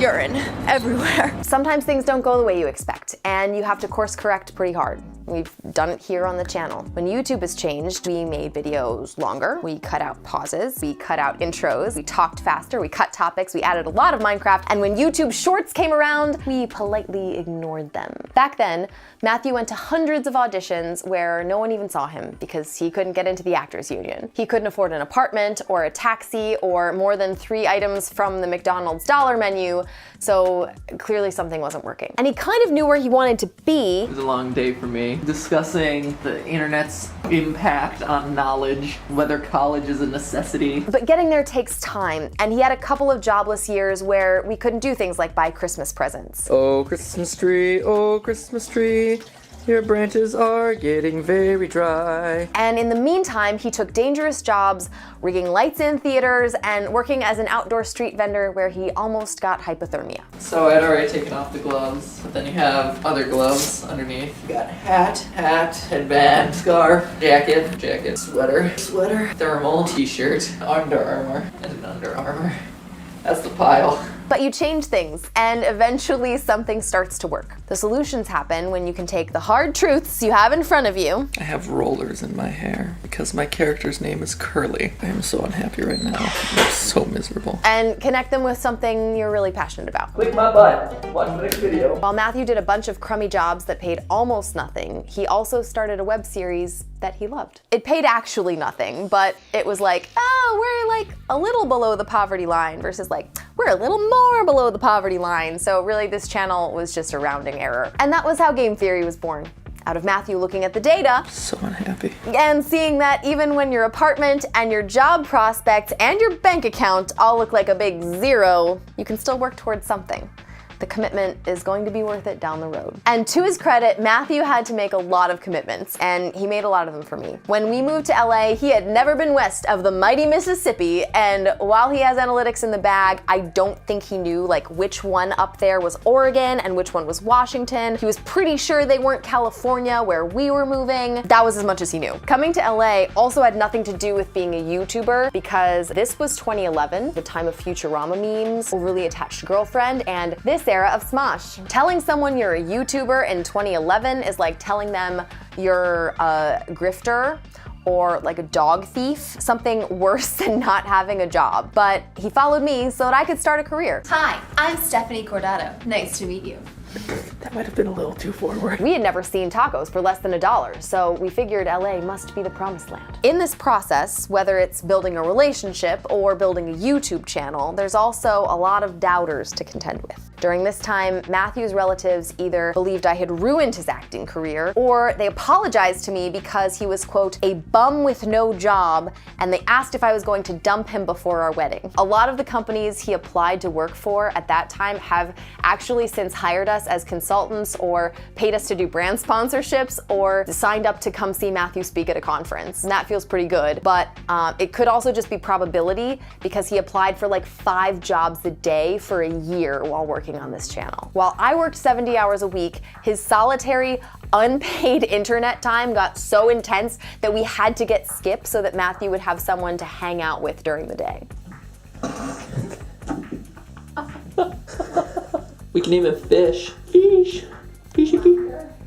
Flounder. What gets you through the doubters, I think, isn't looking like you have it all together from the outside. It's about having support of people on the inside. And I think the last few years on this platform have even shown us that like looking like you have it all together on the outside, it ain't it. Money is a type of support, like the type that keeps you from getting evicted, and that's great. But the support that keeps you doing everything else has nothing to do with money. It has to do with having someone in your life to tell you you're not as crazy as the doubters say you are. Or to tell you that you are, and make sure that episode never makes it to air. And to be fair, I may have failed there. Admitting it today, I let the boobs episode slide. I read it, I thought it was funny, and let's face it, I had no horse in that race. But I did make the good call of marrying the kid with no job. And here we are. And that's it, right? You start with something you're passionate and honest about, you commit to it, you listen to some comments, and along the way it all works out. Done? Nope, that's just getting started. The last part is to grow up in that relationship, and I think you kind of keep doing that forever. We are not the same people as we were when we met, thank goodness. And this channel is not the same as when we met. Now you can play and learn. That's right, Weboverse. Oh my god, yes, ancient history. Please keep it back there. You have to continue to do new things and keep taking some chances, but it gets easier. Don't get me wrong, when we started a second channel with film theory, people thought it was impossible to theorize about movies and TV, and now it's basically an entire genre on YouTube. When we started live streaming 5 days a week, people thought we were crazy, and yet GT Live is one of the most positive and powerful communities I've ever seen on the internet. With food theory, people literally thought we were joking, but here we are a couple years later, eating our Christmas trees and normalizing the word spatchcock. Off YouTube, Matthew also let me move him back all the way across the country again at a time when we thought we might be kind of shunned for leaving Los Angeles, only to have everyone leave Los Angeles the next year. Score. You keep iterating, you keep listening, really listening to the person on the other side, whoever that is, and just be really grateful that there's someone there. For this anniversary, we debated whether or not to have like a big party. YouTubers have incredible parties. Like even looking at them online makes me feel exhausted and vastly inferior. Most of our friends though live far away, or they're people we work with, and like, how much more of us do they really want to see? Ultimately, we decided it would be too hard to find a place where we could invite everyone we care about. But the irony is that this channel is one of the things we care about most in the whole world. And by doing this video, it's like we get to invite you to the party. And we just don't need a venue big enough to hold the population of Morocco. In the last 10 years, YouTube and everyone who's watched this channel has given us one of the greatest gifts possible: time together. And I don't know what'll happen in the next 10 years, but for Matthew, hey, hi. I'll be here for whatever we do in the next decade, and I bet it'll be fun, but you know, that's just a theory. And if you made it all the way through, thanks for watching. A special thanks to the real sponsors of this episode, Jason, Amy, Ash, Matt, Dan, and Yossi for being co-conspirators on the inside, and to our crafty band of editors for pretending to get pneumonia or whatever you had to do to work on this video without Matthew finding out. If he fires you for this, I'm sorry. That was just a joke. I run the business side. Matthew has no idea how to fire anyone. I'm not even sure he knows the password for this channel anymore, so don't worry. As for you, don't you have like a YouTuber boxing match to watch somewhere? I don't know. Here, watch a real game theory. Here, there's one, click on it. Click, this is an actual episode, go. Hi Internet, welcome to Game Theory. I'm Matpat. Today we're going to be talking about Amanda the Adventurer. Do you know which of these games that is?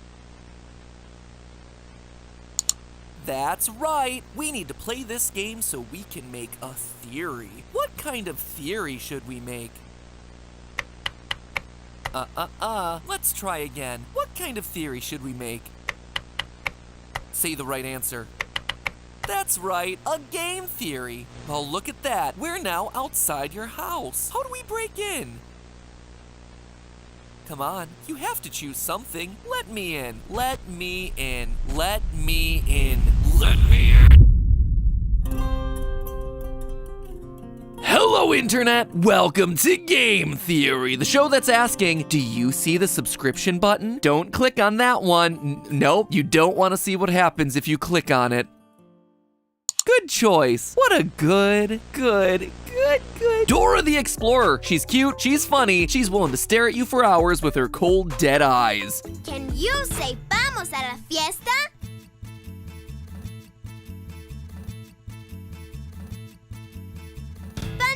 But what if you took the concept of Dora the Explorer and truly let it enter the dark nightmare purgatory that we know all children's programming to be? Enter Amanda the Adventurer, a short little indie title developed by designer James Pratt as part of Dread XP's found footage jam back in April. The basic premise is that you find some old VHS tapes of the show Amanda the Adventurer in your attic, but immediately you can tell that something here is gonna be amiss. I love that the one E is backwards. That's how you know it's scary, Matt. But they figured, like, the rest of the E's are correct. This is the scary E! In true Dora the Explorer fashion, Amanda wants you to click on specific things or spell certain words, pausing an awkwardly long amount of time for you to figure out what the correct answer is. Do you know where the store is? But be careful, because this ain't the Dora you grew up with. If you answer any of Amanda's questions incorrectly, she starts to get irritated. Troll her for long enough and she starts forcing you into responding with the right answers, removing all other options or just straight up seizing control of the keyboard. Also, can we just agree that it's a bit strange we're watching VHS tapes, but we're playing them like a video game, typing and using the mouse to click on answers? I'm just saying, it doesn't quite make a lot of sense. Over the course of the 3 tapes, Amanda and her friend Wooly the Sheep take you to a handful of different locations. The first tape focuses around getting apples from the grocery store, despite the fact that our friend Wooly seems to be allergic. I'm allergic to apples. That's okay.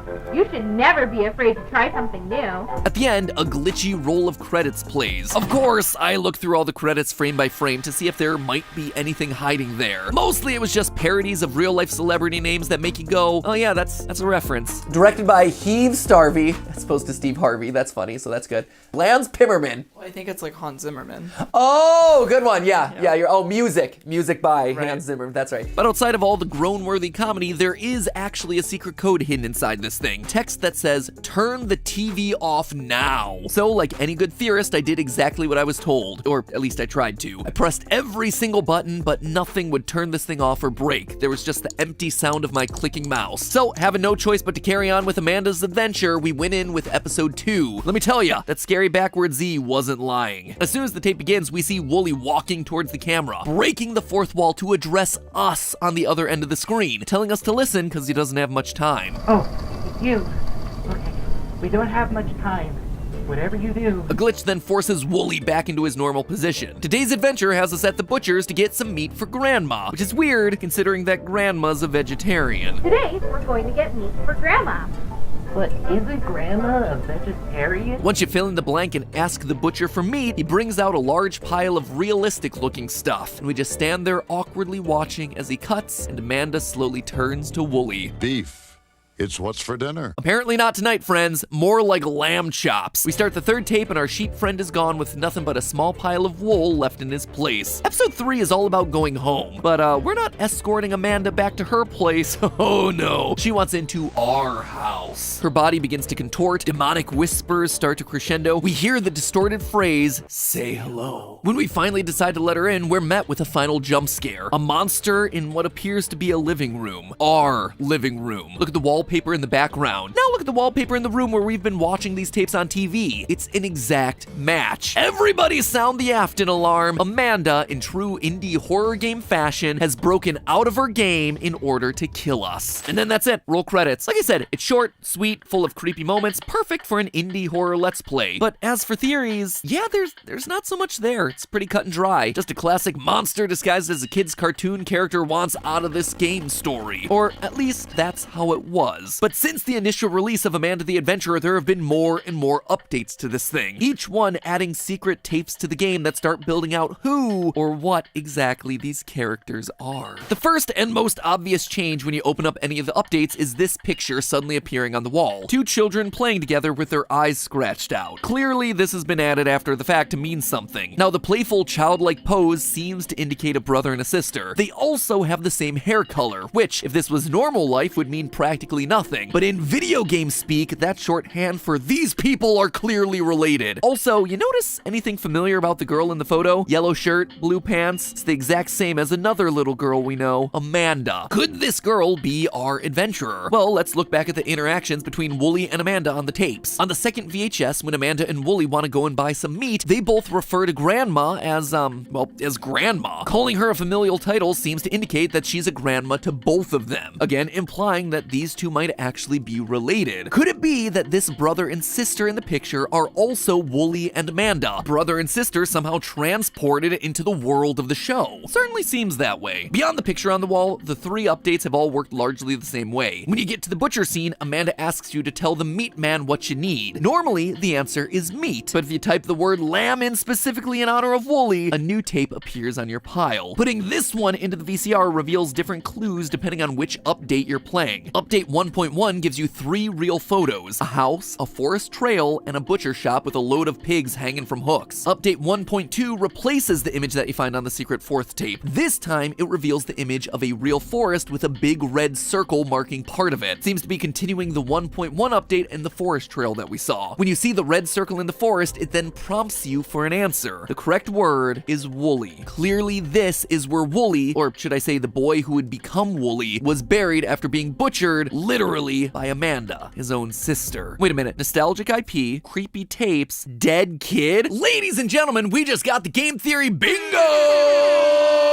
At this point, I was just excited for update 1.3. Couldn't wait to see how it would expand upon the unfolding story. And when it came out, I was not prepared for the roller coaster that it would take me on. In the most recent update, we're not met with realistic photos, but instead one final adventure for Amanda and Wooly as they search for buried treasure out in the middle of the forest. 3 ominous mounds loom in front of us, and Wooly is clearly not his usual self. He's distracted, almost like he's here against his will. Amanda asks you to click on the correct mound, and once you do, things take a very dark turn. I brought a crowbar, a rope, and a shovel.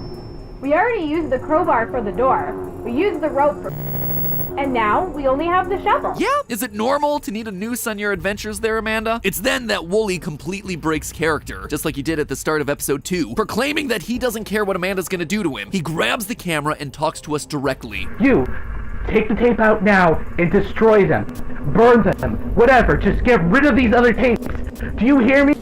You can't let anyone else watch these. Amanda, like a possessed child, begins to float in the background, transforming into the monster. If Wooly wasn't dead already at the butcher's shop, well, he certainly is now. But his outburst does give us some valuable insight. Notice what he says. No, I can't let you do this anymore. I don't care what you do to me. The key word here is anymore. This isn't Amanda's first rodeo, she's done this before. But what is the this that she's doing exactly? Well, for that we actually have to go to the game's itch.io page. On it, we have 2 very obviously scratched out lines. The first, curiosity takes hold and you decide to watch the tapes and let horror, scratched out, nostalgia, take you back to a simpler time, and quote again, included with this box set, let me out. So we have ourselves an entity in the tape that wants out, and in a clever pun, a horror that takes you back. In short, it seems like a monster is coming out of the TV and is dragging victims back into the tapes, feeding souls into the world of Amanda the Adventurer. Probably the reason why all the objects and buildings and trees here have eyes, because there's people trapped inside of this thing. Like Wooly said, he can't do this anymore. Based on the number of living objects inside of this world, looks like the 2 of them have been busy for a while. The whole thing actually reminds me a lot of the horror movie The Ring, specifically the American sequel The Ring 2. If you don't know, the Ring franchise is all about a girl named Samara who exists inside of a cursed VHS tape. If you watch the tape, 7 days later, the evil girl crawls out of the TV to kill you. And immediately you can start to see a resemblance in these stories. Amanda and Samara, sisters from other misters, crawling out of TVs to kill people who watch their show. But specifically in the sequel, one of the main characters has a dream about being pulled into the television and is then literally possessed by Samara. Later on, another character gets dragged in. Sounds awfully familiar, right? And in both The Ring and Amanda the Adventurer, our monster clearly wants to get out, but doesn't seem to want to stay out, having to return back to the realm of the VHS every single time. That then begs the question, was Amanda always a monster, or was she and her brother the first to be dragged in by something that was already on the tapes? Honestly, it's unclear. There's not a lot to go off of, but if I were to guess, it actually has to do with this right here. These weird white circles that are on the top of the monster's head. Notice that overall the monster has humanoid features, fingers, hips, even has Amanda's hair buns. Really, the most notable thing about the design here are these white dots. Are they empty eyeballs? Some sort of a fungus? Maybe. But to me, knowing that this is a game where humans and monsters are entering and leaving digital worlds, they're very reminiscent of the nodes on an EEG cap. Now, longtime theorists know that in a former life I studied neuroscience, and one of the labs that I worked in did experiments using these sorts of EEG caps, or electroencephalography holography caps. Basically, these caps are networks of electrodes placed at specific locations around the head, all reading electrical signals that are passing from one section of the brain to the next. No joke, in the experiment that I worked on, I could read what a person's brain was thinking before they themselves realized it. Now, obviously, I'm talking about very rudimentary signals here, but in theory, in neurological theory, I was taking a person's thoughts and I was putting them into a computer via these electrical signals. This could be an explanation for the Amanda monster, a girl that was brought into the game using one of these sorts of caps. And now she's trapped, eager to force others to join her inside this VHS world. Or considering that Amanda's a 3D animated character, maybe this was a situation with mocap gone awry, where little white dots were placed all over the actress's face and body to capture her movement to create animation, only for her to then wind up inside of the machine. Regardless, this appears to be the moment of Wooly's death. Amanda and Wooly have lured yet another victim to the forest. Wooly can't do this anymore. He stands up to Amanda and is ultimately killed off and buried in the woods for it. It's worth noting here that the brother in the game, Wooly, is depicted as a sheep. Up to this point, he's someone who's been too scared to stand up for what's right. He's been sheepish. He's then followed along with Amanda's murder scheme. He's followed her like a sheep does. Finally, like a sheep, when he does try to fight, he's ultimately slaughtered. Either way, the tapes don't stop at Wooly's murder. In the second half of this newest installment, once Wooly's been dealt with by Amanda, the video then shifts to found footage. Not just real images, but actual video of someone with a flashlight wandering through the woods. Eventually, they reach a pile of sticks that almost looks like a shrine. They place this most recent tape underneath the sticks and pull out a lighter, ready to burn it, except then they hear the familiar whispers of demonic force. The same whispers that you hear at the end of the game once you free the monster. They wind up not burning the tape, instead taking it back to the truck and lying about burning it to someone else on the phone. Yeah, I found the place. It was just off the highway. The tapes are all destroyed too. Apparently this thing has a hold of our protagonist. But the key detail here is this. Was I followed? No, I don't think so. Who'd be following me? It seems like there's someone else, or a group of people out there who are trying to gather these tapes because they understand the power the tapes hold. Swiper? No swiping those evil possessed tapes. Oh man! Throughout the video, we see a box these tapes came in with an additional VHS that reads, "Destroy tape, do not watch." Clearly, people know about the evil that's on these things. The last owner did, well, the literal least amount possible to prevent people from unleashing that evil. Seriously, a label on the box telling people not to watch? Come on, man! This is not how you prevent a demonic uprising. So, Amanda the Adventurer, a series of tapes where a girl is drawn into a fictional world and trapped there, and then who goes on to capture anyone who dares watch the cursed episodes for themselves. Her brother was partners with her for a while, a sheepish boy who followed her lead only to be slaughtered when he got cold feet. And now the conspiracy between mysterious groups trying to capture the tapes and harness the power inside for themselves. I mean, that is some seriously scary kids content. Almost as scary as those Spider-Man Elsa channels. But hey, that's just a theory. A game theory. Thanks for watching.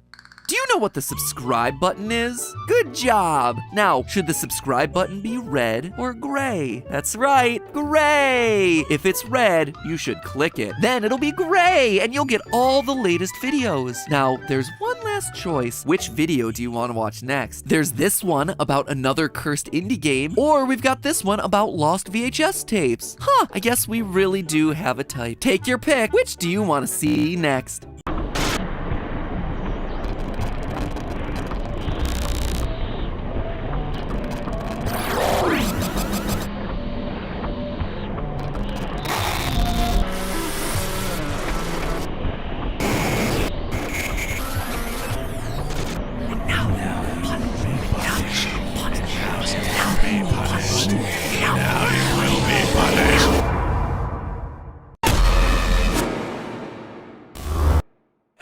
Internet, welcome to Game Theory, the show that always delivers on what it promises, cringy humor with passable fan theories. Set the bar low, my friends, and you'll never disappoint. Speaking of setting a low bar, today we're talking about Evertale, a mobile game that saw our creepy lore videos and exposés on misleading mobile ads and said yes please to both of those things. Not only are the Evertale ads we're talking about today misleading, there are also hundreds of them. 372 in fact, as far as I could tell, ripping off everything from Pokemon to Amori to Final Fantasy and Earthbound. And yep, I watched each and every single one. Don't say I never do anything for ya. Big shout out to the creepy Evertale subreddit Reddit, as well as this playlist by, I'm not even sure how to pronounce that, but good job on compiling everything, guys. It helped out a ton. Anyway, in case you weren't already aware, Evertale is a mobile monster catching game that released back in 2019. It looks like this, it plays like this, and you should never download it. Never. Not once ever, because its ads look like this.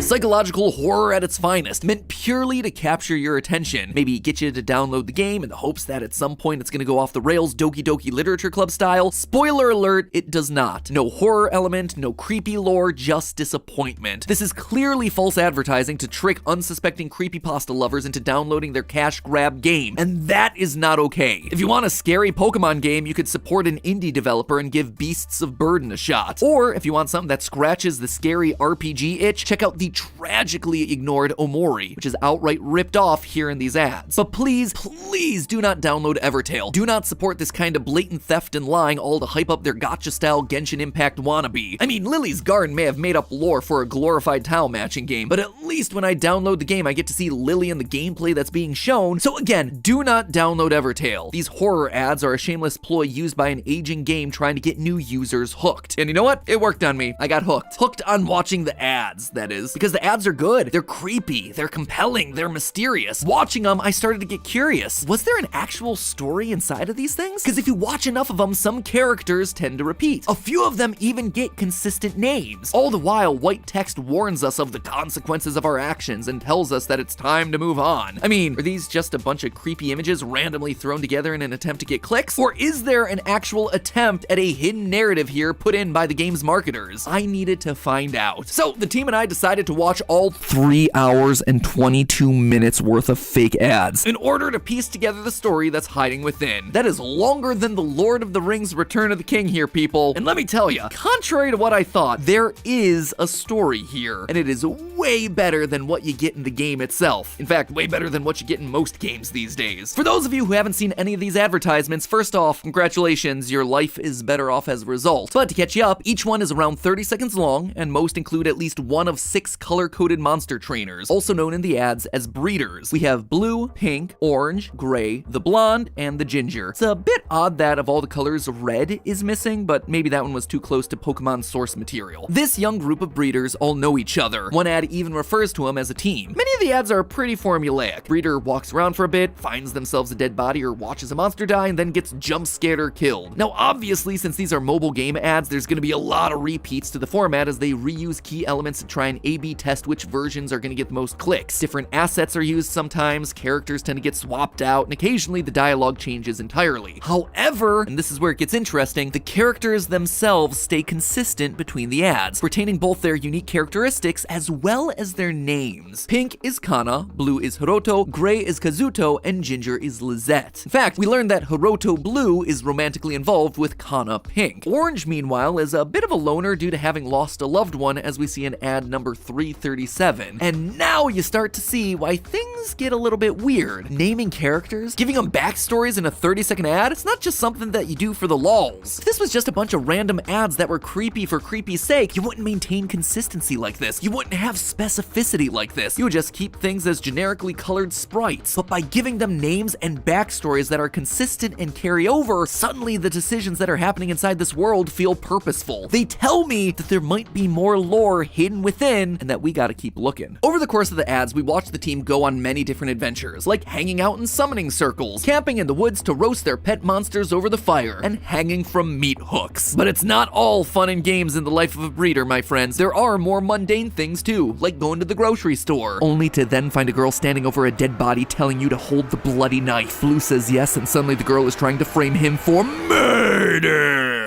Speaking of Murder Girl, in another trailer, number 8, she says that it was her monster that did the old stabby stab, and that it's up to you to bring it to justice in the room next door. Also, Murder Girl, yeah, she might just be the missing red breeder that I talked about before. Now, while all of that might seem random, throughout the ads, one theme consistently comes up: capturing monsters and then killing those monsters. It's the classic argument against Pokemon. Oh, they're just enslaving animals and then getting them to fight each other. Except here, the violence and the horror have been cranked up to the max. In many of the ads, we see glitchy text text that reads, "You will be judged by the monsters you've caught." In another, that by catching monsters, we ourselves are becoming a monster. And they don't mean that in the figurative way either. In multiple ads, we see a monster tied up outside of a hut desperately trying to escape. The professor explains to us that the woman inside became so obsessed with breeding that she became a monster herself. Sure enough, the ad ends with long shadowy arms reaching out of the house to consume the trapped creature. It's actually pretty darn similar to what we know about the Pokemon world, where, based on various Pokedex entries, we know that people and Pokemon are basically made of the same stuff. They can turn into one another. And again, the Evertail ads seem to take this very literally. In ads like number 353, when the cursor scrolls over a monster, the human breeder that they're made of appears underneath. So it seems like humans are indeed transforming or evolving into the very monsters that they catch, and then feeding off of each other once they've turned into monsters. And they're not just transforming into monsters either, they're giving birth to those monsters. Remember, these aren't trainers, they're referred to in the ads as breeders. And that word seems very important to the lore of this thing. In ad number 299, we watch the player impregnate a woman using monster DNA. The resulting baby is a human-snake hybrid that gets chained up and then reappears throughout the next dozen ads or so. Her snake-like appearance actually resembles what we see in a much earlier ad, number 72, where we stumble into a church full of cultists worshipping a Cyclops angel snake. As you might expect, the monsters aren't taking kindly to any of this. It seems like some of them are rising up to take revenge. In a couple of the ads, we see that monsters have realized that the capture balls that work on them can also work on humans, and as a result, they've decided to turn the tables by catching humans for themselves and then forcing them to battle. That is why so many of the ads feature landscapes covered in bodies and pools of blood. The monsters are forcing humans to kill each other, just like we do with Pokemon. Now that is a lot of ideas already. Breeding monsters, becoming monsters, worshipping monster gods, monsters capturing and battling humans. And this is all without me even mentioning the mysterious virus floating around in the air that causes characters to vomit or cough up blood. Do you want my honest opinion? I think that the marketing team for this game just took every scary trope and threw it against a wall to see what would stick. But I also think that, intentionally or not, they did create a lore here that makes sense. You see, there's still one major thread that I haven't talked about, and it brings all of these disparate ideas together. Across the ads, death is overwhelmingly common for the characters. In fact, most ads end in someone dying at least once. For example, Blue and Pink are forced to battle one another to the death, they're hit by cars, helicopters crash into them, they're trapped and eaten by cultists, and of course, grabbed by mysterious shadow hands. But you see, it's what happens after they die that's interesting. Sometimes these deaths result in them entering an astral plane of some kind. Other times it ends with them standing over their own dead body. In ad number 94, we watch the professor get trampled by an elephant monster, only to end up in a different location, blood underneath him as though he died, but still able to walk around without a problem. Death doesn't seem to exist in this world, and there's a good reason for that. It's because these kids, all of them, are trapped in a simulation. We see this most explicitly in ad number 42, where one of the game's characters approaches what seems to be the boundary of the world, only to find themselves reflected in a mirror. Suddenly the mirror breaks and a giant monster peeks through. And this isn't just any monster either. This is the same one whose DNA was used to create our imprisoned snake girl from earlier. It seems like our player characters might be humans trapped inside of a game that was designed to torture and kill them over and over. Don't believe me? Well, we see it explicitly happen. In ad number 354, we literally see Orange get dragged into his television monitor. Doesn't get more explicit than that, but the clues were there the whole time. In a blink and you'll miss it moment right at the start of ad number 28, we can see a name for the blonde breeder, Chibakure, which translates to earthbound spirit. It's a human. In another ad, we see Kana, Pink, walk into a convenience store, only for the demon inside to proclaim, "I will eat you alive, because a human soul is a supreme feast." The breeders in the Evertail simulation are not simulations. They are real people trapped inside of the game. And once you look at the ads this way, suddenly everything about them starts to fit together. You know those glitches that we keep seeing? Those aren't just cheap, creepy ways to transition between scenes. They're intentionally here for the lore. We're trapped in a glitching simulation. In later ads, the glitches actually become much more obvious, with objects physically missing from the reality of that world, instead replaced by distorted pixels. The scenes are literally missing things that we've seen appear in hundreds of other ads. Their simulated reality appears to be falling apart. So where does the story end? How do they escape? Do they escape? Looking across the ads, there seem to be two options. The first is to give up and be absorbed into the game's code and become part of the simulation. In ad number 322, we see the lines, "Living is hard, you can be happy if you die,"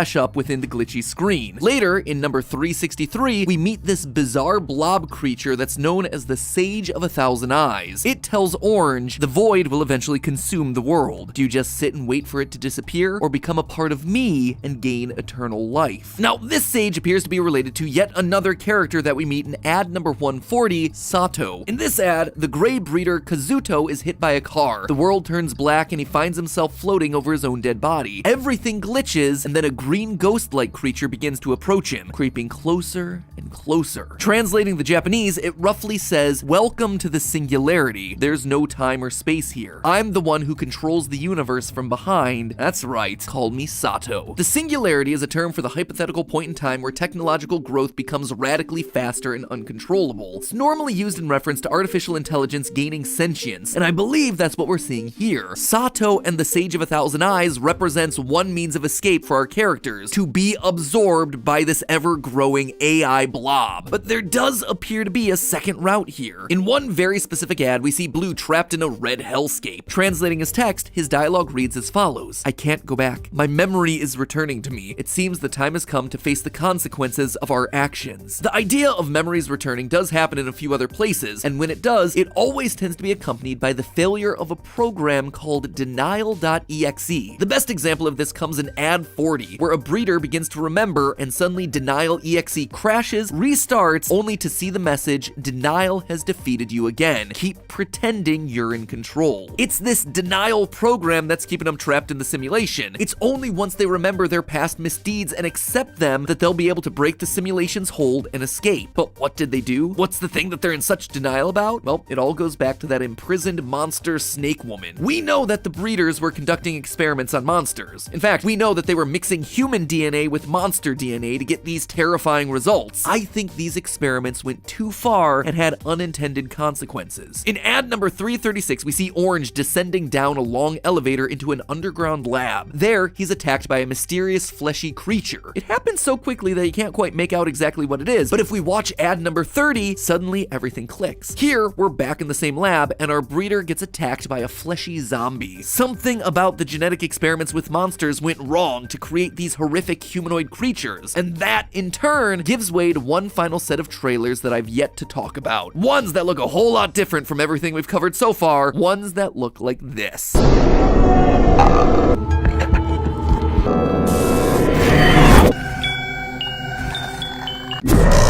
These ads are unlike anything we've seen before. The child crying has his mouth filled with words for help. People no longer look like people, but rather monsters. This, I believe, is the real world. The world that was created by our quote-unquote heroic breeders. This is what Blue was talking about in that other ad. The actions that they have to face the consequences for. They were literally creating and breeding monsters, but then they played God a bit too much. They pushed things a bit too far, and suddenly they wound up breaking the fabric of humanity. The world, the real world, is now filled with twisted, horrific monsters. So there you really have it. The story for a game that doesn't exist. The hidden lore within the messed up world of Evertale's ads. A world where breeders played God a bit too much, started to experiment too broadly with monster DNA, and created twisted humanoid zombies out for blood. A world where their successful creations like the Snake Girl are imprisoned in a basement somewhere, hidden from the rest of society, but worshipped by many. A world where breeders are pulled into a simulation made to punish them repeatedly until they're finally able to stop their denial and accept the consequences of their actions. I tell you what, when I first started researching for this episode,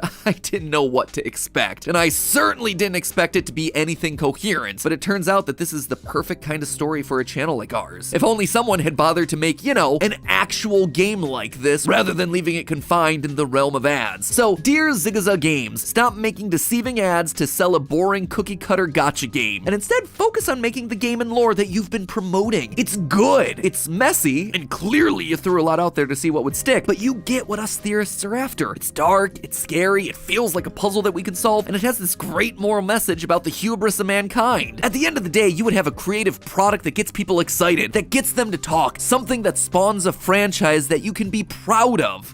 Who am I kidding? Where would the microtransactions go? But hey, that's just a theory. A game theory. Thanks for watching.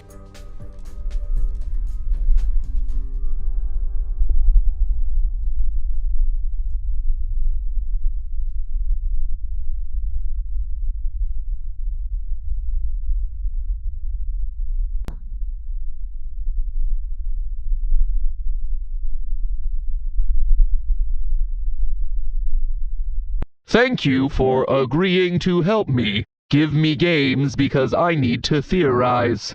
I would like some Five Nights at Freddy's. I did not ask for this. I would like a Poppy Playtime. I did not ask for this. I would like a Minecraft.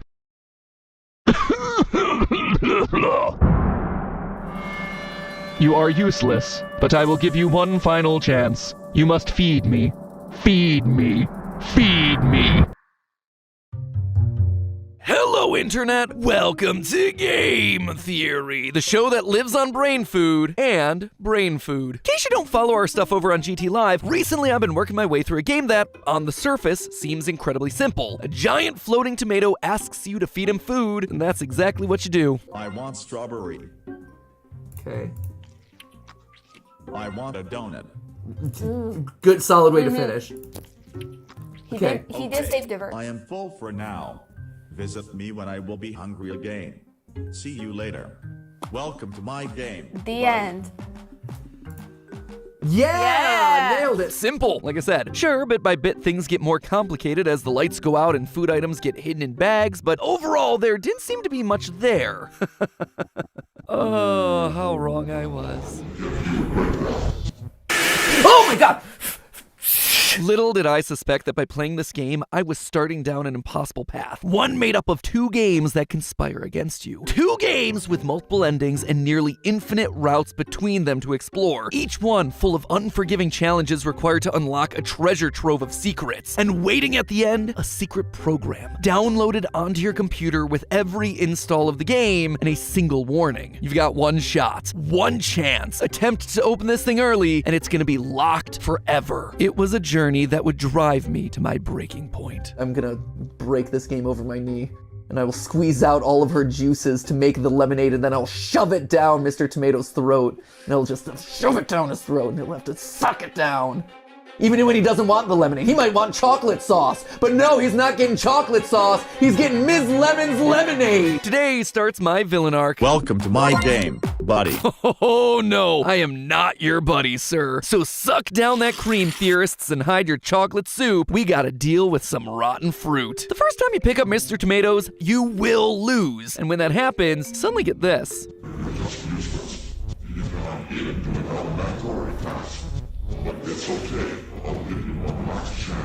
So you feed him his balanced breakfast of brains, eyeballs, and severed hands until he rewards you with death and a hidden message in wingdings.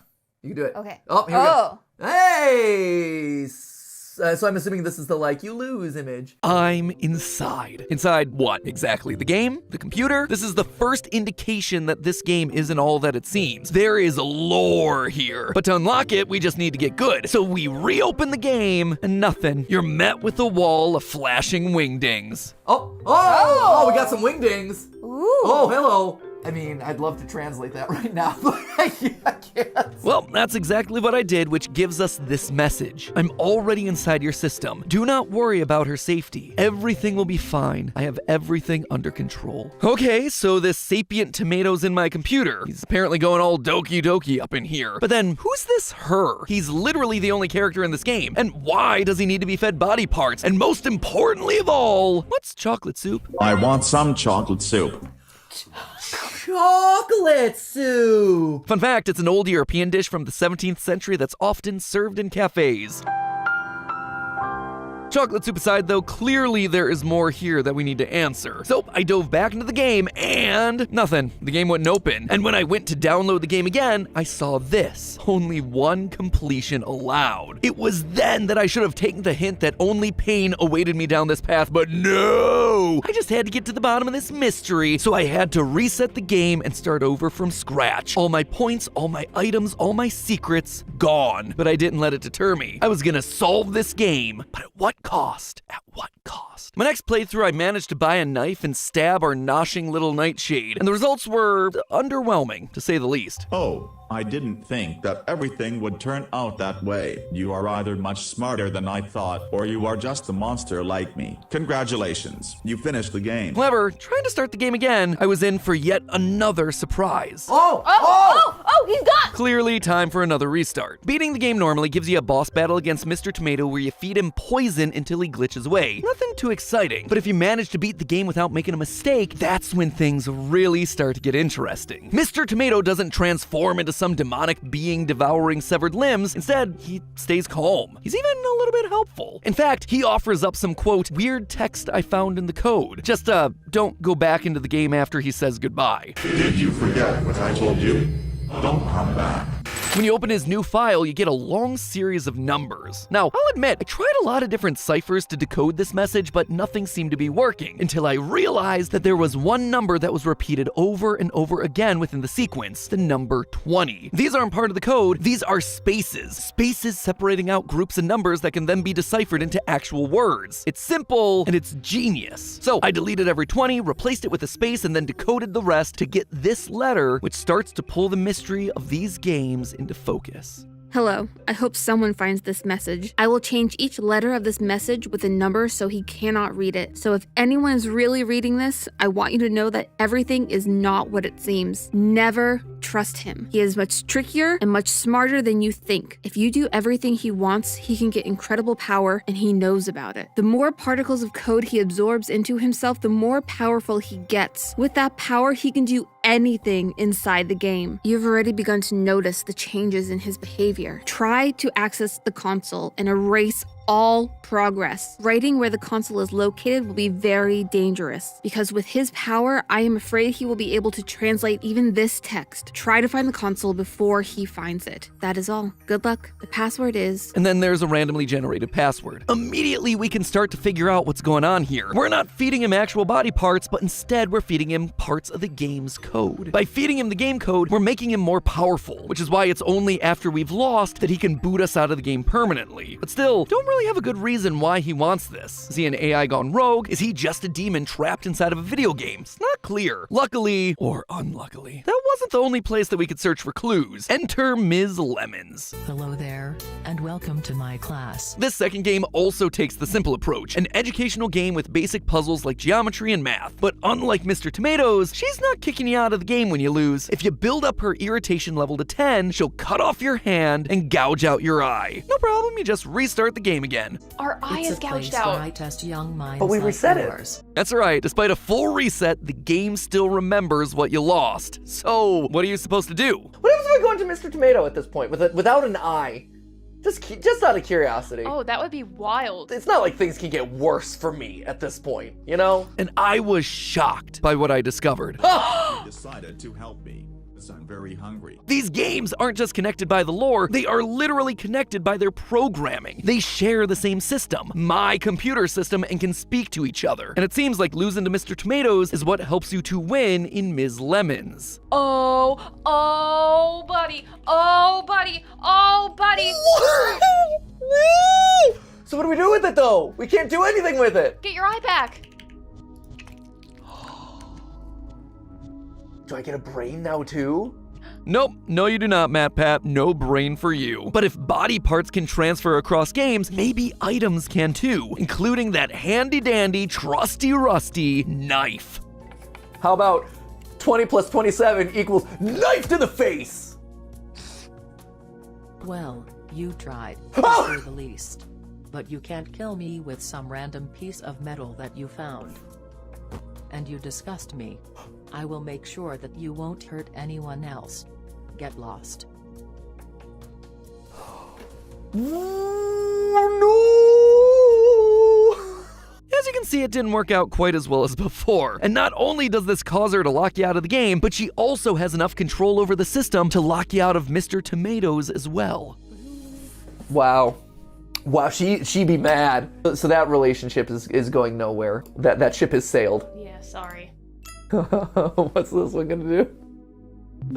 Oh no! Boot up error, access blocked, private message. I won't let you in here either. So she's got control. It seems like she's stronger than Tomato. And while yeah, Lemon seems to be in control, thanks to yet another knife ending, we learn that there's another being in control of even her. You see, by activating the game's hard mode and then stabbing her, Lemons is suddenly replaced by a different entity. This is incredible. I'm so proud of you. But all your efforts were in vain, because she definitely won't let me die like that. And that's a bummer. Well, she's right. I just can't let this happen. But the life of this person is actually very important to me. In this world, there are so many timelines, so many possibilities. A new personality takes over and she switches realities so we appear in the one where she wasn't stabbed. Gotta admit, better use of the multiverse than the MCU. So not only are we dealing with a multiverse, notice what Lemon said before she was replaced. She definitely won't let me die, and that's a bummer. The entity in control is some sort of a female, and both Lemon and Tomato seem to be held here against their wills. We see this sentiment mirrored in the opening splash screens of both games, where the different colored letters spell out and suffering. Even the game's Itch.io page has the words, "Why am I in agony?" partially crossed out. Why are these digital creatures in so much pain? All we've known up to this point is that Mr. Tomatoes is just eating code. But take a look again at what this controlling personality says. The life of this person is actually very important to me. She calls Miss Lemons a person. Ms. Lemons and Mr. Tomatoes aren't corrupted AI or demons, they're people. They are souls trapped inside of a video game, constantly in pain and longing for death. This battle between the humans inside of the fruit and the female entity that's controlling things from the background appears throughout multiple endings. If you manage to make it to the end of Ms. Lemons, your game isn't done. In fact, the hardest challenge of all awaits. Ms. Lemons gets possessed by the other entity and launches into a boss battle that would make Sans blush. Same mechanics, same banger music. If you manage to survive this entire 6-minute battle, letting her rage meter on the side run empty, you get yourself this. My apologies. Thanks for buying enough time. She likes to go over the line sometimes. So this entity sometimes takes over and Lemons has to get her back under control. Interesting. And even more telling, if you defeat Mr. Tomato using the poison and then hop back into Ms. Lemons, you won't find the lemon that you're used to. You really killed him. Just because. That's awesome. That's very awesome. Thanks to you, I was able to finally absorb her. Her despair was so beautiful, so incredible.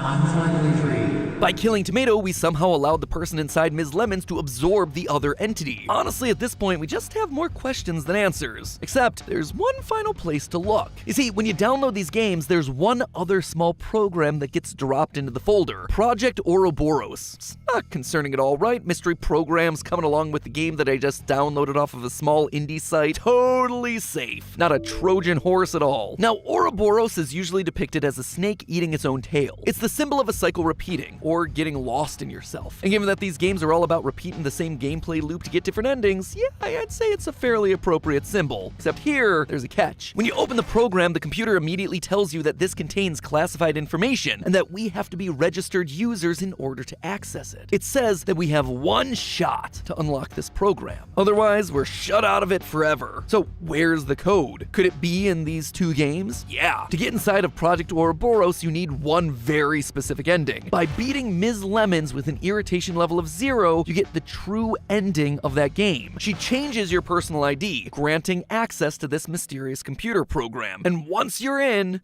nothing. At least not really. You're presented with a lot of broken links and blocked out tabs. Now, this is clearly meant to be a research archive of some kind, but how then do we recover the data lost in those files? Well, each time you get an ending in either Tomatoes or Lemons, a new file named Data Recovery Module gets put into the main folder. Data recovery, you say? Sounds exactly like what we need. In fact, each of those data recovery modules is numbered. For instance, stabbing Mr. Tomato gets you ending number 5. The failure ending with Tomatoes is ending 6, and so on. And by getting each ending, we open up a new chunk of the website. And it's here, finally, where the complete story starts to come together. It turns out that the man responsible for all this was a scientist named Eugene. One day, he met Sebastian, a high-class waiter that regularly gets drunk at the local bar. Well, Eugene doesn't seem interested at first. Sebastian insists on calling Eugene his friend, or buddy, if you will. Welcome to my game, buddy. Now you can start to see where this thing might be headed. Sebastian is also in love with a school teacher named Louise. Louise, who doesn't seem to be all that interested in him. Sadly, this is when Eugene decides to enter his villain arc. Like so many indie horror game scientists before him, he grabs both Sebastian and Louise to become part of an experiment, turning his friends into Mr. Tomatoes and Ms. Lemons respectively. From experiment logs you unlock on the site, we learn that in order to house these new forms, Eugene created something called the Vessel. Not an AI, but rather a living entity that Sebastian and Louise could essentially use as their home inside the computer. The Vessel could transform to meet the needs of the consciousnesses inside of it, which is why it was a kitchen for the waiter Sebastian and a classroom for the teacher Louise. However, in each case, the Vessel has different levels of control. With Mr. Tomatoes, it's only 30%, so he's able to retain all memories of his death and past life, which is why he escaped into the World Wide Web and wants us to help him get stronger. Maybe it's to get revenge on the man who did this to him. With Ms. Lemons, the Vessel has 70% control. The question is why? Why did Eugene do all this? Well, as most villains in these franchises tend to, he has himself a sympathetic backstory. Eugene wasn't alone in this world. He had a wife, one who unfortunately got sick and died. Her name was Maureen, and Eugene was desperately trying to make a cure for her that didn't work. This is why he created Project Ouroboros, the symbol of life, death, and rebirth. It was meant to save her. In the experiment logs, we find both Mr. Tomatoes and Ms. Lemons' entries under Experiment 1 and 2. But even if you unlock everything across both games, there's still a mysterious third entry that remains locked. I suspect that this is Maureen's entry. After learning everything that he could from the Vessel, I suspect that Eugene may have mastered the experiment and tried to transfer Maureen's dead consciousness into this new digital world, a world that he made to keep her alive forever. Just do me a favor there, Eugene. Don't go building robot bodies and then trying to plug her personality into that. No one will believe me when I try to tell him that that's what you did. Honestly though, I suspect the game's developers, Oxtord Games, may come out with one final fruit-based game with a new character who doesn't remember who she is, and it'll be up to us to remind her of her identity. But that's not going to be the only thing we're going to have to fight off. See, there's one final ending, and it's locked behind a section called decapsulization. To access it, you need two codes. One's achieved by beating Ms. Lemons on suffering mode, basically the equivalent of hard mode. Probably something I should have pieced together before my first playthrough.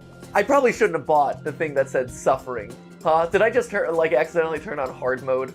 Maybe. I did, didn't I? She doesn't actually know what the code's for, other than it's likely dangerous and was purposely hidden by the one who created it. The second half of the code's a little harder to get to because it's entirely random. When entering into the game, there's a chance that you see this, a broken form of Mr. Tomatoes. The experiment entry for this version informs us that this is the original Mr. Tomatoes, the real Sebastian. All the other versions that we've seen of him are just parts of him that have broken away and evolved into their own versions, each believing themselves to be the original. This dying version of Mr. Tomatoes gives us the second part of the code in the hopes that it'll save him. So using this combined code, we begin the decapsulization process and we're met by a pair of eyes inside a black void. This is Ouroboros, the name that Eugene gave to his creation, the one he claims isn't an AI but rather has its own DNA, the one that he refers to as the Vessel. This thing is sentient. It talks to us exactly as Eugene describes it, using text rather than speech, and it informs us that while Ms. Lemons and Mr. Tomatoes used him as a vessel in order to live, it forced him into an endless coma. But now, the tables have turned. By releasing him, he's now in full control, forcing them into the endless coma, which I suspect is what we saw happen with Lilith, the gray, creepy lemon that we met in the Absorbed ending. What it wants? It doesn't say. However, from Eugene's logs, we can see that it was able to grow on its own, adapt, evolve. My gut is that by encapsulating it within the system, Eugene was able to control it, to use it for his experiments. However, now that it's free, it can continue to grow and evolve, becoming more powerful and more dangerous. As I've said, I suspect that there's a third game on the horizon, one that'll seem like a simple game with a third fruity character, but as the game goes on, I think we'll see Ouroboros come in and take control, trying to absorb and destroy this third entity, the one that is Maureen. I mean, it's because of her that Ouroboros exists in the first place, forced to become a slave, a simple host for these human entities that are trying to live forever. However, I think there's hope. Mr. Tomatoes has many forms, as we all know, and his data entries tell us that he's not just eating any old code, but specifically he's eating code from the Vessel, from Ouroboros himself. If and when this third game comes out, I suspect we're gonna have to jump between the games to get Mr. Tomatoes to eat more and more of Ouroboros, eating it from the inside out. And Ms. Lemons, well, she only has the one body, her personality is having aversion to dying, so I don't think she's gonna be going down too easily, potentially changing realities in order to bring down Ouroboros once and for all. Maybe then, all of them will be able to pass on into the afterlife, no longer in agony. How do you like them apples? But hey, that's just a theory. A game theory. Thanks for watching.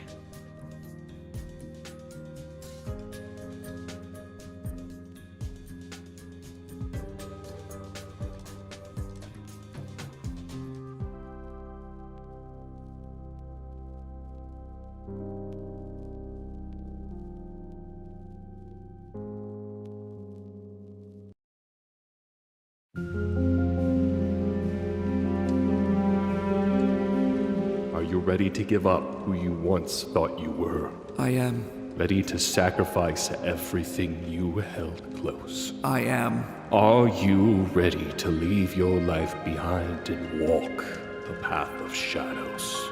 I am.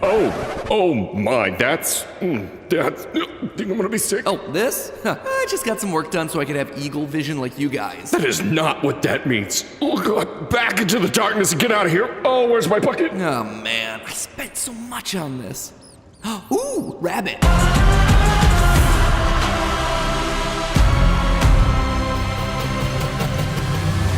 Hello, Internet! Welcome to Game Theory, the show that has an eagle eye for detail. Loyal theorists, after 2 years, it's finally time to take a leap of faith back into the world of Assassin's Creed, specifically with their newest game and our sponsor for today's episode, Assassin's Creed Mirage, releasing later this year on October 12th. Now, despite Mirage being the newest game in the franchise, it really promises to be a return to the simplicity of the older games and what made the AC franchise so unique, an emphasis on stealth, on hiding in plain sight, on taking out targets and then vanishing before anyone knows that you're there. That's what Assassin's Creed Mirage is offering. It's got a back to basics vibe going on, focusing on the iconic gameplay that defined the franchise for 15 years, shop fingers and all. But while these features may feel old school, the city of Baghdad that you're tasked with navigating in the new game is anything but. It feels alive, smarter, more real, with NPCs reacting to every small thing you do as you navigate through the maze-like structures of the round city. But obviously, when you're talking about a bigger, smarter, more reactive city, you're also talking about a need for a smarter, faster, more stealthy class of assassin. In other words, you're gonna have to be relying on your training a lot. Specifically, one of the mainstays of the franchise, Eagle Vision. That's the skill that makes the screen go black and white and then lets you find your target regardless of what's in your way. It also helps with locating hiding spots, key items, even clues to help with investigations. This ability is so iconic that after it was introduced in the original Assassin's Creed, practically every other game franchise decided it needed its own version. And you know that for every iconic game ability, there's always the same old school game theory question. Is it possible? Is it possible for real life humans to have something remotely close to an assassin's eagle vision? If I'm down at my local Best Buy during a Black Friday sale, could I hone my senses enough to track the single PS5 that got buried in the chaos? Hold on tight, loyal theorists, as we take a leap of faith from the tower of video game logic to land nestled in the haystack of science. Let's just hope my calculations were wrong about that landing.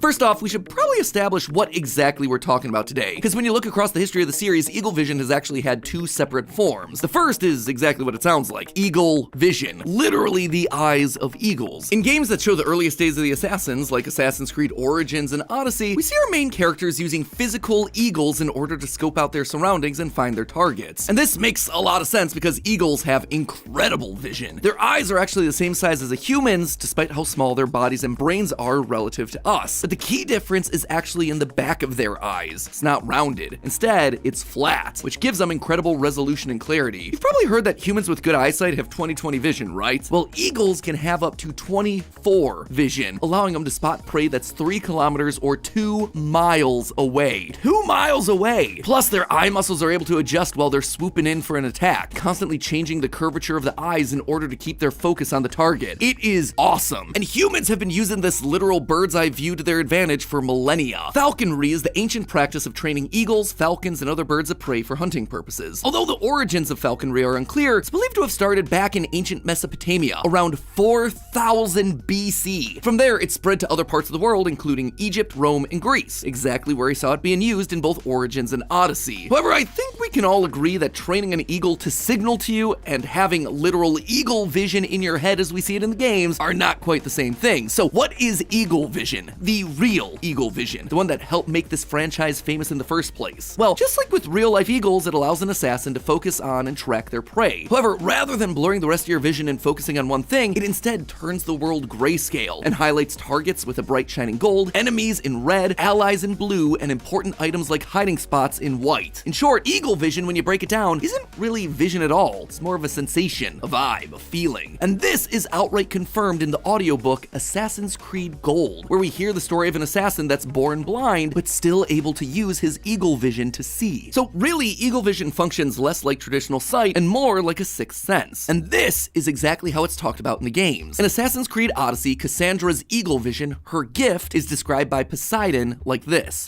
Humans have 5 senses to understand the world around them. We have been blessed a sixth.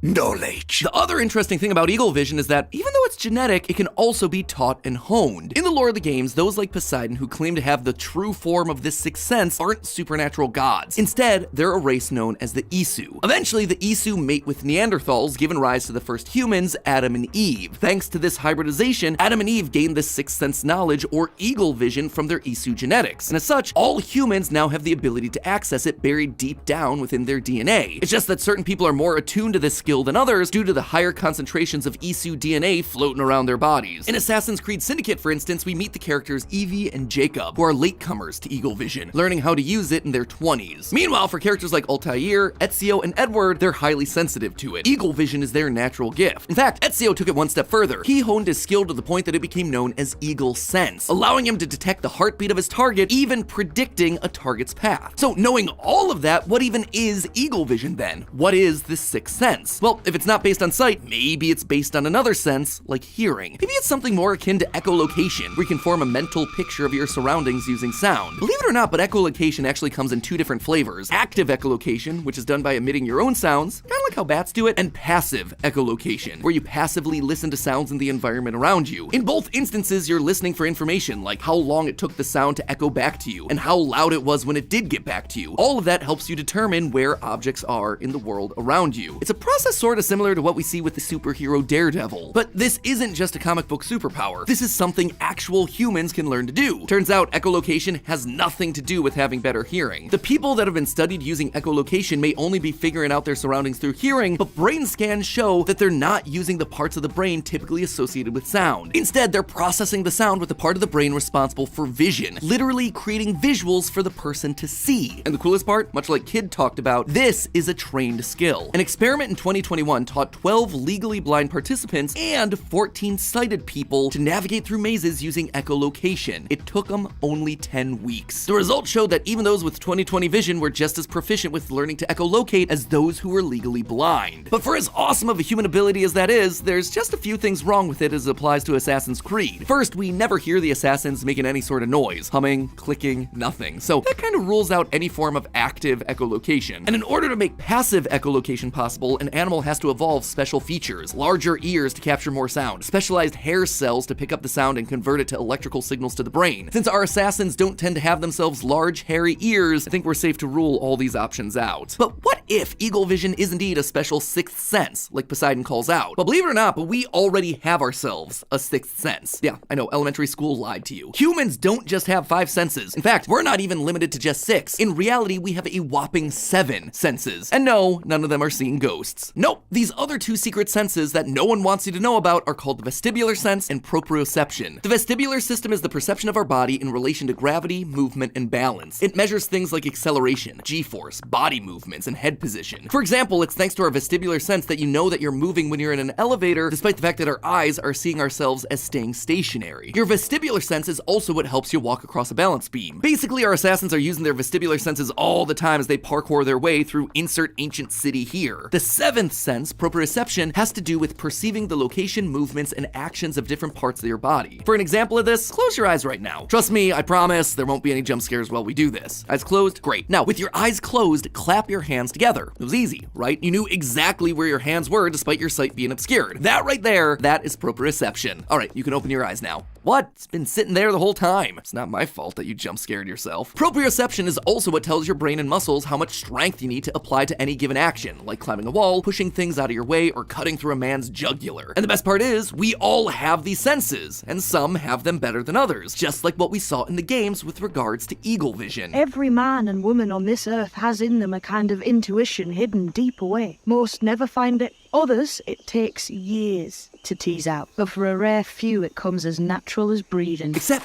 yet again, there's one piece of the puzzle that doesn't fit. Despite the fact that proprioception and the vestibular system exist and act like sixth senses, and despite the fact that they're natural but can be enhanced with practice, one thing still doesn't sit right. Proprioception is specifically about how we interpret our body's position within the world around us, not how we're interpreting others in the world around us. Same thing with the vestibular senses. They're more about movement and balance of ourselves, and not so much sensing anything in the world around us. In that previous clip I just played, Kid mentions that most people never find their knowledge. They never find their eagle vision. And that, quite frankly, just isn't true for most humans as it relates to these two very basic senses. So what else could it be? Kind of feels like we're running out of options. I mean, how many extra senses do I need to be pulling out of the human anatomy hat in order to explain away this obviously gameplay-centric mechanic? But then, as I was rewatching scenes to see if there was anything I was missing, I noticed this. In Assassin's Creed 4, Edward Kenway describes his eagle vision like this. It's like using every sense at once, isn't it? To see sounds and hear shapes. What a combination. And that's when it hit me. I've been looking at this all wrong. The reason they call it a sixth sense isn't because it's literally a sixth sense, but a combination of all the senses, allowing us to see things that we shouldn't be able to see and hear things that we shouldn't be able to hear. And once I realized that, I knew that there was one thing that could truly account for real-life eagle vision: synesthesia. Synesthesia is where the brain mixes up the usual senses that we've talked about and allows people to do exactly what Edward Kenway suggested: hear colors, see sounds. Some can even overlap multiple senses at once. The most common version of this is when a person hears a specific sound but sees a specific color. What's essentially happening here is much like how echolocation was activating the visual centers of the brain, synesthesia is doing the exact same thing, but taking it a step further by applying it across all the senses. Like when you smell something, instead of neurons activating in a part of your brain responsible for smell, it's instead activating the part responsible for feeling and touch. You are sensing things that aren't technically there, like what we see with eagle vision. We see different people in different colors: gold for a target, red for an enemy, white for a safe place, which is one of the many ways that synesthesia works, associating visual things like colors with specific sounds, smells, and textures. You might not see the safe haystack to hide in, but you can smell it in the air, and your brain translates that into a white light in your vision, directing you to it. And while synesthesia hasn't yet been proven to be genetic, studies have shown that it tends to be more prevalent in first-degree relatives, just like what we see in Assassin's Creed Odyssey. We are able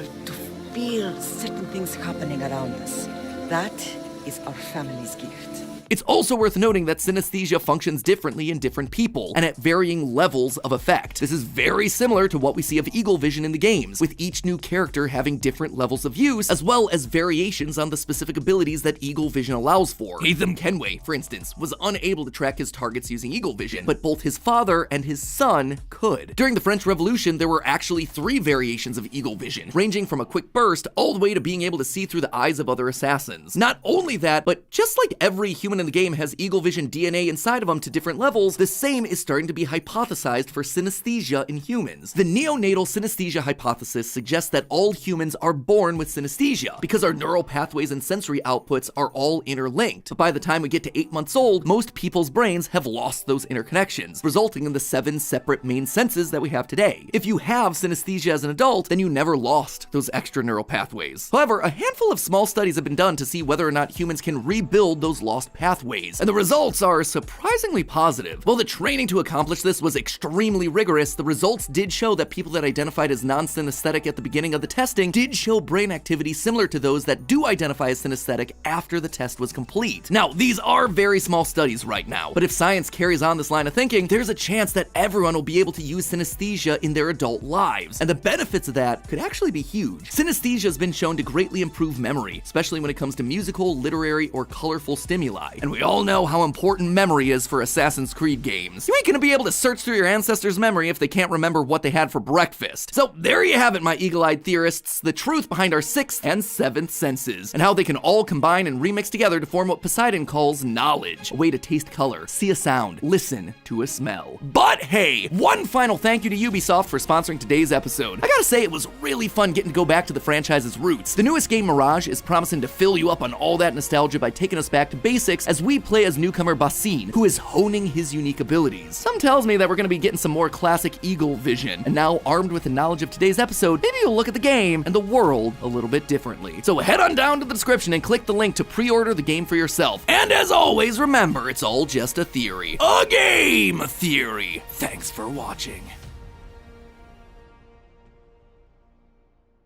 Hey there, friend. Welcome back to the neighborhood. Today we're going on an adventure. But first, we'll need supplies. Let's go to the store. Can you click on the equipment store?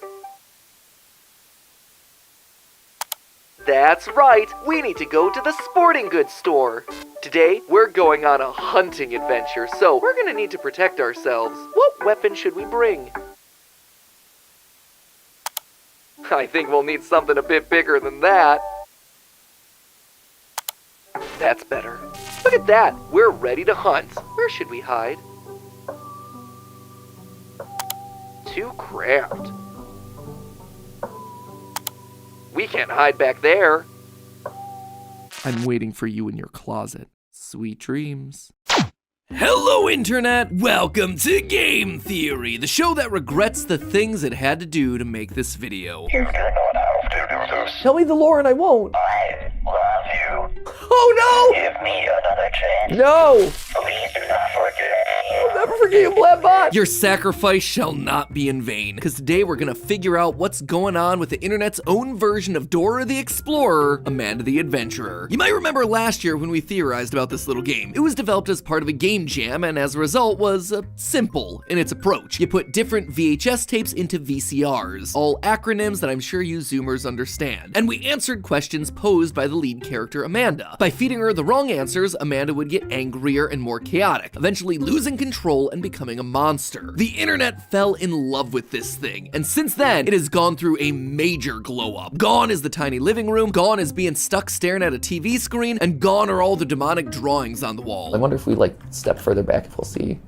Oh, whoa, oh, this is so different. Oh, they went hard on this new update. This is great. Instead, the full-length version of the game has us in an attic full of clever puzzles and old memorabilia that has a weird habit of appearing behind us when we finish a tape. Whoa, hey, there's a cake. But the best thing to come out as part of the full-length version of the game, lore. Not only are there a bunch more tapes to watch through, there are secret tapes and multiple endings to find, and all of them paint a fascinating new story here. So, was my old theory right, or is there more hiding beneath the surface? Insert the tape, press play, and adjust your tracking, my friends. It's time to begin. In this new update, we play as Riley, and that's about all we get to know about that character. Well, that and the fact that they just inherited this house that we're standing in from their deceased aunt, Kate. However, Kate warns us that if we choose to investigate the attic and the tapes that lay within, there's no going back. Alongside this note's a conspiracy board full of post-its and newspaper clippings, which means that Kate and I, you could ship it. The main focus of the board at the beginning of the game is a letter from a woman named Joanne talking about her missing younger brother. The letter says that he used to watch the Amanda the Adventurer show a bunch as a kid, but would end up in a trance-like state. Eventually, he would disappear without a trace. Joanne then asks Kate to investigate, which seems like an odd request for your local librarian. Then again, if you look around the corkboard, you could start to see why Kate may have been the one picked for the job. We see that she was looking into the kids' school records, something a librarian might have access to. We also see a note that mentions dynakinesis, which is the supernatural ability to create and manipulate energy. She says that you would see sigils if such a transfer occurred, and right next to this note is a torn piece of paper with a bunch of sigils on them. These aren't just any symbols either, these are alchemical symbols that refer to specific elements. Back in the day, alchemists focused on the transmutation of base metals like lead into noble metals like gold. Clearly, Aunt Kate ain't your average librarian. Too bad she's gone now, and it's up to us to figure out what's going on with this missing kid. Or should I say kids? Because it becomes very quickly apparent that this is not an isolated incident. The tape in the neighborhood shows outlines of kids on both sides of the street. Police chalk outlines that are usually reserved for dead people lying on the pavement. If you manage to find the corrupted version of this exact tape, Amanda's sheep companion Wooly asks if the friends can come back to the neighborhood. Amanda, though, she seems unfazed. Now, all of this alone doesn't prove that Amanda is somehow making a bunch of kids go missing, but I would tell you to pay close attention to the ending credits of that VHS tape. After most of the tapes that we play through, we're met with a credits sequence and ending sting for the company that made the show, Hamlin Entertainment. This is the production company that makes the Amanda the Adventurer show, but their name and their mouse logo immediately reminded me of something. Follow us to fun. So it's like a Pied Piper situation. Oh, Hamlin! Hamlin! And it's a mouse!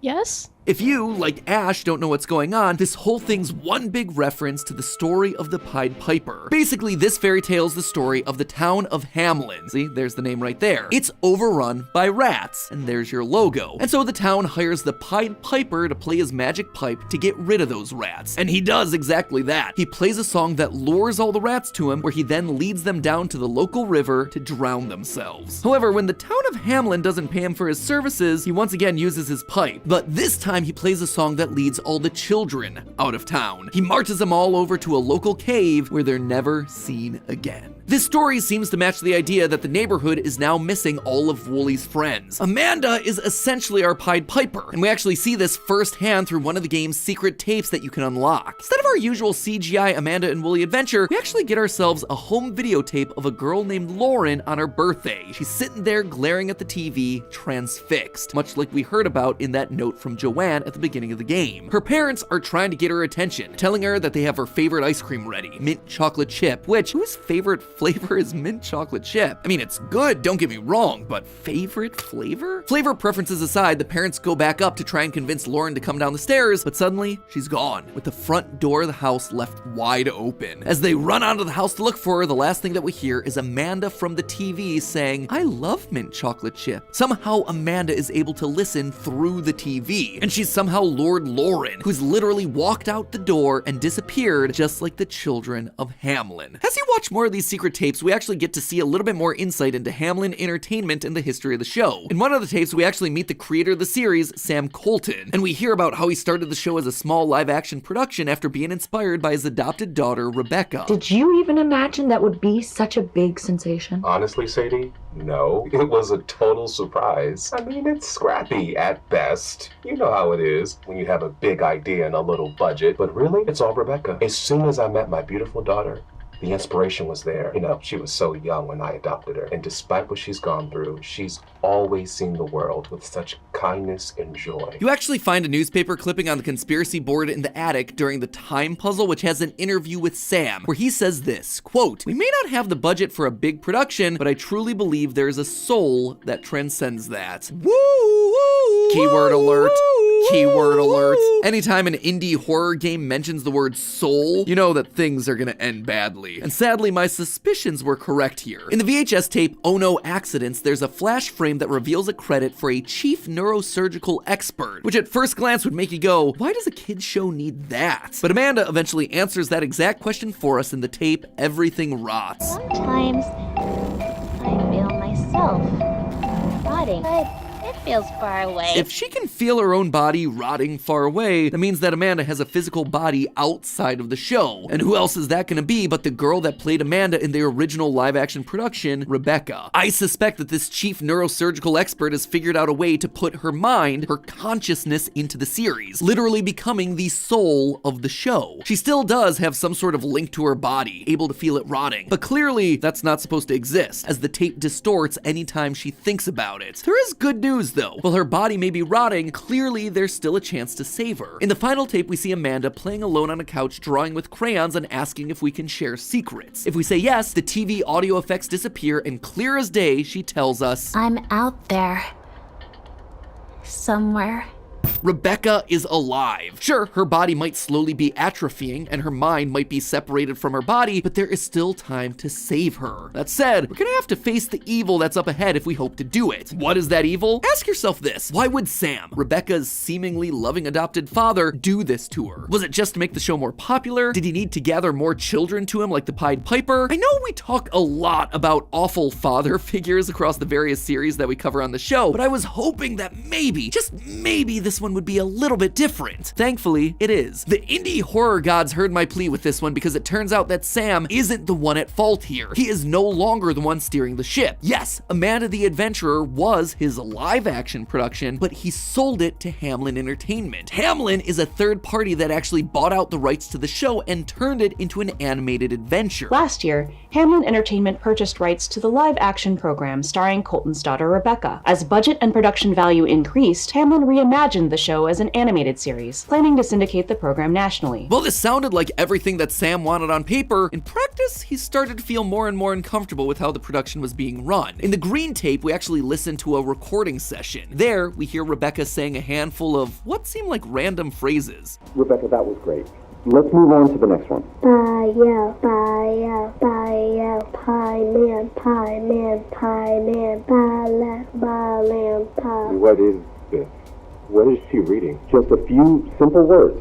This script is specifically tuned to train the technology's dynamic voice reaction. The what? I want this to stop. Sam, why don't you take a walk for a few minutes? The person directing claims that this is to train the technology's dynamic voice reactions, which is plausible, I suppose, given the rise in AI voices that we see all over the internet. However, this series, Amanda the Adventurer, is set in the early 2000s. Technology was not that advanced back then, so Sam is right to be suspicious of it all. And then Rebecca says this. No, I don't want to do that. Rebecca, what's wrong? Who are you talking to? The man in the headphones. This ends the session, but listen again to those phrases that Rebecca was saying earlier. Pie-man, pie-man, pie-man, pie-lamb. At first, they seem to be phrases that could be used in pretty much any episode. Ba-lamb for when they go to the farm, pie-man for when they go to a bakery or bake some pies like they do in the first VHS tape. So what's the big deal here? Well, what if I told you that these phrases actually have a secondary meaning? All three of them, Ba-yel, Pie-man, and Ba-lamb, are phonetic ways of pronouncing the names Ba-yel, Paimon, and Balaam, three king demons from the Ars Goetia. Chanting the names of demons has always been part of summoning rituals, especially when you're talking about these sorts of things in pop culture contexts, and that's exactly what Hamlin's trying to do here. Why else would there be a containment specialist that's listed in the credits of the initial Neighborhood video? After chanting the words, Rebecca hears the voice of a man in her headphones, one of these demon kings, all of whom are described as having a hoarse voice. While all of these demons are certainly different, they do share a couple of similarities. They all control large legions of lesser demons. They're all able to inform or give the gift of knowledge. But most importantly, they all require hosts to manifest, and usually this involves children, either as sacrifices or to physically be the host. That is what Hamlin are doing here. They needed Rebecca and the other children to become hosts and sacrifices in order to summon these demon kings and gain their knowledge and power. These children would be led to the slaughter, which is why no matter what location you pick, it always leads you back to the butcher. The eyes on those meat products aren't just a cute aesthetic choice, my friends. Those are past victims, past children that have been led to the chopping block. However, there was one thing that stood in Hamlin's way: Rebecca's father, Sam. I would suspect after this sort of incident, he wanted to pull Rebecca from the show, maybe even find a way to pull the rights entirely. And so, as most of these evil companies tend to do, they made him disappear. It's been 3 weeks since local television producer Sam Colton was reported missing,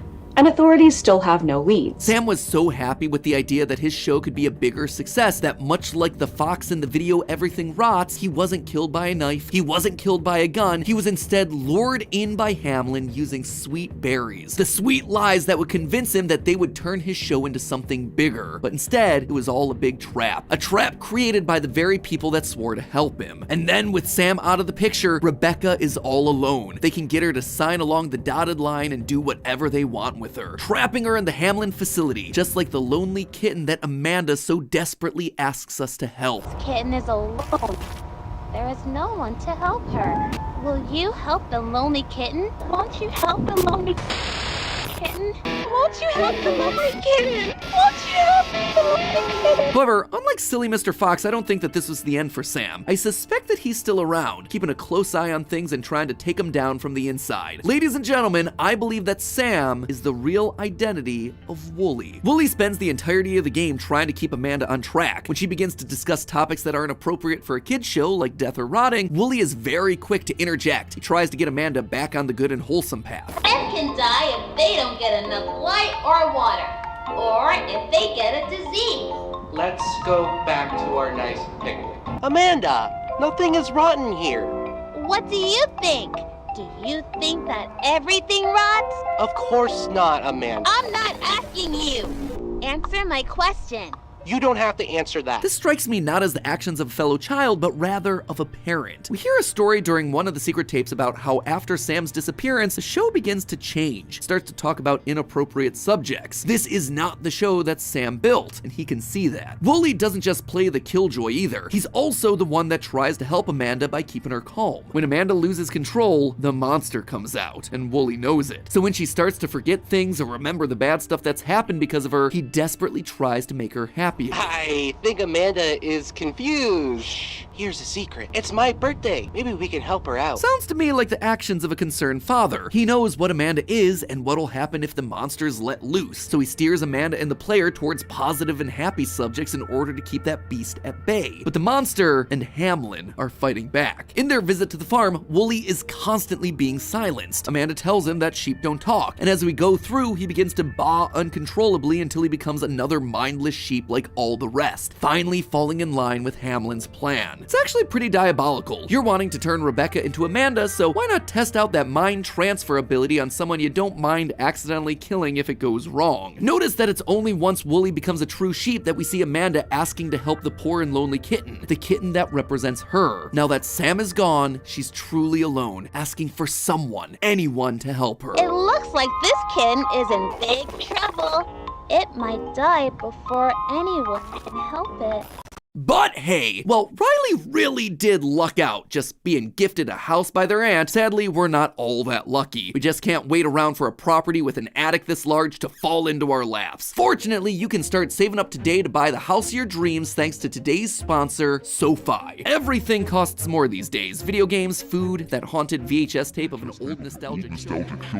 So it's important to get your money management right, and that is where SoFi comes in to help. They're an all-in-one finance app that can help you with just about anything. Banking, loans, investments, anything you'd be able to do with a traditional bank. Steph and I are currently in the process of planning all the trips that we want to take this summer. See our friends out in LA, taking Ollie to see the Mayan temples. We can maybe even visit Tom out in the UK. But all of those flights and Airbnbs are gonna cost a lot of money, especially if we're talking about the peak of summer. But SoFi helped us to figure out where we could save money thanks to their financial planners that you can talk to at no extra cost. That, along with their fantastic app and 7-day-a-week customer service, made it really easy to keep track of our saving goals. Plus, SoFi gives you another helping hand by allowing you to earn up to 4.20% on any savings that you put in. That is a whopping 10 times the national average, which means that in just 5 weeks, you'll be earning more interest than you would in an entire year with other banks. All of that with no account fees and up to $250 when you sign up for direct deposit. And just like the bonus tapes that you find throughout the attic, SoFi has got one more bonus hidden up its sleeve too. SoFi is offering you theorists a chance to win $10,000 if you go down to the description, click the link, and then sign up for a checking and savings account today. And if you want to make it even easier, you can just scan the QR code that you see on screen right now. Don't worry, there's no wrong option here. I'm not gonna go all Demon Amanda on you. I totally understand why you might be a bit skeptical of online-only banks, especially when deals like this feel too good to be true, but SoFi is legit. It's a nationally chartered bank, which means they're under the same regulations as brick-and-mortar equivalents. So don't hesitate to take advantage of this awesome deal. Just use the QR code or go to the link, sofi.com/gametheory.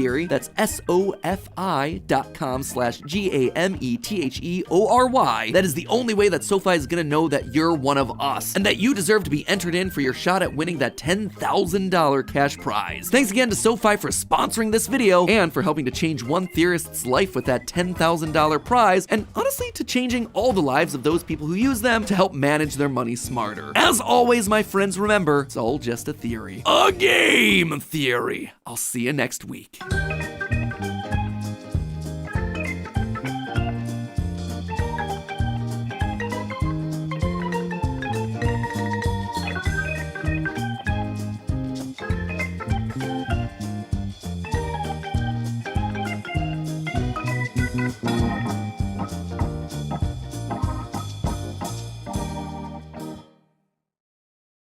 Pizza Tower. At first glance, this game looks like it has relatively little story. We're shown cutscenes at the beginning of the game that practically tell us everything that we need to know. It's the story of one man running around trying to save his struggling restaurant from an evil floating pizza that's threatening to blast his business with a laser. It is a thin plot that merely serves as an excuse to kick off the action. But oh no, friends, this game is so much deeper than that. Hidden in the background, the developers have put a whole history here. A history of betrayals, of war, of cloning. And if you follow their clues, you'll see that our heroic chef may just have been the true villain from the very beginning.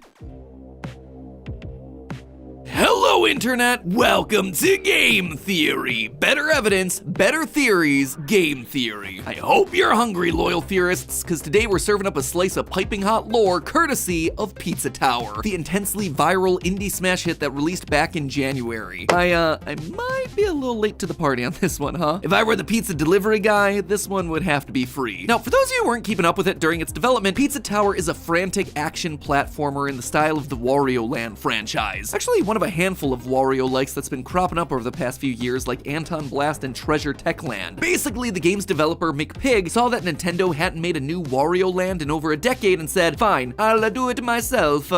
Terrible, absolute garbage. Anyway, 5 years and a whole lot of Patreon support later, the game is here and the response has been overwhelmingly positive, with Pizza Tower becoming one of the highest rated Steam games of the year mere hours after its release. People immediately fell in love with its blistering fast gameplay, the Ren and Stimpy art style, the absolute absurdity of these characters and their world, and of course, like any good indie game, there's a heaping helping of hidden lore in the secret sauce. Lore that is very easy to overlook when the vast majority of the gameplay has you running through levels at absolute top speed. But let me tell you, not only is there lore in here, when you stop and pay attention to it, it actually turns everything that players have assumed about this game on its head. Our main character, Peppino, is much more than just a hapless pizzeria owner trying to save his struggling restaurant. He's a man who brought all of this on himself, and our actions through the game are just perpetuating a continued cycle of abuse and violence. That's right, it is a classic game theory.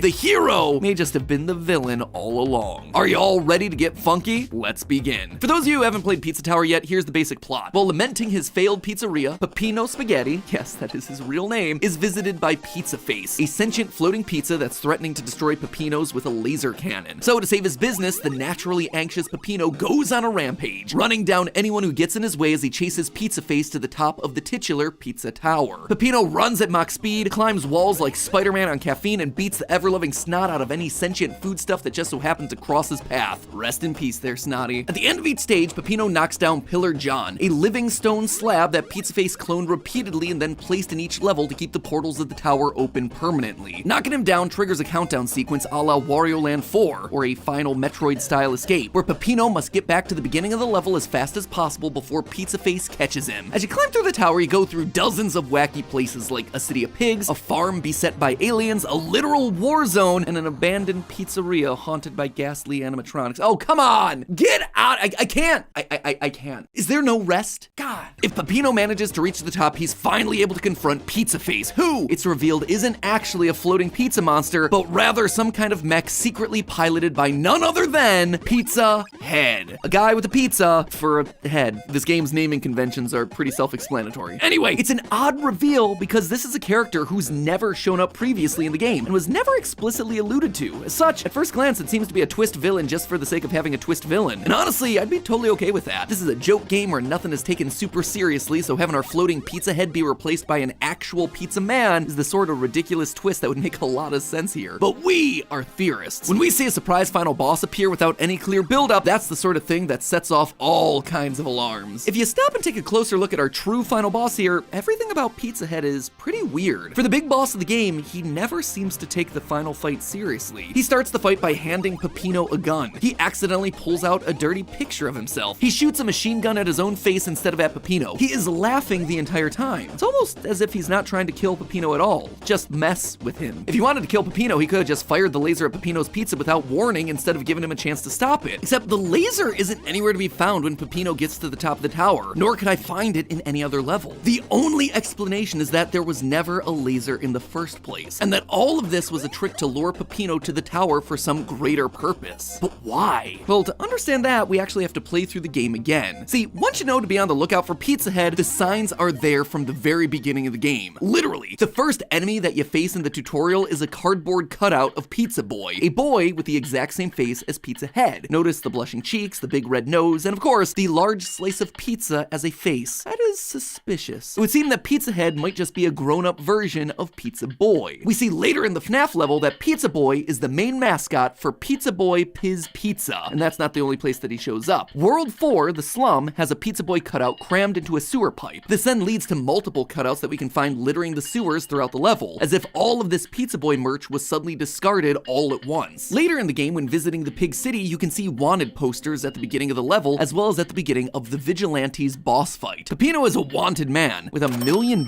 bounty on his head. That's like John Wick levels of bounty hanging over him. What did he do? Later in the Pig City level, Peppino gets arrested. And what do we find waiting for us in the cell? Lo and behold, another Pizza Boy cutout just waiting there, acting almost like a calling card. Is he the one behind all of this? Could it be that he's the one putting up the wanted posters? And when Pig City eventually goes up in flames, graffiti of Pizza Boy's smiling face can be seen peeking out from between the buildings, like he's reveling in all this destruction. Finally, at the very end of the game, just as Peppino and friends are about to reach the exit of the crumbling tower, a horde of Pizza Boy cutouts appear in a last-ditch effort to slow them down, both bookending the cutouts from the beginning of the tutorial, as well as signaling that Pizza Boy himself is the thing trying to keep Peppino from escaping. Pizza Boy is always there. He is always watching. He is always impeding Peppino's progress. He even reacts to how well you're doing in the game. When you first boot up the game, a Pizza Boy face is used to measure your current completion percentage. He begins happy when you're at 0%, but he starts getting sad when he sees that you've made some progress. Bit by bit, he gets angrier and angrier, quickly losing all resemblance to Pizza Boy and instead gaining the appearance of Pizza Head instead. If Pizza Boy were a distinct entity, it wouldn't make sense for him to be worked up by Peppino's success. But if he's really Pizza Head, then of course he's getting mad, because you're getting closer and closer to foiling his plot. Which then begs the question, what's the plot? All these clues seem to suggest that Pizza Head was once the mascot and potential owner of Pizza Boy Piz Pizza, but we still don't know what beef he has with Peppino. If he's just going after some competing pizza chef, why target someone whose business is already in the tank? Well, Pizza Head himself doesn't have any dialogue in the game to fill us in on his motives. There is one NPC who does. Pizza Granny. She is just like Pizza Face. She's a pizza, she's got a face. She appears in the hub world before each level to tell you things like how to use your taunt to parry projectiles, or how it's unfortunate that your name is Peppino Spaghetti. Usually her dialogue is short and snappy. She's basically just there as a tutorial. But in one encounter in the Western District, she suddenly spouts off on this huge rant. The syntax is all off and it's hard to parse what exactly she's trying to say, but one nugget of information stands out among all the rest. Quote, in the upper part of the tower, there's this Pizza Face character. Then there's a man from your previous life leading the way. Since Pizza Head's the only one up there, it's not much of a stretch to figure out that he's the man from Peppino's past. But again, I ask, what is their actual backstory here? Why is Pizza Head out for revenge? Well, it all comes back around, as it so often does, to FNAF. Specifically, the FNAF level I keep mentioning, Don't Make a Sound. It's the second to last level of the game, which already places it in an important position. But what's really interesting about this one are all the lore clues that are sprinkled throughout the various background environments. The first thing to notice is the poster that clearly indicates Pizza Piz Pizza is going bankrupt, which could explain why all the Pizza Boy cutouts were thrown down into the sewers throughout the slums map. So we know for a fact that Pizza Head's restaurant hit on hard times. We can also see in the storage room of the pizzeria that the dead body of a safety inspector is hanging from the ceiling, trapped by one of the many dangerous toys that are hidden away in boxes. That might be one good reason the restaurant hit on such hard financial times. Nothing says fallen profits quite like having a series of murders happening in your back rooms. Ain't that right, Willie?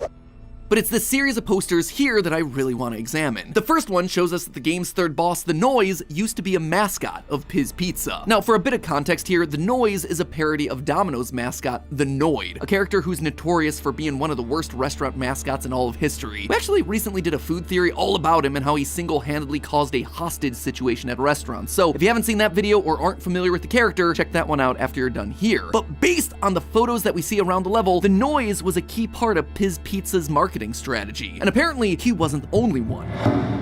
Over here, on some of the other posters, you can see a stretchy cheese slime character. Now, cheese slimes are a common enemy throughout the game, so this could be a stretch. Get it? Stretch, because he's cheese. But I don't think that that right there is just any character. I suspect that that slime, just like The Noise, is also a boss in the tower. Specifically, the boss of floor 2, the Vigilante. For proof, look at the eyes. Notice the pupils of a normal cheese slime versus the pupils of the Vigilante. The Vigilante has pinprick pupils, as opposed to the common enemies which have more oblong pupils. Now look at the slime that's used in this poster. Pinprick eyes. Eyes that match the Vigilante. So we have ourselves the second floor boss being a former mascot of the brand, the third floor boss being a former mascot of the brand, and the final floor boss, Pizza Head, being Pizza Boy, the main face of the company. I don't know about you, but I'm noticing a pattern here. And that pattern only continues as we look at more details in the level. You see, as we run through the remains of Piz Pizza, there are other familiar faces that start popping up. For instance, Peppino's chef friend Gustavo appears here multiple times. First, as a Gustavo marionette guiding us forward, but also as a character in an arcade cabinet pizza crawler. Why would he be here of all places? Why would there be merch and spin-off titles dedicated to him unless he also worked at Piz Pizza at some point. But even more suspicious, Peppino himself used to work at Piz Pizza as a mascot. Throughout the level, we see various arcade cabinets starring Peppino. Pizza Tower Defense, Pizza Tower Golf. But if there was any doubt, there's one poster that's hidden just out of view that shows Peppino chasing after the pizza gremlins Noise and Noisette. In other words, Peppino used to be a mascot of Piz Pizza too. Every single one of these characters used to be a part of the Piz Pizza brand. They were all mascots or marketing characters or involved in the business in some way. They all have a shared history, with Pizza Head as the literal and figurative head of it all. But it seems like at some point, Peppino broke off from the others to make his own pizza business. I suspect that somehow, some way, that decision killed Piz Pizza, hence why we see the company going bankrupt. Why do I think this? Well, in one of the other posters, we see Pacino, the Italian chef, an animatronic-like character that looks exactly like Peppino. And not only does he look like Peppino, if you get jump scared by one of the monsters in this level, you'll respawn as Pacino. That right there shows you that you and Pacino are meant to be one and the same. I think this was Piz Pizza trying to find a replacement for Peppino. When Peppino left to strike it out on his own, it left all the other characters high and dry. Suddenly, they were left with one of their star characters gone. So in a desperate bid to replace him, they tried puppets and robotics and marionettes, but none of them worked. And that's when they started getting really desperate. They started cloning Peppino. You see, once you reach the boss of the 4th floor, things in the game get real weird. If your Theorist alarms weren't set off by anything else in this game, floor 4 should be putting them into high alert. It's here that we fight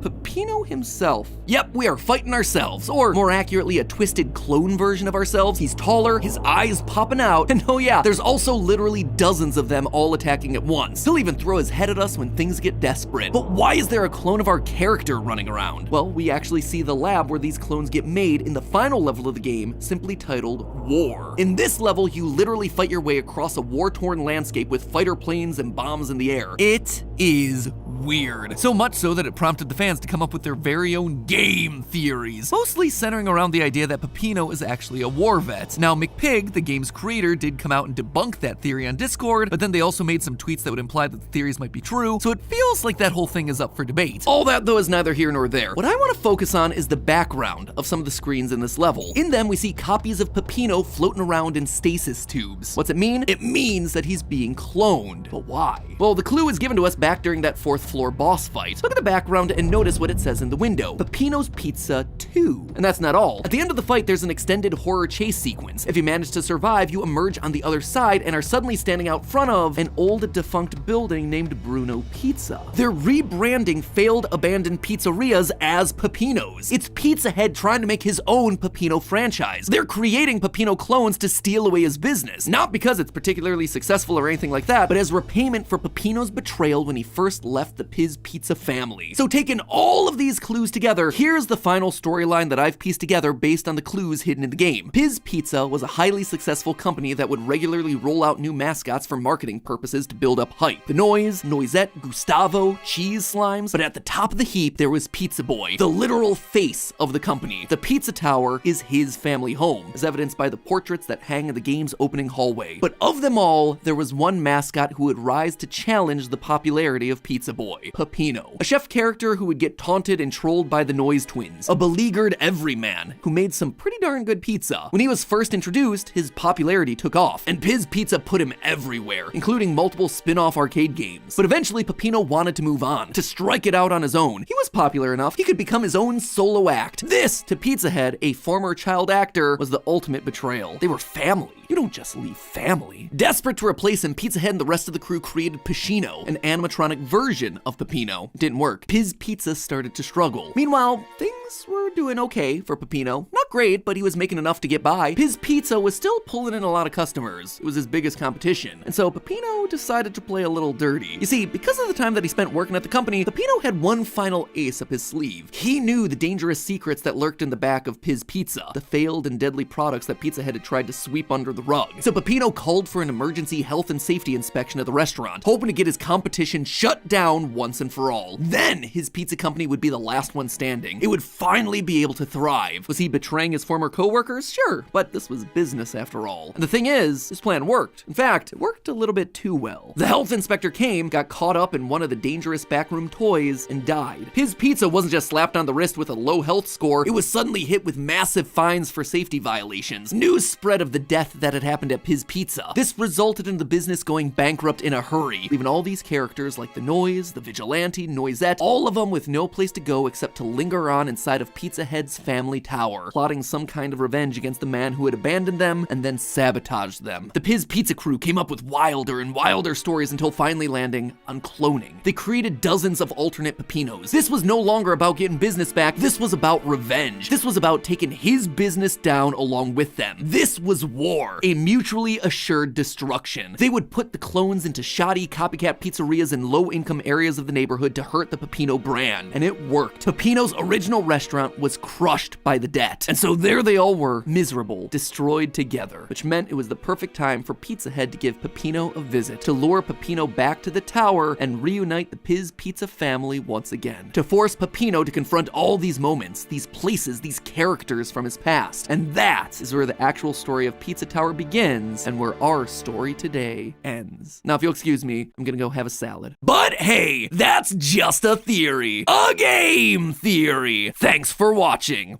And hey, if you want to learn more about the dark history of the Domino's Noid, that video is on the left. Make sure you take a munch out of that button you see on screen right now. Or if all this pizza talk has you a little bit thirsty, take a swig of the video on the right where we pick apart the disturbing lore of Only Cans. As always, my friends, I'll see you next week. Honestly, I don't even know where to start. On the surface, you've got this perfectly normal family. Young girl, grandmother. You know, apple pie America kind of stuff. But I knew better. I'd seen this kind of innocence too many times. So I did what I do best. I dug deeper. But apparently in the process, I struck a nerve. Because that's when this showed up on my doorstep. And that was the moment when everything changed.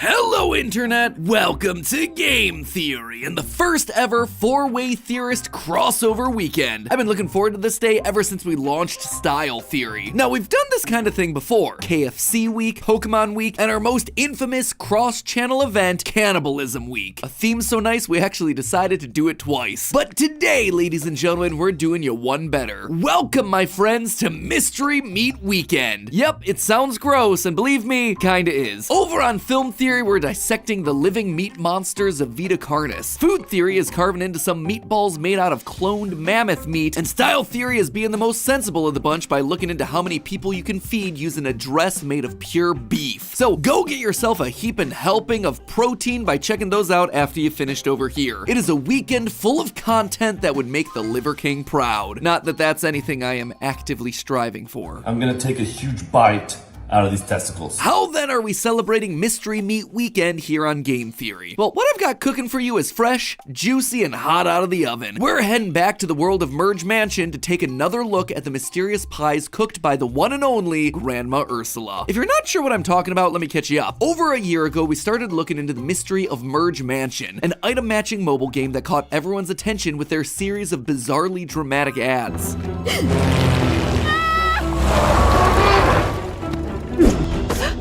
Houses set on fire, hidden basements full of money, sheds full of knives, and of course, your sweet loving grandma arrested with one of 3 mysterious quotes written on her hand as she's driven away by the paddy wagon. Some of these things even got freaking Kathy Bates to star as Grandma.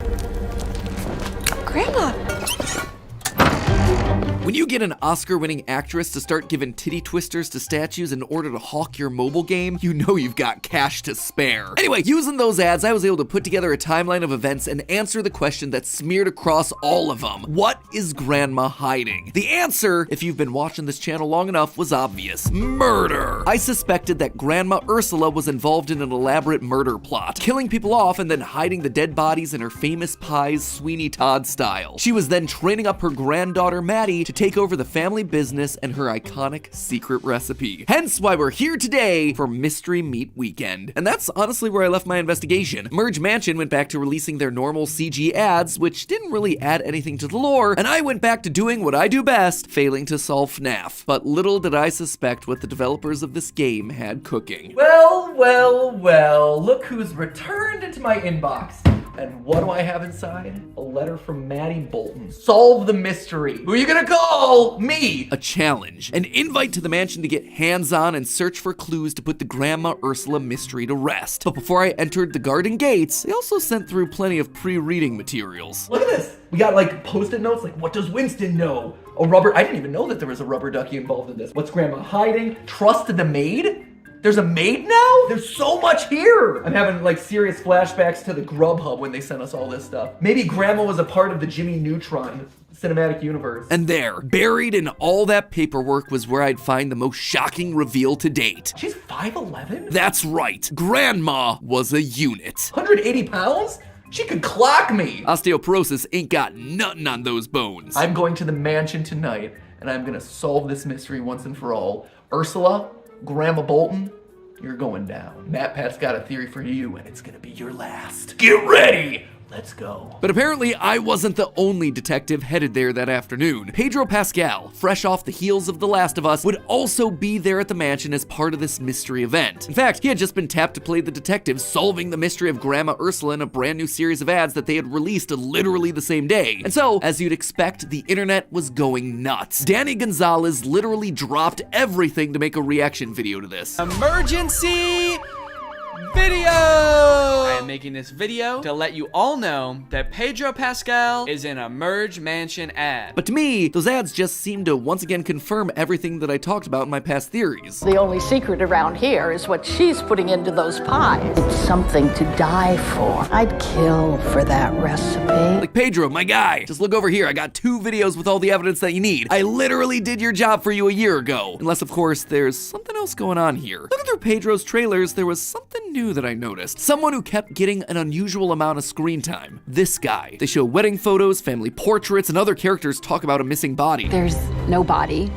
No smoking gun, just a lot of knives. This was clearly the mystery that the guys at Merge Mansion wanted me to solve. Who is this man? What happened to him? And how did it all relate to my visit to the mansion? We were about to find out. After arriving at the mansion, one thing became crystal clear. Lore was everywhere. Conspiracy boards, props, pictures, and postcards, they went hard on this thing. And through it all, only one thing kept running through my mind. Here's the question that really matters though. Is this canon? Yes. Yes, it was. We were told that we'd be entering the mansion in small groups, and that Pedro would be doing the whole thing solo later that day. And with that, my dreams of recreating my Grogu fan fiction with him were canceled, temporarily. Anyway, it was time to finally enter the house. The event was probably best described as an escape room the size of a mansion, all set in the Hollywood Hills. It took us from the library to a hidden kitchen in the basement, even up to a secret security office hidden through the fireplace. Hard plus scones.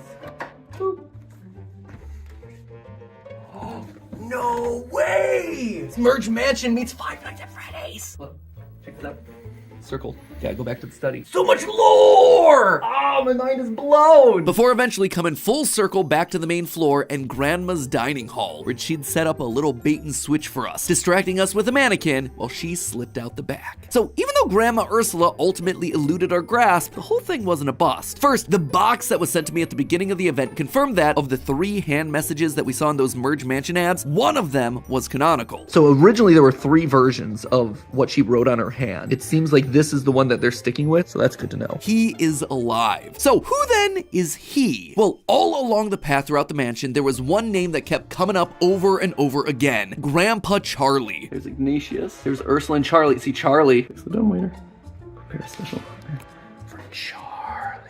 Where is Charlie? In both the Pedro Pascal ads and the live action event, Grandpa Charlie appears to be the linchpin, the secret unspoken character that has Easter eggs about him littered everywhere. Now, I initially wrote him off in our earlier theories just because he seemed like nothing more than a passing mention, and whenever anyone did bring him up, it seemed to be implying that he was dead. Little did I realize though that that's kind of the point. They want you to think that he's dead. He's the only character that would make sense in this family photo from the new ads. What am I missing? Crime scene, weapon, motive? I was finally in, but still couldn't put the pieces together. I don't know what you're complaining about here, Pedro. This detective work is easy. But okay, we have our victim. Now we need to figure out what happened. As I said, initially I dismissed Charlie because he seemed to be dead in the game's dialogue. So checking back in on the game felt like a good place to start. And let me just say, this is not the same game that I researched a year ago. The game itself is still the same. You're still merging items together to form new ones, and you're still trying to fix up the mansion grounds. But the story and character dialogue has received a massive update. Old scenes are no longer there, and new ones have been put in their places. Ones that focus very specifically on the mystery of what happened to Grandpa Charlie. From the get-go, Maddie is trying to figure out what happened to her parents, but also Grandpa Charlie. Eventually, we learn that Charlie never set foot in the mansion. He was from a poor family. He was not interested in wealth, and he was loved by many. All of which are fine little details, but they're not really helping us get to the bottom of the mystery. The closest thing we get to that is a gold watch that Maddie finds that once belonged to Grandpa Charlie, given to him by Grandma Ursula. Ursula wants that thing thrown out, but Maddie keeps it and starts asking around town to see if anyone has any other information. This, though, is what leads the police to use it as evidence to arrest Ursula, leading to the iconic ad of Ursula in the back of the cop car. And that right there, that's when it hit me. The recent CG videos that have been put onto the Merge Mansion YouTube channel originally felt like a lot of nothing burgers, or nothing pies, I suppose. They're just Grandma Ursula being shady, but not in the I'm actually a murderer kind of way. I didn't really know what to make of them. But thinking about this now with the new understanding that her husband, Grandpa Charlie, is alive, I think I've got an idea of what's going on. What if the reason Ursula is being shady is because she knows where Grandpa Charlie is? In the video, left or right, we see Maddie follow Ursula into a snowstorm, but when she catches up, Ursula's footprints go one way and the sledge of supplies that she was dragging go the opposite way, thereby implying that someone else grabbed them and took them away. Charlie. It was all to see and also help Charlie. But why? Why would she want to keep him a secret? Sadly, this is where the trail ran cold. I dug through so much in-game dialogue, went frame by frame for every video ever released. I even spent an unsettling amount of time doing the unthinkable and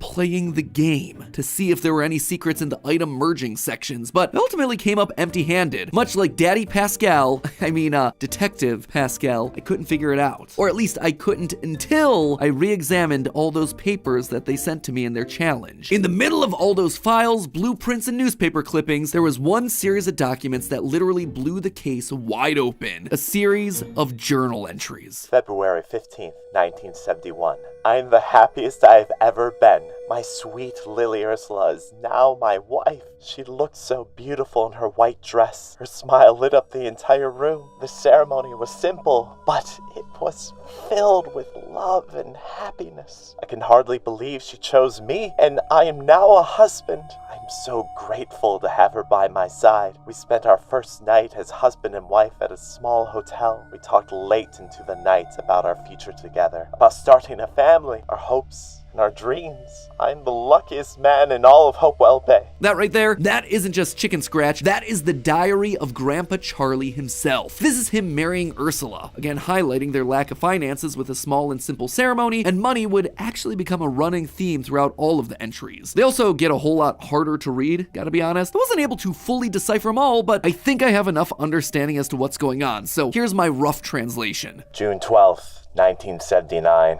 Today has been tough. Letter from the bank that we've missed our mortgage payment again. We've been working so hard, but nothing is never enough. So, I let Leonard, me to get 100, I save.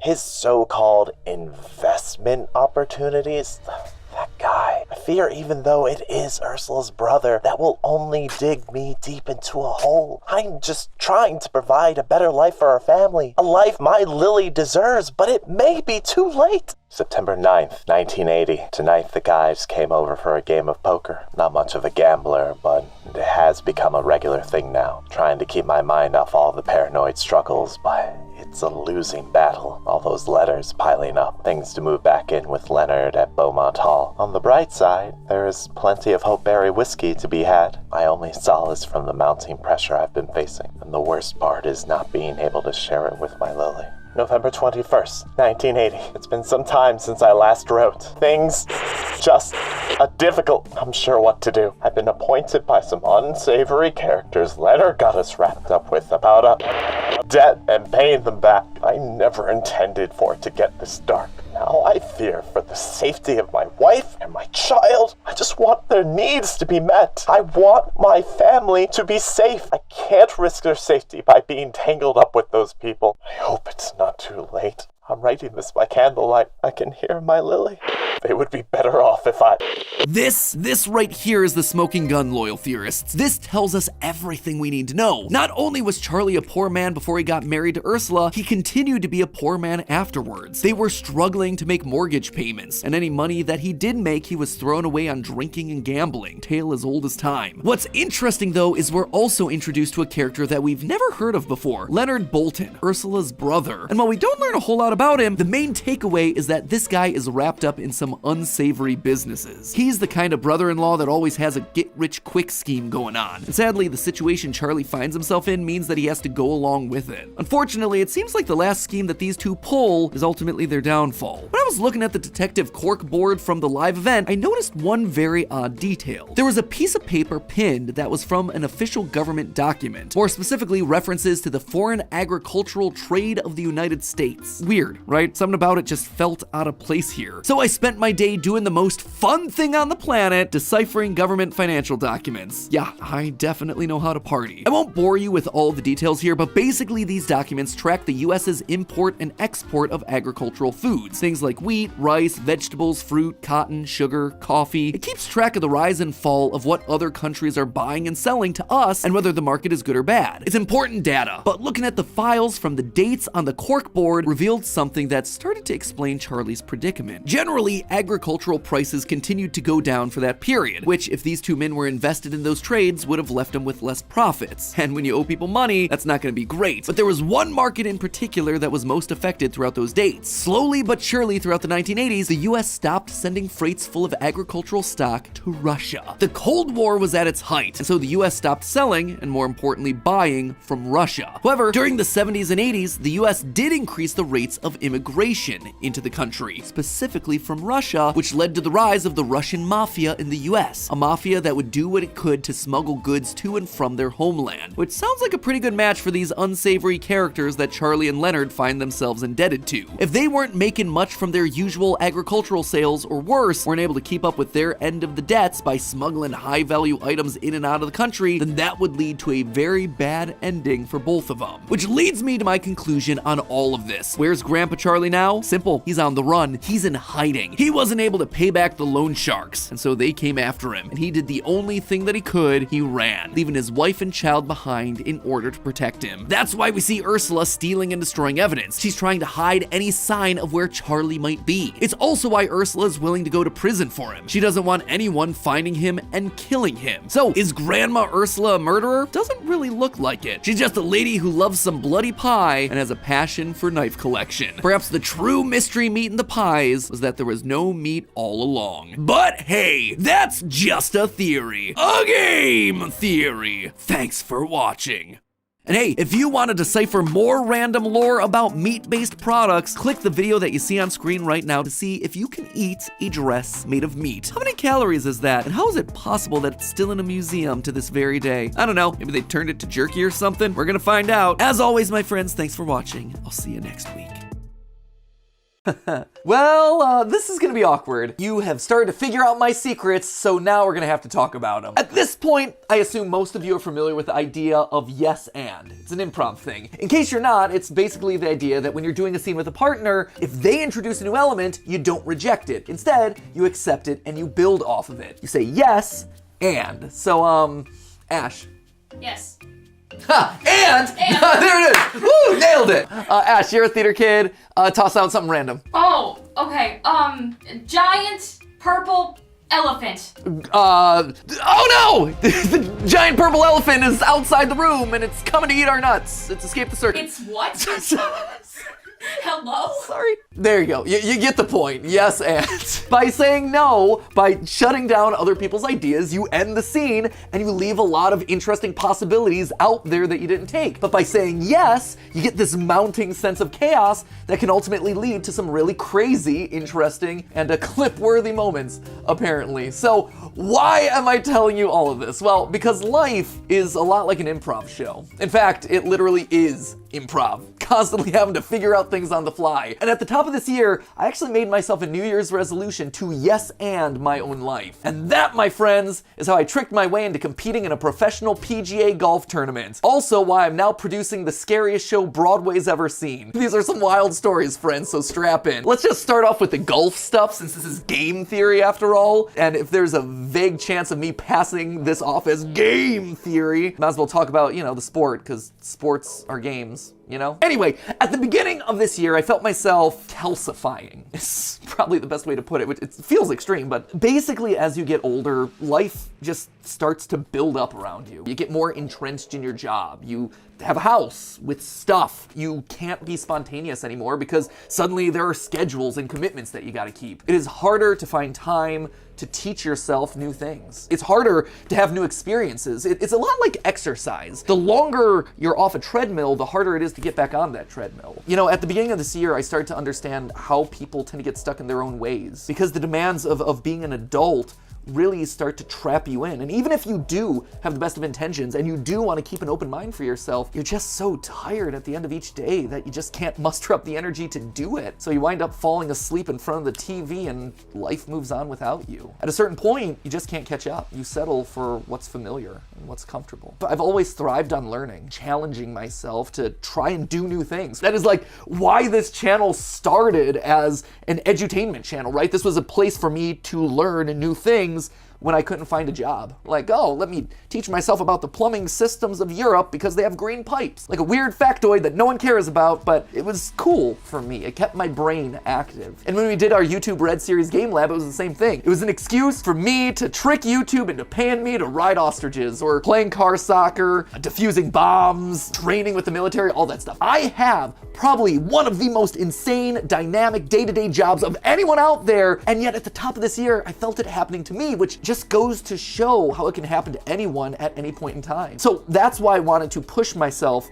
to yes and my life, to push myself into areas where I would be uncomfortable. Little did I suspect just how far outside of my comfort zone this whole experiment would wind up. So a few months ago, the bank that we work with, RBC, asked Stephanie if we were interested in competing in a celebrity golf tournament. Stephanie immediately made the sensible choice and said no, because we don't know how to play golf. Sometimes I'm able to hit that scary monster worth 500 points down the middle at the field of Drive Shack. That's like it. Later that night though, when she asked me about it, I said, yeah, why not? Let's do it. It'll be a good story. And how many times did this sort of chance pop up in your life? As long as they know how bad I am at golf, we should be fine, right? Plus, you know, we're talking about celebrity golf. I've seen Celebrity Jeopardy before. I know they lower the bar for celebrities. Oh man, how wrong I was. Our life is pretty darn busy, so I said yes, and I moved on. And then I promptly forgot about it because there was just a lot. It wasn't about until 3 weeks later when I was like, hey, yeah, that celebrity golf thing, is that still happening? And then I found out exactly what I'd said yes to. I kid you not, we were in the parking lot of an Applebee's killing time when we took a minute to actually pull up the website for this thing. Turns out, I wasn't the celebrity competing in this golf tournament. Professional golfers were the celebrity. I was just there to compete as a partner. This also wasn't just some random stroll through the links in partnership with the bank. This was an official stop on the PGA Tour. Like, that is the big golf thing in the world. And now I'm just inserted into one of their events. Also, it's gonna be televised. And as we kept scrolling through that website, the layers of realization just kept hitting me like a ton of bricks. The pot for the professionals that ultimately topped out in this thing, it was $20 million. It was also taking place on one of the top 20 hardest courses in the US. I wanted to push myself out of my comfort zone, but suddenly my comfort zone was on a completely different planet. We had also, at this point, already doubly confirmed our commitment of attending. It was too late for me to back out, or get lessons, or really do much of anything. The only way out of this thing was through it. So I did the only thing I could do. I went shopping, because, you know, something told me I probably wasn't going to be able to roll up to a professional golf tournament and rent a bag of clubs. Because again, remind you, I don't play golf. I had nothing. So with 3 weeks before this $20 million golf tournament, knowing practically nothing about golf, I roll up to the Dick's Sporting Goods. First thing on a Saturday morning, and I kid you not, the conversation went something like this. Hey, welcome to Dick's, how can I help you? Yeah, hi, I accidentally signed myself up to be in a professional PGA golf tournament, and I need to look like I know what I'm doing, but I also don't want to look like I'm trying too hard and overpaid for clubs that I don't know how to use.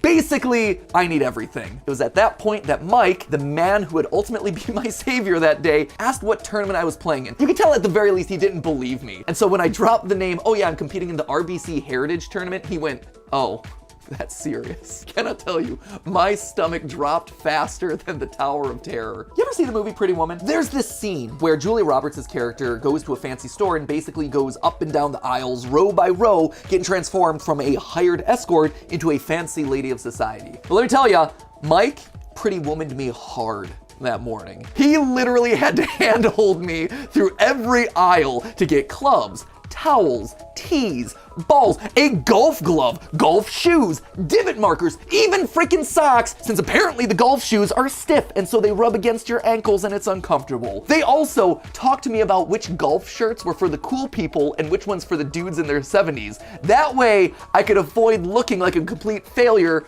and an old man. I could just look like a failure, not the old man half. I learned that at a Dick's Sporting Goods, they have to call their customers athletes. So at one point, someone tried to call Mike away to help someone, and he's like, oh no, I can't right now. I'm helping an athlete. To which I replied, oh no, let's not oversell what's really happening here. You'll also notice that I went with the clubs that were black and green. They were just the ones that were on brand for me. I thought it was a sign from the gods. These clearly would be the clubs that would help carry me through this ordeal. And these, oh, right here, I'm gonna show them up on screen. These are the shoes that I ended up wearing. I chose RGB so I could fail in spectacular gamer fashion. So equipped with a brand new literally everything, I had basically 1 week left to practice. Thank goodness I had a pro to practice with me before the main event, and that pro's name was Jason. Yeah, hashtag blame Jason. Yeah, he was here with me. He is not a pro at golf. He was just visiting from out of town, and so I forced him to go with me to practice golf after work. 2 athletes, all ready to go and get their golf on. Look at that pretty team. I know, isn't that cool? Like I said, 2 athletes ready to compete in the noble sport of golf. This is my first step to being a PGA champion. I've got 1 week to prepare for a PGA official tournament. Hole 1, day 1. Got 7 days to not embarrass myself. How's it gonna go? I don't know, it's somewhere over there, right? How do I know where the hole is? Once we located the general direction of where we were supposed to aim, it was time to warm up those clubs. Nice shot. It didn't get a whole lot of air, but it went straight. I'll take it. Oh, nice. That's great. 2 swings in, both our balls went generally in the right direction. Yes, clearly everything was gonna be fine. I got a double bogey, but I will take that. I hit a house. Maybe not. But you know how they say you can't hit the side of the barn? Well, I can't. can. Yeah. Let me say, I hit farther than I expected. You did. No, it was mighty. Oh, we hit a house all right. So really stellar work there. Also, just to make sure that we were as practiced as possible for this, we made sure to focus on my short game as well. Day 2 of training for the PGA Tour. Today it's all about the short game. You know, for all the 360 loops that are required. This one's for you, Tiger Woods.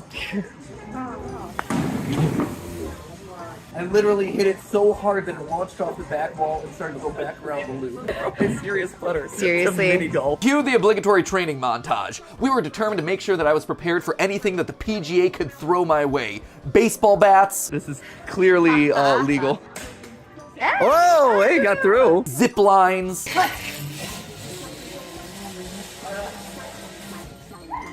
Pneumatic tubes. Awesome. Okay, there it goes. Whoa, no!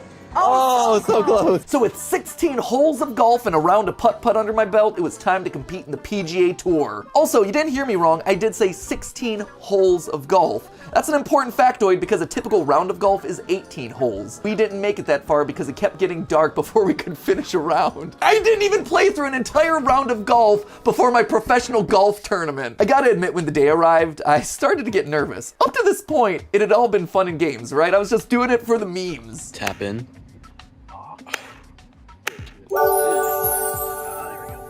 I mean, when you're starting from rock bottom, you have literally nowhere to go but up. There is nowhere below where I was sitting when it comes to golf skill. But reality really started to set in once I saw my name on the board. I'm last. My name's on the board. I get all day to wait. Seeing the course, seeing the people warming up, seeing the banners and giant signs. This was a real thing with real people who really care about golf. And here I was, out on my limb. I had yes-anded my way to one of the craziest situations possible, and there was no way to go out. I had to get through it. Matthew's in the program. There he is. We're so proud. Matthew, Patrick. It started to dawn on me that everyone was just really good at golf, and that they would all see me being really bad at golf. Oh no. There's a lot of people who are gonna watch me putt, and I am very bad at putting if it doesn't involve a windmill or some sort of bumper feature. Now, this might come as a surprise to you, but I'm a bit of a tryhard.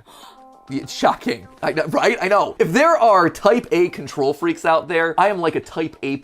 But what that means is that I like to come in prepared for things. I won't even do karaoke unless I've fully warmed up my voice and have rehearsed the song that I'm about to perform. When I think back on the course of my life, this was really the first thing ever that I'd ever done where I wasn't like 100% prepared going in. At least, you know, there was this one kid that I could relate to. Gotta admit, I'm kind of digging this kid. This is me. He has a mood. Also a professional golfer, but this guy's a mood. And clearly, I was like so out of my depth and in a world where I did not belong. There was just like this one kid that I could relate to. I was slated to play in the Pro-Am, which meant that I play with a pro and that I, the amateur, accompany them. It's the warm-up round for the pro, but there are places and trophies and prizes attached to it. And they were stuck with me. I am so sorry, Luke List. The night before they asked me what my handicap was, my response to them was, I don't know, how high can it go? And they were like, no, really? And I said, hey, the fact that I have no clear answer for you should probably tell you how high we need to get with this thing. It was plus 21 is the true answer. They're like, it goes to plus 21. So that's what they gave me. And that wasn't enough. I think when I told them early in the process that I was bad at golf, they thought I was being modest, but oh no, they were about to see how bad I really was. Let me paint the scene for you. Hole number 1, RBC Heritage Tour, live on the Golf Channel. Time for all my hour of practice to pay off.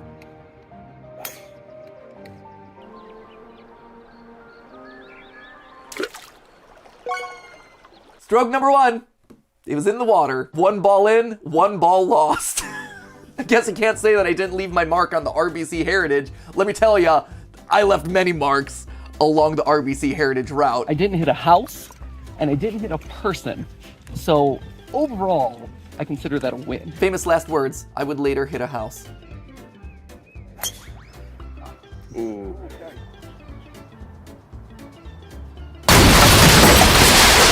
Just a little to the right. Little bit, just a scope. There is no sugarcoating this one, friendos. This isn't some sort of angels in the outfield moment where I suddenly become miraculously good at this sport. I was bad. Just flat out bad. For 7 straight hours. Joking all over the place. Oh, there were a couple of good shots. Oh, yeah. Hey. Nice shot. 18th hole, got 1. But overall, most of them looked a lot like this. That's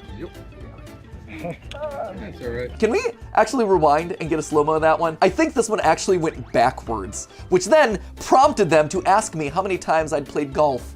It was time for me to come clean. How many times you played golf? Oh, I played once last week. They told me that it was a miracle that I was hitting the ball forward. Across 14 holes, I ended up losing 16 balls. That's right, 14 holes. I couldn't even complete a full round of 18-hole golf here. In all seriousness, for 4 holes, I actually switched out with my caddy, who, funny enough, was also named Matt. It's a match made in heaven. Galaxy brain strats are happening right now, people. After a bunch of holes where I've successfully embarrassed myself every way to Sunday, we're pulling out the big guns. We're doing a swap identity. I call this the Freaky Friday technique. We're both medium height, very pale, dark-haired. No one's gonna be able to tell. I'm gonna give him my sunglasses so no one will have any idea what's going on. You've heard of Matpat. Now try Caddy Pat. And let me be clear, we went all out for this genius plan. I gotta shout out my videographer here. Hello. This is Matt. We are literally the Matt triumvirate. We are. I'm Matt, he's Matt, and also the caddy's Matt's over there. And Caddy Matt, who is actually the Matpat stand-in Matt. And then we got my dad's coming to watch us. He's also another Matt. Oh, let's get him in here too. Oh, we will. So I'm pretty convinced that this is gonna be my best hole. I think this is the role I was born to play. Matt had actually been golfing since he was a kid. He had been picking up caddy jobs so he could learn the sport. He was playing at school. He was the one that should have been playing in this tournament, not me. I don't deserve to be here. Alex. This is the guy who's been training his whole life to be here. Even the pro got a kick out of this one. Tomorrow's getting demoted. I did. I got demoted. Oh man, yeah. come on, I was going to give you a No, I appreciate that. Okay, that's good. No. This is the guy. One more crack at you. You can't finish it. Oh no, certainly not. This is my secret strategy. In all truthfulness, he probably was just glad that he didn't have to cringe his way through watching me play another hole of golf. And you know what? Caddy Matt crushed it. Beautiful. Look at that, performing under pressure. That right there, my boy. And what made it extra cool was that his dad and his mom were there to support him caddying at this big PGA event. And you could just see the pride in his parents' eyes watching him standing there at the tee. Really, it was a win for everyone. He got to live out his dream, my pro didn't have to watch me suffer, and I got to not embarrass myself for a couple of holes. Victory. It was also strategic because I was starting to run out of balls towards the end, and so any balls that I could hold on to were valuable. That sounded...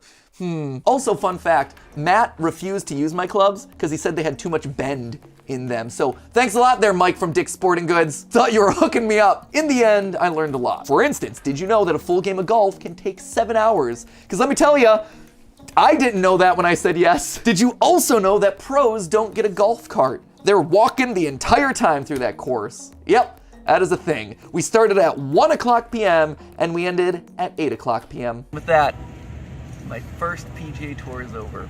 18 holes, 7 hours later, and it's done. And I'm glad I did it. I was terrible the whole time. But man, I haven't felt this proud of myself in a long time. Never been so uncomfortable, so embarrassed, but also so proud to have persisted through the whole thing. And seeing Steph and Ollie at the end, there's the most. And so like this thing right here, this little picture that they take. Here. It's the best trophy I could ask for. I'm always so precise, and I always have to be perfect. And this showed me that it's okay to learn. Just embrace being bad at something. And be supported by people around you. And now I got this guy. Thank you for supporting me, Bean. I wanted Ollie to see me challenging myself, putting myself out there, not being afraid to take risks. And honestly, I wanted to prove to myself that I could do it too. Turns out, I really enjoyed playing golf. It's low stakes, it's nice to walk outside, and now every time I walk into a restaurant, they have the Golf Channel on, I get a little nod of kinship there. I see you. So what's the theory in all of this? What's the point of this video? It's good to be bad at things. It's good to be made uncomfortable sometimes. You have to let yourself be bad at things in order to get better at them. No one can put you out there except for you though. And if you only say yes to the things that you're comfortable with, the stuff that you're good at, well, a lot of life's coolest opportunities are gonna pass you by. It's easy to say no. Instead, I encourage you to say yes. Oh, and I said that there was gonna be a Broadway story in this one too, right? Well, this got real long, so nope, that's not gonna happen. But good news, the Broadway thing is actually happening right now, literally as we speak. I literally just flew back from New York where I saw the show for the first time. And if you wanna be a part of this cool new project, you actually can. Basically, I'm helping to produce a show that's unlike anything that Broadway's seen before. It's a spooky new play called Grey House, and it has all of my favorite things: mysterious lore that you have to solve, spooky horror elements, and of course, a ghost kid or two. It's even being performed inside of a haunted theater. The TLDR of all of this is that the show's great, the team behind it is all about inclusivity for theater and the arts, which is just very important right now. It's always been important, but you know, now's the time that we can start pushing that forward. And it is unlike anything that you're ever gonna see on Broadway. This is not your typical razzle-dazzle show. It's not the most feel-good thing, but it is very interesting. Anyway, the show's running right now in preview, so if you happen to be in New York and you wanna check it out early, go check that out. That said, the official premiere date of the show is May 30th. I'm gonna be there, so if you want to swing by the theater before, after, maybe attend the show, you know, show up during the show, say hi to me, meet me on the street, whatever, I will be there. It'll be awesome to see you. Nothing official, just a casual meetup. That being said, the performance that's happening on May 31st is actually going to be a special one with a live talkback that's hosted by me for all of you that are sitting there in the theater. And you can bet all that footage is going to be used for another one of these storytime videos, because if you thought this was a wild story, that one is also a just incredible journey. So if you want to come see an awesome production that's spooky and mysterious and has taken place inside of a haunted theater, and then, you know, come hang out with me afterwards, I'm gonna be there. Just check out greyhousebroadway.com for tickets. There should also be a code on screen right now that'll help you save $10 if you want to go see the show. And in a couple weeks, we'll have another one of these sit-down Matt chats about it, because, you know, that's been a weird and wild ride of yes-anding my life once more and being thrown into areas where I'm so far out of my comfort zone. I don't know, we gotta come up with a name for this series somehow. It's gonna be something like 2023, the year of Matpat being uncomfortable. We'll call it that. So anyway, thank you for listening to my golf story. Thank you to RBC for putting up with me for that entire time. Thank you to the PGA for putting up with me. And hopefully I'll get a chance to see you in New York in a couple of weeks. Remember, that's May 30th and May 31st. So in the meantime, remember, it wasn't really a theory, but it was a story. A game story. Thanks for listening. But hey, next time you find yourself sweating in the hot sun failing at the game of golf for 7 straight hours, turn to our sponsor for today's episode, Air Up. Honestly, I couldn't tell you what was making me sweat more, the hot South Carolina sun or the collective judgment of my golf partners throughout the day. Either way, I needed to replenish some fluids. And while I could have easily just reached for my usual Diet Coke, the artificial sugars and caffeine would have thrown me off my game, which, you know, is saying a lot since you literally saw how bad I was. That is where Air Up came to the rescue. I had this thing with me the entire time I was playing in the tournament. I chose to rock the cucumber pod because it felt like something that someone at a golf tournament would drink. And my hydration habits didn't go unnoticed here either. I had so many people asking me about my Air Up because they simply hadn't heard of it. That meant that I got to tell them all about how Air Up is the water bottle for anyone who thinks that drinking plain water is boring. While bailing out of the bunker, I blew their minds with the awesome science behind Air Up's flavor pods. How they mix in scented air bubbles to make you think that you're drinking something flavored, when in actuality it's just good old H2O, no artificial sugars or sweeteners added. And the golfers ate it up. They drank it in. And I'm not just talking about the flavorings either. Air Up has a huge range of accessories, from straps to mouthpieces to bottle colors, so you can mix and match to fit whatever vibe you're going for. Maybe you like simple and clean, maybe you like bright and bold, or maybe you want the loudest option possible to coordinate with your clashing golf attire. Every athlete needs to hydrate, from sports ballers to e-sporters, so hydrate like a pro. Head on down to the description and click the link to check out all the options they have waiting for you. Once there, click the link to customize your order and then use the code GT20 at checkout to get 20% off. That is the simplest discount code we've ever had. Just the letters G and T and then the number 20. So it should be easy to remember when you go and get your Air Up order. Head on down to the description to get yours today. Let me know how you customize your bottle. Can't wait to see what wacky combination you came up with. As always, my friends, remember, it's all just a theory. A game theory. Thanks for watching.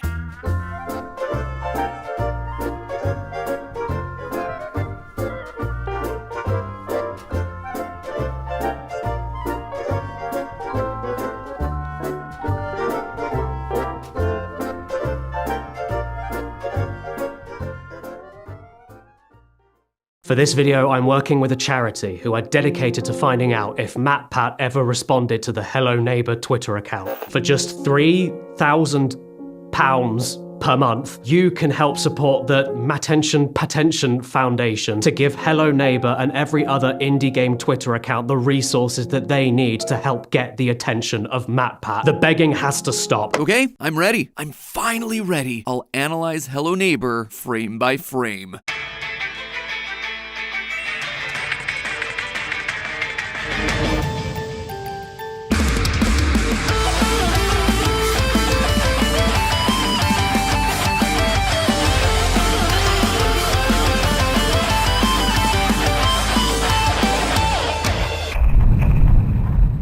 Hello Hello Internet, welcome to Game Theory, the show that's always late to the meme. And no, you didn't read that title wrong, my friends. Today's the day that I finally answer the developer's call. Today, I'm putting one of the most iconic Matpat memes to bed. Today, I'm gonna be analyzing the test pilot for the Hello Neighbor TV show, frame by frame. Now, if you have literally no idea what I'm talking about here, let me just bring you up to speed. Hello Neighbor, probably a game that needs no introduction, right? It was an indie horror game that blew up a couple years ago, all about a kid trying to break into their neighbor's house to discover the secrets that are hidden inside his basement. At the time, the devs really hyped up the enemy AI, the neighbor getting to know your routes through his house, getting smarter as you played. It was an idea everyone got really excited about. And the story they were teasing was also really cool, with images indicating that this mysterious neighbor had sold his soul to the devil. And so they released a pre-alpha, and then an alpha, and then another alpha, and another, and then there were like 3 or 4 separate betas, and each time the game was just vastly different and significantly worse. Come on. It's not going. The ball is stuck. It's stuck. Why does our copy of the game literally not do anything that it should be doing? Until the full game finally released, and it just wasn't good. It was glitchy, the puzzles didn't make sense, and the story was incoherent. It was this really big letdown for me, for a game that honestly I thought had a lot of promise. Now, I'd done a handful of theories on those alpha builds, and those really helped the game blow up in its early days. But after being so disappointed over and over again with the various releases, I just kind of stopped covering the whole thing. Fast forward 2 years, and suddenly there's a new TV pilot for an animated show based on the series, and I'm getting tagged by the Hello Neighbor staff on Twitter to not just watch the thing, but to analyze it frame by frame. And normally that sort of thing be fine, no big deal. I get asked all the time on Twitter to analyze things. But what made this one different is that they did it over and over and over again. Not just once or twice, but 3 times back to back to back, basically saying the same thing over and over again. They were practically begging me to do a theory on this thing. The internet would eventually notice this long string of tweets, they were screen grabbed, and then they became immortalized as a meme. As for me, yeah, I never wound up doing it. I never did watch that TV pilot, nor did I analyze it frame by frame like they were asking me to, until today. That's right, I'm finally going back to analyze this thing frame by frame 4 years later, which, you know, is fitting. I was always late to the meme anyway. But what's our theory looking to do today? What am I trying to prove? The deep lore of Hello Neighbor? Yeah, I suppose there's gonna be a little bit of that in here, but the real question that I want to answer today is whether or not I enjoyed it. Was Tiny to Build right? Would I have actually enjoyed analyzing their TV pilot frame by frame? In total, there are 8,748 frames of this thing, so we better get to cracking. But before we get all conspiratorial with the pilot, I first gotta tell you about something else conspiratorial. Some of you have already been putting the pieces together over on Twitter, but now I can confirm as part of my retirement from hosting the channels, I finally have my very own U2's figure. That's right, my friends, I'm finally immortalized amongst the pantheon of YouTuber collectible figures. Look, Ma, I made it. I worked together with the U2's team to really personalize every element of this figure. The iconic red jacket, the hair swoosh, my favorite pair of shoes, even the smile that I put on when I'm dying inside trying to solve the FNAF timeline. But you're not just getting me, my friends, with this U2's, you're also getting my very own conspiracy board. This thing is chock full of little Easter eggs for you to discover. Plus, I had to be joined by my original best boy, the absolutely iconic psychic friend Fredbear. He's here, he's there, he's everywhere. Who you gonna call? Psychic friend Fredbear. That's not all. For all you pin collectors out there, there's also these incredible spinning pins. Now you can have me shouting lore to Music Man anytime and anywhere you go. My personal favorite though has gotta be this one of me becoming a meat pretzel inside of Glamrock Freddy's stomach hatch. Look, it even opens and closes. Must be like some sort of robot kid. Now, if you don't know how U2's works, these are all limited edition items. In other words, once they're sold out, they're never coming back. There's a countdown clock and everything, which is why it felt fitting for them to be one of my final merch items. Feels poetic in a way. So grab yourself a little piece of history before they and I are gone forever. They're all available right now at u2s.com. Hurry down to the description and click the link to get your little Matpat while you can. Now then, I'm gonna take my seat right here on the couch, and we're finally gonna take a look at the YouTube pilot episode for a game about the scariest thing of all, stacking boxes. It's the ultimate box stacking. You've got to stack the boxes all the way up there. The final boss isn't a giant neighbor. It's a box stacking puzzle.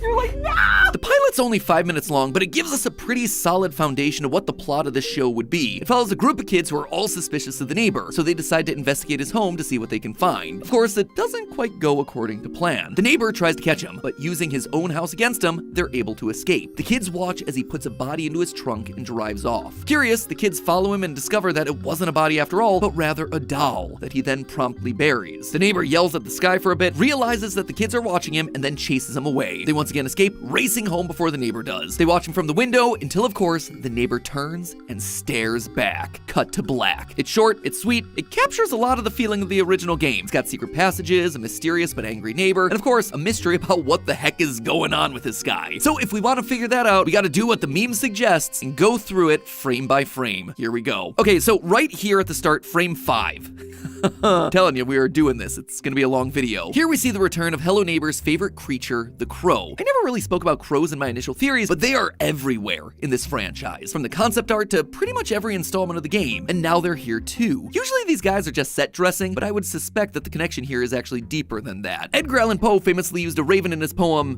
The Raven, to be a stand-in for bad omens, a reminder of all the bad things that happened in the main character's life. In this case, the death of Lenore, a stand-in for Poe's dead wife, Virginia. And all of this is very fitting when you consider that Mr. Peterson also loses his wife in a car accident during the events of Hello Neighbor Hide and Seek, which takes place before Act 1 of the first game. Also, I know ravens and crows are technically different, but in a lot of old mythology where these sorts of ideas originate, the two were often used interchangeably. Greek myth, for example, claims that it's crows that are bad omens, giving the god Apollo bad news, while in Norse and Celtic mythology, it's a raven that's a sign of war and death. So, starting off the opening shot with crows and ominous dark clouds, not the best sign for whatever's gonna happen. And if the crows weren't enough, the lightning that strikes the banner at frame 39 is just icing on the cake. Very spooky indeed. My name is Nicky Rock. My neighbor, Mr. Peterson, is acting very suspicious after his children, Aaron and Maya, gone missing. Alright, there's lots to unpack with this one. First, the neighbor has a name? I've been referring to him as the neighbor for all these years, but apparently he's had a name the entire time. According to the Hello Neighbor books, his full name is Theodore Masters Peterson. And you heard me right, the books. Like every other indie franchise these days, Hello Neighbor broke off into its own series of not just one, not just two, but 7 books. Fortunately for me, your new game theory host Tom was insane enough to go and read the entire book series himself. Thanks for saving me on that one there, Tom. If you think I'm insane, just wait till you hear what's in these books. But it is pretty weird that such an important piece of information like your main character's name just isn't in the games. Agreed. Okay, now here we are. We're 360 frames in, and we're already being shown when in the Hello Neighbor timeline the show takes place. You might not recognize him, but this guy here, Nicky Roth, he's our protagonist from the first game. He's missing the baseball cap and the large jaw, but he still does have that iconic chin swirl. In Act 1 of Hello Neighbor, Nicky's kidnapped and locked in the basement, only escaping years later and not returning to town until he's an adult. If he's out here spying on Mr. Peterson as a kid, that means that this show has to happen before the events of Act 1 in the first game, which, you know, is great, because again, outside of the books, we get very little information about this part of the game, or really any part of the game for that matter. So who knows, maybe this will be able to answer some of our burning questions about this franchise. One last thing, by the way, less of a lore thing and more just because I'm analyzing this frame by frame and reacting to it the way that I normally would. Gotta point out that my script here is really not happy with the grammar of that opening line. My neighbor, Mr. Peterson, is acting very suspicious after his children, Aaron and Maya, gone missing. It should be went missing, not gone missing. Feels like maybe the opening was originally longer and then they had to cut it down, which led to weird grammar and hacky sentences. Anyway, it's a minor thing. It did feel weird to me as just an opening line for this franchise, but hey, let's get back to the lore. 4:30 p.m.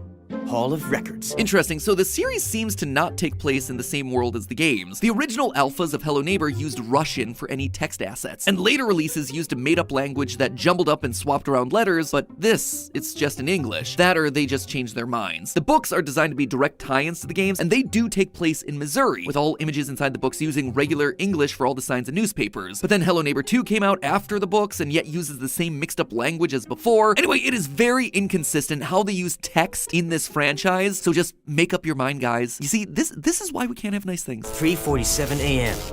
soldering in basement. Frame 890. This one stood out to me as odd. For the first time, we can actually see into the basement without going inside. The basement in both the games and the books are specifically called out as having no windows. Quote from the book Bad Blood. The basement is pretty dreary, windowless, with nothing more than a hanging bulb here and there. And in the games, we literally see fake windows with drawings of the outside world pressed up against the stone, something that the books tell us were made by Mr. Peterson's son, Aaron. We can see the hanging light bulb that was mentioned, but the fact that Nikki can see inside the basement does ruin a lot of the mystique that both the games and books tried to build up about this mysterious room in the house. However, while it's certainly weird for the story, it does help us theorists because it's full of interesting details, namely that it's full of amusement park attractions. We've got a bumper car, a carousel horse, a ticket booth, and a bunch of schematics on the wall for things like a Ferris wheel. This ties in with what we saw during the very first teasers for this game, where we see Mr. Peterson wearing a clown outfit. Back in the day when I was actively covering the series, I was always confused about that detail because it didn't tie into anything else that we were being shown, other than maybe a possible connection to Pennywise, the evil clown from It. But now it starts to make sense when you look behind him and see that on a mannequin is a red nose and red wig, the outfit for a clown. He is actually a part of this circus-themed amusement park. My gut would be the Golden Apple amusement park that we saw just a few frames earlier, and lo and behold, my gut was right, because the books tell us exactly this. Tom, take it away. So yeah, Mr. Peterson is the head engineer in charge of designing all the rides for the park. This scene with the carousel, ticket booth, and Ferris wheel does actually happen in the books, but it's during a class trip to the Golden Apple factory where they're being shown all the designs and plans for the park. That might not seem like an important distinction to make, but what it shows me is that this series is handling things differently than the books. While the books are designed to be a direct link to the stories of the games, this series isn't a direct continuation or standard retelling. Instead, it seems to be a reimagining, taking inspiration from the books and combining certain elements for clearer storytelling, but altering it just enough that we get new lore. Wow.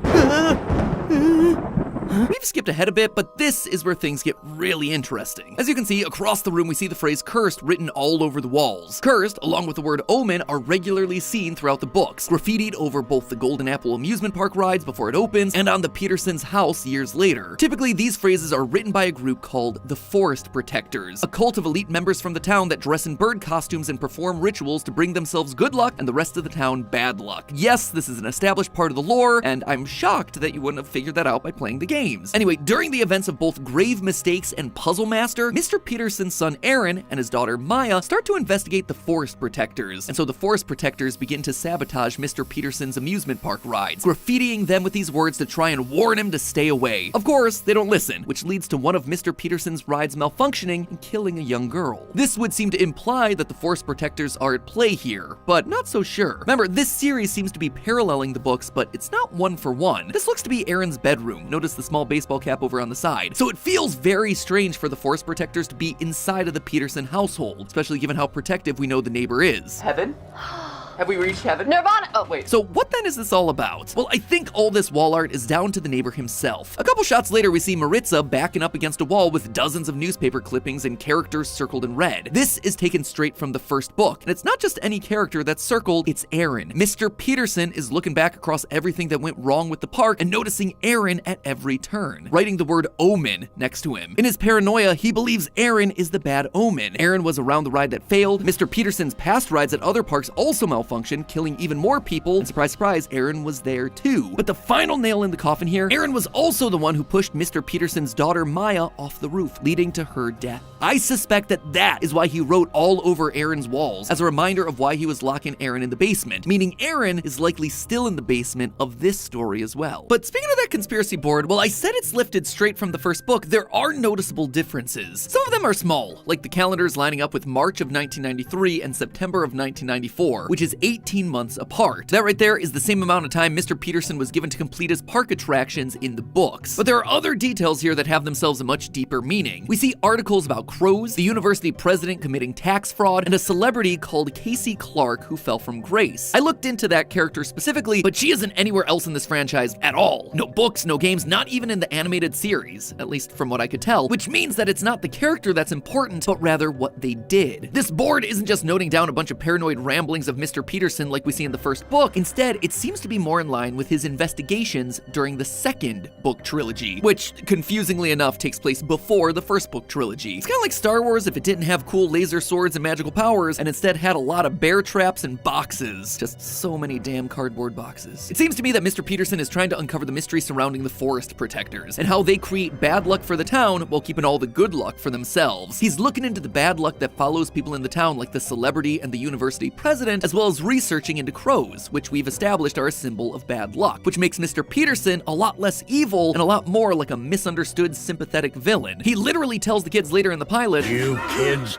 you have no idea what you've done." This must be what he's referring to. They're messing with his investigation. I suspect that Mr. Peterson feels like he's been cursed by these forest protectors, and he's trying to expose them. But he's worried that all these detective kids getting in his way, they're gonna not only ruin his life, but also ruin the town as a result. Frame 4703. That walking animation is really something. His body's always turned to the left and we can't see his legs. Makes it look like they've used a forward walking animation but just keyframed it sideways. And that's weird because they've shown front-facing versions of him before. So it's not like a Sonic the Hedgehog or Mickey Mouse situation where they always have to face one side or the other because of that iconic shape. Hopefully they were able to iron that out in the full series. Other than that, yeah, nothing really to add. It just made me laugh. These are the little details that you notice when you're asked to do things frame by frame. No, not this time. Not this time. You're not gonna do this to me again. Not again. And just like that, we're into our final scene. And I gotta say, the neighbor is far less scary as soon as you make him speak. Part of what was terrifying about him in the games, and even in the first trilogy of books for that matter, is that he almost never speaks. In the second and third book especially, he just towers over Nikki without saying a word, just staring. That makes him creepy and mysterious. But as soon as he starts talking in full sentences like this, kind of ruins the mystique, makes him a lot less threatening. I get that he's human, and they're trying to make him more sympathetic, but I don't know, it just kind of takes the wind out of the sails there. Anyway, we're back at the Golden Apple amusement park, which really is the linchpin of the series. So much happens here in the book series, and we're clearly seeing some of that take place here. The crows begin to circle, and in the second trilogy of books, crows only begin to circle during storms. Now, the crows themselves aren't strictly involved in anything nefarious. In the books, and in reality, birds actually use the Earth's natural magnetic field to help navigate their way, namely during seasonal migrations. Messing with that field, though, can cause an effect known as electrosmog, which causes birds to break away from their traditional flight paths. Now, really big storms do have the ability to affect electromagnetic fields in the world, but never really enough to affect bird migrations. Here in Ravensbrück, though, they're known for having incredibly powerful storm systems compared to the rest of the country, which in turn causes the crows' flight patterns to shift drastically, leading them to then circle. However, this also acts as a sign of a storm coming, and when a storm comes, that means the forest protectors have begun their ritual to curse the town and thereby bring themselves good luck. That's why we see Mr. Peterson here yelling at the sky, "You're not gonna do this to me again!" It's not the crows that he's speaking to, but rather the forest protectors who are bringing a curse upon him and the rest of the townspeople, which he blames for the death of his wife, his daughter Maya, and the failure of his ride designs. Later in the scene, we see him reveal an object with a gemstone in the middle, which is another direct reference to the forest protectors and their ritual. It does look slightly different in the books, but clearly it's meant to be the same thing. Quote, "It's not quite round, but not a cube either. It has lots of sides, each one catching the early dawn light creeping past the clouds. From here, it looks to be about the size of my palm, a tarnished brassy thing." And just look at the pictures. Clearly there are some obvious comparisons here. Now, this device in the book is super important because it's part weather detector. This allows the forest protectors to know when a storm's coming so they can perform their good luck ritual. But it also seems to be the thing that actually brings good luck to anyone who's holding it. Wonder if that's maybe why it changed its shape. There are these real-world gemstones called star sapphires. They look like normal sapphires but with a star-shaped pattern in the middle. Back in the day, they were thought to ward off witchcraft, hexes, and curses. Now, in the book, Mr. Peterson managed to make one of these, and suddenly the investigation into his past ride malfunctions and all the deaths that they caused, they all get dropped in an instant. So again, this seems to be what he's referring to here when he talks about the forest protectors not doing this to me again, because he now has the device that'll be able to change his fate. But one thing you'll notice throughout my analysis here is the repeated phrase in the books, right? All of this stuff is explained in the books. So I just wanted to see if there was anything I could take away from this scene that didn't rely on book knowledge. And the thing that stood out to me was the burying of the doll in the middle of the amusement park. This doll was Maya's doll that we see her carrying around in the game Hide and Seek, which came out in 2018. Now, this doll has shown up in later games of the franchise, like in an underground shrine during the VR game Search and Rescue, but Mr. Peterson's never buried this doll specifically in any of the other games or stories as far as I can tell. So why change that? Well, I would imagine that they're expanding on the crow lore, which kind of sounds like a joke, but I'm being completely serious here. I mentioned at the start of this episode how crows were a sign of bad luck and death. Part of the reason for this was because crows would circle battlefields after a war, looking to feast upon the dead that lay across the land. However, However, there is another potential meaning if you see crows circling, a more spiritual meaning. One interpretation of crows circling like we see is that there's a spiritual transition between our world and the spirit world taking place. This can be as simple as someone communicating from beyond the grave, but it can also be a symbol of rebirth. And you see, this is where the doll comes into play. These dolls have a spiritual element to them, and we see that in real world with puppets. Now, puppets are meant to serve as a bridge between humans and the spirit realm, allowing the user to remove the effects of curses, hexes, omens, and even bad luck. And hey, would you look at that? There's that whole luck thing again. The VR game Search and Rescue actually uses dolls in a similar way. In the final level of the game, Aaron is able to use a doll of another character to switch between his own body and theirs. The dolls have a spiritual connection to them, and when you combine that with the crows circling, it makes me think that Mr. Peterson burying Maya's doll and using the good luck device from the book is all part of some kind of ritual of his own, either trying to bring him and his family good luck like we see in the books, or maybe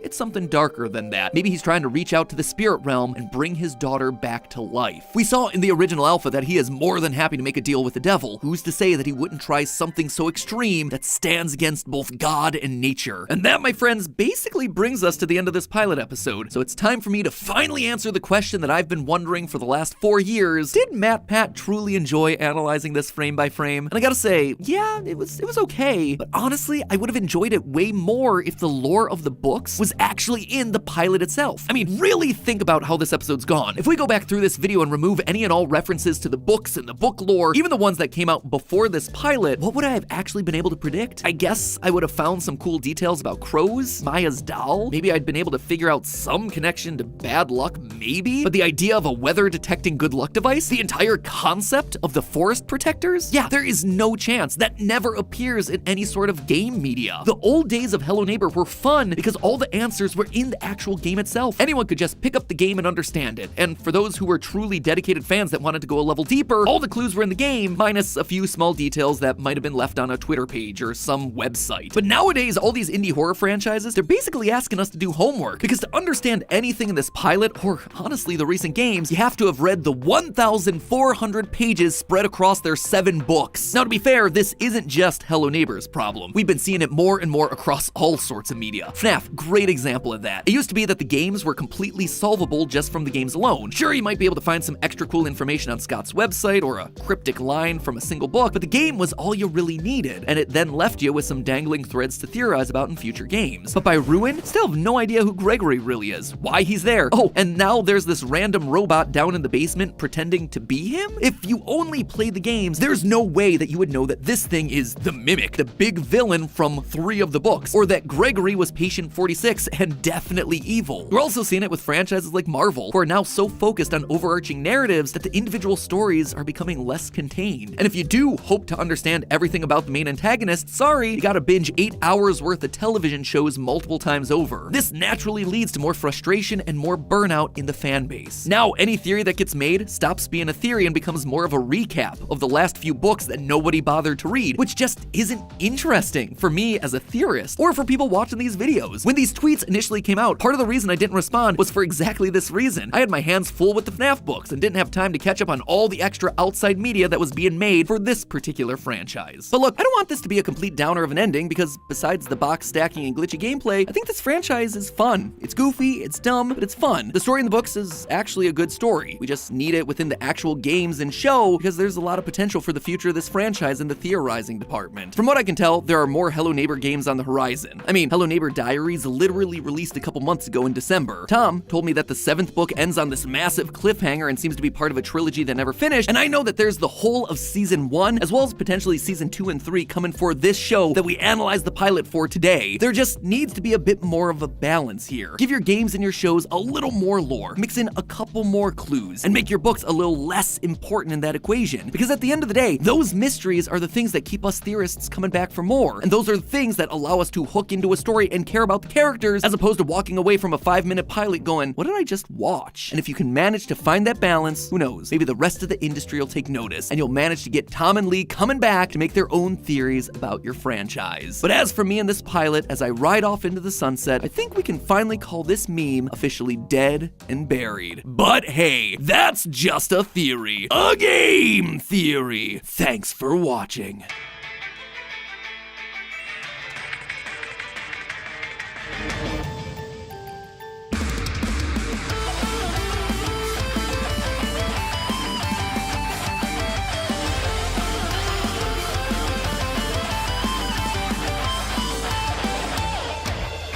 Rings.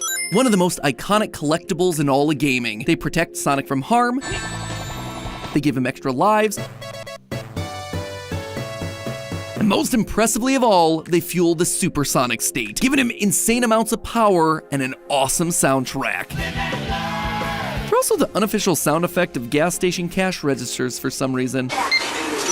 Because of all of these reasons, Sonic's rings are invaluable. Or are they? This is America after all. Everything's got itself a price. Everything is worth something. And considering that these rings have been used as a currency in past games, it means that these rings are no exception. The only question I'm left with though, is Sonic a wealthy hedgehog or is he a broke boy? Hello Internet, welcome to Game Theory, the show that liked theories so much it put a ring on it. Speaking of rings, the Sonic series is full of them. Blue rings, dark rings, dash rings, red star rings, you name them, they're there. But that's not what you're thinking of when I say Sonic's rings, is it? No, you're thinking about these guys, the gold rings that are scattered throughout every stage of every game. For years, I've wondered how much these things would possibly be worth. I mean, they're just giant gold rings floating in the sky after all. Half the size of most of the characters in the franchise. You'd think that they'd be worth a pretty penny. But before I could even think about writing this episode, Sega did something I never anticipated. They gave us an answer. And they did it in probably the weirdest way they could have, through a Roblox game. Sonic Speed Simulator is an officially licensed game by Sega of America, and in it you can collect rings that can be used to buy items. Although instead of a shop like past games, this one actually uses vending machines where you essentially gamble for random cosmetics. I would make a comment about how all of this is being targeted at children, but then again, Sonic ain't exactly new to the world of casinos. Anyway, in the game, Sega offers you the chance to buy rings using Robux, the in-game currency of Roblox, a currency that, wouldn't you know it, has itself a real-world exchange rate. The base price you can buy is 1,000 rings for 14 Robux, which means that you're getting about 71 rings to the Robux. Sounds like a pretty darn good deal to me. 1 Roblox dollar for 71 3-foot-tall gold rings? Sign me up. So now all we need to do is convert Robux to dollars and we've got ourselves the answer. The base rate you purchase Robux for right now is 400 Robux for $5. That right there is a conversion rate of 80 Robux to the dollar. So if we can get about 71 rings for 1 Robux and 80 Robux for $1, then Sega's officially saying that 1 giant solid gold ring in its game is worth, drumroll please, $0.00017 US dollars. Huh? That can't be right, can it? I mean, we're talking about what looks to be a giant golden hula hoop. A low-end gold wedding ring is gonna run you nearly $250, but here we need 57 of them to make a single penny? Now, I refuse to accept this. They clearly didn't think this one through. It isn't the first time that Sega of America has done our blue boy dirty. Anyone remember that time that they told us Sonic was brown? No, I'm gonna be the one to find the real value of these rings, and in the process, I'm gonna upend your entire Roblox operation, friendos. Finally, it's a Sonic theory that the internet can get behind because I'm on your side, Sonic. You and I are on the same team. Today, I'm gonna find out how much coin you got in your pockets that are full of rings. You get what I'm saying. My initial approach was to fight fire with fire. If these rip-off rings were coming from an in-game store, I wanted to see if there were other in-game stores, one from real Sonic games that could offer us a real answer. Of all the Sonic games out there, the amount of shops that use rings as currency is actually surprisingly small, almost as if these rings were never intended to be used as an in-game currency in the first place. Now, besides Speed Simulator, there are only 5 official Sonic games with shops: Sonic Adventure 2, Sonic Riders, Sonic 06, Sonic Unleashed, and Sonic Chronicles: The Dark Brotherhood. Sadly though, the information ended up being a bit of a wash. You see, 2 of these shops are black markets, which means that these items are illegal to buy and sell, thereby making their prices inflate wildly and not really reliable for the comparisons that we're trying to make. And while the other 3 games all feature shops that are completely legal, the items that these shops are selling make it impossible to get an accurate price. Sonic 06, for instance, it sells gems, but they only really show us the color and cut, which aren't exactly unique to any particular gemstone family. Sonic Chronicles sells clothes, and I think we all know how inconsistent clothing prices can be once you consider brands and sizes. Finally, there's Sonic Unleashed, which does have itself the most realistic store, selling produce from various parts of the globe. But even then, those prices were inconsistent when you take into account exchange rates and inflation. So you're telling me that it costs 40 rings for a bunch of Indonesian bananas that would typically cost 70 cents here in the real world, but 30 rings for a New York apple that'll normally cost you $1 from a street vendor? You see how the numbers and proportions there just don't match up? So in true New York fashion, I'm just gonna have to say, forget about it. So if I can't rely on purchasing power to value these rings, I have to go deeper. I have to roll up my sleeves. I have to do it the old-fashioned way. I have to use pixel measurements, and I have to use it for science. Speaking of science,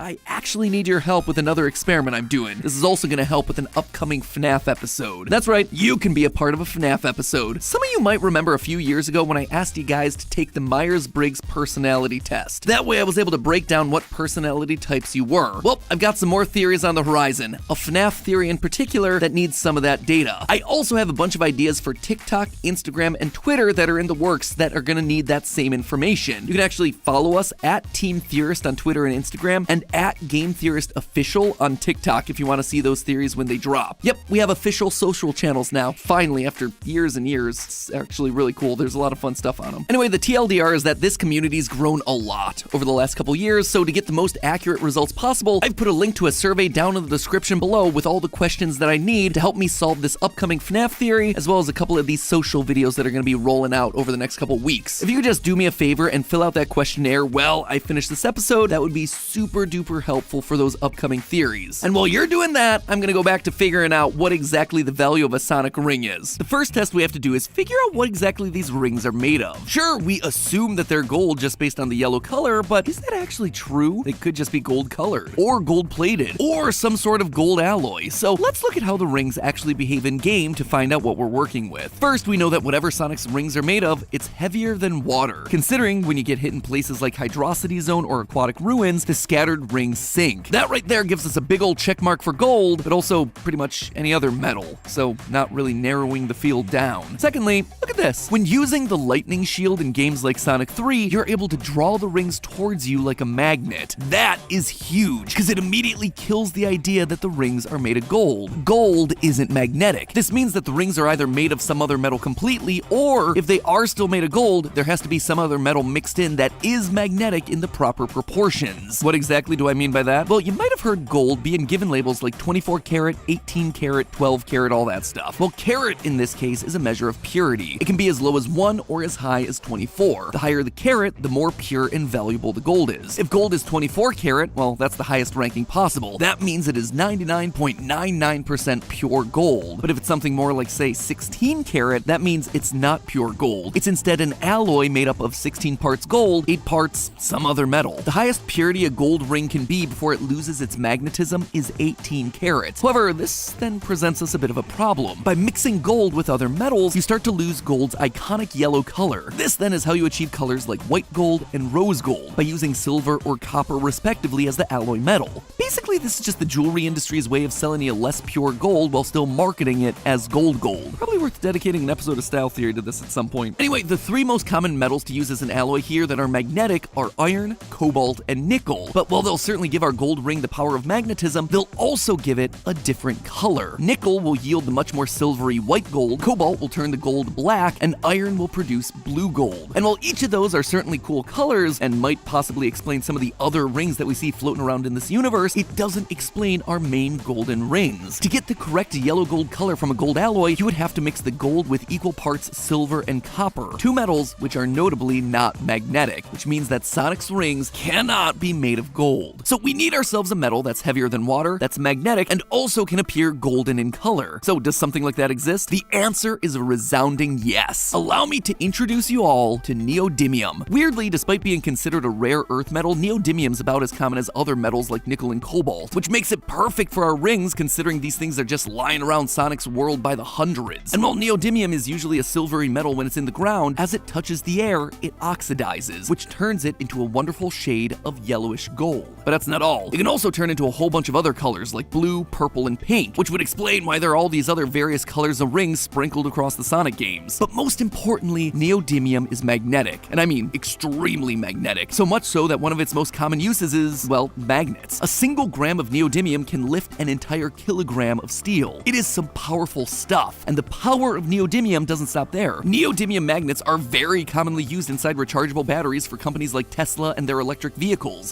batteries equal energy, and while we've been talking about Sonic's rings as a form of currency, throughout the franchise, these rings are also said to contain some ring energy. They're a power source that helps Sonic maintain his supersonic transformation, something that wouldn't really apply to a gold ring, but could very easily apply to a neodymium ring. So really, Sonic's gold rings are better described as his neodymium rings. And now that we know what they're made of, we can figure out how much a ring would be worth. All we need to figure out is the weight of these rings for our final value. And just like most things in math, there's an equation for that. Mass equals density multiplied by volume. Neodymium has a density of 7 grams per cubic centimeter. So all we need to do is figure out their volume, and bam, we have ourselves our final number. The volume of a ring, or in geometrical terms, a torus, is a little more challenging than something like a sphere. With a sphere, all you need is a radius, and from there you can figure out pretty much everything else. But with a ring, you actually need 2 measurements. The minor radius, which is the radius of the solid tube of gold, and the major radius, the radius from the center of the circle to the center of the tube. The easiest way to get both of these radii is with pixel measurements, comparing the size of the ring to something else in the world around it that we know the measurement of, which in this case is Sonic himself. Canonically, Sonic is 100 centimeters tall, and if we take this shot from Sonic Unleashed, one of the games where he uses his rings as currency, this means that the major radius is 24.4 centimeters, or 9.6 inches, and the minor radius is 4.76 centimeters, or about 1.9 inches. From there, we just plug those numbers into this handy-dandy formula for the volume of a torus, pi minor radius squared multiplied by 2 pi major radius. We get that these rings have a volume of 11,000 cubic centimeters, or 666 cubic inches. Multiply that by the density of neodymium, and we get ourselves a total mass of 76 kilograms, or just about 170 pounds. You heard that right. Each individual giant Sonic ring here is weighing over 100 pounds. Now, if these things were made of gold like everyone's been assuming, gold's price per pound is currently $22,250, meaning that a single large gold ring like this would be worth $4,717,000 each ring. Sonic would be able to collect one of these babies and just retire. Screw you, Eggman, I'm gonna go home and eat chili dogs with tails. Neodymium though, well, let's just say it's a lot more affordable as a metal. It used to be worth around $60 a kilogram because of how common it is, but with the increased demand for electric vehicles over the last several years, neodymium prices have surged. Right now, it's about double what it was, $127 a kilogram, or about 270 bucks a pound. Expensive, but yeah, still quite a bit cheaper than gold, which means that our $5 million giant gold ring is actually more like a $9,600 neodymium ring. Don't get me wrong, still plenty of money. And if he gets 100 of these bad boys, he's not just getting an extra life, he is basically getting his own life back as he retires. Except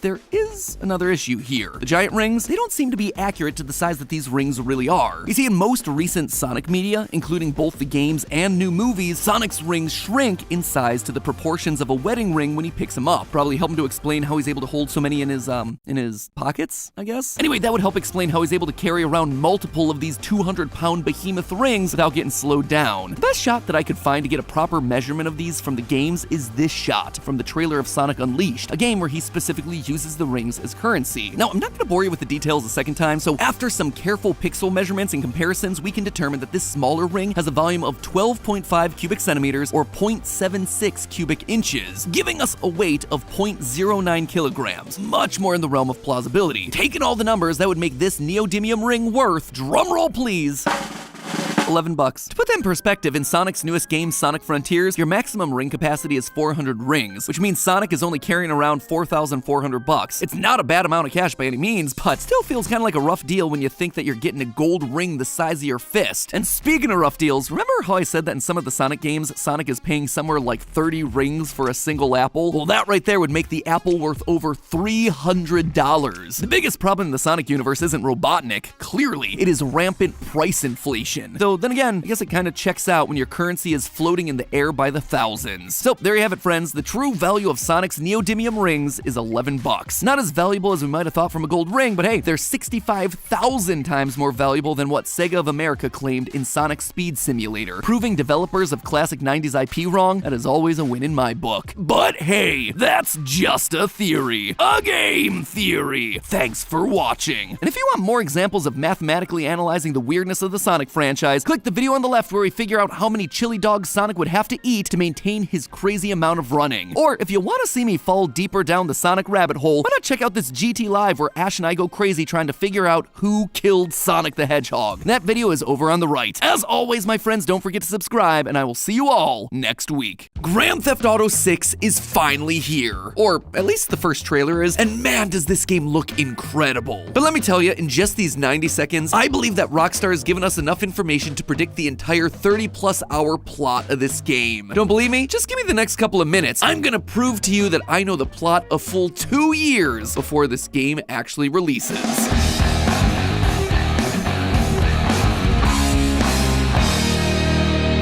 Hello Internet, welcome to Game Theory, where if this is our standard for goodness, then no wonder this country's screwed. And who would have thought that after this insane year of gaming, we'd go out on such a huge bang? It's like Rockstar saw the successes of Tears of the Kingdom, Baldur's Gate 3, Spider-Man 2, and just said, hold my Mountain Dew. It's not even a game release, this thing's a trailer, and the internet just up and forgot about all those actual games and is now obsessed with analyzing this Rockstar trailer frame by frame to learn everything they can about GTA 6. And so you know when people start analyzing things frame by frame, we had to get in on that action. I mean, it is kind of what we're known for over here. No, hello neighbor. No, down, bad boy. No, not your turn. So I sat down and looked at every picture, every line of dialogue, every possible detail to see what I could learn about this newly anticipated game. And I was shocked that despite only having 33 words spoken in the entire trailer, the game's whole plot was laid out bare in front of us. Our lead character's story has already been foretold. A story of drama, passion, and ultimately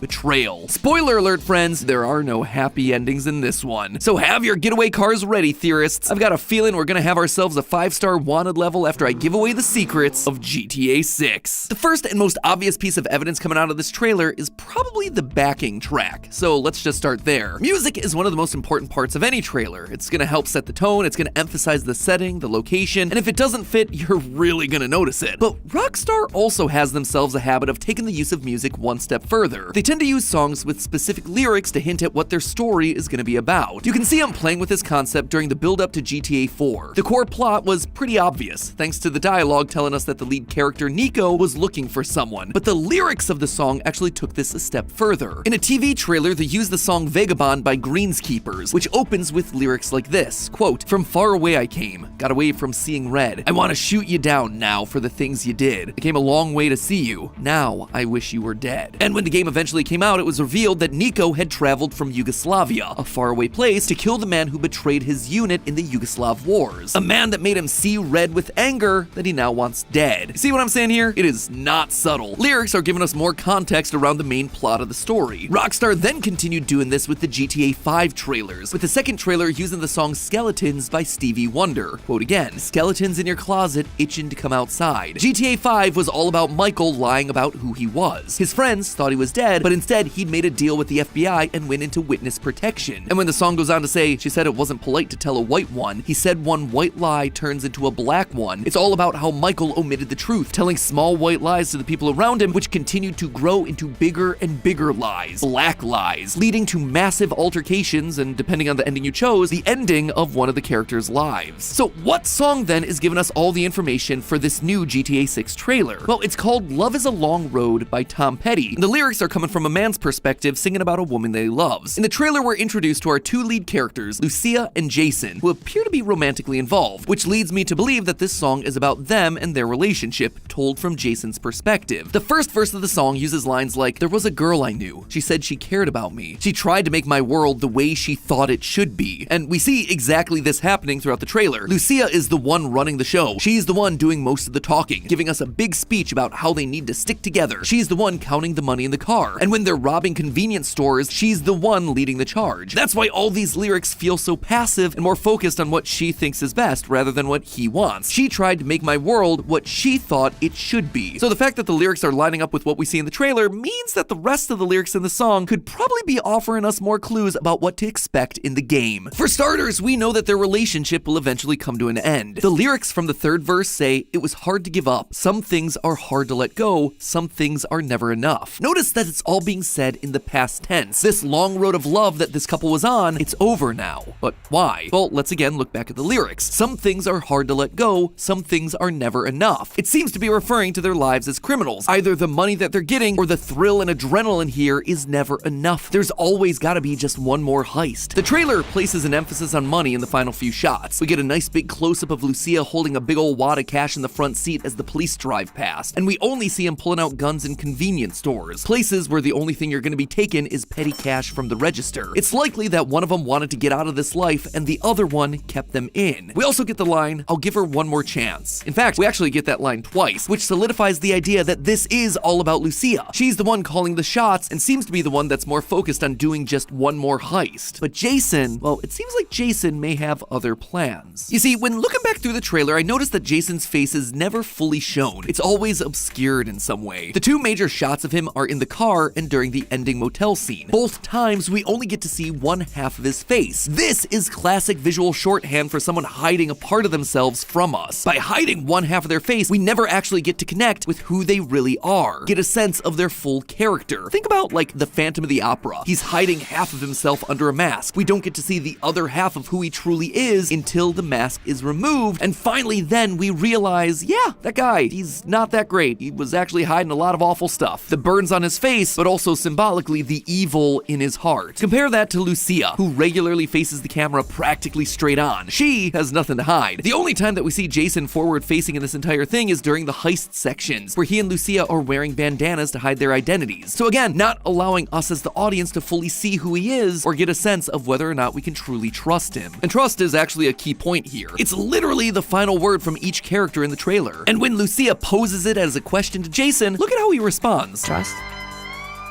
Trust. He's nervous throughout the trailer. In the car scene, when the police drive by, he looks panicked. But Lucia, she doesn't react that way. She's got a more neutral expression. She's enjoying this. This isn't her first rodeo. Then again, presumably it wouldn't be Jason's either, so why is he so nervous? What secret is he trying to hide? What game is he playing? Well, before we get to the games that Jason is playing, let's talk about the games that us theorists are playing. The sponsor of today's episode, Watcher of Realms. It was us versus Jay Schlatt and his followers to see who could beat the most levels, and you guys, you guys showed up. Just look at those scores. You completely crushed the competition. So I just wanted to say thank you for backing me up and showing the world that the real gamers are the thinkers. Now apparently I've been informed that a new experience awaits. We still have all the classic things that made Watcher of Realms a great RPG in the first place. Real-time battles with hundreds of heroes each with their own unique powers, the ability to time your attacks for the perfect assault, combining the powers of land, sea, and sky to create devastating combos. But you've already proved that you're masters of those things. So this Christmas, Watcher of Realms decided to up the game. They decided to put you to the ultimate test. They've introduced a new mode into the game that'll tickle the ears of any true gamer, Boss Rush mode. That's right, you can now test your mettle against all of the most challenging bosses, one after the other, after the other, after the other. And believe me, this mode is not to be taken lightly. It's more than just pure strength that'll win you these battles. It takes brains and strategy, something that we theorists have already proven that we have plenty of. Although, an extra bit of power, yeah, probably be helpful. And Watcher of Realms has taken care of that with their Christmas event, complete with new gameplays, new modes, new heroes and skins. In it, you're gonna be able to collect hero shards, and if you get enough of those, you can get yourself a powerful new legendary hero and skin completely free of charge. So get yourself a new hero and then go to the Boss Rush mode to show everyone who the real boss is. It's you. You get it?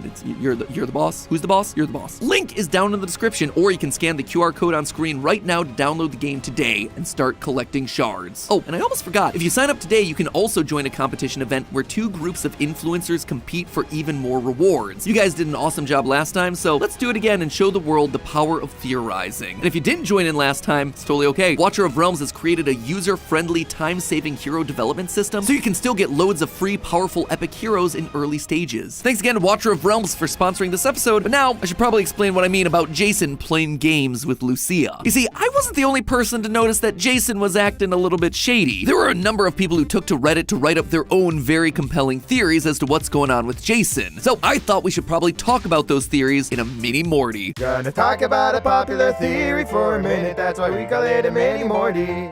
The overwhelming majority of theories that I saw circulating online were claiming that Jason's worried about getting caught by Lucia because he's an undercover cop, one that was assigned to get close to Lucia in order to take her down from the inside. But while on this mission, he begins to fall in love with her. If we go back to the Tom Petty lyrics, she's changed his world, and that's why love feels like a tough and long road, because he's fighting with himself as to whether he follows his orders or his heart. And during the events of the game, he's eventually gonna snap as Lucia continues to push for more and more, ultimately pushing him into something that he doesn't want to do, crossing his moral boundaries. Now, all of that might seem like a bit of a stretch, but there is more evidence here. Firstly, user Willie points out that if you look real close on that second to last shot of Jason, you can see 2 small holes in his ears. Those are earring holes, and it seems weird that he wouldn't be wearing them, which leads to the idea that he might have gotten rid of those in order to go undercover. His haircut also raised some suspicion because, as user God Garbage puts it, Jason really does have that cop haircut too if you think about it. User Jojo Reddit also points out that during the trailer we see a body cam shot from a white police officer, presumably Jason's body cam footage. And this is just my observations, but it's also worth pointing out that GTA 6 began development all the way back in 2014, a year where the media landscape was shaken by the passing of Paul Walker, the co-star of the Fast and Furious franchise. Now, Paul Walker's character Brian was an undercover cop that got romantically involved with a member of the gang that he was investigating. Seems like Rockstar might have taken some inspiration for Jason there. But for as compelling as that argument might seem, there are plenty of holes here that I should probably point out. First of all, the body cam footage from the white police officer, well, I definitely like that as evidence. The idea that this is actually POV footage from Jason, yeah, it's a little bit shaky. If you look closely, you can actually see the officer's forearms are incredibly smooth. But when you take a look at Jason, he is not incredibly smooth. In fact, quite the opposite. He is a hairy boy. In the motel scene, we actually see him with his shirt off and his chest is covered in hair. And sure enough, in the next shot, we see Jason's arms in full view, and they are indeed incredibly hairy. Something about Jason doesn't exactly scream manscaping to me, so those arms in the body cam footage, probably not his. As for Jason's chosen haircut, the game takes place in the state of Leonida, the game's version of Florida, specifically in the city of Vice, which is meant to be a parallel of Miami. Looking at the Miami Police Department's guidelines around appropriate haircuts, the code states that, quote, the maximum extension of hair that's combed outward shall be no more than 2 inches. In addition, the hair on the side of the head shall be gradually tapered. Sounds pretty one-to-one with what our man Jason is rocking, except here again, there's a catch. If he's supposed to be undercover, then police are actually encouraged to break their own rules. The guidance is very clear that undercover cops are exempt from all these rules, because guess what? They don't want them to look like a cop. Makes sense. The guidelines also have something to say about piercings as well. Quote again, earrings of the small post type that do not hang below the earlobe may be worn by civilian female employees. That's right, male officers from Miami aren't allowed to wear earrings, which means that the idea that he's missing them in these shots because he's gone undercover is actually getting the whole thing backwards. Much like the haircut, he would more realistically have gained earrings as a part of his cover, not lost them. All of this is to say that while I really like the idea of him being an undercover agent, sadly the evidence just doesn't really stack up. I suppose he could still be helping the cops as an informant rather than being an actual police officer, which would explain away things like the haircut and the earrings, but I have myself a different solution. While we've all been busy analyzing what's up with Jason in the trailer, I think it's all a red herring. I still believe the song is Jason's story, but I also think it's distracting us away from the real betrayal that's gonna happen in this game. And it all comes down to this screenshot right here. That symbol in the background, that's the state seal of Leonida. And it's very similar to the seal of Florida, you know, the place that Leonida's based on. The Florida seal depicts sable trees, the state tree, a Seminole woman spreading flowers, and a steamboat sailing before the sun breaks over the horizon. The Seminole woman is there to represent the indigenous people that lived there when European settlers arrived, with the flowers being spread representing the harmony between them as well as the prosperous land. The sable trees represent prosperity and economic success. The steamboat is a callback to the transportation advancements that the state made back in the 1800s, and the sun rays are there because the state shines proudly. The point of all of this is that these symbols aren't just there as pretty pictures, they have a meaning. So then, what's the state seal of Leonida trying to tell us? Well, in the seal, we also get the sunshine rays, the steamboat, and the palm tree, connecting it back to the Florida seal that this is based on. But there are also a few key differences. First, let's talk about the woman. Unlike in the Florida seal, where she's looking to the earth and spreading flowers and prosperity to the land, in GTA 6, we have a woman in a red dress looking off into the distance, longing for something beyond the land that she's currently standing on. This would match what we were saying about Lucia earlier in the video. She's longing for something more. Things are never enough for her. It's always going to be just one more heist, one more payday, and then they're going to be able to leave this place and start a new life. But then take a look at the rest of the image. There's a snake hanging from a tree behind her. A snake in a tree is always going to be symbolic of one thing, the Garden of Eden, where Satan took the form of a snake and tricked Eve into eating from the tree of knowledge. This then leads to the original betrayal, where the woman Eve betrays Adam, leaving the couple to get yeeted out of the Garden of Eden by God. Snake in tree equals deception, lies being whispered into the woman's ear, promising her good things that'll actually lead to tragedy and downfall. The woman in the seal wearing red is also interesting. Red is symbolic of anger. It's symbolic of evil. It's symbolic of temptation. Remember that scene in The Matrix where Neo sees a woman in red, but then he looks back at her and it's suddenly an agent pointing a gun at him? It's evil hiding in plain sight. It's betrayal. There's also the classic biblical example of a woman wearing red, the Whore of Babylon. She's a personification of the city's rulers that have fallen to corruption. Red is corrupt. So really, every way to Sunday, this seal is trying to tell us that the woman here is a betrayer. She's wearing red, she's looking out into the distance to get away, and she's being tempted by a snake. That woman, I suspect, is Lucia. Think about what we see of her throughout the trailer. She starts off in a prison meeting with a counselor, but the next thing we know, she's out on parole with an ankle bracelet. I would bet that they offered her a chance to get out, maybe to even have a chance at a clean record and to start a new life, so long as she helps take down the gang that she works with. Lucia took a plea deal from the police. She made a deal with the devil, so to speak, and so she'll be the one to ultimately betray Jason, just like Eve did in Eden. Take one last look at that seal though. Notice anything else that's different from Florida's? Right there. That right there is an alligator attacking someone, which at first might just seem like, yeah, obviously there's an alligator, we're talking about Florida. But I wouldn't be so quick to jump to that conclusion. If the woman in red is meant to represent Lucia, then the person in white standing next to her must represent the person that's closest to her, Jason. Him wearing white is a symbol of his innocence in this whole thing. And the fact that he's being attacked by an alligator in the seal is symbolic of him being sacrificed. He is literally being fed to the wolves, or I suppose the alligators. It's her turning in a loved one to the police, a betrayal for her own self-preservation. She's the one left standing while he's literally getting eaten alive. A man who, remember, based on how he looks throughout the trailer, doesn't want to be there. He's the innocent in this. He's just following her lead. Again, think about the lyrics to the Tom Petty song. She said she cared about me. She said she cared, but did she really? No, it was all an act. So then, does Lucia get off scot-free? Nope. Remember, again, the symbolism that we're talking about here. Eve listens to the devil, Satan, the snake in the tree that's feeding her lies. The snake gets her to betray Adam, sure, but they both wind up suffering the consequences. They both lose. And I suspect that that's going to apply to Lucia here. She listens to the cops. She betrays Jason thinking that it's going to be the thing that gets her off, gets her to escape to a better life, but it's going to backfire. She's going to be taken down too. That's why she's left on the shore longing for a new life, but never actually getting one. She's stranded. In the end, she chooses to work with a snake, but just like we see on the seal, that snake is ready to bite. Am I right? Am I wrong? I guess we'll see in 2 years. But hey, that's just a theory. A game theory. Thanks for watching.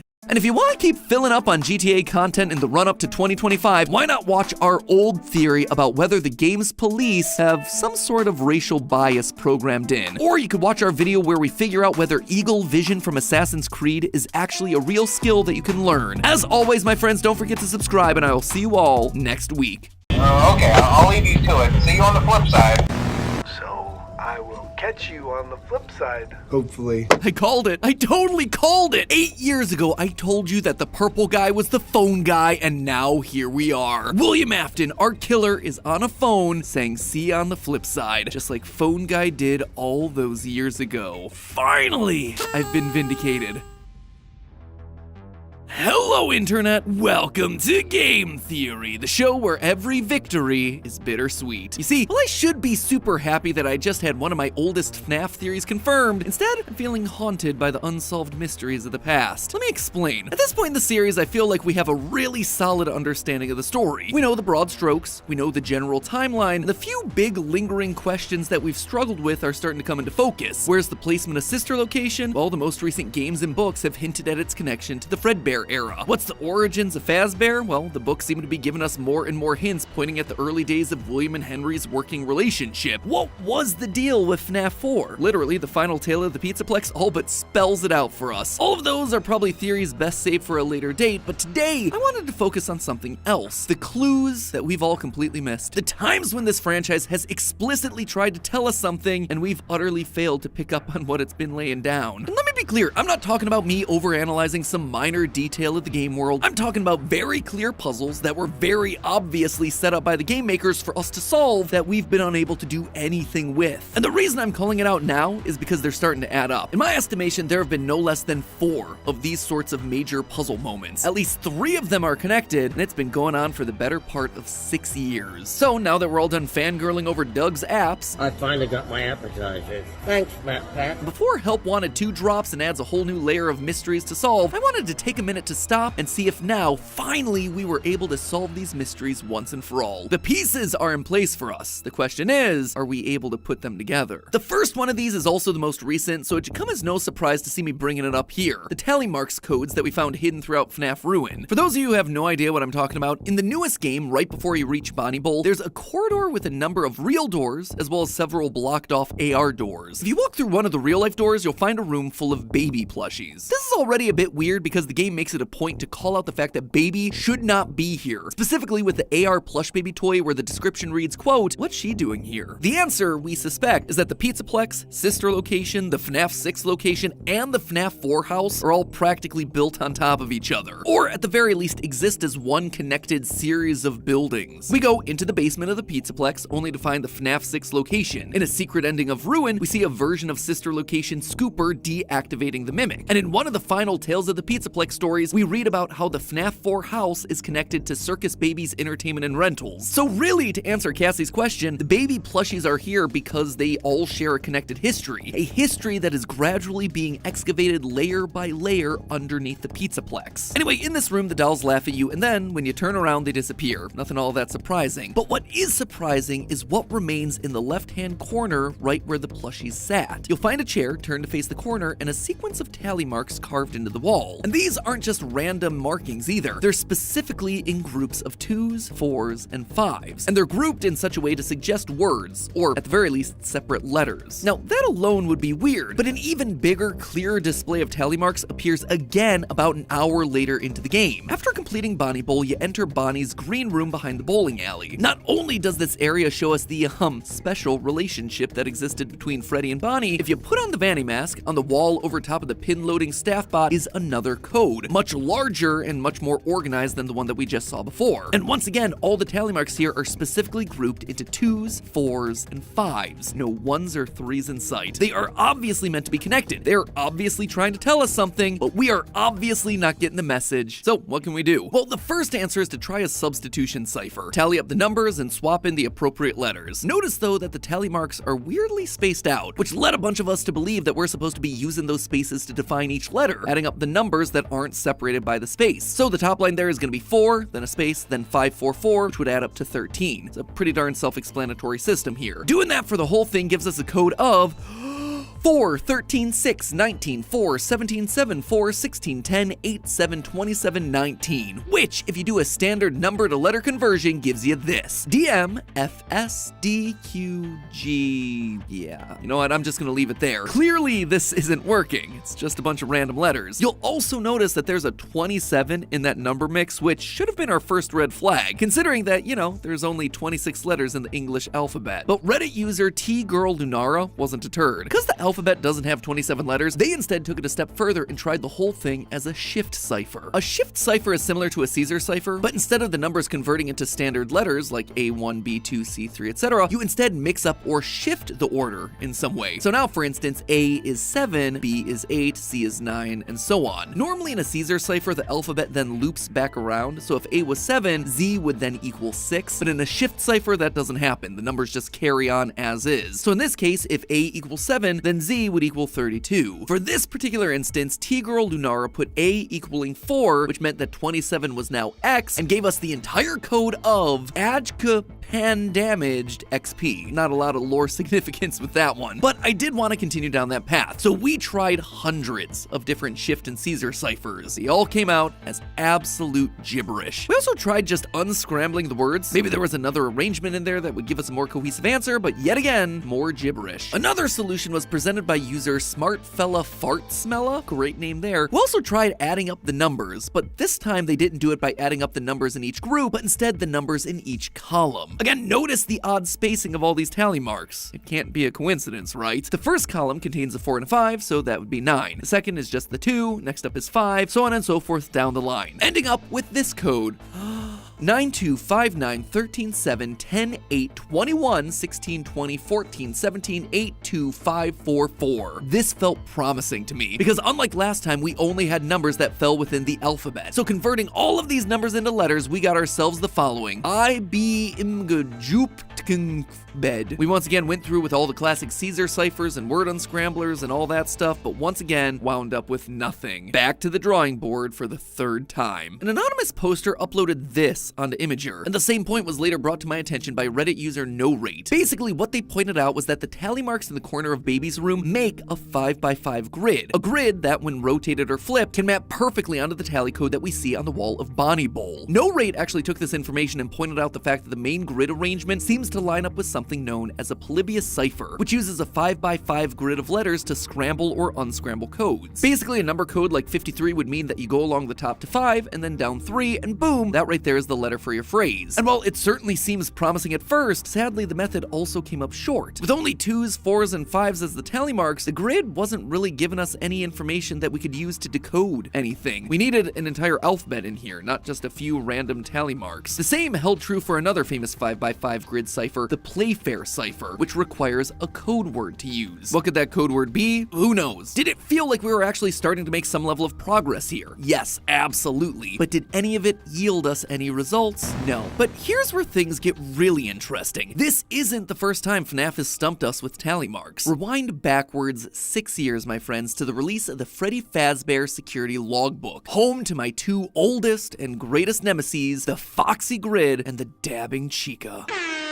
For those of you who haven't been a part of the community for that long, let me quickly tell you that this seemingly innocent children's workbook was pivotal for decoding FNAF 4, for giving us the name of Cassidy, for frustrating us to no end with seemingly unsolvable number puzzles. The most notorious of them all was the Foxy Grid, a numeric grid with a hidden alphabet written into its squares, a grid that we still haven't figured out the use of to this very day. You ever read Moby Dick? At least are you familiar with the story about how Captain Ahab's obsessed with killing this giant white whale? This right here, this Foxy Grid, that is my white whale. This thing haunts my nightmares. This grid keeps me up at night, which honestly are two very contradictory effects of this one grid on my sleep habits, but that is how infuriating this thing is. I am convinced that this grid will eventually give us the name of the crying child. I just don't know how yet. Anyway, one of the other clues that never really got a proper use out of this thing were a series of tally marks that were found throughout the book. The fact that they're in red pen tells us that they were written by Mike. Other than that, we don't really know anything about what they were trying to say to us, and so they've lingered on in the back of my brain for over half a decade. Why am I bringing them up now? Well, I wondered if there was a possible connection between these two sets of tally marks. You know, besides them just being tally marks. Guess what I found? Groups of 4s and 5s only. Yet again, we find ourselves with a collection of tally marks carrying over the same specific sets of numbers. Are they connected, or is this just a random coincidence? Not really sure, but the fact that tally marks keep getting brought up and also keep stumping us, that's just a wee bit infuriating. And yet the games still aren't done with this puzzle. You see, the tally marks are connected to yet another part of the franchise, Security Breach. Back during my playthrough of the original Security Breach, this room in the daycare section really caught my attention. I'm noticing that 2, 4, and 5 are different, which is weird. As someone who has dealt with a lot of codes and ARGs and things, that feels suspicious. I agree. 2, 4, and 5. 2 years before Ruin, some element, some essence of this tally code was still kicking around, but now the numbers were being matched with colors. And so Reddit user Comfortable Map 7594 took those tally marks and used these colors to create a sort of paint by numbers graphic, which I absolutely adore as a possible solution, though I absolutely hate the fact that it didn't seem to produce anything. Let me know down in the comments, do you see anything here? Because to me, all I'm seeing here is me getting depressed. So maybe we just take a break from trying to decode these things and instead take a minute to look at the world around these tallies to get a sense of who might be speaking here. As I mentioned, in the security logbook, we know it's Mike, based on the red pen and the signature at the front of the book. But what about in Ruin? Well, in the baby plush room, we have, obviously enough, baby. Not that shocking. But what's especially important to note here is that they're not all baby. See, half the plushies are normal baby, and the other half are scrap baby. What's the big difference? Well, besides the obvious scrap metal plates on their bodies, there's one thing that alternates depending on the version. Something that's been important to baby since the very beginning. Her eye color. The regular baby plushies have blue eyes, while scrap baby has green eyes, showing the two sides of baby before and after Elizabeth's death and possession. But Reddit user Dylan Hippyjink took it one step further. They noticed that the eyes of the baby and scrap baby plushies were scratched out, leaving just the blue right eye from baby and the green left eye for scrap baby. That right there, that is a complete compelling detail, because it directly matches up to the evil entity that we've been battling against throughout the entire game, the Mimic. You see, in the story Tiger Rock, the Mimic AI program takes the form of the digital entity Tiger Rock, a tiger animatronic with a green left eye and a blue right eye. Is this confirming for us that the Mimic AI and Baby are somehow one and the same? Or maybe that the Mimic has two souls, or entities that it learned from, just like how Baby in the books is two children in one, Elizabeth and Charlie. Not really sure, but that right there, that is a massive revelation that feels super important to solving the mystery. Or at least it did, until I dug a bit more and found out that the Scrap Baby plushies also sometimes have their left eye missing. It is still a very cool, compelling connection that I'm not willing to fully discount yet. It's just not as consistent as I would have liked as far as evidence goes. The chair, meanwhile, looks like a disciplinary measure. A bad child that was put into timeout, forced to face into a corner and scratching away at the wall to count the hours or days out of boredom. Since this is a room full of ghostly baby plushies, it stands to reason that the punished child here could have been Elizabeth. Obviously not physically here in this room of the Pizzaplex, but with the scene recreating a recurring moment from her past in some ghostly spectral way. We know Afton wasn't really the greatest dad to her. Maybe this right here is a glimpse of his parenting style. As for the tally marks in Bonnie's green room, the font is the same, so they were likely carved by the same person. But honestly, that's where the similarities end. These marks appear in AR land, as opposed to Baby's, which are in the real world. This implies that whoever made Bonnie's marks either had the Vanny mask at some point, or is connected to the digital network that's running the Pizzaplex. Bonnie's marks are also higher up on the wall, as opposed to Baby's, which are at floor level, easily reachable by a small child. So then, why these two rooms specifically? Well, a few things come to mind. If Baby is, in fact, connected in some way to the Mimic, and or the neural network that runs the Pizzaplex, we can guess that Bonnie is too. When we deactivate the wet floor bots around the Pizzaplex, we also end up deactivating Bonnie. So that connection into the wider Pizzaplex interface may be important here. We also know that both Baby and Bonnie are quote-unquote missing from the Pizzaplex. Baby isn't supposed to be here, according to that AR description, and Bonnie was decommissioned from the complex. Again, they're obviously loose threads, but in a puzzle with no clear answer that somehow connects two very random, historically unrelated characters like Bonnie and Baby, every small detail here is absolutely worth considering. But that's more than enough talk about tally marks. Let me remind you of yet another numerical code that was just blatantly given to us by the devs that us as a community have been largely unable to solve. Remember those Mylar balloons that I was just freaking out about in Superstar Daycare? Well, they have themselves yet another appearance right here, on the 8th hole of Security Breach's Monty Gator Golf arcade cabinet. On this Balloon Boy themed hole, we get this. 3192. That's suspicious. A handful of numbered balloons. In reality, the number sequence is actually a lot longer. 6369553192. The fact that these are in Monty Gator Golf immediately made me wonder whether this code was the score they had to get in the game, except there are 10 numbers and only 9 holes. But when has simple math ever stopped the internet? User 00core00 tried a number of different combinations to see whether they could activate anything. Sadly, nothing. Then Ruin released with a new Monty Gator Golf arcade cabinet, and so people like Yusuf0808 tried again using this exact same code and still wound up with nothing. Here's the thing though, both of these games have been data mined to heck and back. If this code was meant to unlock something inside of Monty Gator Golf, we'd have heard about it already, which leads me to believe that it's something actually outside of the game. Much like I suspected with the tally marks, it's not about activating some hidden ending, it's about giving us a code, a cipher, a phrase that'll tell us something about the wider world. We just haven't figured out how to use it yet. I've tried converting the letters, ciphers, you name it, I just keep coming up empty-handed. One of our writers even suggested trying hex codes to see if there might be something there. At first it looked positive. The last 6 numbers actually produce a purple that matches the Aftons that we know and love so much, but it's not an exact match, nor does the first half of the numbers amount to anything meaningful. Maybe the fact that these are Mylar balloons connected to the multicolored Mylar balloons in the daycare, which then also connects them back to the tally mark puzzle, or maybe I'm just desperately looking for answers where there are no answers to be had. Now, for all of these lingering puzzles, I was able to find at least a couple of people discussing them online, in Discords, forums, Reddit posts, what have you. But for this last one, nothing. Or at least practically nothing. I could find only 2 posts total, which is exactly why I wanted to raise some awareness about it here, because to me, this seems like a massive clue that largely got overlooked during the wave of reveals that happened throughout Ruin. Early on in the game, we have a chance to revisit the daycare attendant's room. This room is nothing new to a FNAF theorist. It was the one that we were able to unlock in Security Breach by photographing random characters throughout the game world. Inside of it, we were able to find the glitchy Balloon World arcade cabinet, a lost relic to a seemingly incomplete path inside the game. So when the room showed up again in Ruin, I wanted to pay extra attention. On the surface, the room seems largely the same, just a bit messier than before. Boxes of stuff, clothing hanging from from the wall, some post-it notes scattered around, but then by putting on the Vanny mask, everything resets to normal. The room basically goes back to the way that it was, cleaner, more organized, nothing all that noteworthy, until of course you start talking about the notes. Those are worthy. All of a sudden on a blank wall, we get ourselves a 3x3 grid of post-it notes. What is it with Steel Wool games and post-it note lore? I mean, if I had a nickel for every time Steel Wool used post-it notes to hint at lore, I'd have 2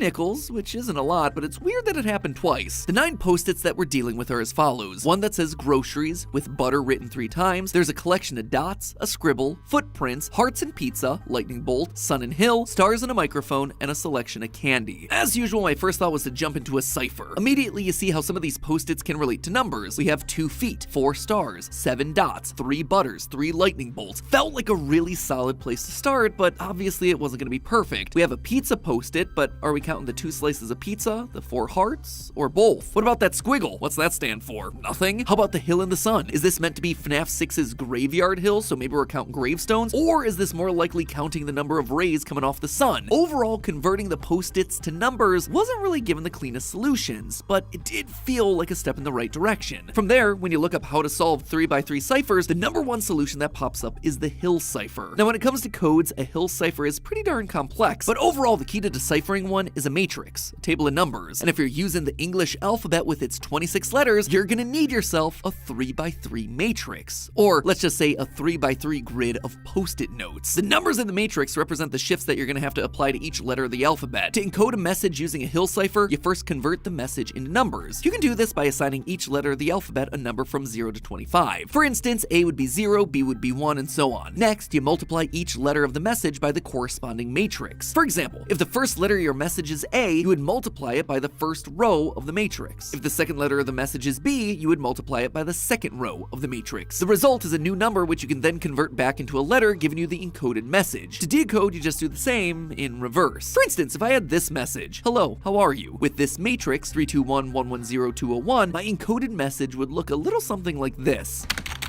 I'm not even gonna try. Like I said, it's a pretty complex way of encoding something, but let's be honest with ourselves, when has FNAF ever not been complex? And after the wall code from Security Breach got broken in a day, Steel Wool was probably looking for something that's a bit harder, some with a bit more lasting power. So really a hill cipher seems to fit this new wall code nicely. There's just one problem. What exactly are we decoding? Sure, we have ourselves a rough matrix, but where's the number or letter sequence that we're trying to put through it? The balloons? The tally marks? I ran them both through a few variations of my own matrix, 3 for butters, 7 for dots, 2 for footprints, 4 hearts, etc., but ultimately I wound up with nothing to show for the whole thing. Again, it felt like we were getting close to a methodology, but I was just missing some crucial step in the process. So I tried a completely different approach. Rather than ciphers, did this collection of images mean something to me? The candy to me looked very similar to the drawings that we saw in the original post-it room from Security Breach. Same goes with the pizzas. The lightning bolts are designed similarly to the charging stations found throughout the Pizzaplex, as well as the bolt of lightning on Glamrock Freddy's chest. Notice the flat tops on the lightning bolts, which makes them distinctly different from other lightning bolts that we've seen across the series, like the controlled shock button from Sister Location. The microphone and stars reminds me of Freddy and the gang. This group of 7 dots, certainly vague, but the number 7 has shown up before in both FNAF VR and the post-it room of Security Breach. Usually it represents the 7 victims, 5 missing children, Charlie, and the crying child. 7 dots, 7 graves. You've got the hill in the sun, which is reminiscent of the hill during the Afton and Princess Quest endings, and the butters were obvious references to Sister Location's exotic butters.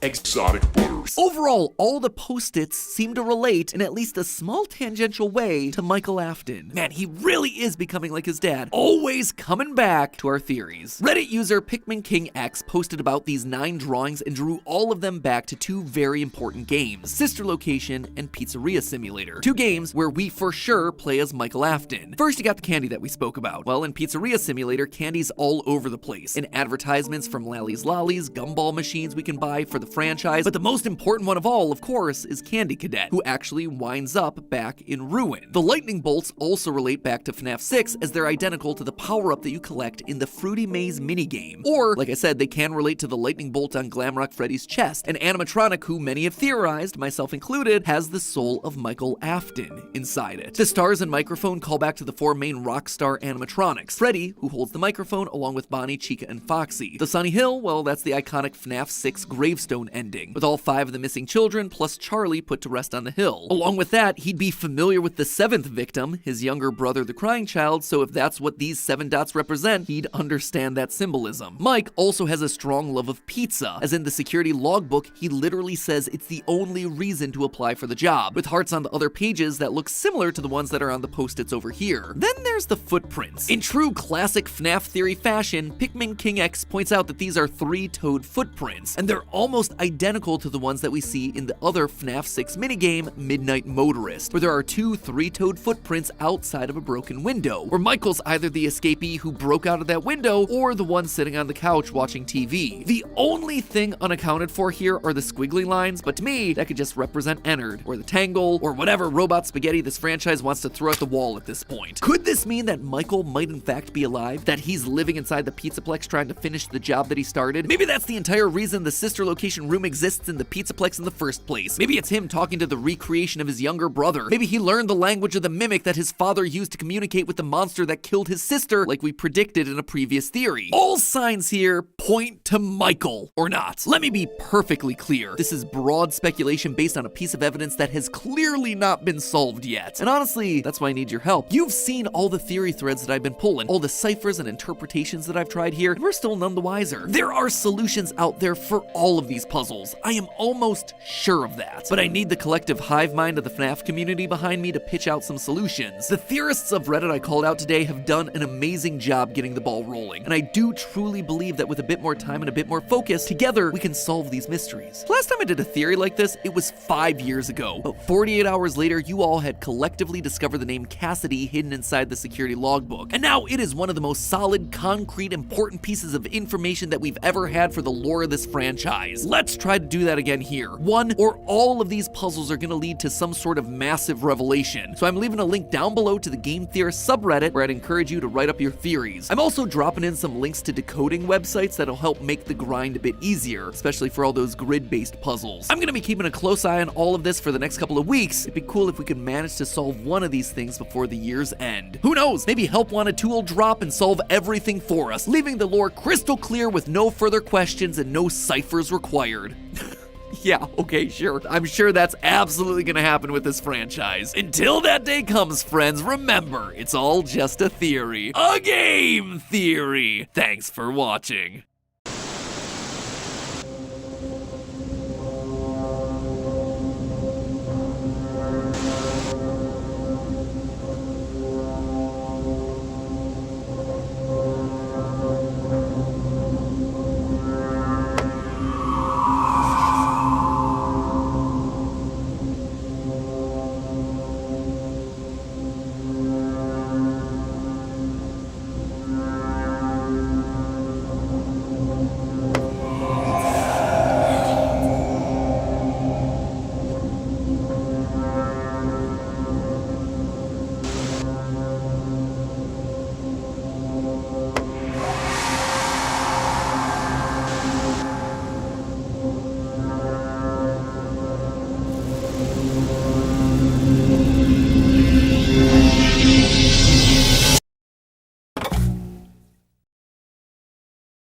Hello, Internet! Welcome to Game Theory, the show that always votes for lore! To vote for lore on your device, simply click that big ol' subscribe button. If you don't, the video will end. Quickly, before a big shadowy organization shuts us down!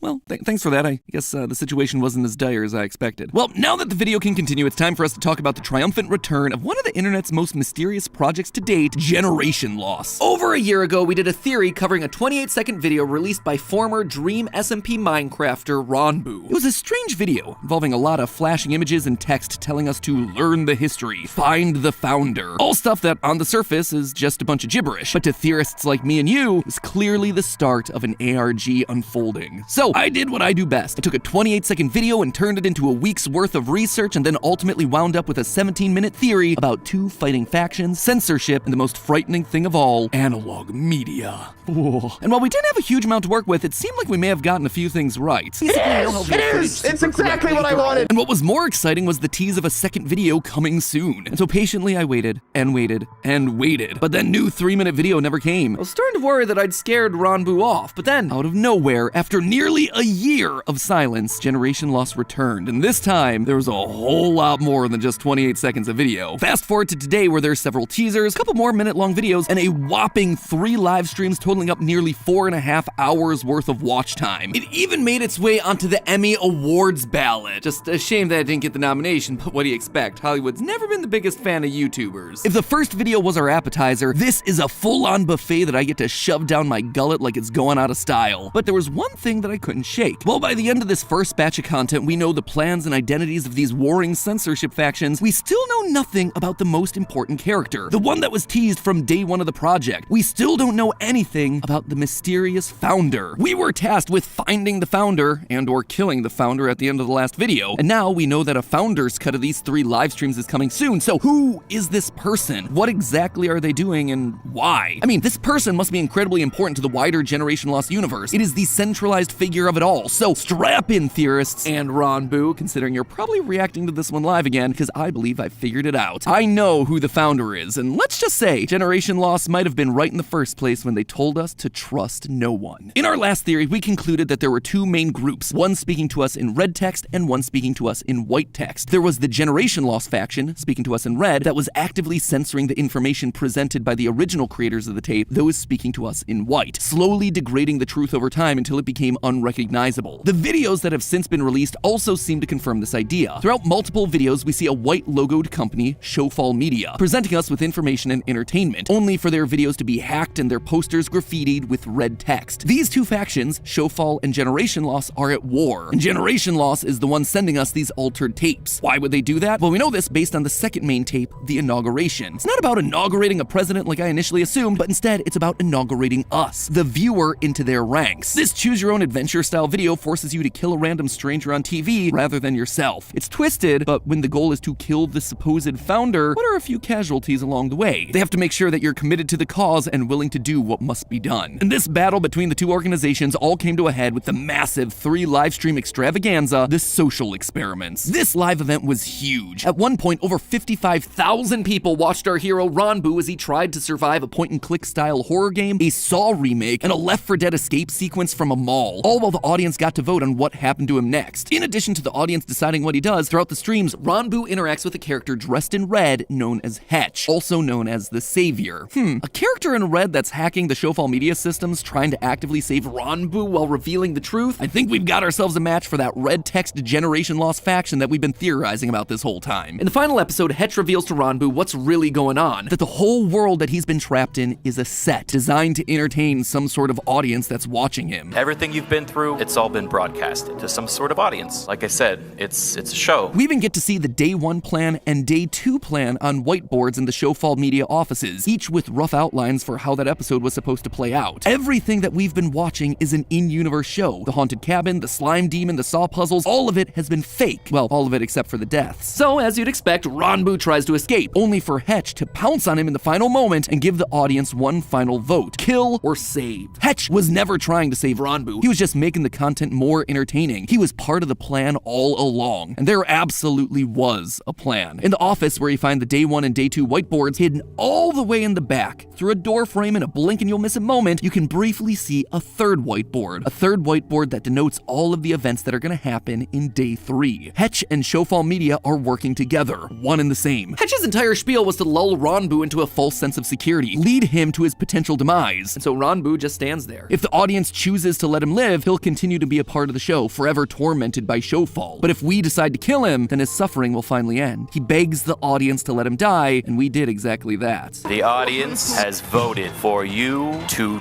die. And that's it. Ron Boo dies in a Christ-like pose, an innocent man sentenced to death by a manipulated crowd. At least, that's what Ron Boo wants you to believe. This ending, while certainly powerful, is just like everything else we've seen. It is far from the reality of the situation. In fact, I suspect that Ron Boo's been in on it from the very beginning. On day 3, Ron Boo has to choose a code to enter into the heart of the facility. However, despite it being put up to the audience vote, he decides to go with his own option.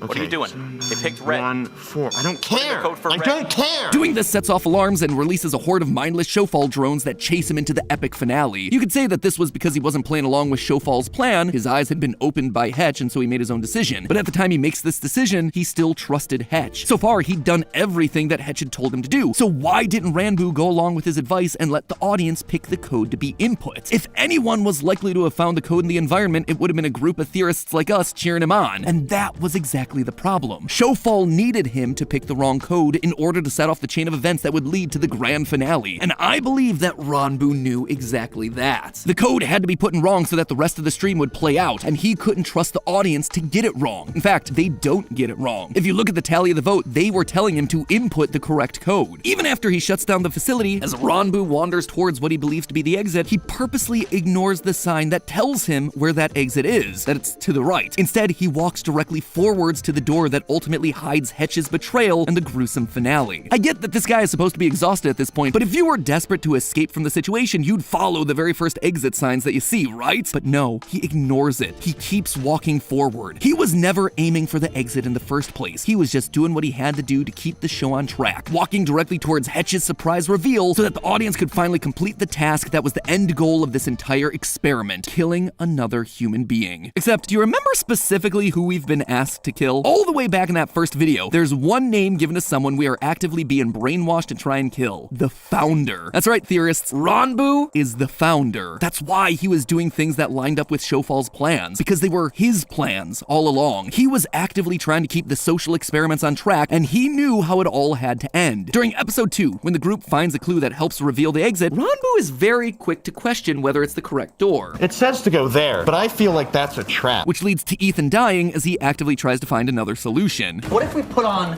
like, this shoe? Oh, guys! Guys, the door! Oh my God, the door it's the way is moving! out. It's the way out! Oh no! Oh God, it's not the way out! Ah! All of this death is part of the entertainment, so he purposefully deceives the other contestants to keep the entertainment value up. It's why he doesn't participate in searching the extra doors or being part of their silly ideas. He knows what's behind those doors. He needs to get to the end to have the audience choose to kill him. The only time that he really risks his own safety is when it's the correct answer. Look, it says behind you. That's gotta be the exit. Well, I'm not going first. That's all right. I'll go. Oh, guys, look. It's the next room. Coincidence? I think not. Ranboo's knowledge of everything that's happening is on show even from episode 1. When he frees Sneeg from under the stairs, he states that he's been there for 6 months, to which Sneeg replies, 6 months? I don't know. Who's to say? I've no idea. Sneeg never gave Ranboo any sort of indication of how long he'd been down there. Ranboo slipped and gave out the information without being prompted, because he was the one who put Sneeg down there in the first place as a part of his grand plan. He then tries to brush it off, to distract Sneeg in order to not raise suspicion. Characters like the Puzzler also seem to be scared of Ranboo. At the beginning of episode 2, the Puzzler electrocutes Ranboo so much that it almost kills him. Oh, I thought I killed him. That would have been awful, considering there's a lot more going on today. Sorry about that. I honestly didn't mean to do that much. If Ranboo was just another randomly selected victim, I can understand why he might still be panicking, given the plans that he has for him in the finale. But there is no reason for the Puzzler to apologize here. I mean, this guy's meant to be evil. Loss of human life isn't that big of a deal to him. Unless, of course, killing him would have meant killing his superior. If Ranboo is in fact the Founder, then he hired the Puzzler to do this job. And if he'd ruined the plan by killing Ranboo before the finale, I'm sure there would have been dire consequences to pay. Ranboo even corrects the Puzzler when he makes a mistake. The Puzzler responds to Ranboo's question like this. Well, that's for you to know and for me to find out. To which Ranboo responds if he meant it the other way around. Now, this could just be a flubbed line, but I actually think it's the mask falling a bit. He's presented with the guy who's in charge of everything, and he almost kills him by accident, so he's gonna be super nervous at this point. And that's why when Ranboo asks how long the game is, him saying, "That's for you to know," is quite literal. Ranboo's the one who knows everything about this game. The Puzzler is just here to fill a role. And why is Ranboo doing it? All in the name of helping humanity. That's why Ranboo is called the hero after all throughout the videos that lead up to the social experiments. Why he's hung up on all this Christ-like imagery for his death. He literally sees himself as the savior of this world that he controls. All of this convincing the audience to kill him, another human being willingly, it's exactly what he believes humanity needs in order to survive. You know, these social experiments remind me a lot of the real-life social experiment conducted by Yale professor Stanley Milgram in 1960 1961. For the test, he gathered 40 men between the ages of 25 and 50 from a variety of occupations, backgrounds, and education levels. In the experiment, these men were put into the role of the teacher. They were instructed to give electric shocks to another person called the learner whenever that learner made a mistake in answering questions. But here's the twist. The learner was actually an actor told to get a lot of the questions wrong, and all of the electric shocks were fake. They pretended to be in pain whenever the teacher administered a shock, but in reality, no harm was being done. The important part of the experiment was that there was an authority figure, a scientist in a lab coat called the experimenter, who would instruct the teacher to keep giving higher levels of electric shocks, even if the teacher felt uncomfortable doing it. The experiment aimed to see if the teachers would continue to obey the authority figure and give the shocks, even when they thought it was hurting someone. And they did. They did a lot. In fact, the results were shocking. Pun definitely intended. You see, many of the participants continued to give shocks just because the authority figure told them to. By the end of the experiment, 65% of the men tested administered a shock that would have been so strong that it could have killed the learner if any of this had been real. In a lot of ways, this is the exact same sort of experiment that's been run on us throughout generation loss. Can you convince normal humans to vote to kill another human rather than just standing by their morals against an authority figure? Showfall and Hetch are the authority figures here, assuring us that we must be willing to choose death of another person when that option arises. All the way back in that second video, we learned that death is the quote-unquote correct option, but unlike in that video, in the social experiments, we're shown the person that we're going to be killing. We meet Ranbu, we see him in desperation, we watch his painful journey, and then we're asked to kill him anyway. And just like with the Milgram experiment, it's all fake. The shocks that the learner was experiencing never existed, just like how Ranbu's death was staged. As the founder, he needs to stay alive to carry on his experiments. We actually see evidence of this all the way back in episode 1 of the social experiments, with these brief reality show-esque cutaways that get inserted into the main live stream. I'm hungry, and when I'm hungry, I get the grumpies. So when I'm cooking, I like to do a little bit of, chopping and dicing. Consider how these cutaways in reality TV work. These aren't natural by any means. The cast member is sat down and asked interview questions that relate to specific moments after they happen. That proves that Ranbu was aware that this thing has been a show since the very beginning, not later in episode 3 when the artifice is suddenly revealed to him. But more importantly, it reveals to us a timeline. See, these sorts of cutaways aren't filmed before or even during the events that are unfolding. They're filmed after the fact. If the producers notice a moment that they feel is important for them to focus on, they'll then gather cast members to discuss what happened so they can splice it into the show. Meaning that Ranbu wasn't doing those reactions live. They were happening later. Except there's one problem with that. The social experiments take place over 3 days, and we pretty much see Ranbu go straight from one day to the next without a break. So when would they have been able to film him saying all this stuff? Simple. After the show was over. After Ranbu's quote-unquote death. Obviously, this is far from the end. At the finale of the streams, we're treated to a little sneak peek of what's to come, the Founder's Cut. There's a lot of things that I want to make more clear story-wise. You're gonna see new angles. There's gonna be stuff that I'm going to add in. There's going to be lines that I'm going to re-record and add in as well. Ranbu even said that he plans on making the ending even sadder than it already is. And you know what that is? That's manipulation. Manipulation of the audience. It's Ranbu, the founder, deciding what is truth, what is canon, and what's fiction. It is, in a very literal way, the definition of generation loss. A copy of a copy, where that original event is thrown out, and the newly altered copy remains until eventually nobody even remembers what happened in the original. In fact, I wouldn't be surprised if once the Founder's Cut is released, the VODs of the original streams just quietly fade away into the background. He'll deny their existence, gaslighting us all into thinking that his version of events are the version of events. The founder is gonna curate our experience, control our thoughts, replace our memories with ones that he's created. The only question is, are we gonna let him? Seems to me like the true social experiment begins now. But hey, that's just a theory. A game theory. Thanks for watching. And if you're enjoying the deep dive into YouTuber lore, got this video on the left where I dive into the world of Alex Bale's Happy Meat Farm ARG. Another great example of YouTubers creating awesome stories and worlds. Or, if you want to learn more about my personal lore, you can always watch me overcome fear and make a fool of myself at a professional golf tournament. As always, my friends, don't forget to subscribe, and I'll see you all next week.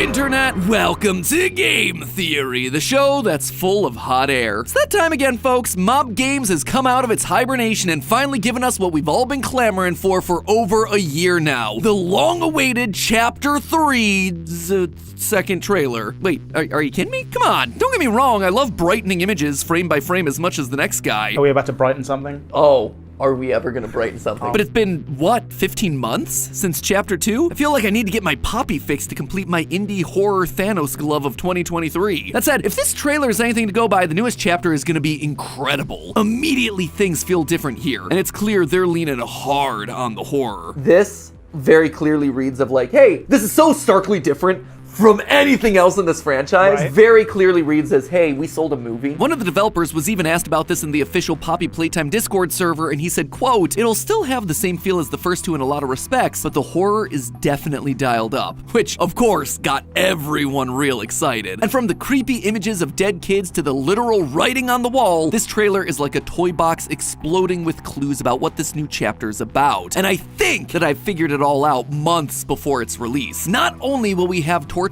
kids and sinister poppy gas, but we're now being shown more about the monsters they became and the creepy religion they've created. A religion full of sacrifices, rituals, and a leader who's manipulating his congregation into serving him. So strap on your grab packs and hold your breath, loyal theorists. We're heading deep into the cloudy red fog of play care. The repeated theme for this chapter is the use of red gas, so let's start there. In a past theory, I suspected that this gas was made from poppies, a red flower that we know Playtime used in their experiments trying to bring dead rats back to life. It's also in the name of the game, so, you know, not that big of a logical leap. I also pointed out that poppies have been used throughout history as a sleep agent, mainly due to the natural opium that's contained in the plant. And that is exactly what we see in the trailer. On the walls of the play care, we find a drawing that shows clouds of red gas with the phrase "time for bed" written underneath. This is the last thing that the child sees before falling asleep under the influence of the gas. Which then leads us to the question, who's our new monster responsible for delivering it? We see some crude child drawings on the wall of a purple creature with red clouds around him, and text all associated with either sleep or nightmares. This then seems to be our gas monster. Sometimes the purple figure is shaped like a bird, other times it's got super long limbs, and sometimes it's just a purple scribble. This has gotten many people on the internet to think that he's a shapeshifter. I disagree. I suspect that this is just the result of sleepy kids not having a clear vision of what this thing actually is as they pass out. Fortunately for us though, we get to see a bit more of this creature. By pausing the trailer on one of the final frames, brightening the image, and then color balancing it a bit, we see that it's got itself a purple paw with 4 sharp claws. That, coupled with the shape of the nose and eye sockets that we see during the final jump scare, as well as the presence of a muzzle right here, reads to me like an old cartoon cat, almost like the Cheshire Cat from Alice in Wonderland. Now, that at first might seem weird. This franchise already has itself 2 other cats in the form of Cat Bee and Candy Cat, so why are they triple dipping? Can't they come up with something new? I suspect that it's because a cat that lures kids to their final sleep is actually a common superstitious belief. One phrase that you sometimes hear tossed around is that cats will steal a baby's breath. For centuries, there have been these urban legends circulated about cats sneaking into cradles at night, causing children to suffocate and die. It's unclear where that whole urban legend started, probably the story of just one parent where it happened to them, but it's thought that the smell of the milk on baby's breath, or the crib being a nice warm place to cuddle, or the cat being jealous, some combination of those things get them to climb into bed, lay across the baby, and deprive them of oxygen. There was even a coroner back in 1791 that came to examine a deceased child and actually stated this urban legend was indeed the cause of death, which only gave more support to the superstition. And that, I suspect, is what our Chapter 3 cat monster is doing. After a fun day at the game station under the watchful eye of Mommy Longlegs, this guy would come in to quote-unquote help the children fall asleep, stealing the breath of children by replacing their air with his poppy sleeping gas. Considering that we've been seeing more and more images of gas masks, this is also something that we're likely going to have to use to protect ourselves. Otherwise, we might begin to hallucinate and have to distinguish between what's real and what isn't, just like the kids' drawings on the wall would suggest. So what is this gas cat? Or, I suppose if you're following the conventions of the naming system for this game, it would be Gassy Catty. Not the most sinister of names, but what is Gassy Catty up to now? Well, the writing is quite literally on the wall in this trailer. It's been busy carving phrases like, "I live to serve our angel of salvation," "I rejoice in him," "wrapped us in garlands" on the walls. Garlands, by the way, are wreaths of flowers that are often used for Catholic baptisms, so you might start to see where all this is going. So are these stage lights? They look like candles to me. Are they? Oh yeah, I think they're like ritual candles. Okay, a lot of religious imagery here. Gassy Caddy is no longer taking on the role of a monster, but instead that of a religious leader. This idea is also exemplified by another carving that we see on the wall, my somniferous flock. This isn't referring to a group of birds, it's being used in the Christian sense. One of the many roles that Jesus is associated with in Christianity is that of a shepherd, one who tends to, feeds, and cares for his flock. The sheep in this scenario are his followers, people that rely on and follow Jesus in their day-to-day lives. Meanwhile, the word somniferous stands out for a few reasons, mainly because I've never heard anyone ever use that word in a sentence before. Turns out that in the years since this factory closed, Gassy's been studying up for his SATs. Always be learning there, Gassy Caddy, because let me tell you, I am right there with you. I too am a nerd for words. Somniferous would be what, my sleepy? Yeah. Because somnia is sleep. Turns out I was actually half right in my assessment there. According to Google, it's not just being sleepy, but having sleep induced upon you. So our Gassy Caddy is talking about his flock of sleepy kids, the orphans in the play care that he's putting to sleep. But the play care has been abandoned for years. There aren't kids there anymore that can serve as his sleepy flock, right? Wrong. The whole point of the play care and the poppy gas was to help convert them into toys. But rather than them all being giant toys like Huggy Wuggy, I suspect a lot of these kids turned out much smaller. When the team and I were playing through Project Playtime's newest update, we noticed this poster.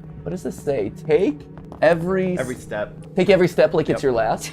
Oh, and they're heading to Playcare. Yeah, and it's a bunch of random characters, so these are kids, not like toys. A poster with 3 new plush toys walking towards the Playcare. Now at the time I just thought that these toys were there to represent the children walking to the Playcare, trying to make things seem wholesome and child-friendly, but now I don't think that these were representations at all. I've already mentioned the sad-looking images of the children on the walls of the Playcare, but did you notice the remains of characters next to their faces on the edges of the frame? These are the same characters, the dog and the unicorn. There's also a new character there that wasn't on the poster, a green bunny. And if you look at a later drawing from one of the children in the trailer, we see a plush with floppy green ears and the words, my new friend. This kid became his friendly green bunny, and I suspect that the other children all had similar fates, becoming the very mascots of Playcare. This is the sleepy flock that Gassy is talking about, a group of converted children that are lost and scared and see him as their only savior. But then who is this angel of salvation that Gassy Caddy's talking about here? Well, the last 2 wall scratchings give us that answer pretty explicitly. The original saved me, I rejoice in him, and never forget the hour of joy. In our last theory, we suspected the hour of joy was the moment that the toys revolted and reclaimed the factory. In one of the analog horror tapes released on the Mob Games YouTube channel, we see the hour of joy is at hand written on one of the walls right before we hear screams of the factory workers. Screams that match the ones we hear on the scientist's VHS tape from chapter 1. Though still missing, today's events are no doubt in relation to him.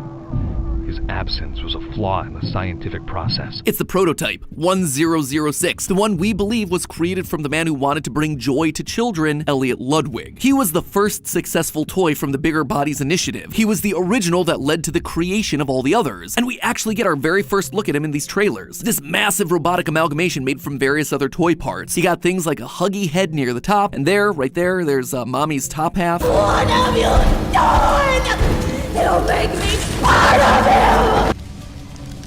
This is what the prototype's working on. This is what Mommy meant by make me a part of him. And my suspicion is that this is what Gassy and his somniferous flock are helping to build. Any cult needs themselves a goal, something that helps the leader to become more powerful. And gathering parts of dead toys, maybe even killing other toys themselves in order to build a monstrous body, yeah, that one seems to fit the bill. And if any of them die along the way, well, then they're just martyrs for the cause. In the opening shot of Huggy's headless body, there's actually a dog plushie similar to the dog that we've seen in the posters, also missing a head. If you die or fall victim in your mission, you don't die in vain, you get the privilege of becoming part of the savior. But did you notice something missing in this 1006 amalgamation? His spindly arm and long thin fingers that we see from the end of chapter 2. That critical missing piece in this silhouette makes me think that this isn't his body, or at least I don't think it's his body yet. Notice how still the silhouette is. While that could certainly be there for dramatic effect, I actually think it's because this body is a work in progress. The candles around the Playcare give off a ritualistic vibe, and that, combined with the missing iconic arm, makes me think that maybe 1006 Gassy and his flock are gathering these materials to build him the perfect body, and that they still need to put his soul into that body. And so chapter 3 is going to be about us stopping it, stopping the somniferous flock from finishing the job so that maybe finally we can be a hero in this game. Maybe. But I don't think so. You see, thus far, we've been nothing but the villain. It's been well established at this point that we used to work here. And not only did we work here, we were instrumental in the creation of some of these toys.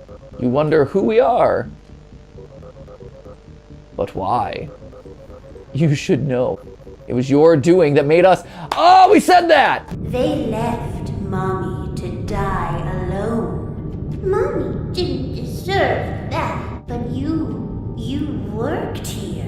So if anyone deserves to die alone, it's you.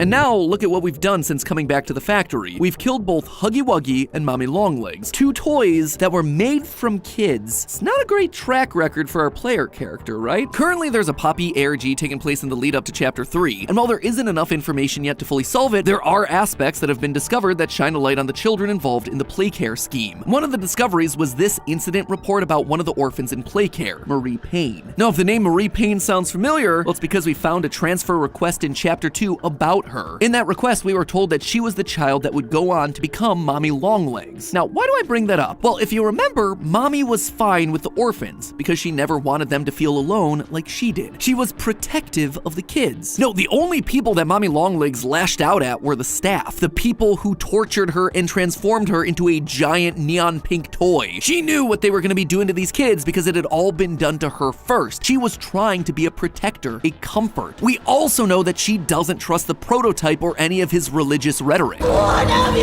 done? You'll make me part of him! This is especially important if the prototype is indeed Elliot Ludwig, founder of Playtime, the man who started the whole toy conversion process in the first place. She doesn't buy his liberation of toys shtick one bit. She knows that he's once again trying to use the people around him for his own selfish gains. In fact, a group of toys building a big body using the parts of other living creatures, it's the Bigger Bodies Initiative all over again, but this time for the prototype. All of these clues together make me curious about what our motivations are for being here. Are we actually here to help, or are we just cleaning up the mess of evidence that we left behind? Are we on the side of the orphans, unwillingly turned into monsters, or are we gonna end up siding with Elliot all over again, a man who created a nightmare for so many? Early signs aren't exactly promising. We stripped Mommy of her freedom and independence only to feed her to the prototype. So what do you think is gonna happen next with these kids from Playcare? Seems like there's no route where we don't walk away with some blood on our hands, though some tells me that's something our player character is more than familiar with. But hey, that's just a theory. A game theory. Thanks for watching. If you're enjoying theories about brightly colored mascots, I highly recommend you check out our coverage of Welcome Home. If you like Poppy, you are gonna love this mystery ARG website. Or maybe you're in the mood for a horror game that isn't about dead kids being turned into monsters. Sounds impossible, but if you check out our theory on My Friendly Neighborhood, you might be pleasantly surprised. As always, my friends, don't forget to subscribe, and I will see you all next week.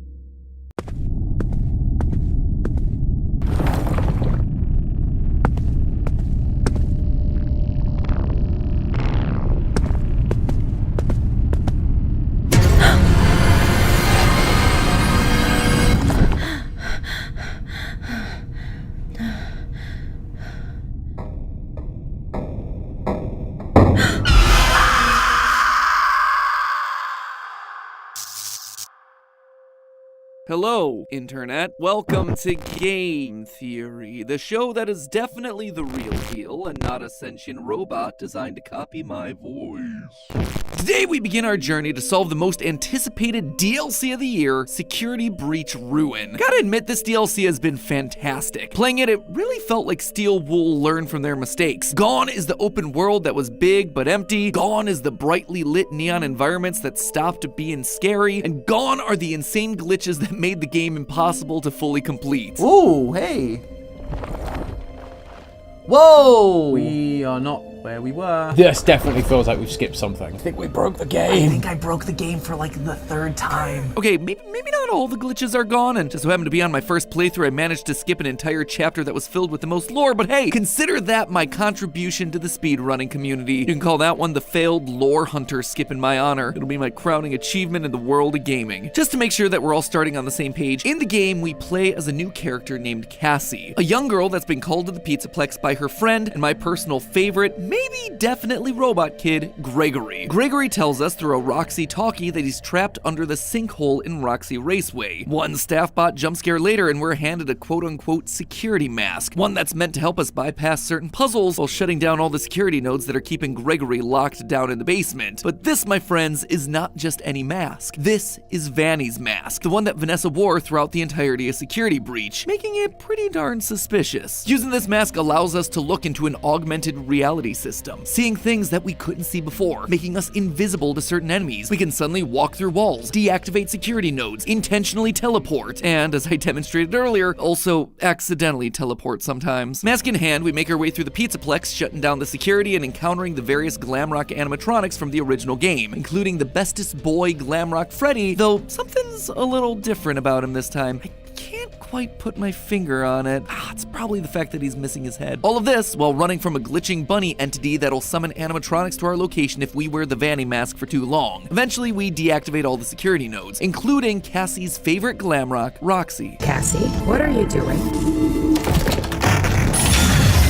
Sorry. This allows us to head on down to the basement where, surprise, surprise, it wasn't Gregory at all. Instead, it was an animatronic. See, told you guys Gregory was a robot this entire time. This thing right here is the Mimic, a bot designed to learn from and copy other people and robots. And whoopsie poopsie, we've just released it from its concrete prison. We run to the elevator to try to escape, only for the real Gregory to finally contact us and lead us to safety. The elevator is ultimately sabotaged by either Gregory or the Mimic, unclear who exactly, that's a theory that we're going to talk about later, and we fall into the game's ending with Cassie's fate being questionable at best. Honestly, there is so much happening in this game. True to form, the fanbase is just tying itself into knots arguing over all the little details. Did Gregory actually betray us in the end? What does the word prototype mean on Freddy's foot exactly? And what ending of Security Breach actually led us to this point in the timeline? Well, good news there, loyal theorists. I believe I have at least the first batch of questions answered, and oh boy, if I'm right, this game is drawn from one of the most controversial parts of the lore, while simultaneously setting us up for some massive reveals later this year. So grab your AR bunny masks, friends. We're about to see the hidden truth buried within the ruin. But before I do that, you know what complements a high-tech bunny mask? Our latest batch of theory wear. That's right, after almost a year's hiatus, we are back with a bunch of brand new designs in our biggest drop yet. Get jacked into the AI network with our short circuit collection, where we've got t-shirts, fleeces, crew necks, messenger bags, and yeah, even towels. All with this intricate circuit board design that's perfect for hacking into any and all digital worlds. Let me just draw your attention to a couple of the highlights here. You guys know that I love me some jackets, and that we tend to do better jackets with more thoughtful details than anyone else out there. Case in point, the adjustable Velcro sleeves here on this watertight jacket, it is a great way to keep yourself secure and dry if you live in a place where it tends to rain a lot. And while this black t-shirt here might seem simple, it is so much more. It is actually an athletic shirt. It's super lightweight and breathable, meaning it's durable and easy to clean. It is so soft and so airy, and because it's a simple black, it can literally go with anything in your wardrobe. But if you're looking for something that's a little bit louder, our rainbow of outerwear continues towards its eventual completion. We now have ourselves a purple jacket. Let's just say that this is a color that'll get you to always come back. And last, but certainly not least, the item in this collection that I'm really excited about here is something that we've wanted to do for a while and we're finally able to execute on. The first ever Game Theory leggings. With the short circuit design and Game Theory green just tastefully lining the leg, they're comfortable, they fit great, and of course, they're not see-through. Now that might seem like a minor detail, but you don't know how many times I was told by our female staff how important that detail was. And of course, these amazing leggings are built with that ever important phone pocket. And when that phone is in there, it is locked in. Your phone ain't moving an inch, whether you're working out, lounging around the house, or, you know, running from deadly animatronics. But maybe you're looking to no-clip into something a little bit different. Well, if that's the case, then get ready to get lost in our other collection, the radioactive line. Let's just call this one hazmat chic, full of radioactive warnings, thermal vision patterns, even color-changing heat-activated mugs. It's colorful, it's unique, and it's nerdy in a way that gives you a cool story about your clothing without it being so in your face. You know, except for the giant yellow puffer jacket that has a hazard sign on it. Admittedly, that one's a bit extreme, but it's extreme in all the best ways possible. And it goes great with the yellow hazmat backpack. I mean, incredibly, how could something so cool cause a literal meltdown? In short, we have been working hard to create a huge selection of high-quality things that I think you're really gonna love, and they're gonna make you feel great and look great. So if you want to find out more, the merch shelf is right below this video with a few key items. YouTube shopping is now a thing, so I think you might be able to purchase anything that you just saw on screen by clicking it right on the screen itself, or, you know, there's always the tried and true classic. The link is in the top line of the description. Just head on over to theoryware.com. It's actually a very cool, very fun interactive website now, and as Style Theory always says, keep looking sharp. Now then, back to the digitized walls of the Ruin. Let's start with something simple, something that really sets the foundation for the rest of Ruin. Which of the Security Breach endings is canon? Security Breach has had a weird relationship with its endings. Sure, some previous FNAF games have had multiple endings, some have even had upwards of 7, but none has ever been so vague about what the intended ending was. Of Security Breach's 6 potential endings, there were 2 that felt like real contenders for being the canon choice. The so-called true ending, a 2-star ending where Gregory goes into the Pizzaplex's basement to fight Burntrap, ending in a collapse of the entire building, and the Princess Quest ending, the only 3-star ending of the game where Freddy's dismantled by staff bots and Gregory defeats the glitch trap virus controlling Vanessa. So now that Ruin's out, which actually happened? Well, we could say with near 100% certainty that it was Princess Quest. You see, Steel Wool did something that I would have never expected. They made the comic book style drawings of all the Security Breach endings into the linchpin of the whole debate. Are we collecting the endings from Security Breach as comics? Yep, throughout Ruin, one of our main collectibles are comic strips. Comic strips depicting images from the base game's various endings. Comics that were created by none other than... It's one of Gregory's comics. Each comic comes with a little descriptor like that. These look like Gregory drew them. Gregory should be an artist when he grows up. Gregory was always so creative. That last line about Gregory being creative, that tells me that these endings are all made up. They're just stories that Gregory imagined for his own little comic series, inspired by the scary, true-to-life events of the franchise. But if they're made up, then how do we know that the Princess Quest ending is real? Well, once you collect all of Gregory's comics, the answer is pretty obvious. Take a look at this. These 2 are from the Gregory Escapes ending. These 2 are from the VIP ending. These are from the Loading Dock ending. This one is from the Disassemble Vanny ending. And then, last but not least, is the Burn Trap ending panel. Seems like a pretty extensive list, right? Except there's one ending that's noticeably absent here. Princess Quest. There isn't a single comic strip in all of Ruin depicting that ending, implying that that one, unlike all the others, was real. And if you look around at the rest of Ruin with this in mind, you start to realize why. In the Princess Quest ending, you have to beat the Princess Quest 3 arcade machine that's in Vanny's hideout. But when you visit that same hideout in Ruin, you find the machine on its side, with the princess's lantern sitting on top of it. She has conquered the virus, lighting the way to freedom. And if the lantern wasn't obvious enough symbolism for you, when you put on the Vanny mask and enter the AR world, you'll see the sword from Princess Quest 2 and 3 plunged into the machine. The beast has been slain. Actually, the fact that Cassie's given the Vanny mask in the first place also lines up with this ending, because it's the only ending where we actively see the mask getting left behind. It's actually a big focus of this panel right here, showing us that the mask being left behind is significant. It's still waiting around for someone, in this case Cassie, to find it and become the new Vanny. And then, last but not least, there's the fact that in Ruin we come across Freddy, sitting in a pile of rubble missing his head, something that again only happens in the Princess Quest ending. So with our canonical ending established, let's just stop right there to talk a little bit more about Freddy, shall we? In Ruin we come across this headless Freddy, but it's unclear whether it's meant to be our Freddy from Security Breach or not. You see, this Freddy has the word prototype written across his foot, something that is definitely not present in the base game. He also has a green present hiding in his stomach, something that's awfully suspicious once you consider Security Breach started with Gregory taking an orange present out of Freddy's stomach. This can't possibly be the same robot then, right? This is one of the big debates that's captured the attention of the Faz base. If the Princess Quest ending is correct, then it kinda has to be the same Freddy. It would be very highly coincidental if not. So how then do you explain all these new features? Well, first, I think it's important to call out that design updates between games, it is nothing new for this franchise. Probably the best known example of this is the evolution of Springtrap in FNAF 3 to Scraptrap in FNAF 6. William Afton's basic anatomy, it is nothing alike, despite it being the same dead body in the same rotten suit. Even in this game, Candy Cadet, complete overhaul between his first appearance and now. Or just take a look at any of the other animatronics. Their endos are real different to the ones at the end of Security Breach, and yet each and every one of them has suffered the exact same damage that they did in the previous game. But one detail that can't be replicated is something that I think a lot of the community has started to overlook, something that can't be denied, and it all relates back to the Vanny mask. We're told that this mask is known as the Virtual Augmented Neural Network Integration Unit, or VANI. As the name implies, it allows us to use augmented reality to physically see and access the neural network, that's just a fancy name for AI controlling the Pizzaplex. Throughout the game, we use this ability to make fences disappear, access security nodes, and teleport from location to location. That much is obvious. What's less obvious, though, are how the various endoskeletons behave while we're wearing the mask. As we pass most normal endoskeletons in the game, we see them wrapped in swirling pink code. This shows that they're connected to the network. They're being powered by the AI system in charge of the Pizzaplex. Now, when Cassie has the Vanny mask off, they'll start chasing us. That's because we're suddenly visible to them. We're just a kid. We're a target. But notice what happens as soon as we put the mask on. They stop chasing us. Instead, they go back to what they were doing before. We've disappeared from them because we're integrated into the AI system. We're no longer a kid. We've become one with the code. It's actually pretty brilliant, subtle storytelling. But now let's get back to the topic at hand, our headless Freddy in Ruin. Unlike every other animatronic, when we put on the mask around Freddy, not only does he stop chasing us, he outright disappears. We can't see him anymore. And likewise, he can no longer see us. Why? What makes him so different? What is this trying to tell us? Well, if the Vanny mask jacks us into the Pizzaplex's AI system, his disappearance tells us that he's not a part of that system. He is not swirling in pink code because he's removed from the Pizzaplex's network. How'd that happen? Well, we saw it at the top of Security Breach. Freddy glitches out and has to be rebooted in safe mode. That's why he's friendly to Gregory in a way that none of the other animatronics are. He's no longer under the control of the AI network controlling the Pizzaplex. In a sense, you could say he's thinking for himself. And we see this continue throughout the entirety of Security Breach. Whenever Gregory sees Vanny running around, Freddy states that he didn't see anything. You didn't see the dancing rabbit lady right in front of us?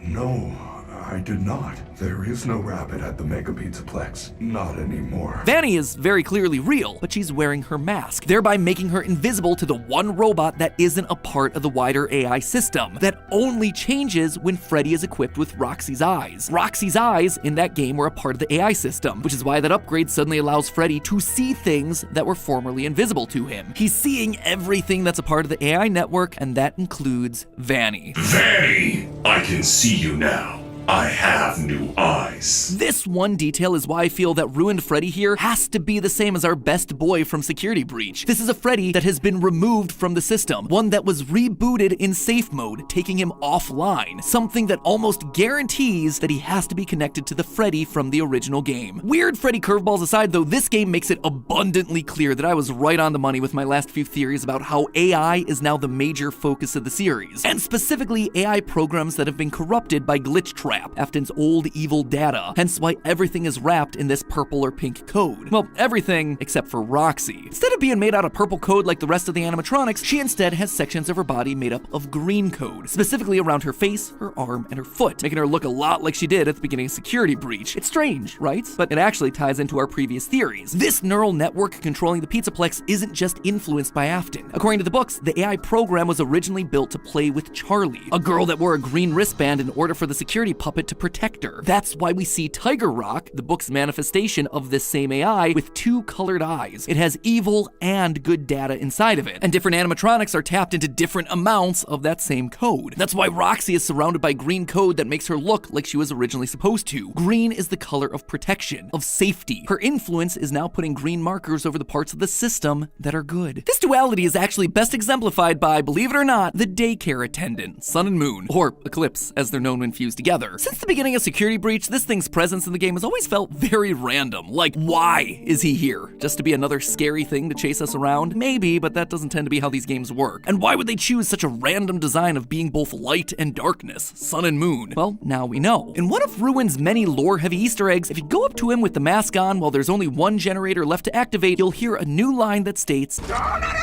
It's not safe yet! Turn on the other generator! Clearly, Eclipse is conflicted. One half wants to protect you, but it's getting shut away by the darker, more sinister half. He is good and evil combined. He represents both codes competing within the same body. Other animatronics are more of a sliding spectrum. Some are more corrupt than others, but Eclipse represents the balance that naturally exists within this neural network system, which leads us then to the ending of the game. Whether Gregory is actually the one trying to kill Cassie in the final moments is a theory for another day. Instead, I'd rather focus on this, the Mimic Tunnels. At the end of the game, we're chased by an endoskeleton known as the Mimic, a robot that's able to learn from and copy other creatures. But even before we get to the elevator, Gregory tells us his friend, presumably Vanessa, has these plans for the underground tunnels. My friend has exit to the building now. Just follow the instructions. But what are the tunnels? Why are they here? Who put them here? These tunnels aren't just random. Someone has been down here before. They've installed lighting and an elevator and everything. We also know it wasn't Gregory and Vanessa because they're on the opposite side of the room that the Mimic was locked in, the Pizzaplex side, complete with the mixes system. We also know that these tunnels weren't just part of the FNAF 6 location because the game makes it a point to show that we're a number of floors far below that building. It tells us that this location has to be older than the FNAF 6 pizzeria. So again I ask, what are these tunnels for and why are they here? Well, the clues to finding that answer are hidden in the Mimic's room. Normally you wouldn't be able to see any of this stuff. You break down the wall, you enter a cutscene, and the Mimic starts to chase you. However, at this point, Steel Wool understands that the internet gonna do what the internet gonna do. We're gonna rip into the files, we're gonna free cam our way all across these maps, and we're gonna crank up the brightness hunting for clues. And sure enough, there is a lot that's hidden just out of sight. Inside the Mimic's room are two costumes, a grandma bird and an elephant clown. There also seems like there's supposed to be a third costume, a lion wearing a varsity jacket, but that one I was only able to find in the game files. That said, in one of the game's secret endings, the Mimic wears a costume that's kind of a mix of all three of these things, so that's the evidence that we need there. And overall, it's a pretty interesting find. We know from the books that the Mimic is a fan of wearing costumes. In the Mimic story, as well as the Pizzaplex epilogues, we know that the Mimic mainly cycles between two costumes, a mushroom and a jester. In the story, Edwin, our parallel for the game's Henry, was responsible for turning those costumes into animatronics for Fazbear. And that right there, that's an important detail. You see, the books make it clear that those costumes came from a time before Edwin made Chica into the first animatronic. In other words, these off-branded characters like a jester and a mushroom predate practically everything else that we see in the games. They come from a time before the core lineup of characters was officially decided. When Edwin disappears after the death of his son, Fazbear Entertainment goes to his abandoned home and reclaims all of their property. The Mimic, the costumes, everything. Think this is only specific to the books? It's not. I suspect that we've been hearing about these costumes ever since Night 4 of FNAF 3. Until replacements arrive, you will be expected to wear the temporary costumes provided to you. Keep in mind that they were found on very short notice, so questions about appropriateness/relevance should be deflected. But that's not all. On your way down to the FNAF 6 location, we find ourselves in a massive cave system full of bioluminescent mushrooms and waterfalls. This immediately felt weird to me. I mean, it is the first time that we've ever been in a place like this, a place that is outside of a building location in this franchise. So why now? Why this particular setting? Why such a beautiful cave with such specific details? It's odd because we've never seen anything like this in the entire series. Well, almost never. In the second novel, The Twisted Ones, as a friendly reminder, that's the one where the main character gets vored by an animatronic in the end. Good memories had by all. When Charlie awakens from being trapped inside one of the twisted animatronics, she finds herself inside of an old Freddy Fazbear pizzeria. As she explores, she too discovers a cave system with, wait for it, glowing mushrooms and a waterfall. What does it mean? Well, the more I looked into it, the more I realized the strong parallels between Ruin and the original novel trilogy. In both cases, we follow a young girl who's looking for a boy the same age as her that goes missing. She finds an old pizzeria buried below a mall, and when she goes down there to where she believes the boy's calling from, it's revealed to be a trap. Am I saying Cassie is Charlie? No, I might one day, but for now I'm still mulling that one over. But I do think that there are clear connections between this game and those books that are directly being called to our attention. And what's the primary location for the final book in the series? The location where this story finally comes to its ultimate conclusion? Circus, babies, pizza world. Look again at the costumes that we see in the Mimic's room. An elephant clown and a lion, both animals that are commonly associated with circuses. The grandma bird actually looks a lot like a crow to me with its wide yellow beak and its dark blue coloring, which again reminds me of the Disney film Dumbo, another circus-based film that stars crows and an elephant attraction. The elephant is even wearing a clown outfit, for crying out loud. It is practically screaming at us that these costumes were designed to be mascots for circus babies. It's why when they were brought into Fazbear's as backup costumes like Phone Guy said, their relevance was questioned, because Fazbear never had a circus theme or revealed any of these sorts of characters. They were Williams from a long time before. But that's not all. Throughout Ruin, there are secret plush baby rooms where the dolls troll you, and a whole suite of plush baby AR collectibles that specifically call out how weird it is that these things are here. This is Fazbear, not circus babies. There is no reason to call out all of these parallels unless it is specifically to call our attention to Circus Baby. These locations are connected somehow. But the final nail in the coffin for me comes thanks to one of the secret endings in the game. After the Mimic chases you in costume, you end up in a locked room where you hit a big ol' red button and and a claw-like machine comes down from the ceiling, grabs the mimic, and defeats it, at least for now. And what's that ending called in the game files? The scooper ending. This thing right here, it is a scoop. And where's the only other place that we've ever seen a scoop used? Circus Babies, an underground bunker that you can only access via an elevator. Oh wait, that describes exactly where we are. Now, remind me again what game is coming out later this year? One that has a trailer starting in the sister location elevator, one where we see a very familiar security panel from Ruin down in the bottom right corner. Help Wanted 2, the second VR game. The Mimic has been around much longer than any of us suspected, and we're gonna find out more about him in the next VR installment coming this winter. This has all sorts of implications. For one, the parallels between the Mimic and Ennard are undeniable. An animatronic that's an amalgamation of a bunch of other animatronics. What makes this one even more interesting is that the books just confirmed all games up through FNAF 6 as being games in universe of the Pizzaplex. So was Ennard just a fictional version of the Mimic the whole time? Again, that's a theory for another day. But more importantly, this actually has some massive timeline implications as well. Part of the reason it always felt tough for me to place Circus Babies into a timeline is because it closes after the death of Elizabeth. That always felt like a good starting point for Afton to then begin seeking eternal life and to put people back together. But what didn't make sense is why Baby would have a claw mechanism in her chest to capture kids. Afton wouldn't need to capture kids until after he had lost his child. But if Circus Babies was actually much earlier in the timeline, like these old costumes seem to suggest, things start to fall into place. Henry was the initial robotics genius. Afton just had the ideas and then gave them to Henry to turn into animatronics, like what we see with Edwin in the Mimic stories. I always brush this little detail off as confusing, but before the release of Sister Location, we got this ending from FNAF World, where Henry sits at a desk talking about the evil that he created before he unalives himself, just like what we see him do in the novel trilogy. At that point, we see a pair of glowing eyes and Baby's voice calls out, "Everyone, please stay in your seats." This all implied that Henry was the creator of Baby, not William, despite Afton's name being the one on the copyright. But now I think we have an answer that solves all of this. William went back to collect his costumes after Henry's disappearance, just like what we see happen in the books. When he does this, he also finds the Mimic program, deciding to use its programming and technology for his own creations. The Funtime animatronics, who can do what? They have the ability to mimic voices. We see Baby doing the exact same thing in Sister Location when she mimics the voice of Elizabeth to try and lure Michael to his death. I suspected in my last theory that Baby was still at play here. That's why Tiger Rock's eyes are blue and green, Elizabeth and Charlie. And given everything that we just talked about today, I have no doubt that this is still very much the case. How it's gonna play out though, we'll have to see in FNAF VR 2 later this year. Obviously, there's gonna be more to cover here in the coming weeks, specifically about Gregory, Cassie, and Cassie's dad, but more on that one next time, because in the meantime, remember that our brand new line of merch just dropped today. Need to carry your books or laptop to school? Well, the messenger bag just might be right for you. It's slim, it's durable, and it's sporting all those classic game theory colors. Need a bit more space for your stuff? Then try out the radioactive backpack. Not actually radioactive. It's got loads more pockets and compartments for everything you need, plus it's got a USB charging port built in. And if that's still not enough space for you, let me introduce you to the Game Theory duffel bag. This thing is huge. It is perfect for weekend trips away, going to the gym, or, sneaking out the animatronic head of your best friend who's been freed from evil neural network influences. All of these and way more like t-shirts, jackets, sweaters, socks, shorts, and more are available right now at theoryware.com, or you can just click the link down in the description below. And wear your Theorist merch with pride, my friends. If I spot you in the wild, I tend to sneak up and do jump scares of my own. And by jump scare, I mean I come up to you, I shake your hand, I say thank you for supporting Team Theorist, I run away, and it's kind of a funny surprise for all of us. So anyway, in the meantime, remember my friends, it's all just a theory. A game theory. Thanks for watching.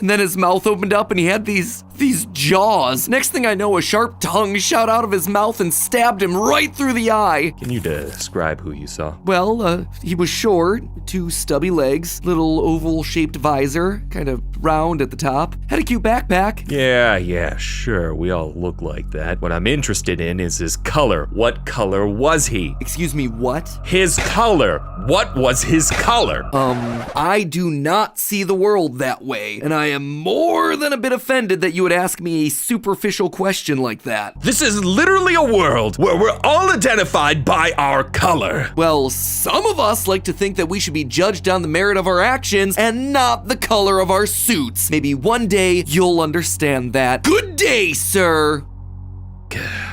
We lost our key witness. Let him go, boys.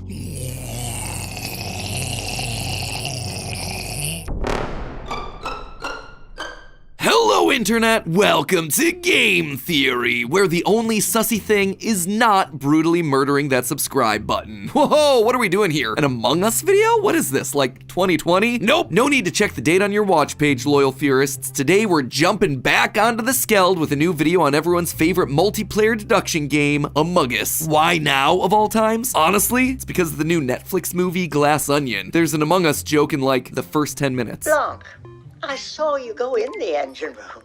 You're the imposter. We all know it. You're thrown out of the airlock. It's a no-brainer. I don't understand this at all. Nothing like a shirtless Daniel Craig in a bathtub to help rekindle interest in your franchise, am I right? And not only is Among Us front and center, but for all us high IQ gamers, the short scene actually spoils a lot of the key plot points for the main mystery of the movie. To find out how exactly, we actually did a short on this over on Film Theory that you should go check out. Anyway, all that was enough to get me to pick up the game once again. And when I did, I was struck by one huge detail that we'd overlooked in our past theories on how to win the game. A detail that is perhaps the highest IQ strategy of them all. The one crucial detail that makes a massive difference in any match that you're playing, even before the imposter is selected, your color. You see, every single emergency meeting, you always hear a single phrase uttered. The iconic meme, red is sus. It has its own Urban Dictionary page, it's got its own t-shirt, heck, it's even got its own 38 million views song from the channel Shiloh and Bros. Red is sus.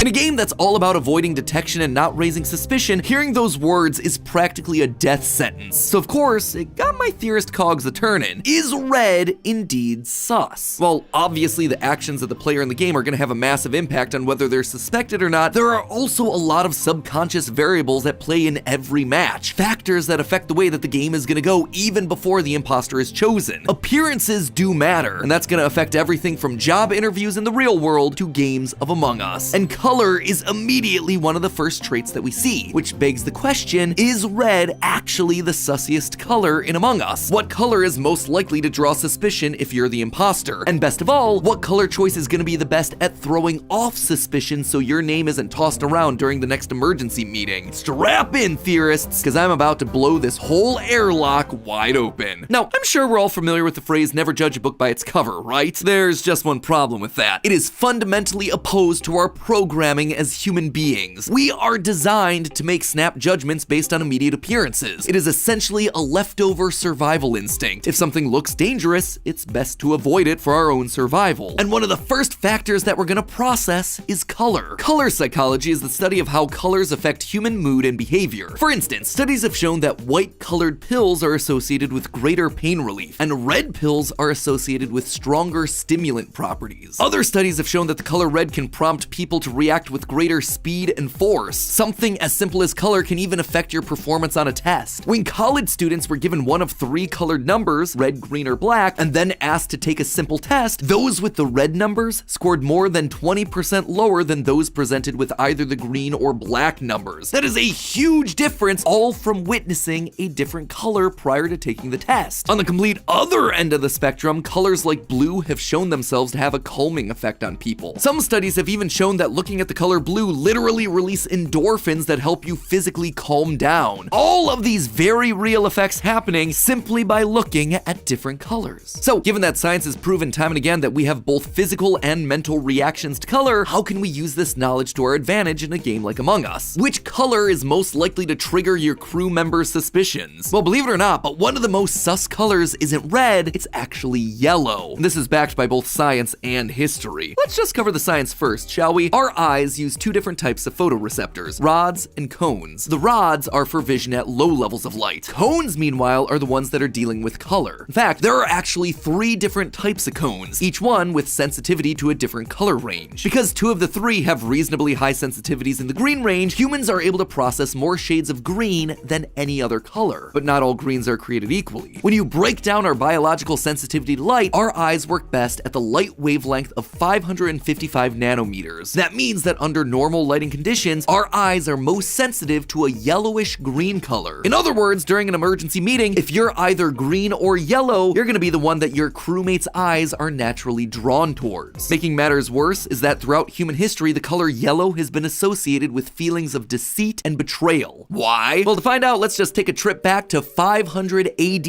when post-classical art was beginning to take shape. During this time period, artists were working hard to recreate scenes from the Bible. There was just one problem with that. The Bible isn't very descriptive about what people were wearing. That meant that the artists had to make some creative choices. And one trend that stuck, they dressed Judas Iscariot, the disciple that betrayed Jesus and ultimately caused his crucifixion, in yellow. This appeared in so many works of art at the time that people just eventually began to associate the color yellow with traitors and liars. In 16th century Spain, for instance, they literally dressed those accused of heresy in yellow capes to show their betrayal to the Spanish Inquisition. And the color has lived in infamy ever since. Banana! You see? Don't you just want to yeet it out of an airlock? But then what about green? I just talked about how green is the color that pops the best for our eyes. Is that a sussy color too? No. At first glance, it certainly feels like green and guilt should go hand in hand. After all, it's the go-to color used by animation companies to show evil magic. Maleficent in Sleeping Beauty, Rasputin in Anastasia, Ursula in Little Mermaid, and Bruno's fortune-telling in Encanto. It's a color that's constantly associated with treacherous villains, strange potions, toxicity. That said, any negative connotations of the color are far outweighed by its natural sense of calm. Green is not a creative color. Sure, it might not be, but it is a relaxing color. In a 2020 study, 39% of people said that green made them feel relaxed and content. Again, this is one of those primal instinct things. Our bodies want to be in nature. We are programmed to eat nice green plants because green means health and vibrancy. It means safety. As such, we're naturally inclined to trust green things more than most other colors. So, green is good and yellow is sus. What other colors should we be on the lookout for? Well, in 2020, some researchers from University College London asked over 400 people to pick a color from a color generation website that they associated with feelings of guilt. Number 2 came in as black, and number 1 was our good old buddy, red. Let's just start with black. You see, black is an interesting color. It's naturally paired with dark emotions like sadness, depression, and fear. It also feels dark and shadowy, as if you're trying to purposely hide something. That said, it might be hiding too well. A study of what car colors tend to get into the most accidents showed that the riskiest car to drive is a black car, because its darker colors make it blend in more with the surrounding area. So, in an emergency meeting, even though black is paired with more negative connotations, if you keep your mouth shut, you should be fine. That said, if someone does bring up your name, be careful and play humble. Black is actually considered to give impressions of high authority and dominance. Think about black belts in martial arts or the black diamonds on ski slopes. Both show a level of mastery and skill. You are one of the elite. It's why villains wear black. Same thing for judges. It puts them into positions of power and authority, which is why lawyers actually recommend that their clients do not wear black to court, because it doesn't give people the impression that you're innocent or willing to listen. Instead, it makes you look powerful, aggressive, and in those contexts, guilty. Something that you're also looking to avoid in an emergency meeting. Which now brings us back to where this whole question first started, red. How sus is red? Well, in addition to being highly associated with guilt like black and being a bright visible color like yellow, red has a few other things that are working against it. First, red is obviously the color of danger and warnings. Like I mentioned at the top of the episode, seeing red makes you perform worse on tests. Red can also cause heart rates to rise and blood pressures to increase. All of these things are going to be working against your ability to convince others that you're innocent. But what deals red another killing blow is the psychological phenomenon called the recency effect. If it wasn't obvious, the recency effect is about how humans remember the most recent information they're presented with best. A Harvard University study showed that approximately 4 pieces of information can be held in short-term memory at a given time. This is because most information in short-term memory only lasts between 15 and 30 seconds, meaning that people are going to tend to rely more heavily on the last few things they've seen when making a decision. How's that at all related to Among Us? Well, both the emergency meeting button and the animation it creates use the color red, which immediately gets people thinking about out that color in a negative and suspicious light. Red is the color on the top of everyone's mind going into the meeting because it's the one that they literally just saw flash across the screen. But the final nail in Red's coffin, the psychological effect of priming. Priming is when you expose the brain to something which then influences how you react to something else. Probably best explained through an example. If I show you these three words, noodle, bowl, stew, and then I ask you to complete this word, S blank blank P, what do you think you're gonna say? Science shows that you're most likely to say the word soup over the other completely acceptable answer of soap, because I've already activated a bunch of words in your brain around the idea of soup. Noodle, bowl, stew. Your brain has been primed to think about soup. If I had done the exact opposite and said bath, bubble, shampoo, now I'm able to switch your brain's priming and you would have been more likely to have thought soap first. It can also be something as simple as saying the phrase, I've always subscribed to the belief that soup is better than stew. By saying the word subscribe, I've actually primed you for that idea so that later in the video, when I ask you to subscribe, you're more likely to do it. Anyway, how does any of this apply to Among Us? Well, red is front and center in the game's artwork. He's the icon for the game on Twitter. He is the first color that people think of when they think of characters from this game. And not only is he the most prominent, he's also the most likely to be visualized as the imposter in all the marketing. Take a look at their holiday merch page. The first thing you see is Red as the imposter with fangs and a long tongue. There are 2 t-shirts with Red having an imposter shadow or holding a knife. Heck, the official Among Us VR page on Steam has Red standing over a dead crewmate telling us to keep our mouths shut. Everything is priming your brain to connect the idea of Red and imposter, so that when the time comes to suggest who to yeet out of the airlock, Red is always going to be the one that people pay attention to and throw under the bus. So if your goal when you become the imposter is to win, the best thing to do is start steering clear of red, black, and yellow. All of this being said, what color should you be picking if you don't want to immediately be called out? Well, there are 2 routes depending on your gaming style. If you're an experienced player who wants to be involved in the emergency meetings, choose blue. Not only does the color blue release relaxation endorphins into the brain, it's also the color that science repeatedly shows is the most closely associated with trustworthiness. There is, however, one more solution that can keep you out of trouble, and that's by staying out of the minds of your fellow players. In 2021, the game updated to add 6 more colors to the roster: maroon, rose, coral, gray, tan, and banana.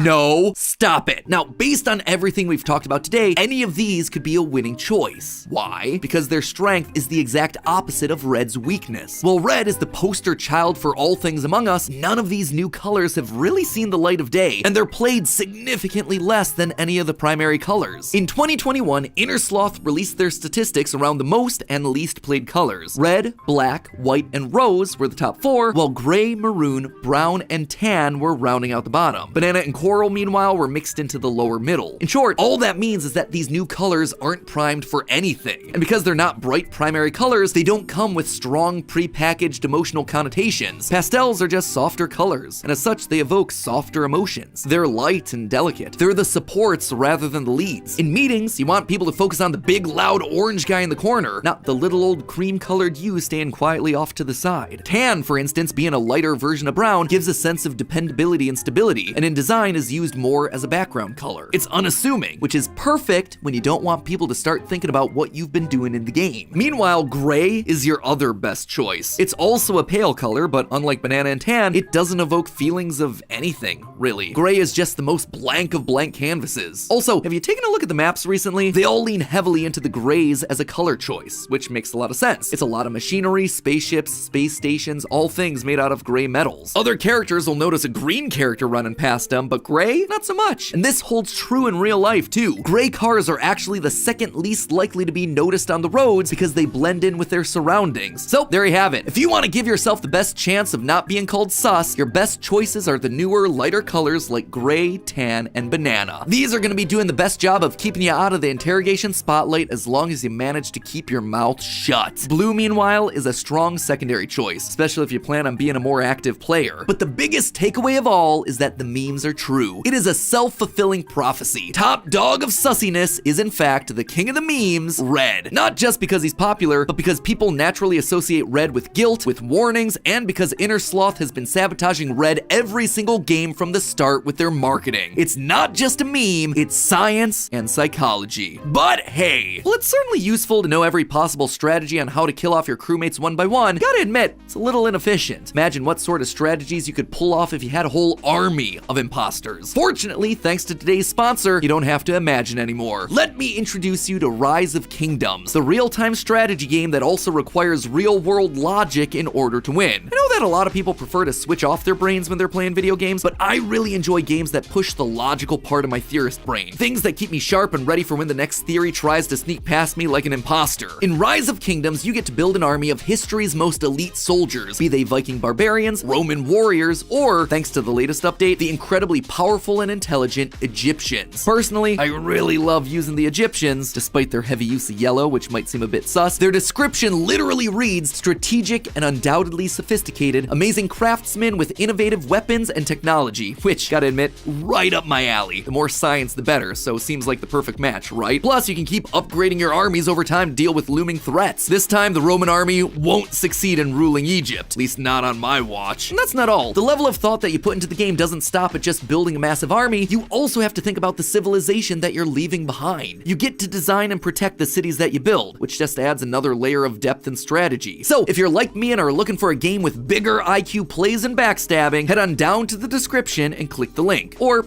you could just scan the QR code on screen to download the game right now. It's on both Android and iOS, and now it's also available on the good old-fashioned PC. No more being interrupted by your family's group chat midway through a battle. Now you can just have endless hours of smooth gameplay on a full-sized screen. PC Master Race strikes again. The game is also cross-play compatible. You can form alliances and strategies with all of your friends in real time. No civilization is safe when Team Theorist is online. Once again, the link is down in the description, or you can just use the QR code that you see on screen. And as one final perk, if you use the code ROCKTECHPOW, you'll get yourself a special bonus. That's ROKTECHPOW,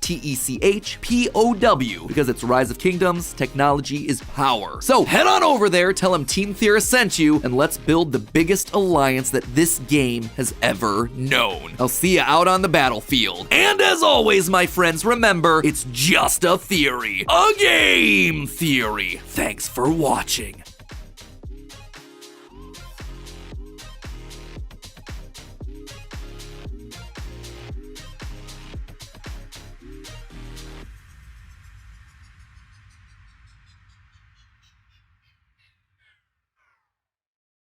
Also, thanks for subscribing.